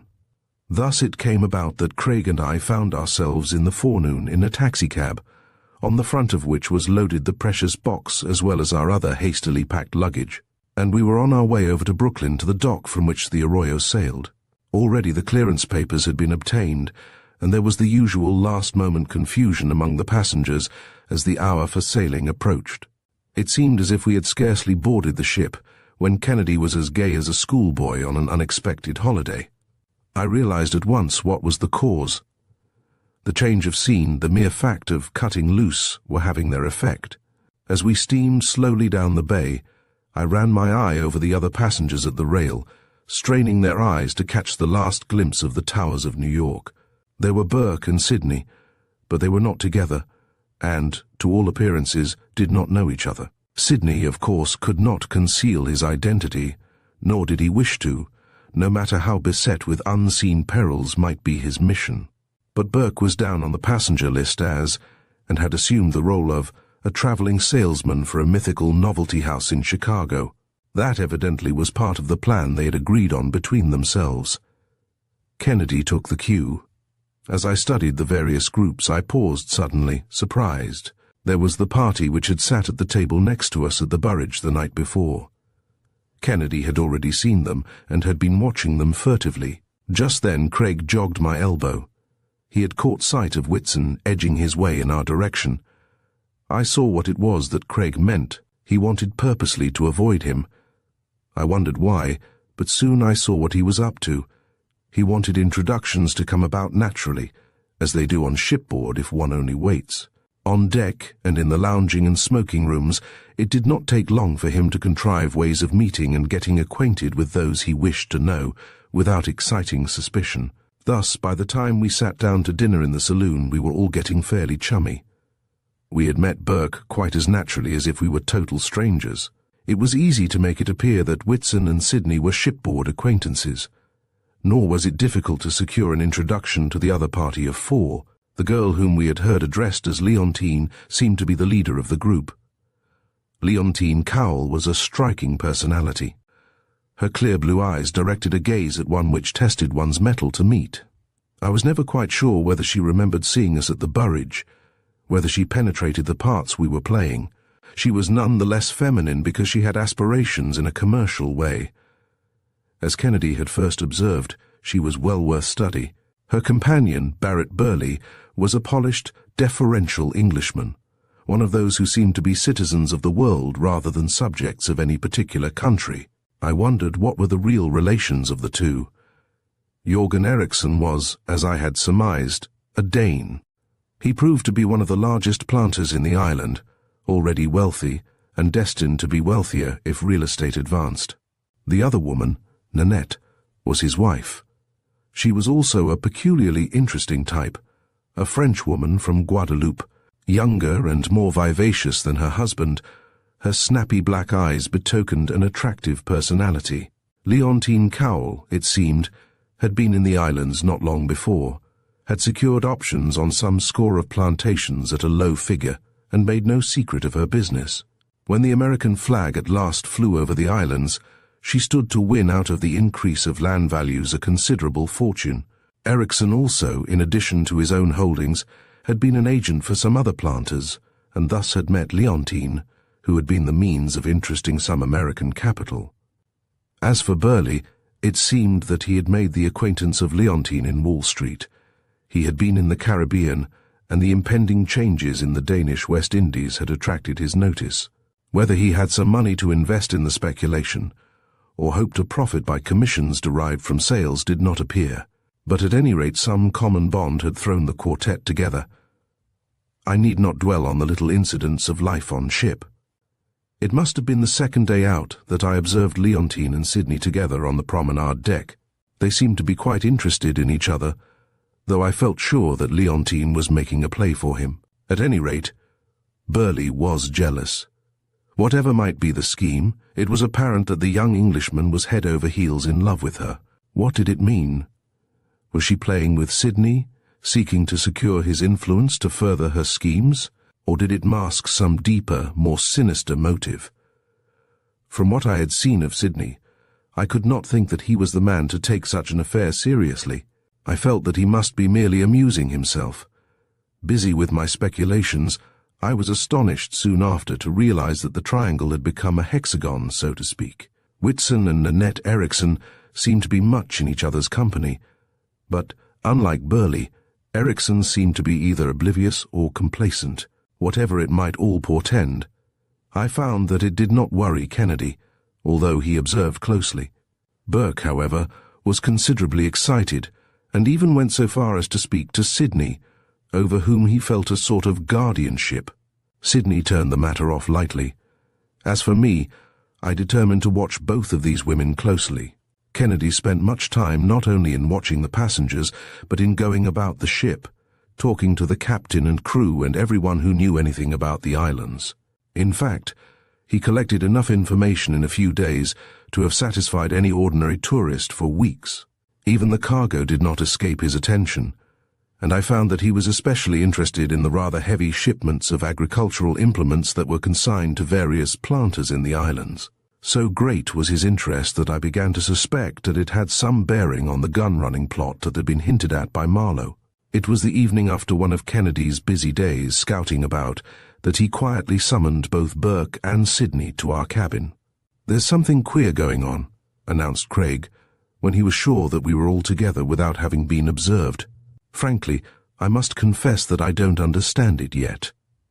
"You needn't worry about me," interrupted Sidney hastily. "I can take care of myself." Kennedy smiled quietly.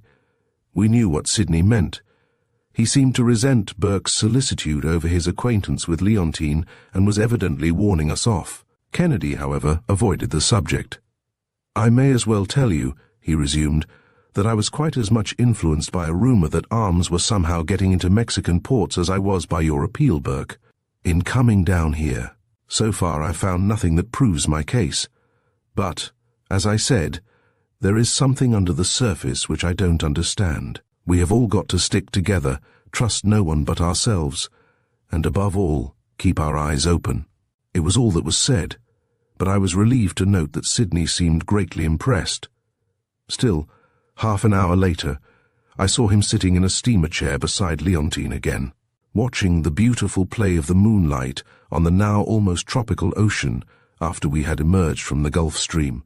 I felt that it was rather dangerous, but at least he had had his warning. Seeking Kennedy, I found him at last in the smoking room, to my surprise talking with Ericsson. I joined them, wondering how I was to convey to Craig what I had just seen without exciting suspicion.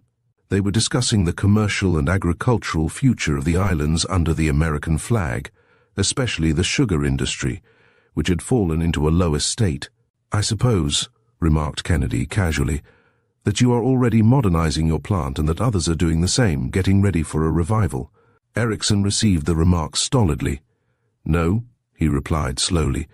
"Some of us may be doing so, but as for me, I shall be quite content to sell if I can get my price." "The planters are not putting in modern machinery, then?"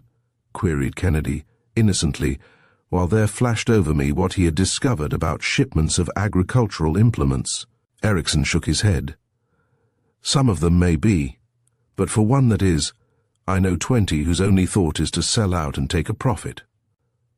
The conversation trailed off on other subjects, and I knew that Kennedy had acquired the information which he sought. As neatly as I could, I drew him apart from Erickson. Strange he should tell me that, ruminated Kennedy as we gained a quiet corner of the deck. I know that there is a lot of stuff consigned to planters in the island, some even to himself. He must be lying then, I hastened. Perhaps these promoters are really plotters. By the way, what I wanted to tell you was that I saw Sydney and Leontine together again. He was about to reply when the sound of someone approaching caused us to draw back farther into the shadow. It proved to be Whitson and Nanette. Then you do not like St. Thomas? We heard Whitson remark, as if he were repeating something she had just said. There is nothing there, she replied. Why, there aren't 100 miles of good roads and not a dozen automobiles. Evidently the swiftness of life in New York of which she had tasted was having its effect. St. Croix, where we have the plantation, is just as bad. Part of the time we live there, part of the time at Charlotte Amalie in St. Thomas. But there is little difference. I hope Jorgen is able to sell. At least I should like to live a part of the year in the States. Would he like that too? Many of us would, she replied quickly. For many years, things have been getting worse with us. Just now it seems a bit better because of the high price of sugar, but who knows how long that will last. Oh, I wish something would happen soon so that we might make enough money to live as I want to live. Think, here the best years of life are slipping away. Unless we do something soon, it will be too late. We must make our money soon. There was an air of impatience in her tone, of restless dissatisfaction. I felt also that there was an element of danger too, in a woman just passing from youth making a confidant of another man. It was a mixed situation with the quartet whom we were watching. One thing was sufficiently evident. They were all desperately engaged in the pursuit of wealth. That was a common bond. Nor had I seen anything to indicate that they were over-scrupulous in that pursuit. Within half an hour I had seen Leontine with Sydney and Nanette with Whitson. Both Sydney as consular agent and Whitson, through his influence with the shipping trust, possessed great influence. Had the party thought it out, and were they now playing the game with the main chance in view? I looked inquiringly at Kennedy as the voices died away while the couple walked slowly down the deck. He said nothing, but he was evidently pondering deeply on some problem, perhaps that which the trend of affairs had raised in my own mind. Our delay had not been long, but it had been sufficient to cause us to miss finding Leontine and Sydney. We did, however, run across Burke, bent evidently on watching also. I don't like this business, he confessed, as we paused to compare experiences. I've been thinking of that Mexican business you hinted at, Kennedy. You know the islands would be an ideal out-of-the-way spot from which to start gun-running expeditions to Mexico. I don't like this Leontine and Burley. They want to make money too bad. Kennedy smiled. Burley doesn't seem to approve of everything, though, he remarked. Perhaps not.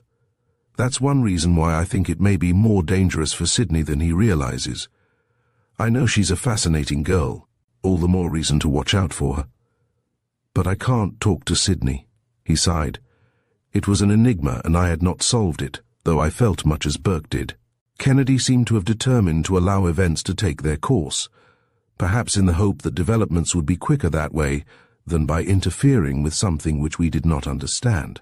In the smoking room, after we left Burke, Kennedy and I came upon Erickson and Burley.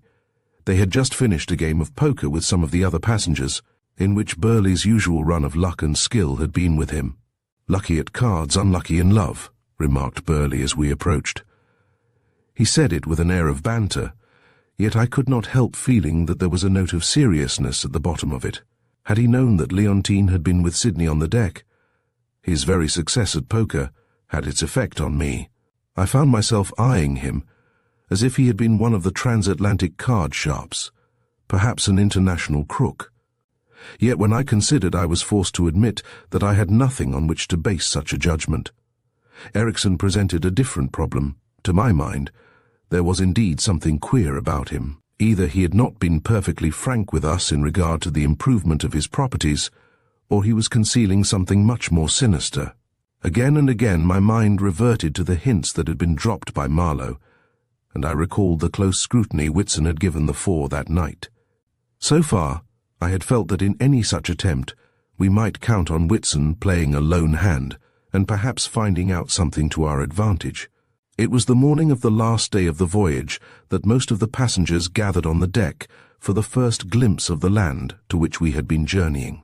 Before us lay the beautiful and picturesque harbour and town of Charlotte Amalie, one of the finest harbours in the West Indies, deep enough to float the largest vessels, with shipyards, dry docks, and repair shops. From the deck it was a strikingly beautiful picture, formed by 3 spurs of mountains covered with the greenest of tropical foliage.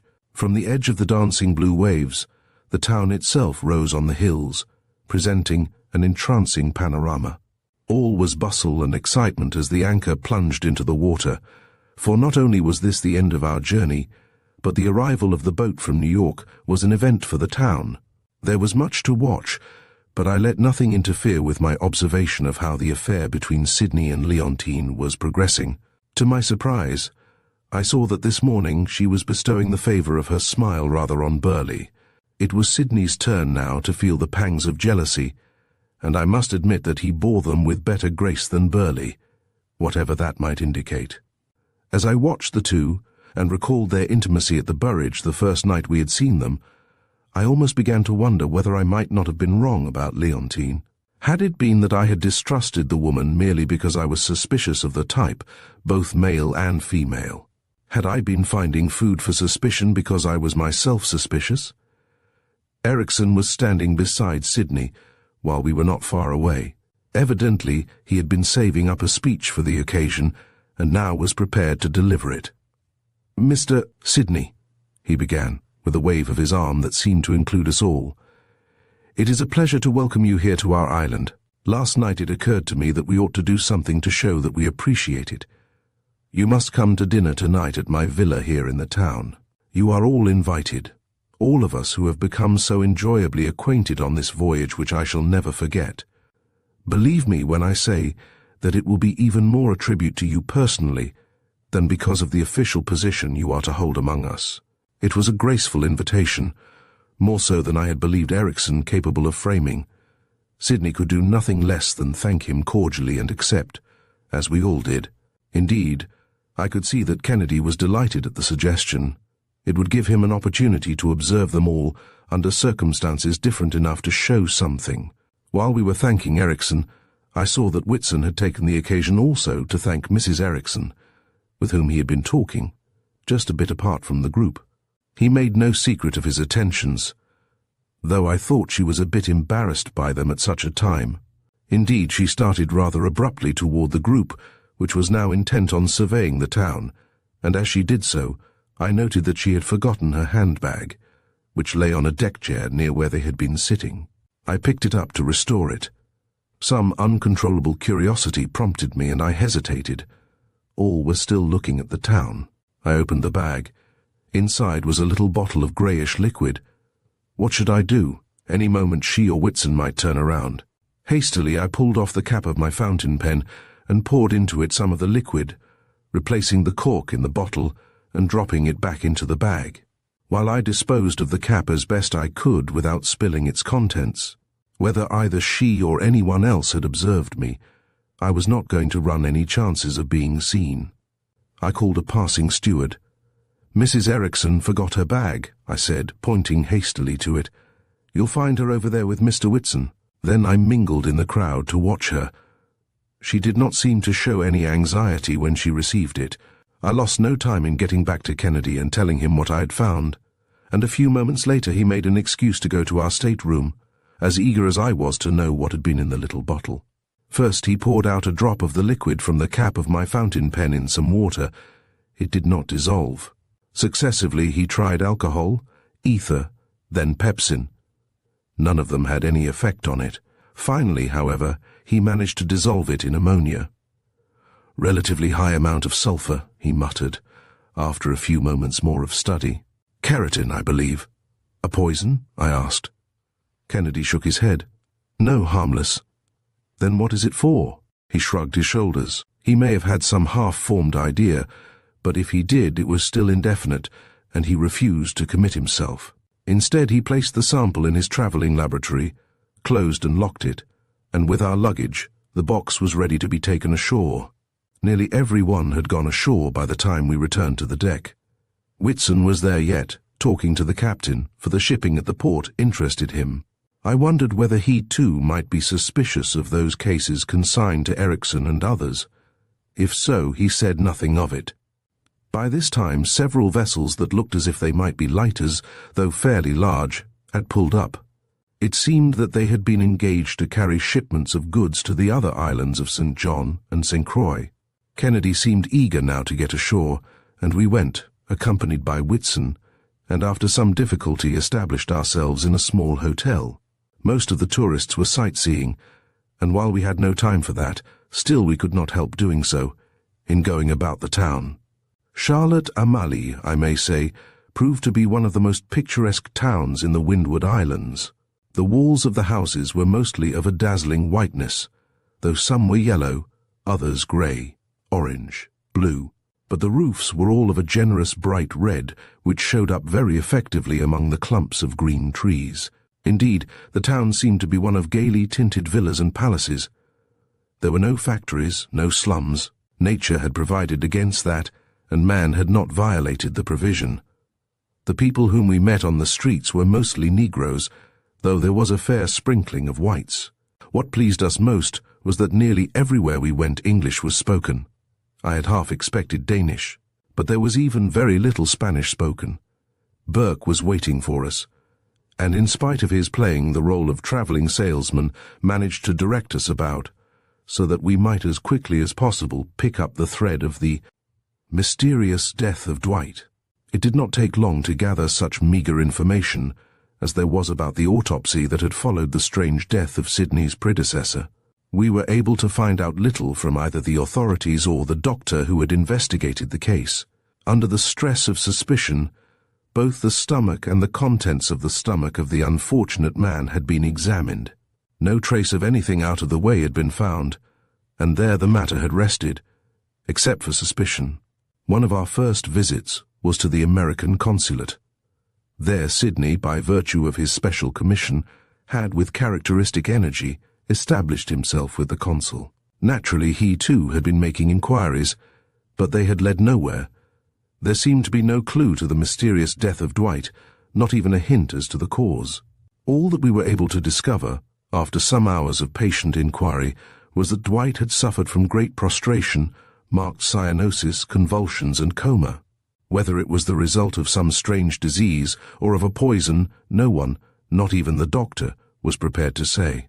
All that was known was that the blow, if blow it had been, was swift, sudden, sure. We ran across Whitson once or twice during the day, busily engaged renewing acquaintance with merchants and planters whom he had known before, but I do not recall having seen either Burley or Leontine, which, at the time, I thought rather strange, for the town was small and strangers were few. The more I thought of it, the more firmly convinced I was that Dwight had discovered some secret, which it was extremely inconvenient for somebody to have known. What was it? Was it connected with the rumors we had heard of gun running to Mexico? Erickson had invited us to come late in the afternoon to the dinner, and we did not delay in getting there. His house proved to be a veritable palace, on the side of one of the hills rising abruptly back of the shore, flights of massive stone steps, quaint walls covered with creepers, balustrades overlooking charming gardens, arcades from which one looked out on splendid vistas and shady terraces combined to make it a veritable paradise, such as can be found only in tropical and subtropical lands. Most wonderful of all was the picture of the other hills unfolded, especially of the two ruined pirates' castles belonging to semi-mythical personages, Bluebeard and Blackbeard. The Ericksons were proud of their home, as well they might be, in spite of the complaints we had heard Nanette utter and the efforts of Erickson to sell his holdings. Mrs. Erickson proved to be a charming hostess, and the host extended a hospitality such as one rarely meets. It quite made me uncomfortable to accept it, at the same time that I knew we must view it all with suspicion.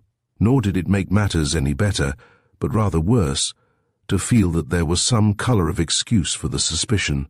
Burley arrived proudly with Leontine, followed closely by Sydney. At once the game was on again, Leontine pitting one against the other. Whitson came, his attentions to Mrs. Erickson a trifle restrained, but still obvious. Burke and ourselves completed the party. To the repeated urging of Erickson, we made ourselves quite as much at home as we politely could. Kennedy and Burke, acting under his instructions, seemed to be ubiquitous. Yet, beyond a continuation of the drama that had been unfolded on the ship, it did not seem to me at first that we were getting anywhere.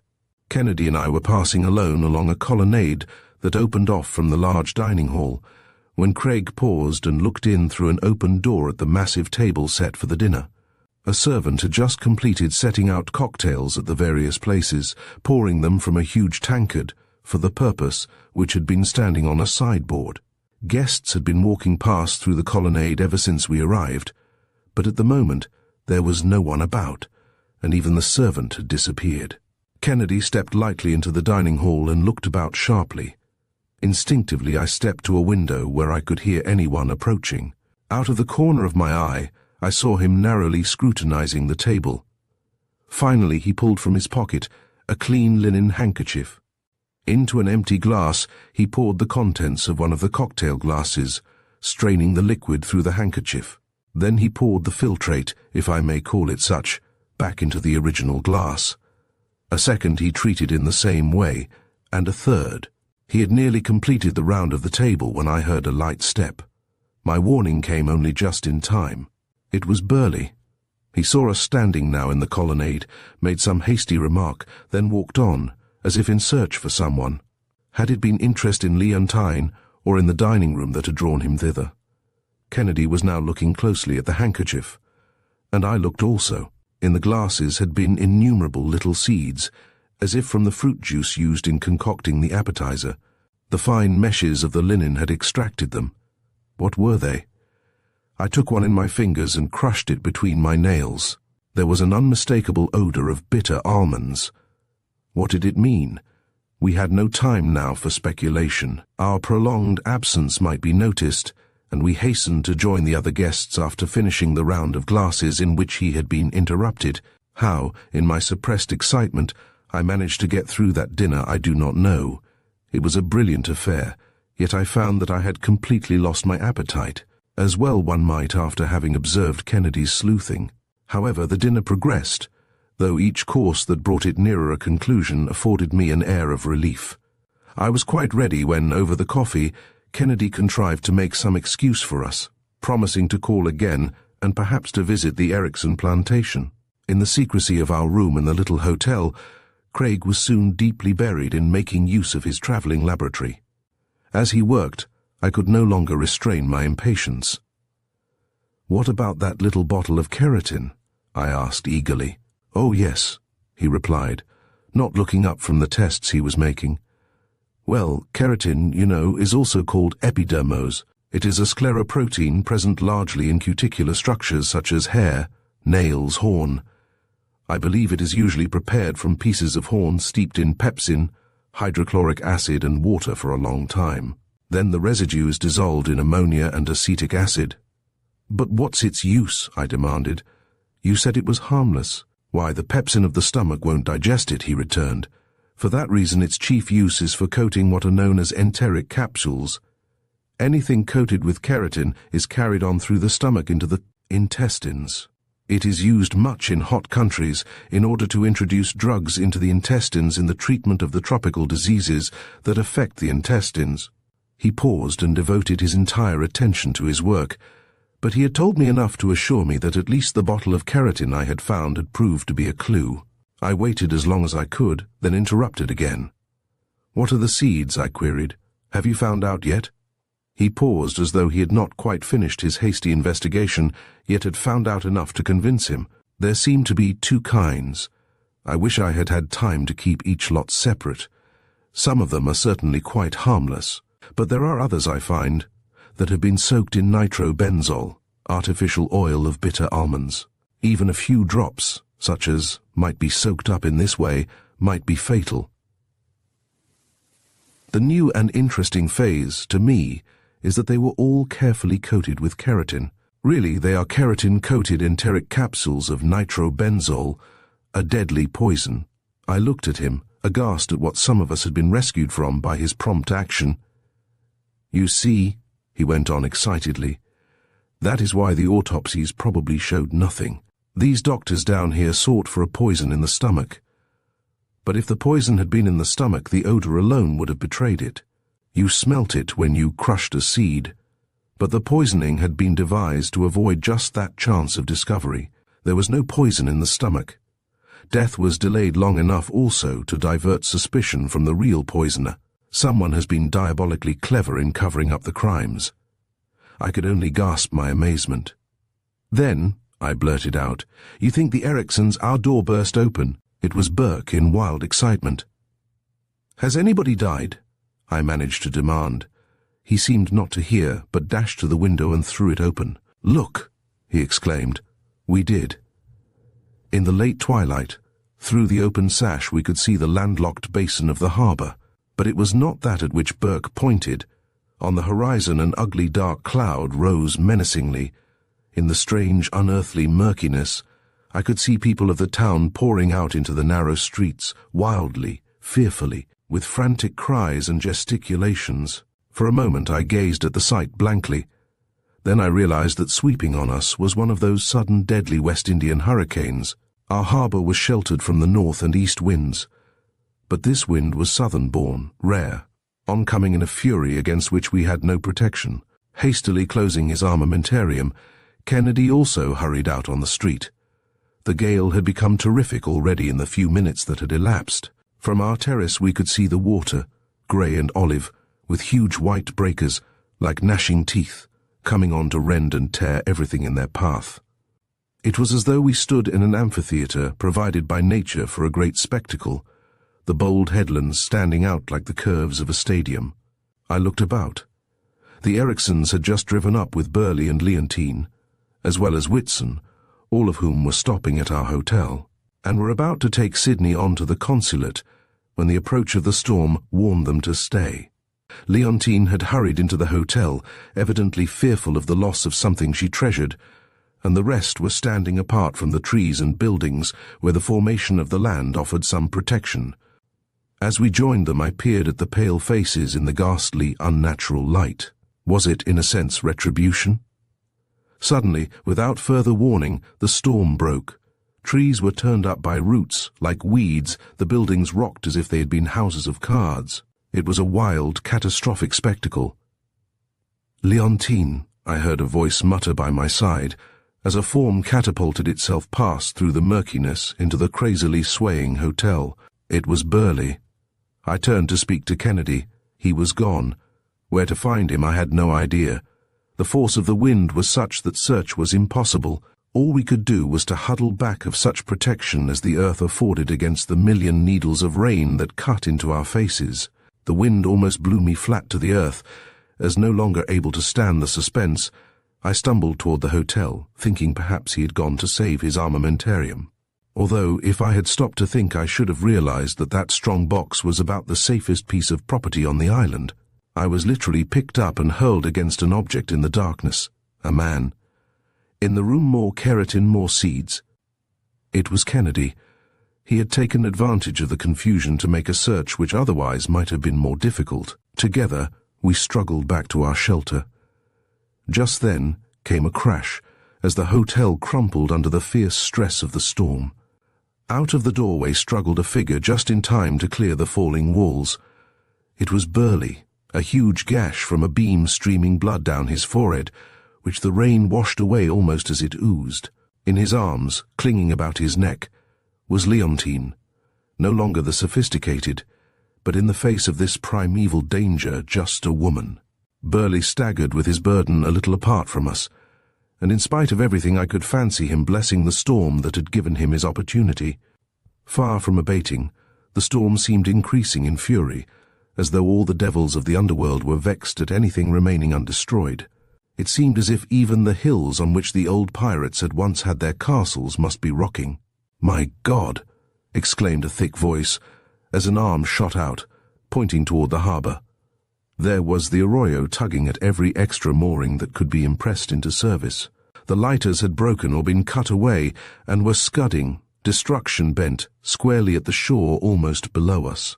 A moment and they had crashed on the beach, a mass of timbers and spars, while the pounding waves tore open and flung about heavy cases as though they were mere toys.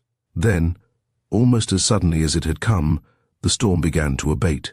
The air cleared, and nothing remained but the fury of the waves. "Look!"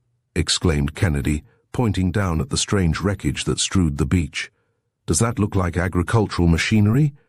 We strained our eyes. Kennedy did not pause. "The moment I heard that arms were getting into Mexico, I suspected that somewhere here in the Caribbean munitions were being transshipped. Perhaps they have been sent to Atlantic ports ostensibly for the Allies. They have got down here disguised. Even before the storm exposed them, I had reasoned it out. From this port, the key to the vast sweep of mainland, I reasoned that they were being taken over to secret points on the coast where big ships could not safely go. It was here that blockade runners were refitted in our Civil War. It is here that this new gun-running plot has been laid." He turned quickly to Sydney. "The only obstacle between the transfer of the arms and success was the activity of an American consulate. Those lighters were not to carry goods to other islands. They were really destined for Mexico. It was profitable, and the scheme for removing opposition was evidently safe." Kennedy was holding up another bottle of keratin and some fruit seeds. "I found these in a room in the hotel," he added. I did not comprehend. "But," I cut in, "the handbag, the dinner, what of them? A plant, a despicable trespass on hospitality, all part of a scheme to throw the guilt on someone else, worthy of a renegade and traitor." Craig wheeled suddenly, then added, with an incisive gesture, "I suppose you know that there is reputed to have been on one of these hills the headquarters of the old pirate, Teach, the mildest-mannered man that ever scuttled ship or cut a throat." Kennedy paused, then added quickly, "In respect to covering up your gun-running, Whitson, you are superior even to Teach." Chapter 12. The Sunken Treasure. Get story Everson and Bride yacht Bellaventure seeking treasure sunk Gulf liner Antilles. Kennedy and I had proceeded after a few leisurely days in St. Thomas to Puerto Rico. We had no particular destination, and San Juan rather appealed to us as an objective point, because it was American. It was there that I found waiting for me the above message by wireless from the Star in New York. San Juan was, as we had anticipated, a thoroughly Americanized town, and I lost no time in getting around at once to the office of the leading newspaper, the Colonial News. The editor, Kenmore, proved to be a former New York reporter who had come out in answer to an advertisement by the proprietors of the paper. "What's the big story here now?" I asked by way of preface, expecting to find that colonial newspapermen were provincial. "What's the big story?"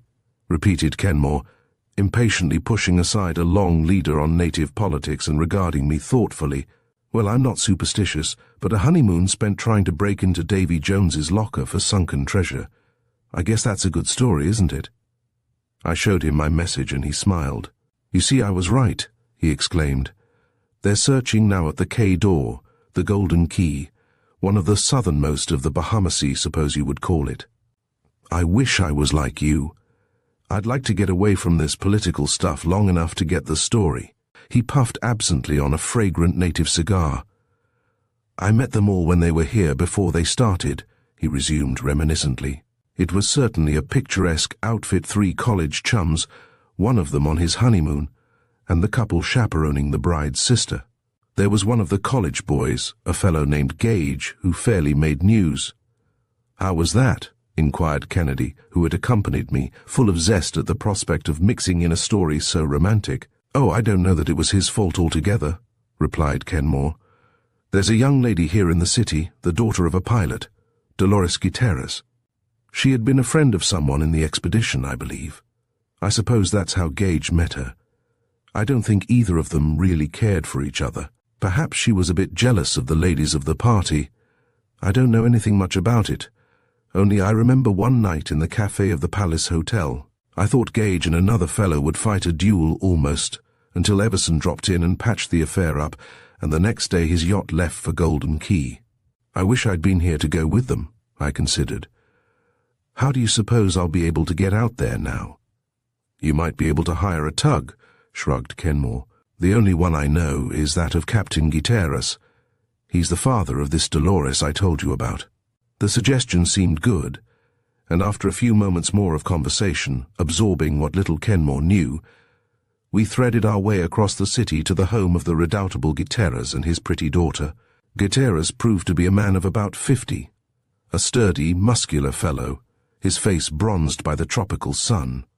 I had scarcely broached the purpose of my visit when his restless brown eyes seemed literally to flash. "No, sir," he exclaimed emphatically. "You cannot get me to go on any such expedition. Mr. Everson came here first and tried to hire my tug. I wouldn't do it." "No, sir, he had to get one from Havana."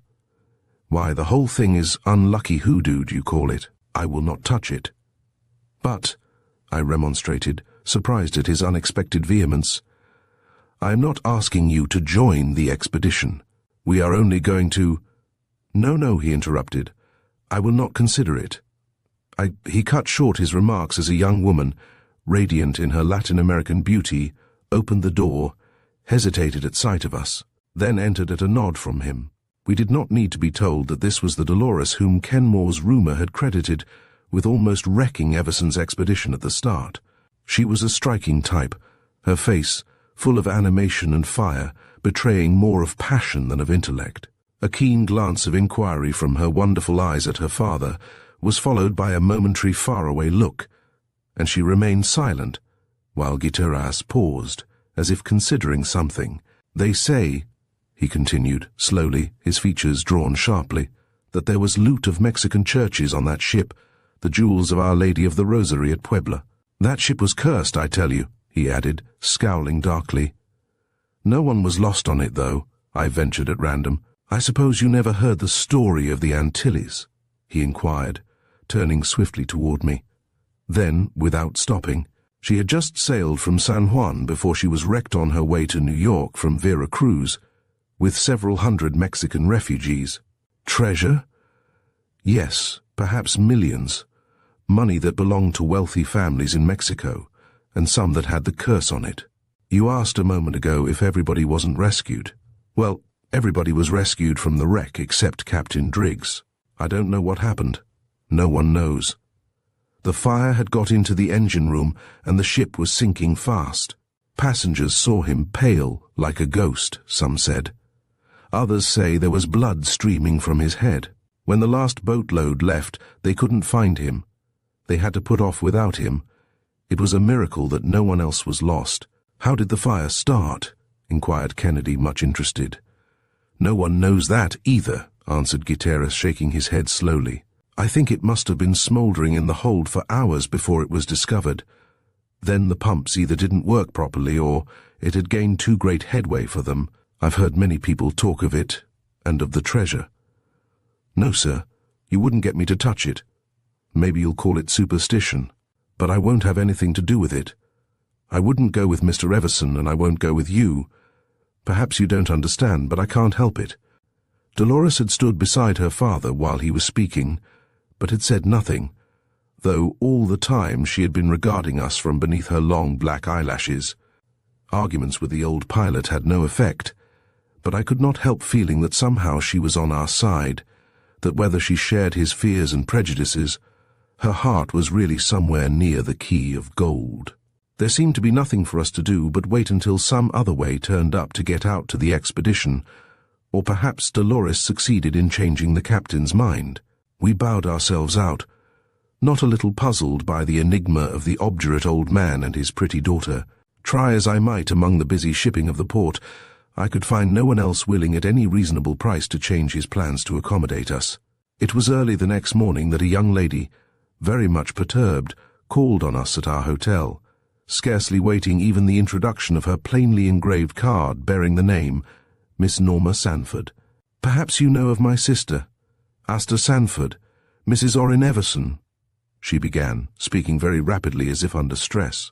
We're down here on Asta's honeymoon in Orin's yacht, the Bella Venture." Craig and I exchanged glances, but she did not give us a chance to interrupt. "It all seems so sudden, so terrible," she cried, in a burst of wild, incoherent feeling. "Yesterday Bertram Traynor died, and we've put back to San Juan with his body. I'm so worried for Orin and my sister. I heard you were here, Professor Kennedy, and I couldn't rest until I saw you." She was looking anxiously at Craig. I wondered whether she had heard of our visit to the Gitter Aces, and what she knew about that other woman. "I don't quite understand," interposed Kennedy, with an effort to calm her. "Why do you fear for your sister and Mr. Everson? Was there something suspicious about the death of Mr. Traynor?" "Indeed, I think there was," she replied quickly. "None of us has any idea how it happened. Let me tell you about our party. You see, there are 3 college chums, Orin and 2 friends, Bertram Traynor and Donald Gage. They were all on a cruise down here last winter, the year after they graduated. It was in San Juan that Orin first met Mr. Dominic, who was the purser on the Antilles, you know, that big steamer of the Gulf Line that was burned last year and went down with $7 million aboard." Kennedy nodded to the implied query, and she went on, "Mr. Dominic was among those saved, but Captain Driggs was lost with his ship. Mr. Dominic had been trying to interest someone here in seeking the treasure. They knew about where the Antilles went down, and the first thing he wanted to do was to locate the wreck exactly. After that was done, of course, Mr. Dominic knew about the location of the ship's strong room and all that. That, of course, was common knowledge to anyone interested enough to find out, though," suggested Kennedy. "Of course," she agreed. "Well, a few months later, Orin met Mr. Dominic again, in New York. In the meantime, he had been talking the thing over with various people and had become acquainted with a man who had once been a diver for the Interocean Marine Insurance Company, Owen Kinsale. Anyhow, so the scheme grew. They incorporated a company, the Deep Sea Engineering Company, to search for the treasure. That is how Orin started. They are using his yacht, and Mr. Dominic is really in command, though Mr. Kinsale has the actual technical knowledge." She paused, but again her feelings seemed to get the better of her. "Oh," she cried, "I've been afraid all along lately. It's dangerous work. And then, the stories that have been told of the ship and the treasure. It seems ill-fated. Professor Kennedy," she appealed, "I wish you would come and see us. We're not on the yacht just now. We came ashore as soon as we arrived back, and Asta and Orin are at the Palace Hotel now. Perhaps Orin can tell you more. If you can do nothing more than quiet my fears—" Her eyes finished the sentence. Norma Sanford was one of those girls who impress you as quite capable of taking care of themselves. But in the presence of the tragedy and a danger which she felt but could not seem to define, she felt the need of outside assistance and did not hesitate to ask it. Nor was Kennedy slow in responding. He seemed to welcome a chance to help someone in distress. We found Everson and his young wife at the hotel, quite different now from the carefree adventurers who had set out only a few days before to wrest a fortune from chance. I had often seen portraits of the 2 Sanford sisters in the society pages of the papers in the States, and knew that the courtship of Orin Everson and Asta Sanford had been a true bit of modern romance. Asta Everson was a unique type of girl. She had begun by running fast motor cars and boats. That had not satisfied her, and she had taken up aviation. Once, even, she had tried deep-sea diving herself. It seemed as if she had been born with the spirit of adventure. To win her, Everson had done about everything from Arctic exploration one summer, when he was in college, to big game hunting in Africa, and mountain climbing in the Andes. Odd though the romance might seem to be, one could not help feeling that the young couple were splendidly matched in their tastes. Each had that spirit of restlessness which, at least, sent them out playing at pioneering. Everson had organized the expedition quite as much in the spirit of revolt against a prosaic life of society at home as for gain. It had appealed strongly to Asta. She had insisted that nothing so much as a treasure hunt would be appropriate for their wedding trip, and they had agreed on the unconventional. Accordingly, she and her sister had joined Everson and his party, Norma, though a year younger, being quite like her sister in her taste for excitement. "Of course you understand," explained Everson, as he hurriedly tried to give her some idea of what had happened. We knew that the Antilles had sunk somewhere off the quai d'Or. It was first a question of locating her. That was all that we had been doing when Bertram died. It is terrible, terrible. I can't believe it. I can't understand it. In spite of his iron nerve, the tragedy seemed to have shaken Everson profoundly. You had done nothing that might have been dangerous? Asked Kennedy pointedly. Nothing, emphasized Everson. You see, we located the wreck in a way somewhat similar to the manner in which they sweep the seas for mines and submarines. It was really very simple, though it took us some time. All we did was to drag a wire at a fixed depth between the yacht and the tug, or rather, I suppose you'd almost call it a trawler, which I chartered from Havana. What we were looking for was to have the wire catch on some obstruction. It did too, not once, but many times, due to the unevenness of the ocean bed. Once we located a wreck, but it was in shallow water, a small boat, not the one we were looking for. But you succeeded finally. Yes, only day before yesterday we located her. We marked the spot with a buoy and were getting ready for real work. It was just after that Bertram was taken ill and died so suddenly. We've left Dominic, Kinsale, Gage and the rest on the trawler there, while I came here with Trainor's body. God! But it was awful to have to send the news back to New York.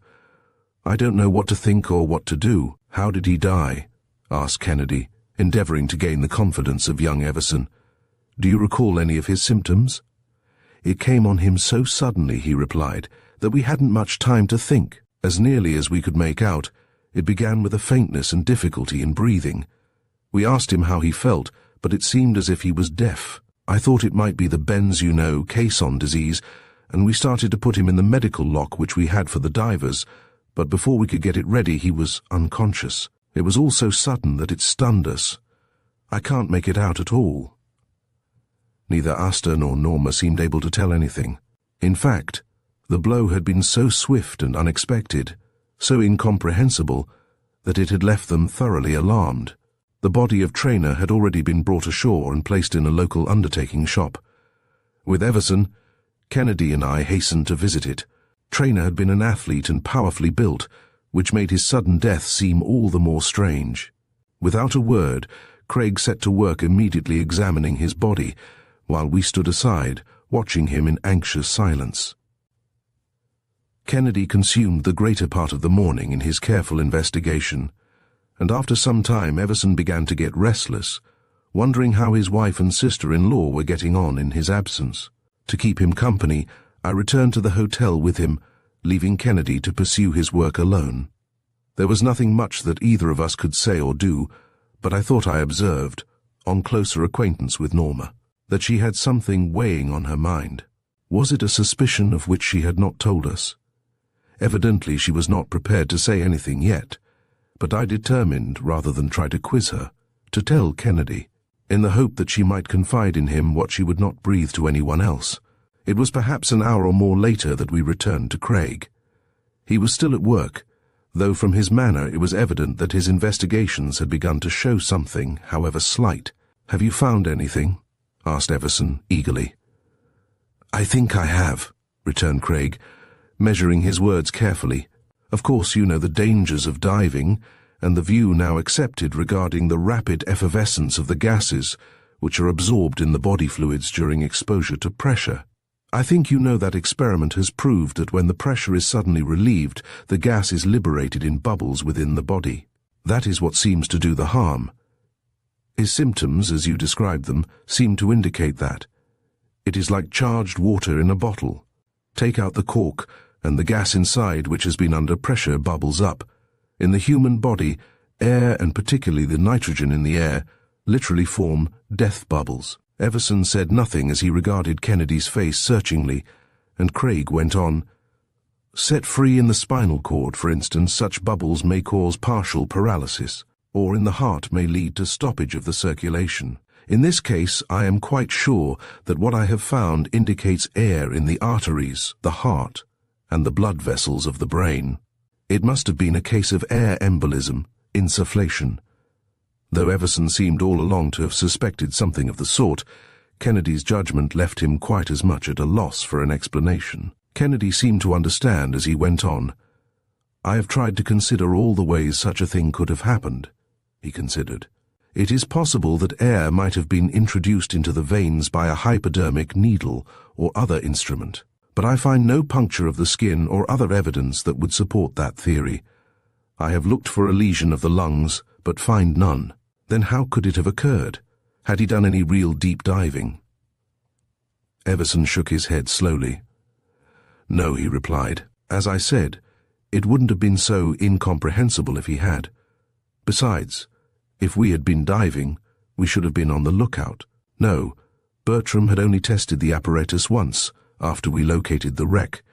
He didn't much more than go under the surface, nothing like the practice dives we all made up in Long Island Sound before we came down here. He was only testing the pumps and other things to see whether they had stood the voyage. Why, it was nothing at all. I don't see how it could have given anyone the bends, much less a fellow like Traynor. Why, I think he could have stood more than Kinsale with a little practice. Kennedy, I can't get it out of my mind that there's something about this that isn't right. Craig regarded Everson gravely. Frankly, he confessed, I must say that I don't understand it myself at this distance. Would you come out to the quay with me? Hastened Everson, as though grasping at a possible solution. I should be delighted to help you in any manner that I can, returned Craig heartily. Everson could not find words to express his gratitude as we hurried back to the hotel. In the excitement, I had completely forgotten the dispatch from the Star, but now I suddenly realized that here, ready to hand, was the only way of getting out to the Key of Gold and securing the story. Asta, Everson, and Norma, especially, were overjoyed at the news that Kennedy had consented to accompany them back to the wreck. Evidently they had great faith in him from what they had heard at home. Accordingly, Everson lost no time in preparing to return to the yacht. Nothing more now could be done for poor Traynor, and delay might mean much in clearing up the mystery, if mystery it should prove. We were well on our way toward the landing place before I realized that we were going over much the same route that Kennedy and I had taken the day before to reach the home of Gutierrez. I was just about to say something about it to Kennedy, and of the impression that Norma had made on me, when suddenly a figure darted from around a corner and confronted us. We stopped in surprise. It was no other than Dolores herself, not the quiet, subdued Dolores we had seen the day before, but an almost wild, passionate creature. What it was that had transformed her I could not imagine.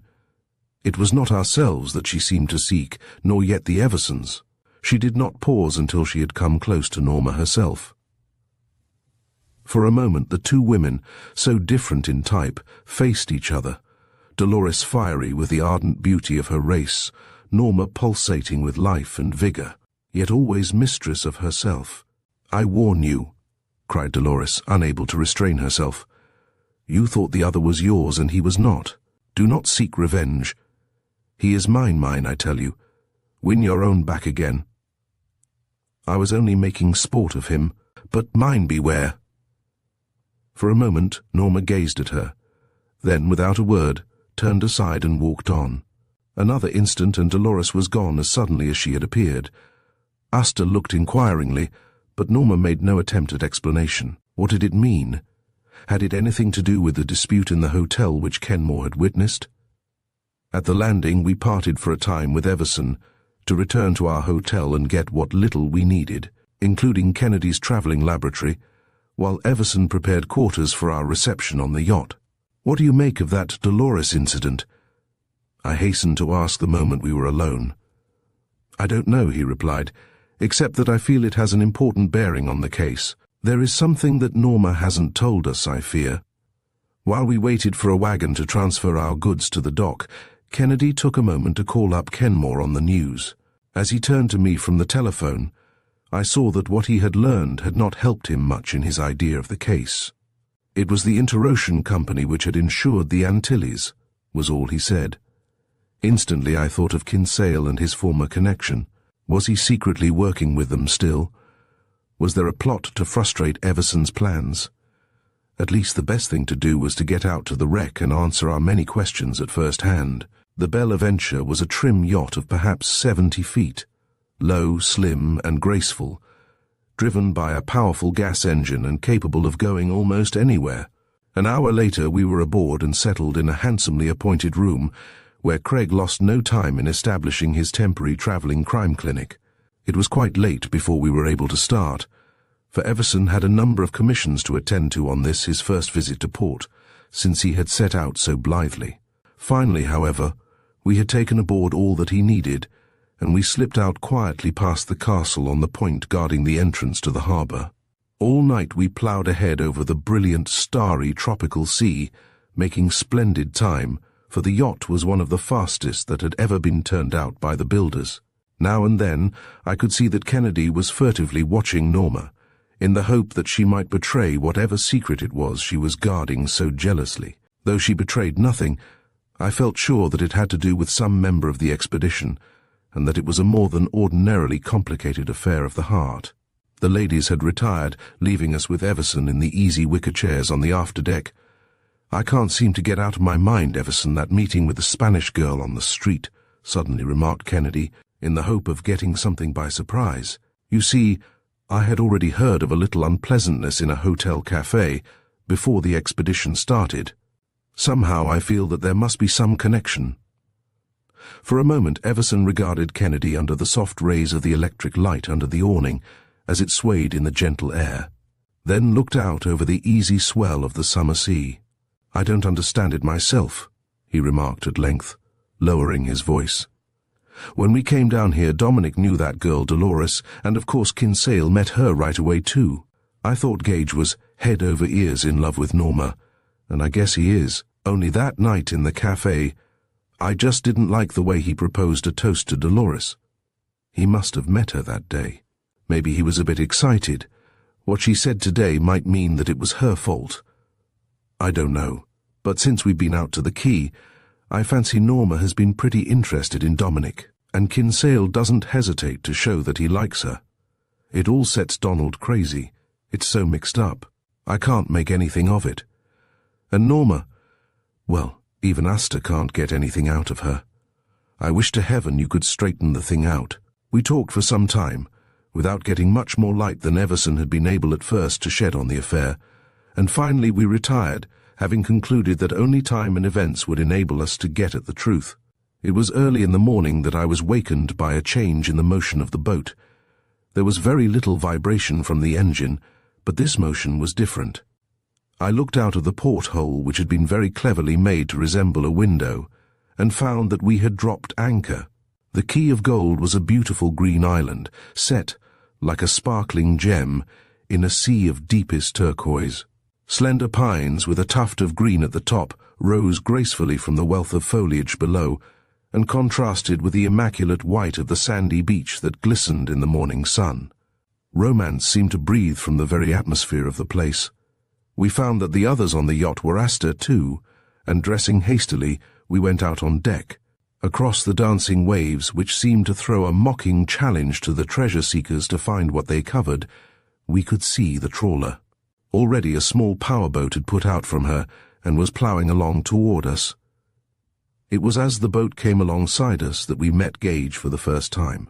He was a tall, clean-cut fellow, but even at a glance I recognized that his was an unusual type. I fancied that both proctors and professors had worried over him when he was in college. Particularly, I tried to discover how he acted when he met Norma. It was easy to see that he was very eager to greet her, but I fancied that there was some restraint on her part. Perhaps she felt that we were watching and was on her guard. Dominic greeted Everson warmly. He was a man of about 35, an impressed one, as having seen a great deal of the world.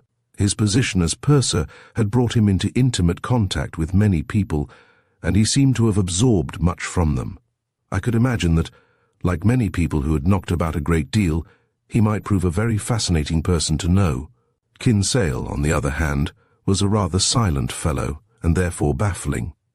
In his own profession of deep-sea diving he was an expert, but beyond that, I do not think he had much except an ambition to get ahead, which might be praiseworthy or not, according as he pursued it. I fancied that next to Everson himself, Norma placed more confidence in Dominic than in any of the others, which seemed to be quite natural, though it noticeably piqued Gage. On the part of all three, Gage, Dominic, and Kinsale, it was apparent that they were overjoyed at the return of Norma, which also was quite natural. For even a treasure hunt has hours of tedium, and there could be nothing tedious when she was about. Asta was undoubtedly the more fascinating, but she was wrapped up in Everson. It was not long before Kennedy and I also fell under the spell of Norma's presence and personality. We hurried through breakfast and lost no time in accepting Everson's invitation to join him with the rest in the little power boat on a visit to the trawler. It was Dominic who took upon himself the task of explaining to us the mysteries of treasure hunting as we saw them. "You see," he remarked, pointing out to us what looked almost like a strangely developed suit of armor. "We have the most recent deep-sea diving outfit, which will enable us to go from 200 to 300 feet down farther, and establish a record if we had to do it. It won't be necessary, though. The Antilles lies in about 250 feet of water, we have found. This armor has to be strong, for, with the air pressure inside, it must resist a pressure of nearly half a pound per square inch for each foot we go to be exact. Something like 105 pounds per square inch at the depth of the wreck. Perhaps if Traynor had been diving, we might have thought that that was the trouble." It was the first reference since we arrived to the tragedy. "He had only had the suit on once," went on Dominic, confirming Everson, "and that was merely to test the pumps and valves and joints. Even Kinsale here hasn't been down. Still, we haven't been idle. I have something to report. With our instruments, we have discovered that the ship has heeled over and that it will be a bit harder job to get into my office. And get out the safe than we hoped, but feasible." Kennedy showed more interest in the diving apparatus than he had shown in anything else so far. The trawler was outfitted most completely as a tender, having been anchored over the exact spot at which the descents were to be made, held by 4 strong cables, with everything in readiness for action. I saw him cast a quick glance at the others. For the moment, Dominic, Gage, and Kinsale seemed to have forgotten us in their interest, explaining to Norma what had been accomplished in her absence. He seized the occasion to make an even closer examination of the complicated apparatus. So carefully had accident been guarded against that even a device for the purification of the air had been installed in the machine which forced the fresh air down to the diver, compressed. It was this apparatus which I saw Kennedy studying most, especially one part where the air was passed through a small chamber containing a chemical for the removal of carbon dioxide. As he looked up, I saw a peculiar expression on his face. Quickly he removed the chemical, leaving the tube through which the air passed empty. "I think the air will be pure enough without any such treatment," he remarked, glancing about to be sure no one had observed. "How is that?" I inquired eagerly. "Well, you know, air is a mechanical mixture of gases, mainly oxygen and nitrogen. Here's something that gives it an excess of nitrogen and a smaller percentage of oxygen. Nitrogen is the more dangerous gas for one under compressed air. It is the more inert nitrogen that refuses to get out of the blood after one has been under pressure, that forms the bubbles of gas which cause all the trouble, the bends, compressed air sickness, you know." "Then that is how Traynor died," I whispered, coming hastily to the conclusion. "Someone placed the wrong salt in there, took out oxygen, added nitrogen, instead of removing carbon dioxide." Norma had turned toward us. It was too early for Kennedy to accuse anybody, whatever might be his suspicions. He could not yet come from under cover. "I think so," was all he replied. A moment later the group joined us. "No one has been down on the wreck yet?" inquired Craig, at which Everson turned quickly to the 3 companions he had left in charge, himself anxious to know. "No," replied Kinsale before anyone else could answer.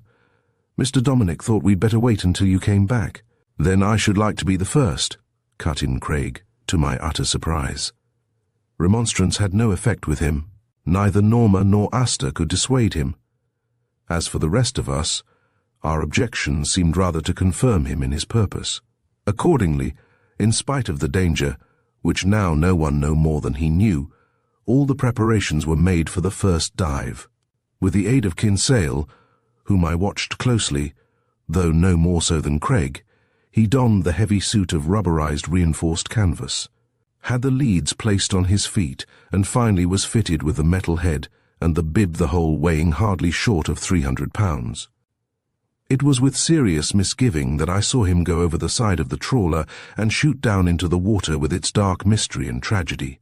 The moments that he was down seemed interminable.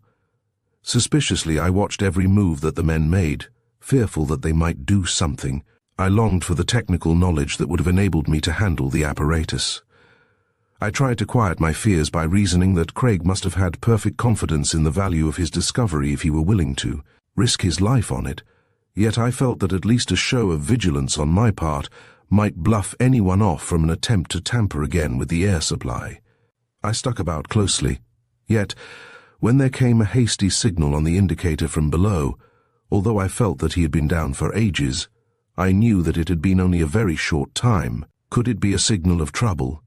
Had someone again tampered with the apparatus? Would they never bring him up?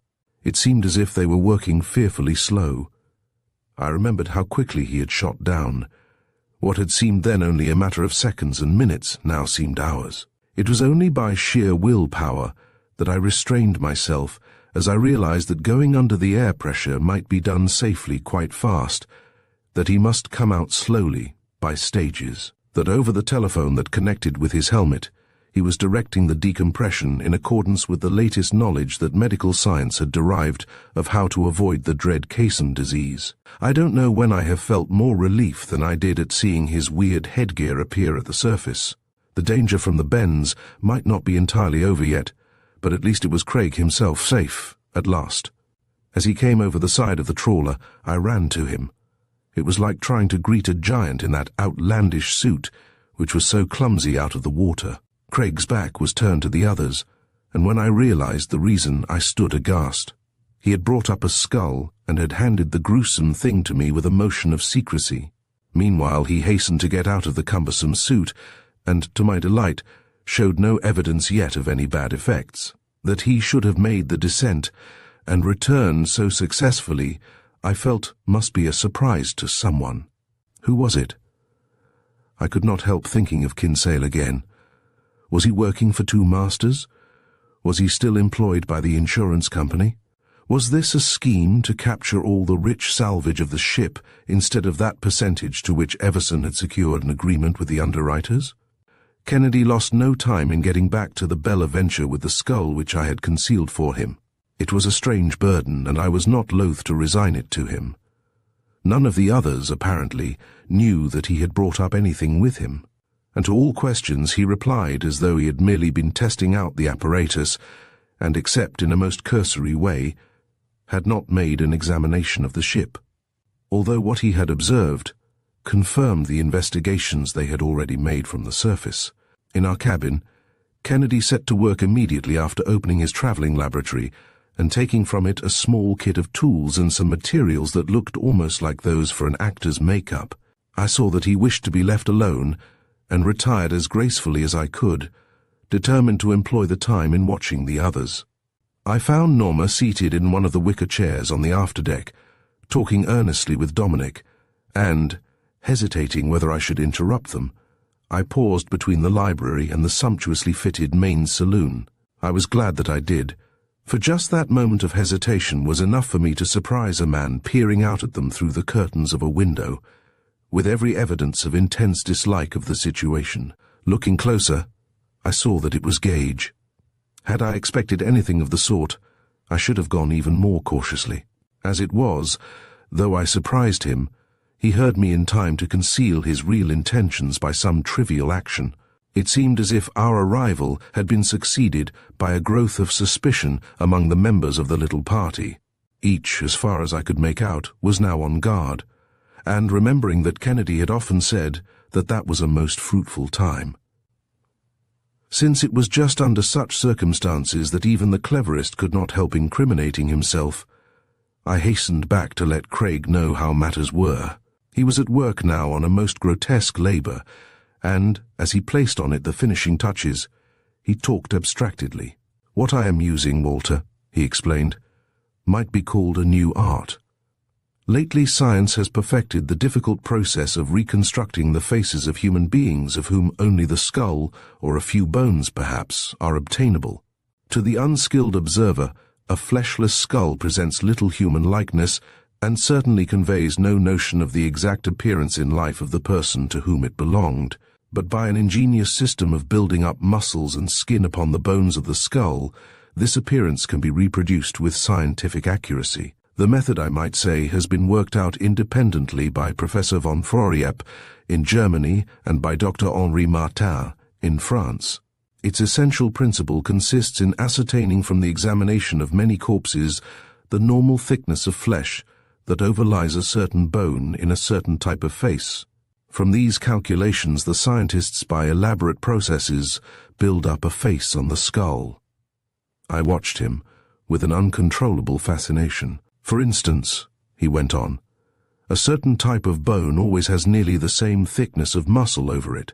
A very fine needle with graduations of hundredths of an inch is used in these measurements. As I have done here, a great number of tiny plaster pyramids varying in height according to the measurements obtained by these researches are built up over the skull, representing the thickness of the muscles. The next step will be to connect them together by a layer of clay, the surface of which is flush with the tips of the pyramids. Then wax and grease paint and a little hair will complete it. You see, it is really scientific restoration of the face. I must finish it.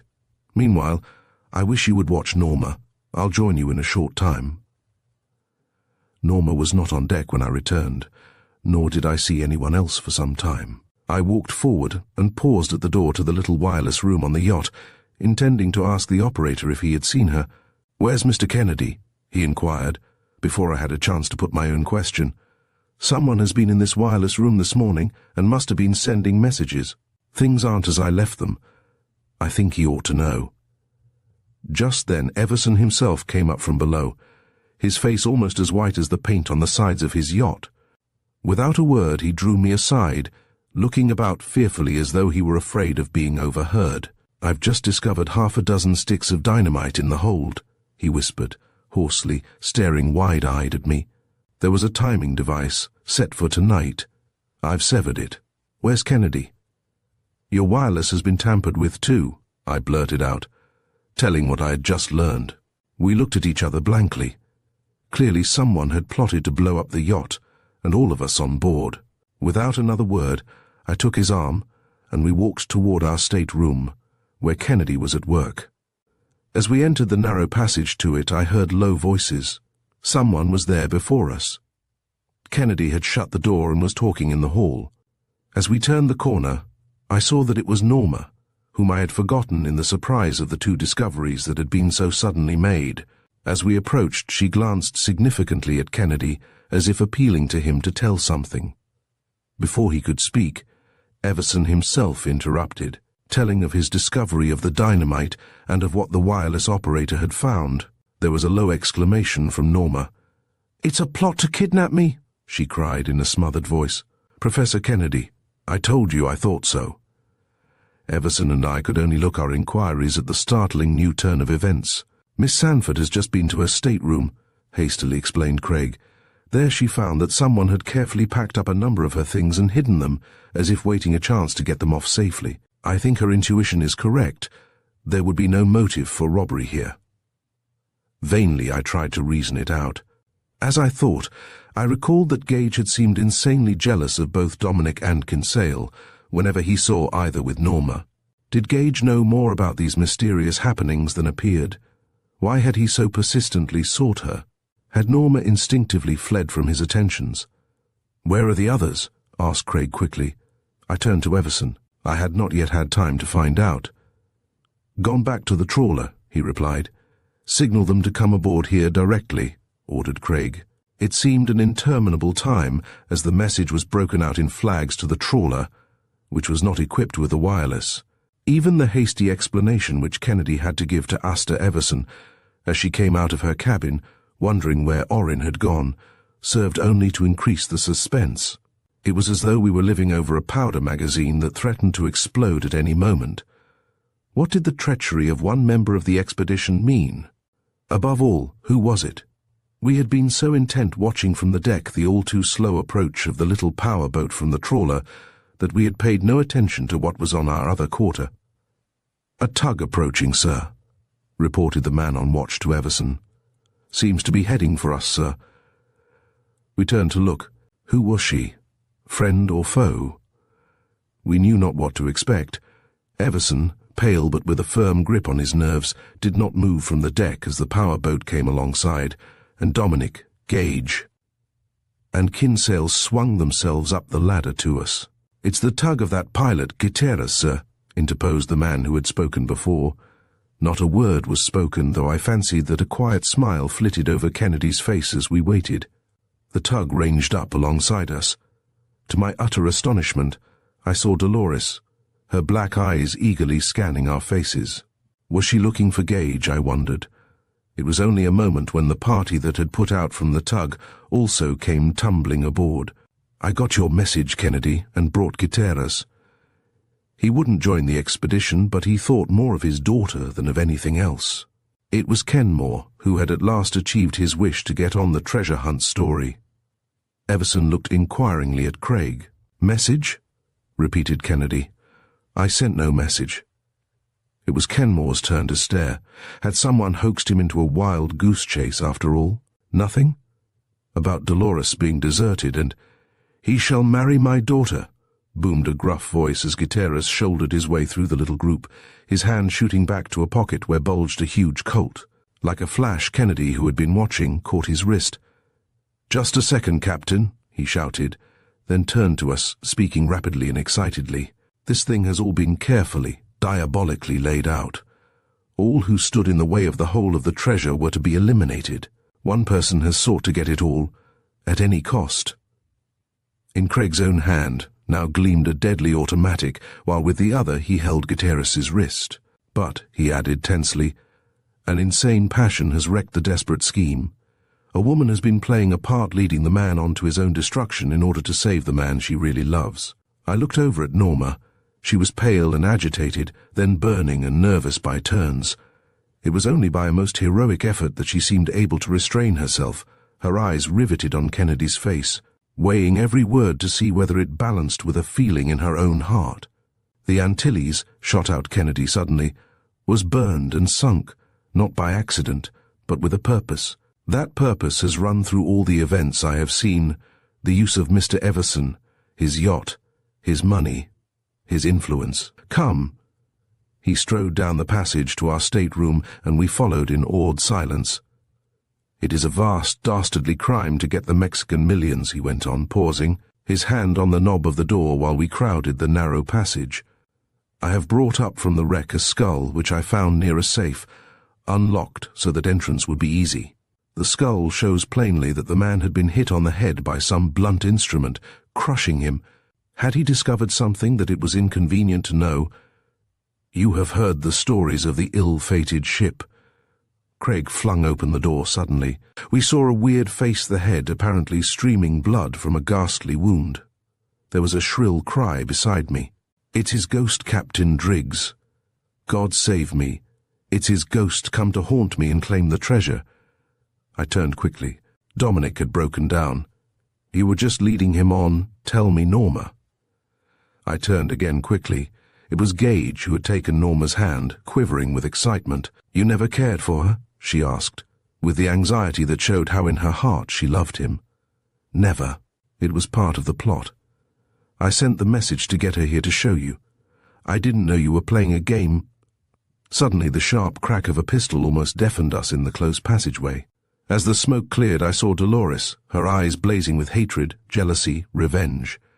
In her hand was the pistol she had wrenched from her father.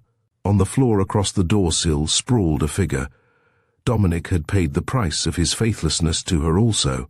As the final threads of this gripping narrative unfold, the treasure train leaves us pondering the depths of human ambition and the lengths one might go to protect their interests. With twists and turns that keep us on the edge of our seats, Arthur B. Reeve's story captivates and entertains. The journey may have come to an end, but the echoes of its intrigue linger on, reminding us that in a world of hidden motives, trust is a rare treasure. Thank you for joining us in this adventure, and be sure to subscribe for more thrilling tales.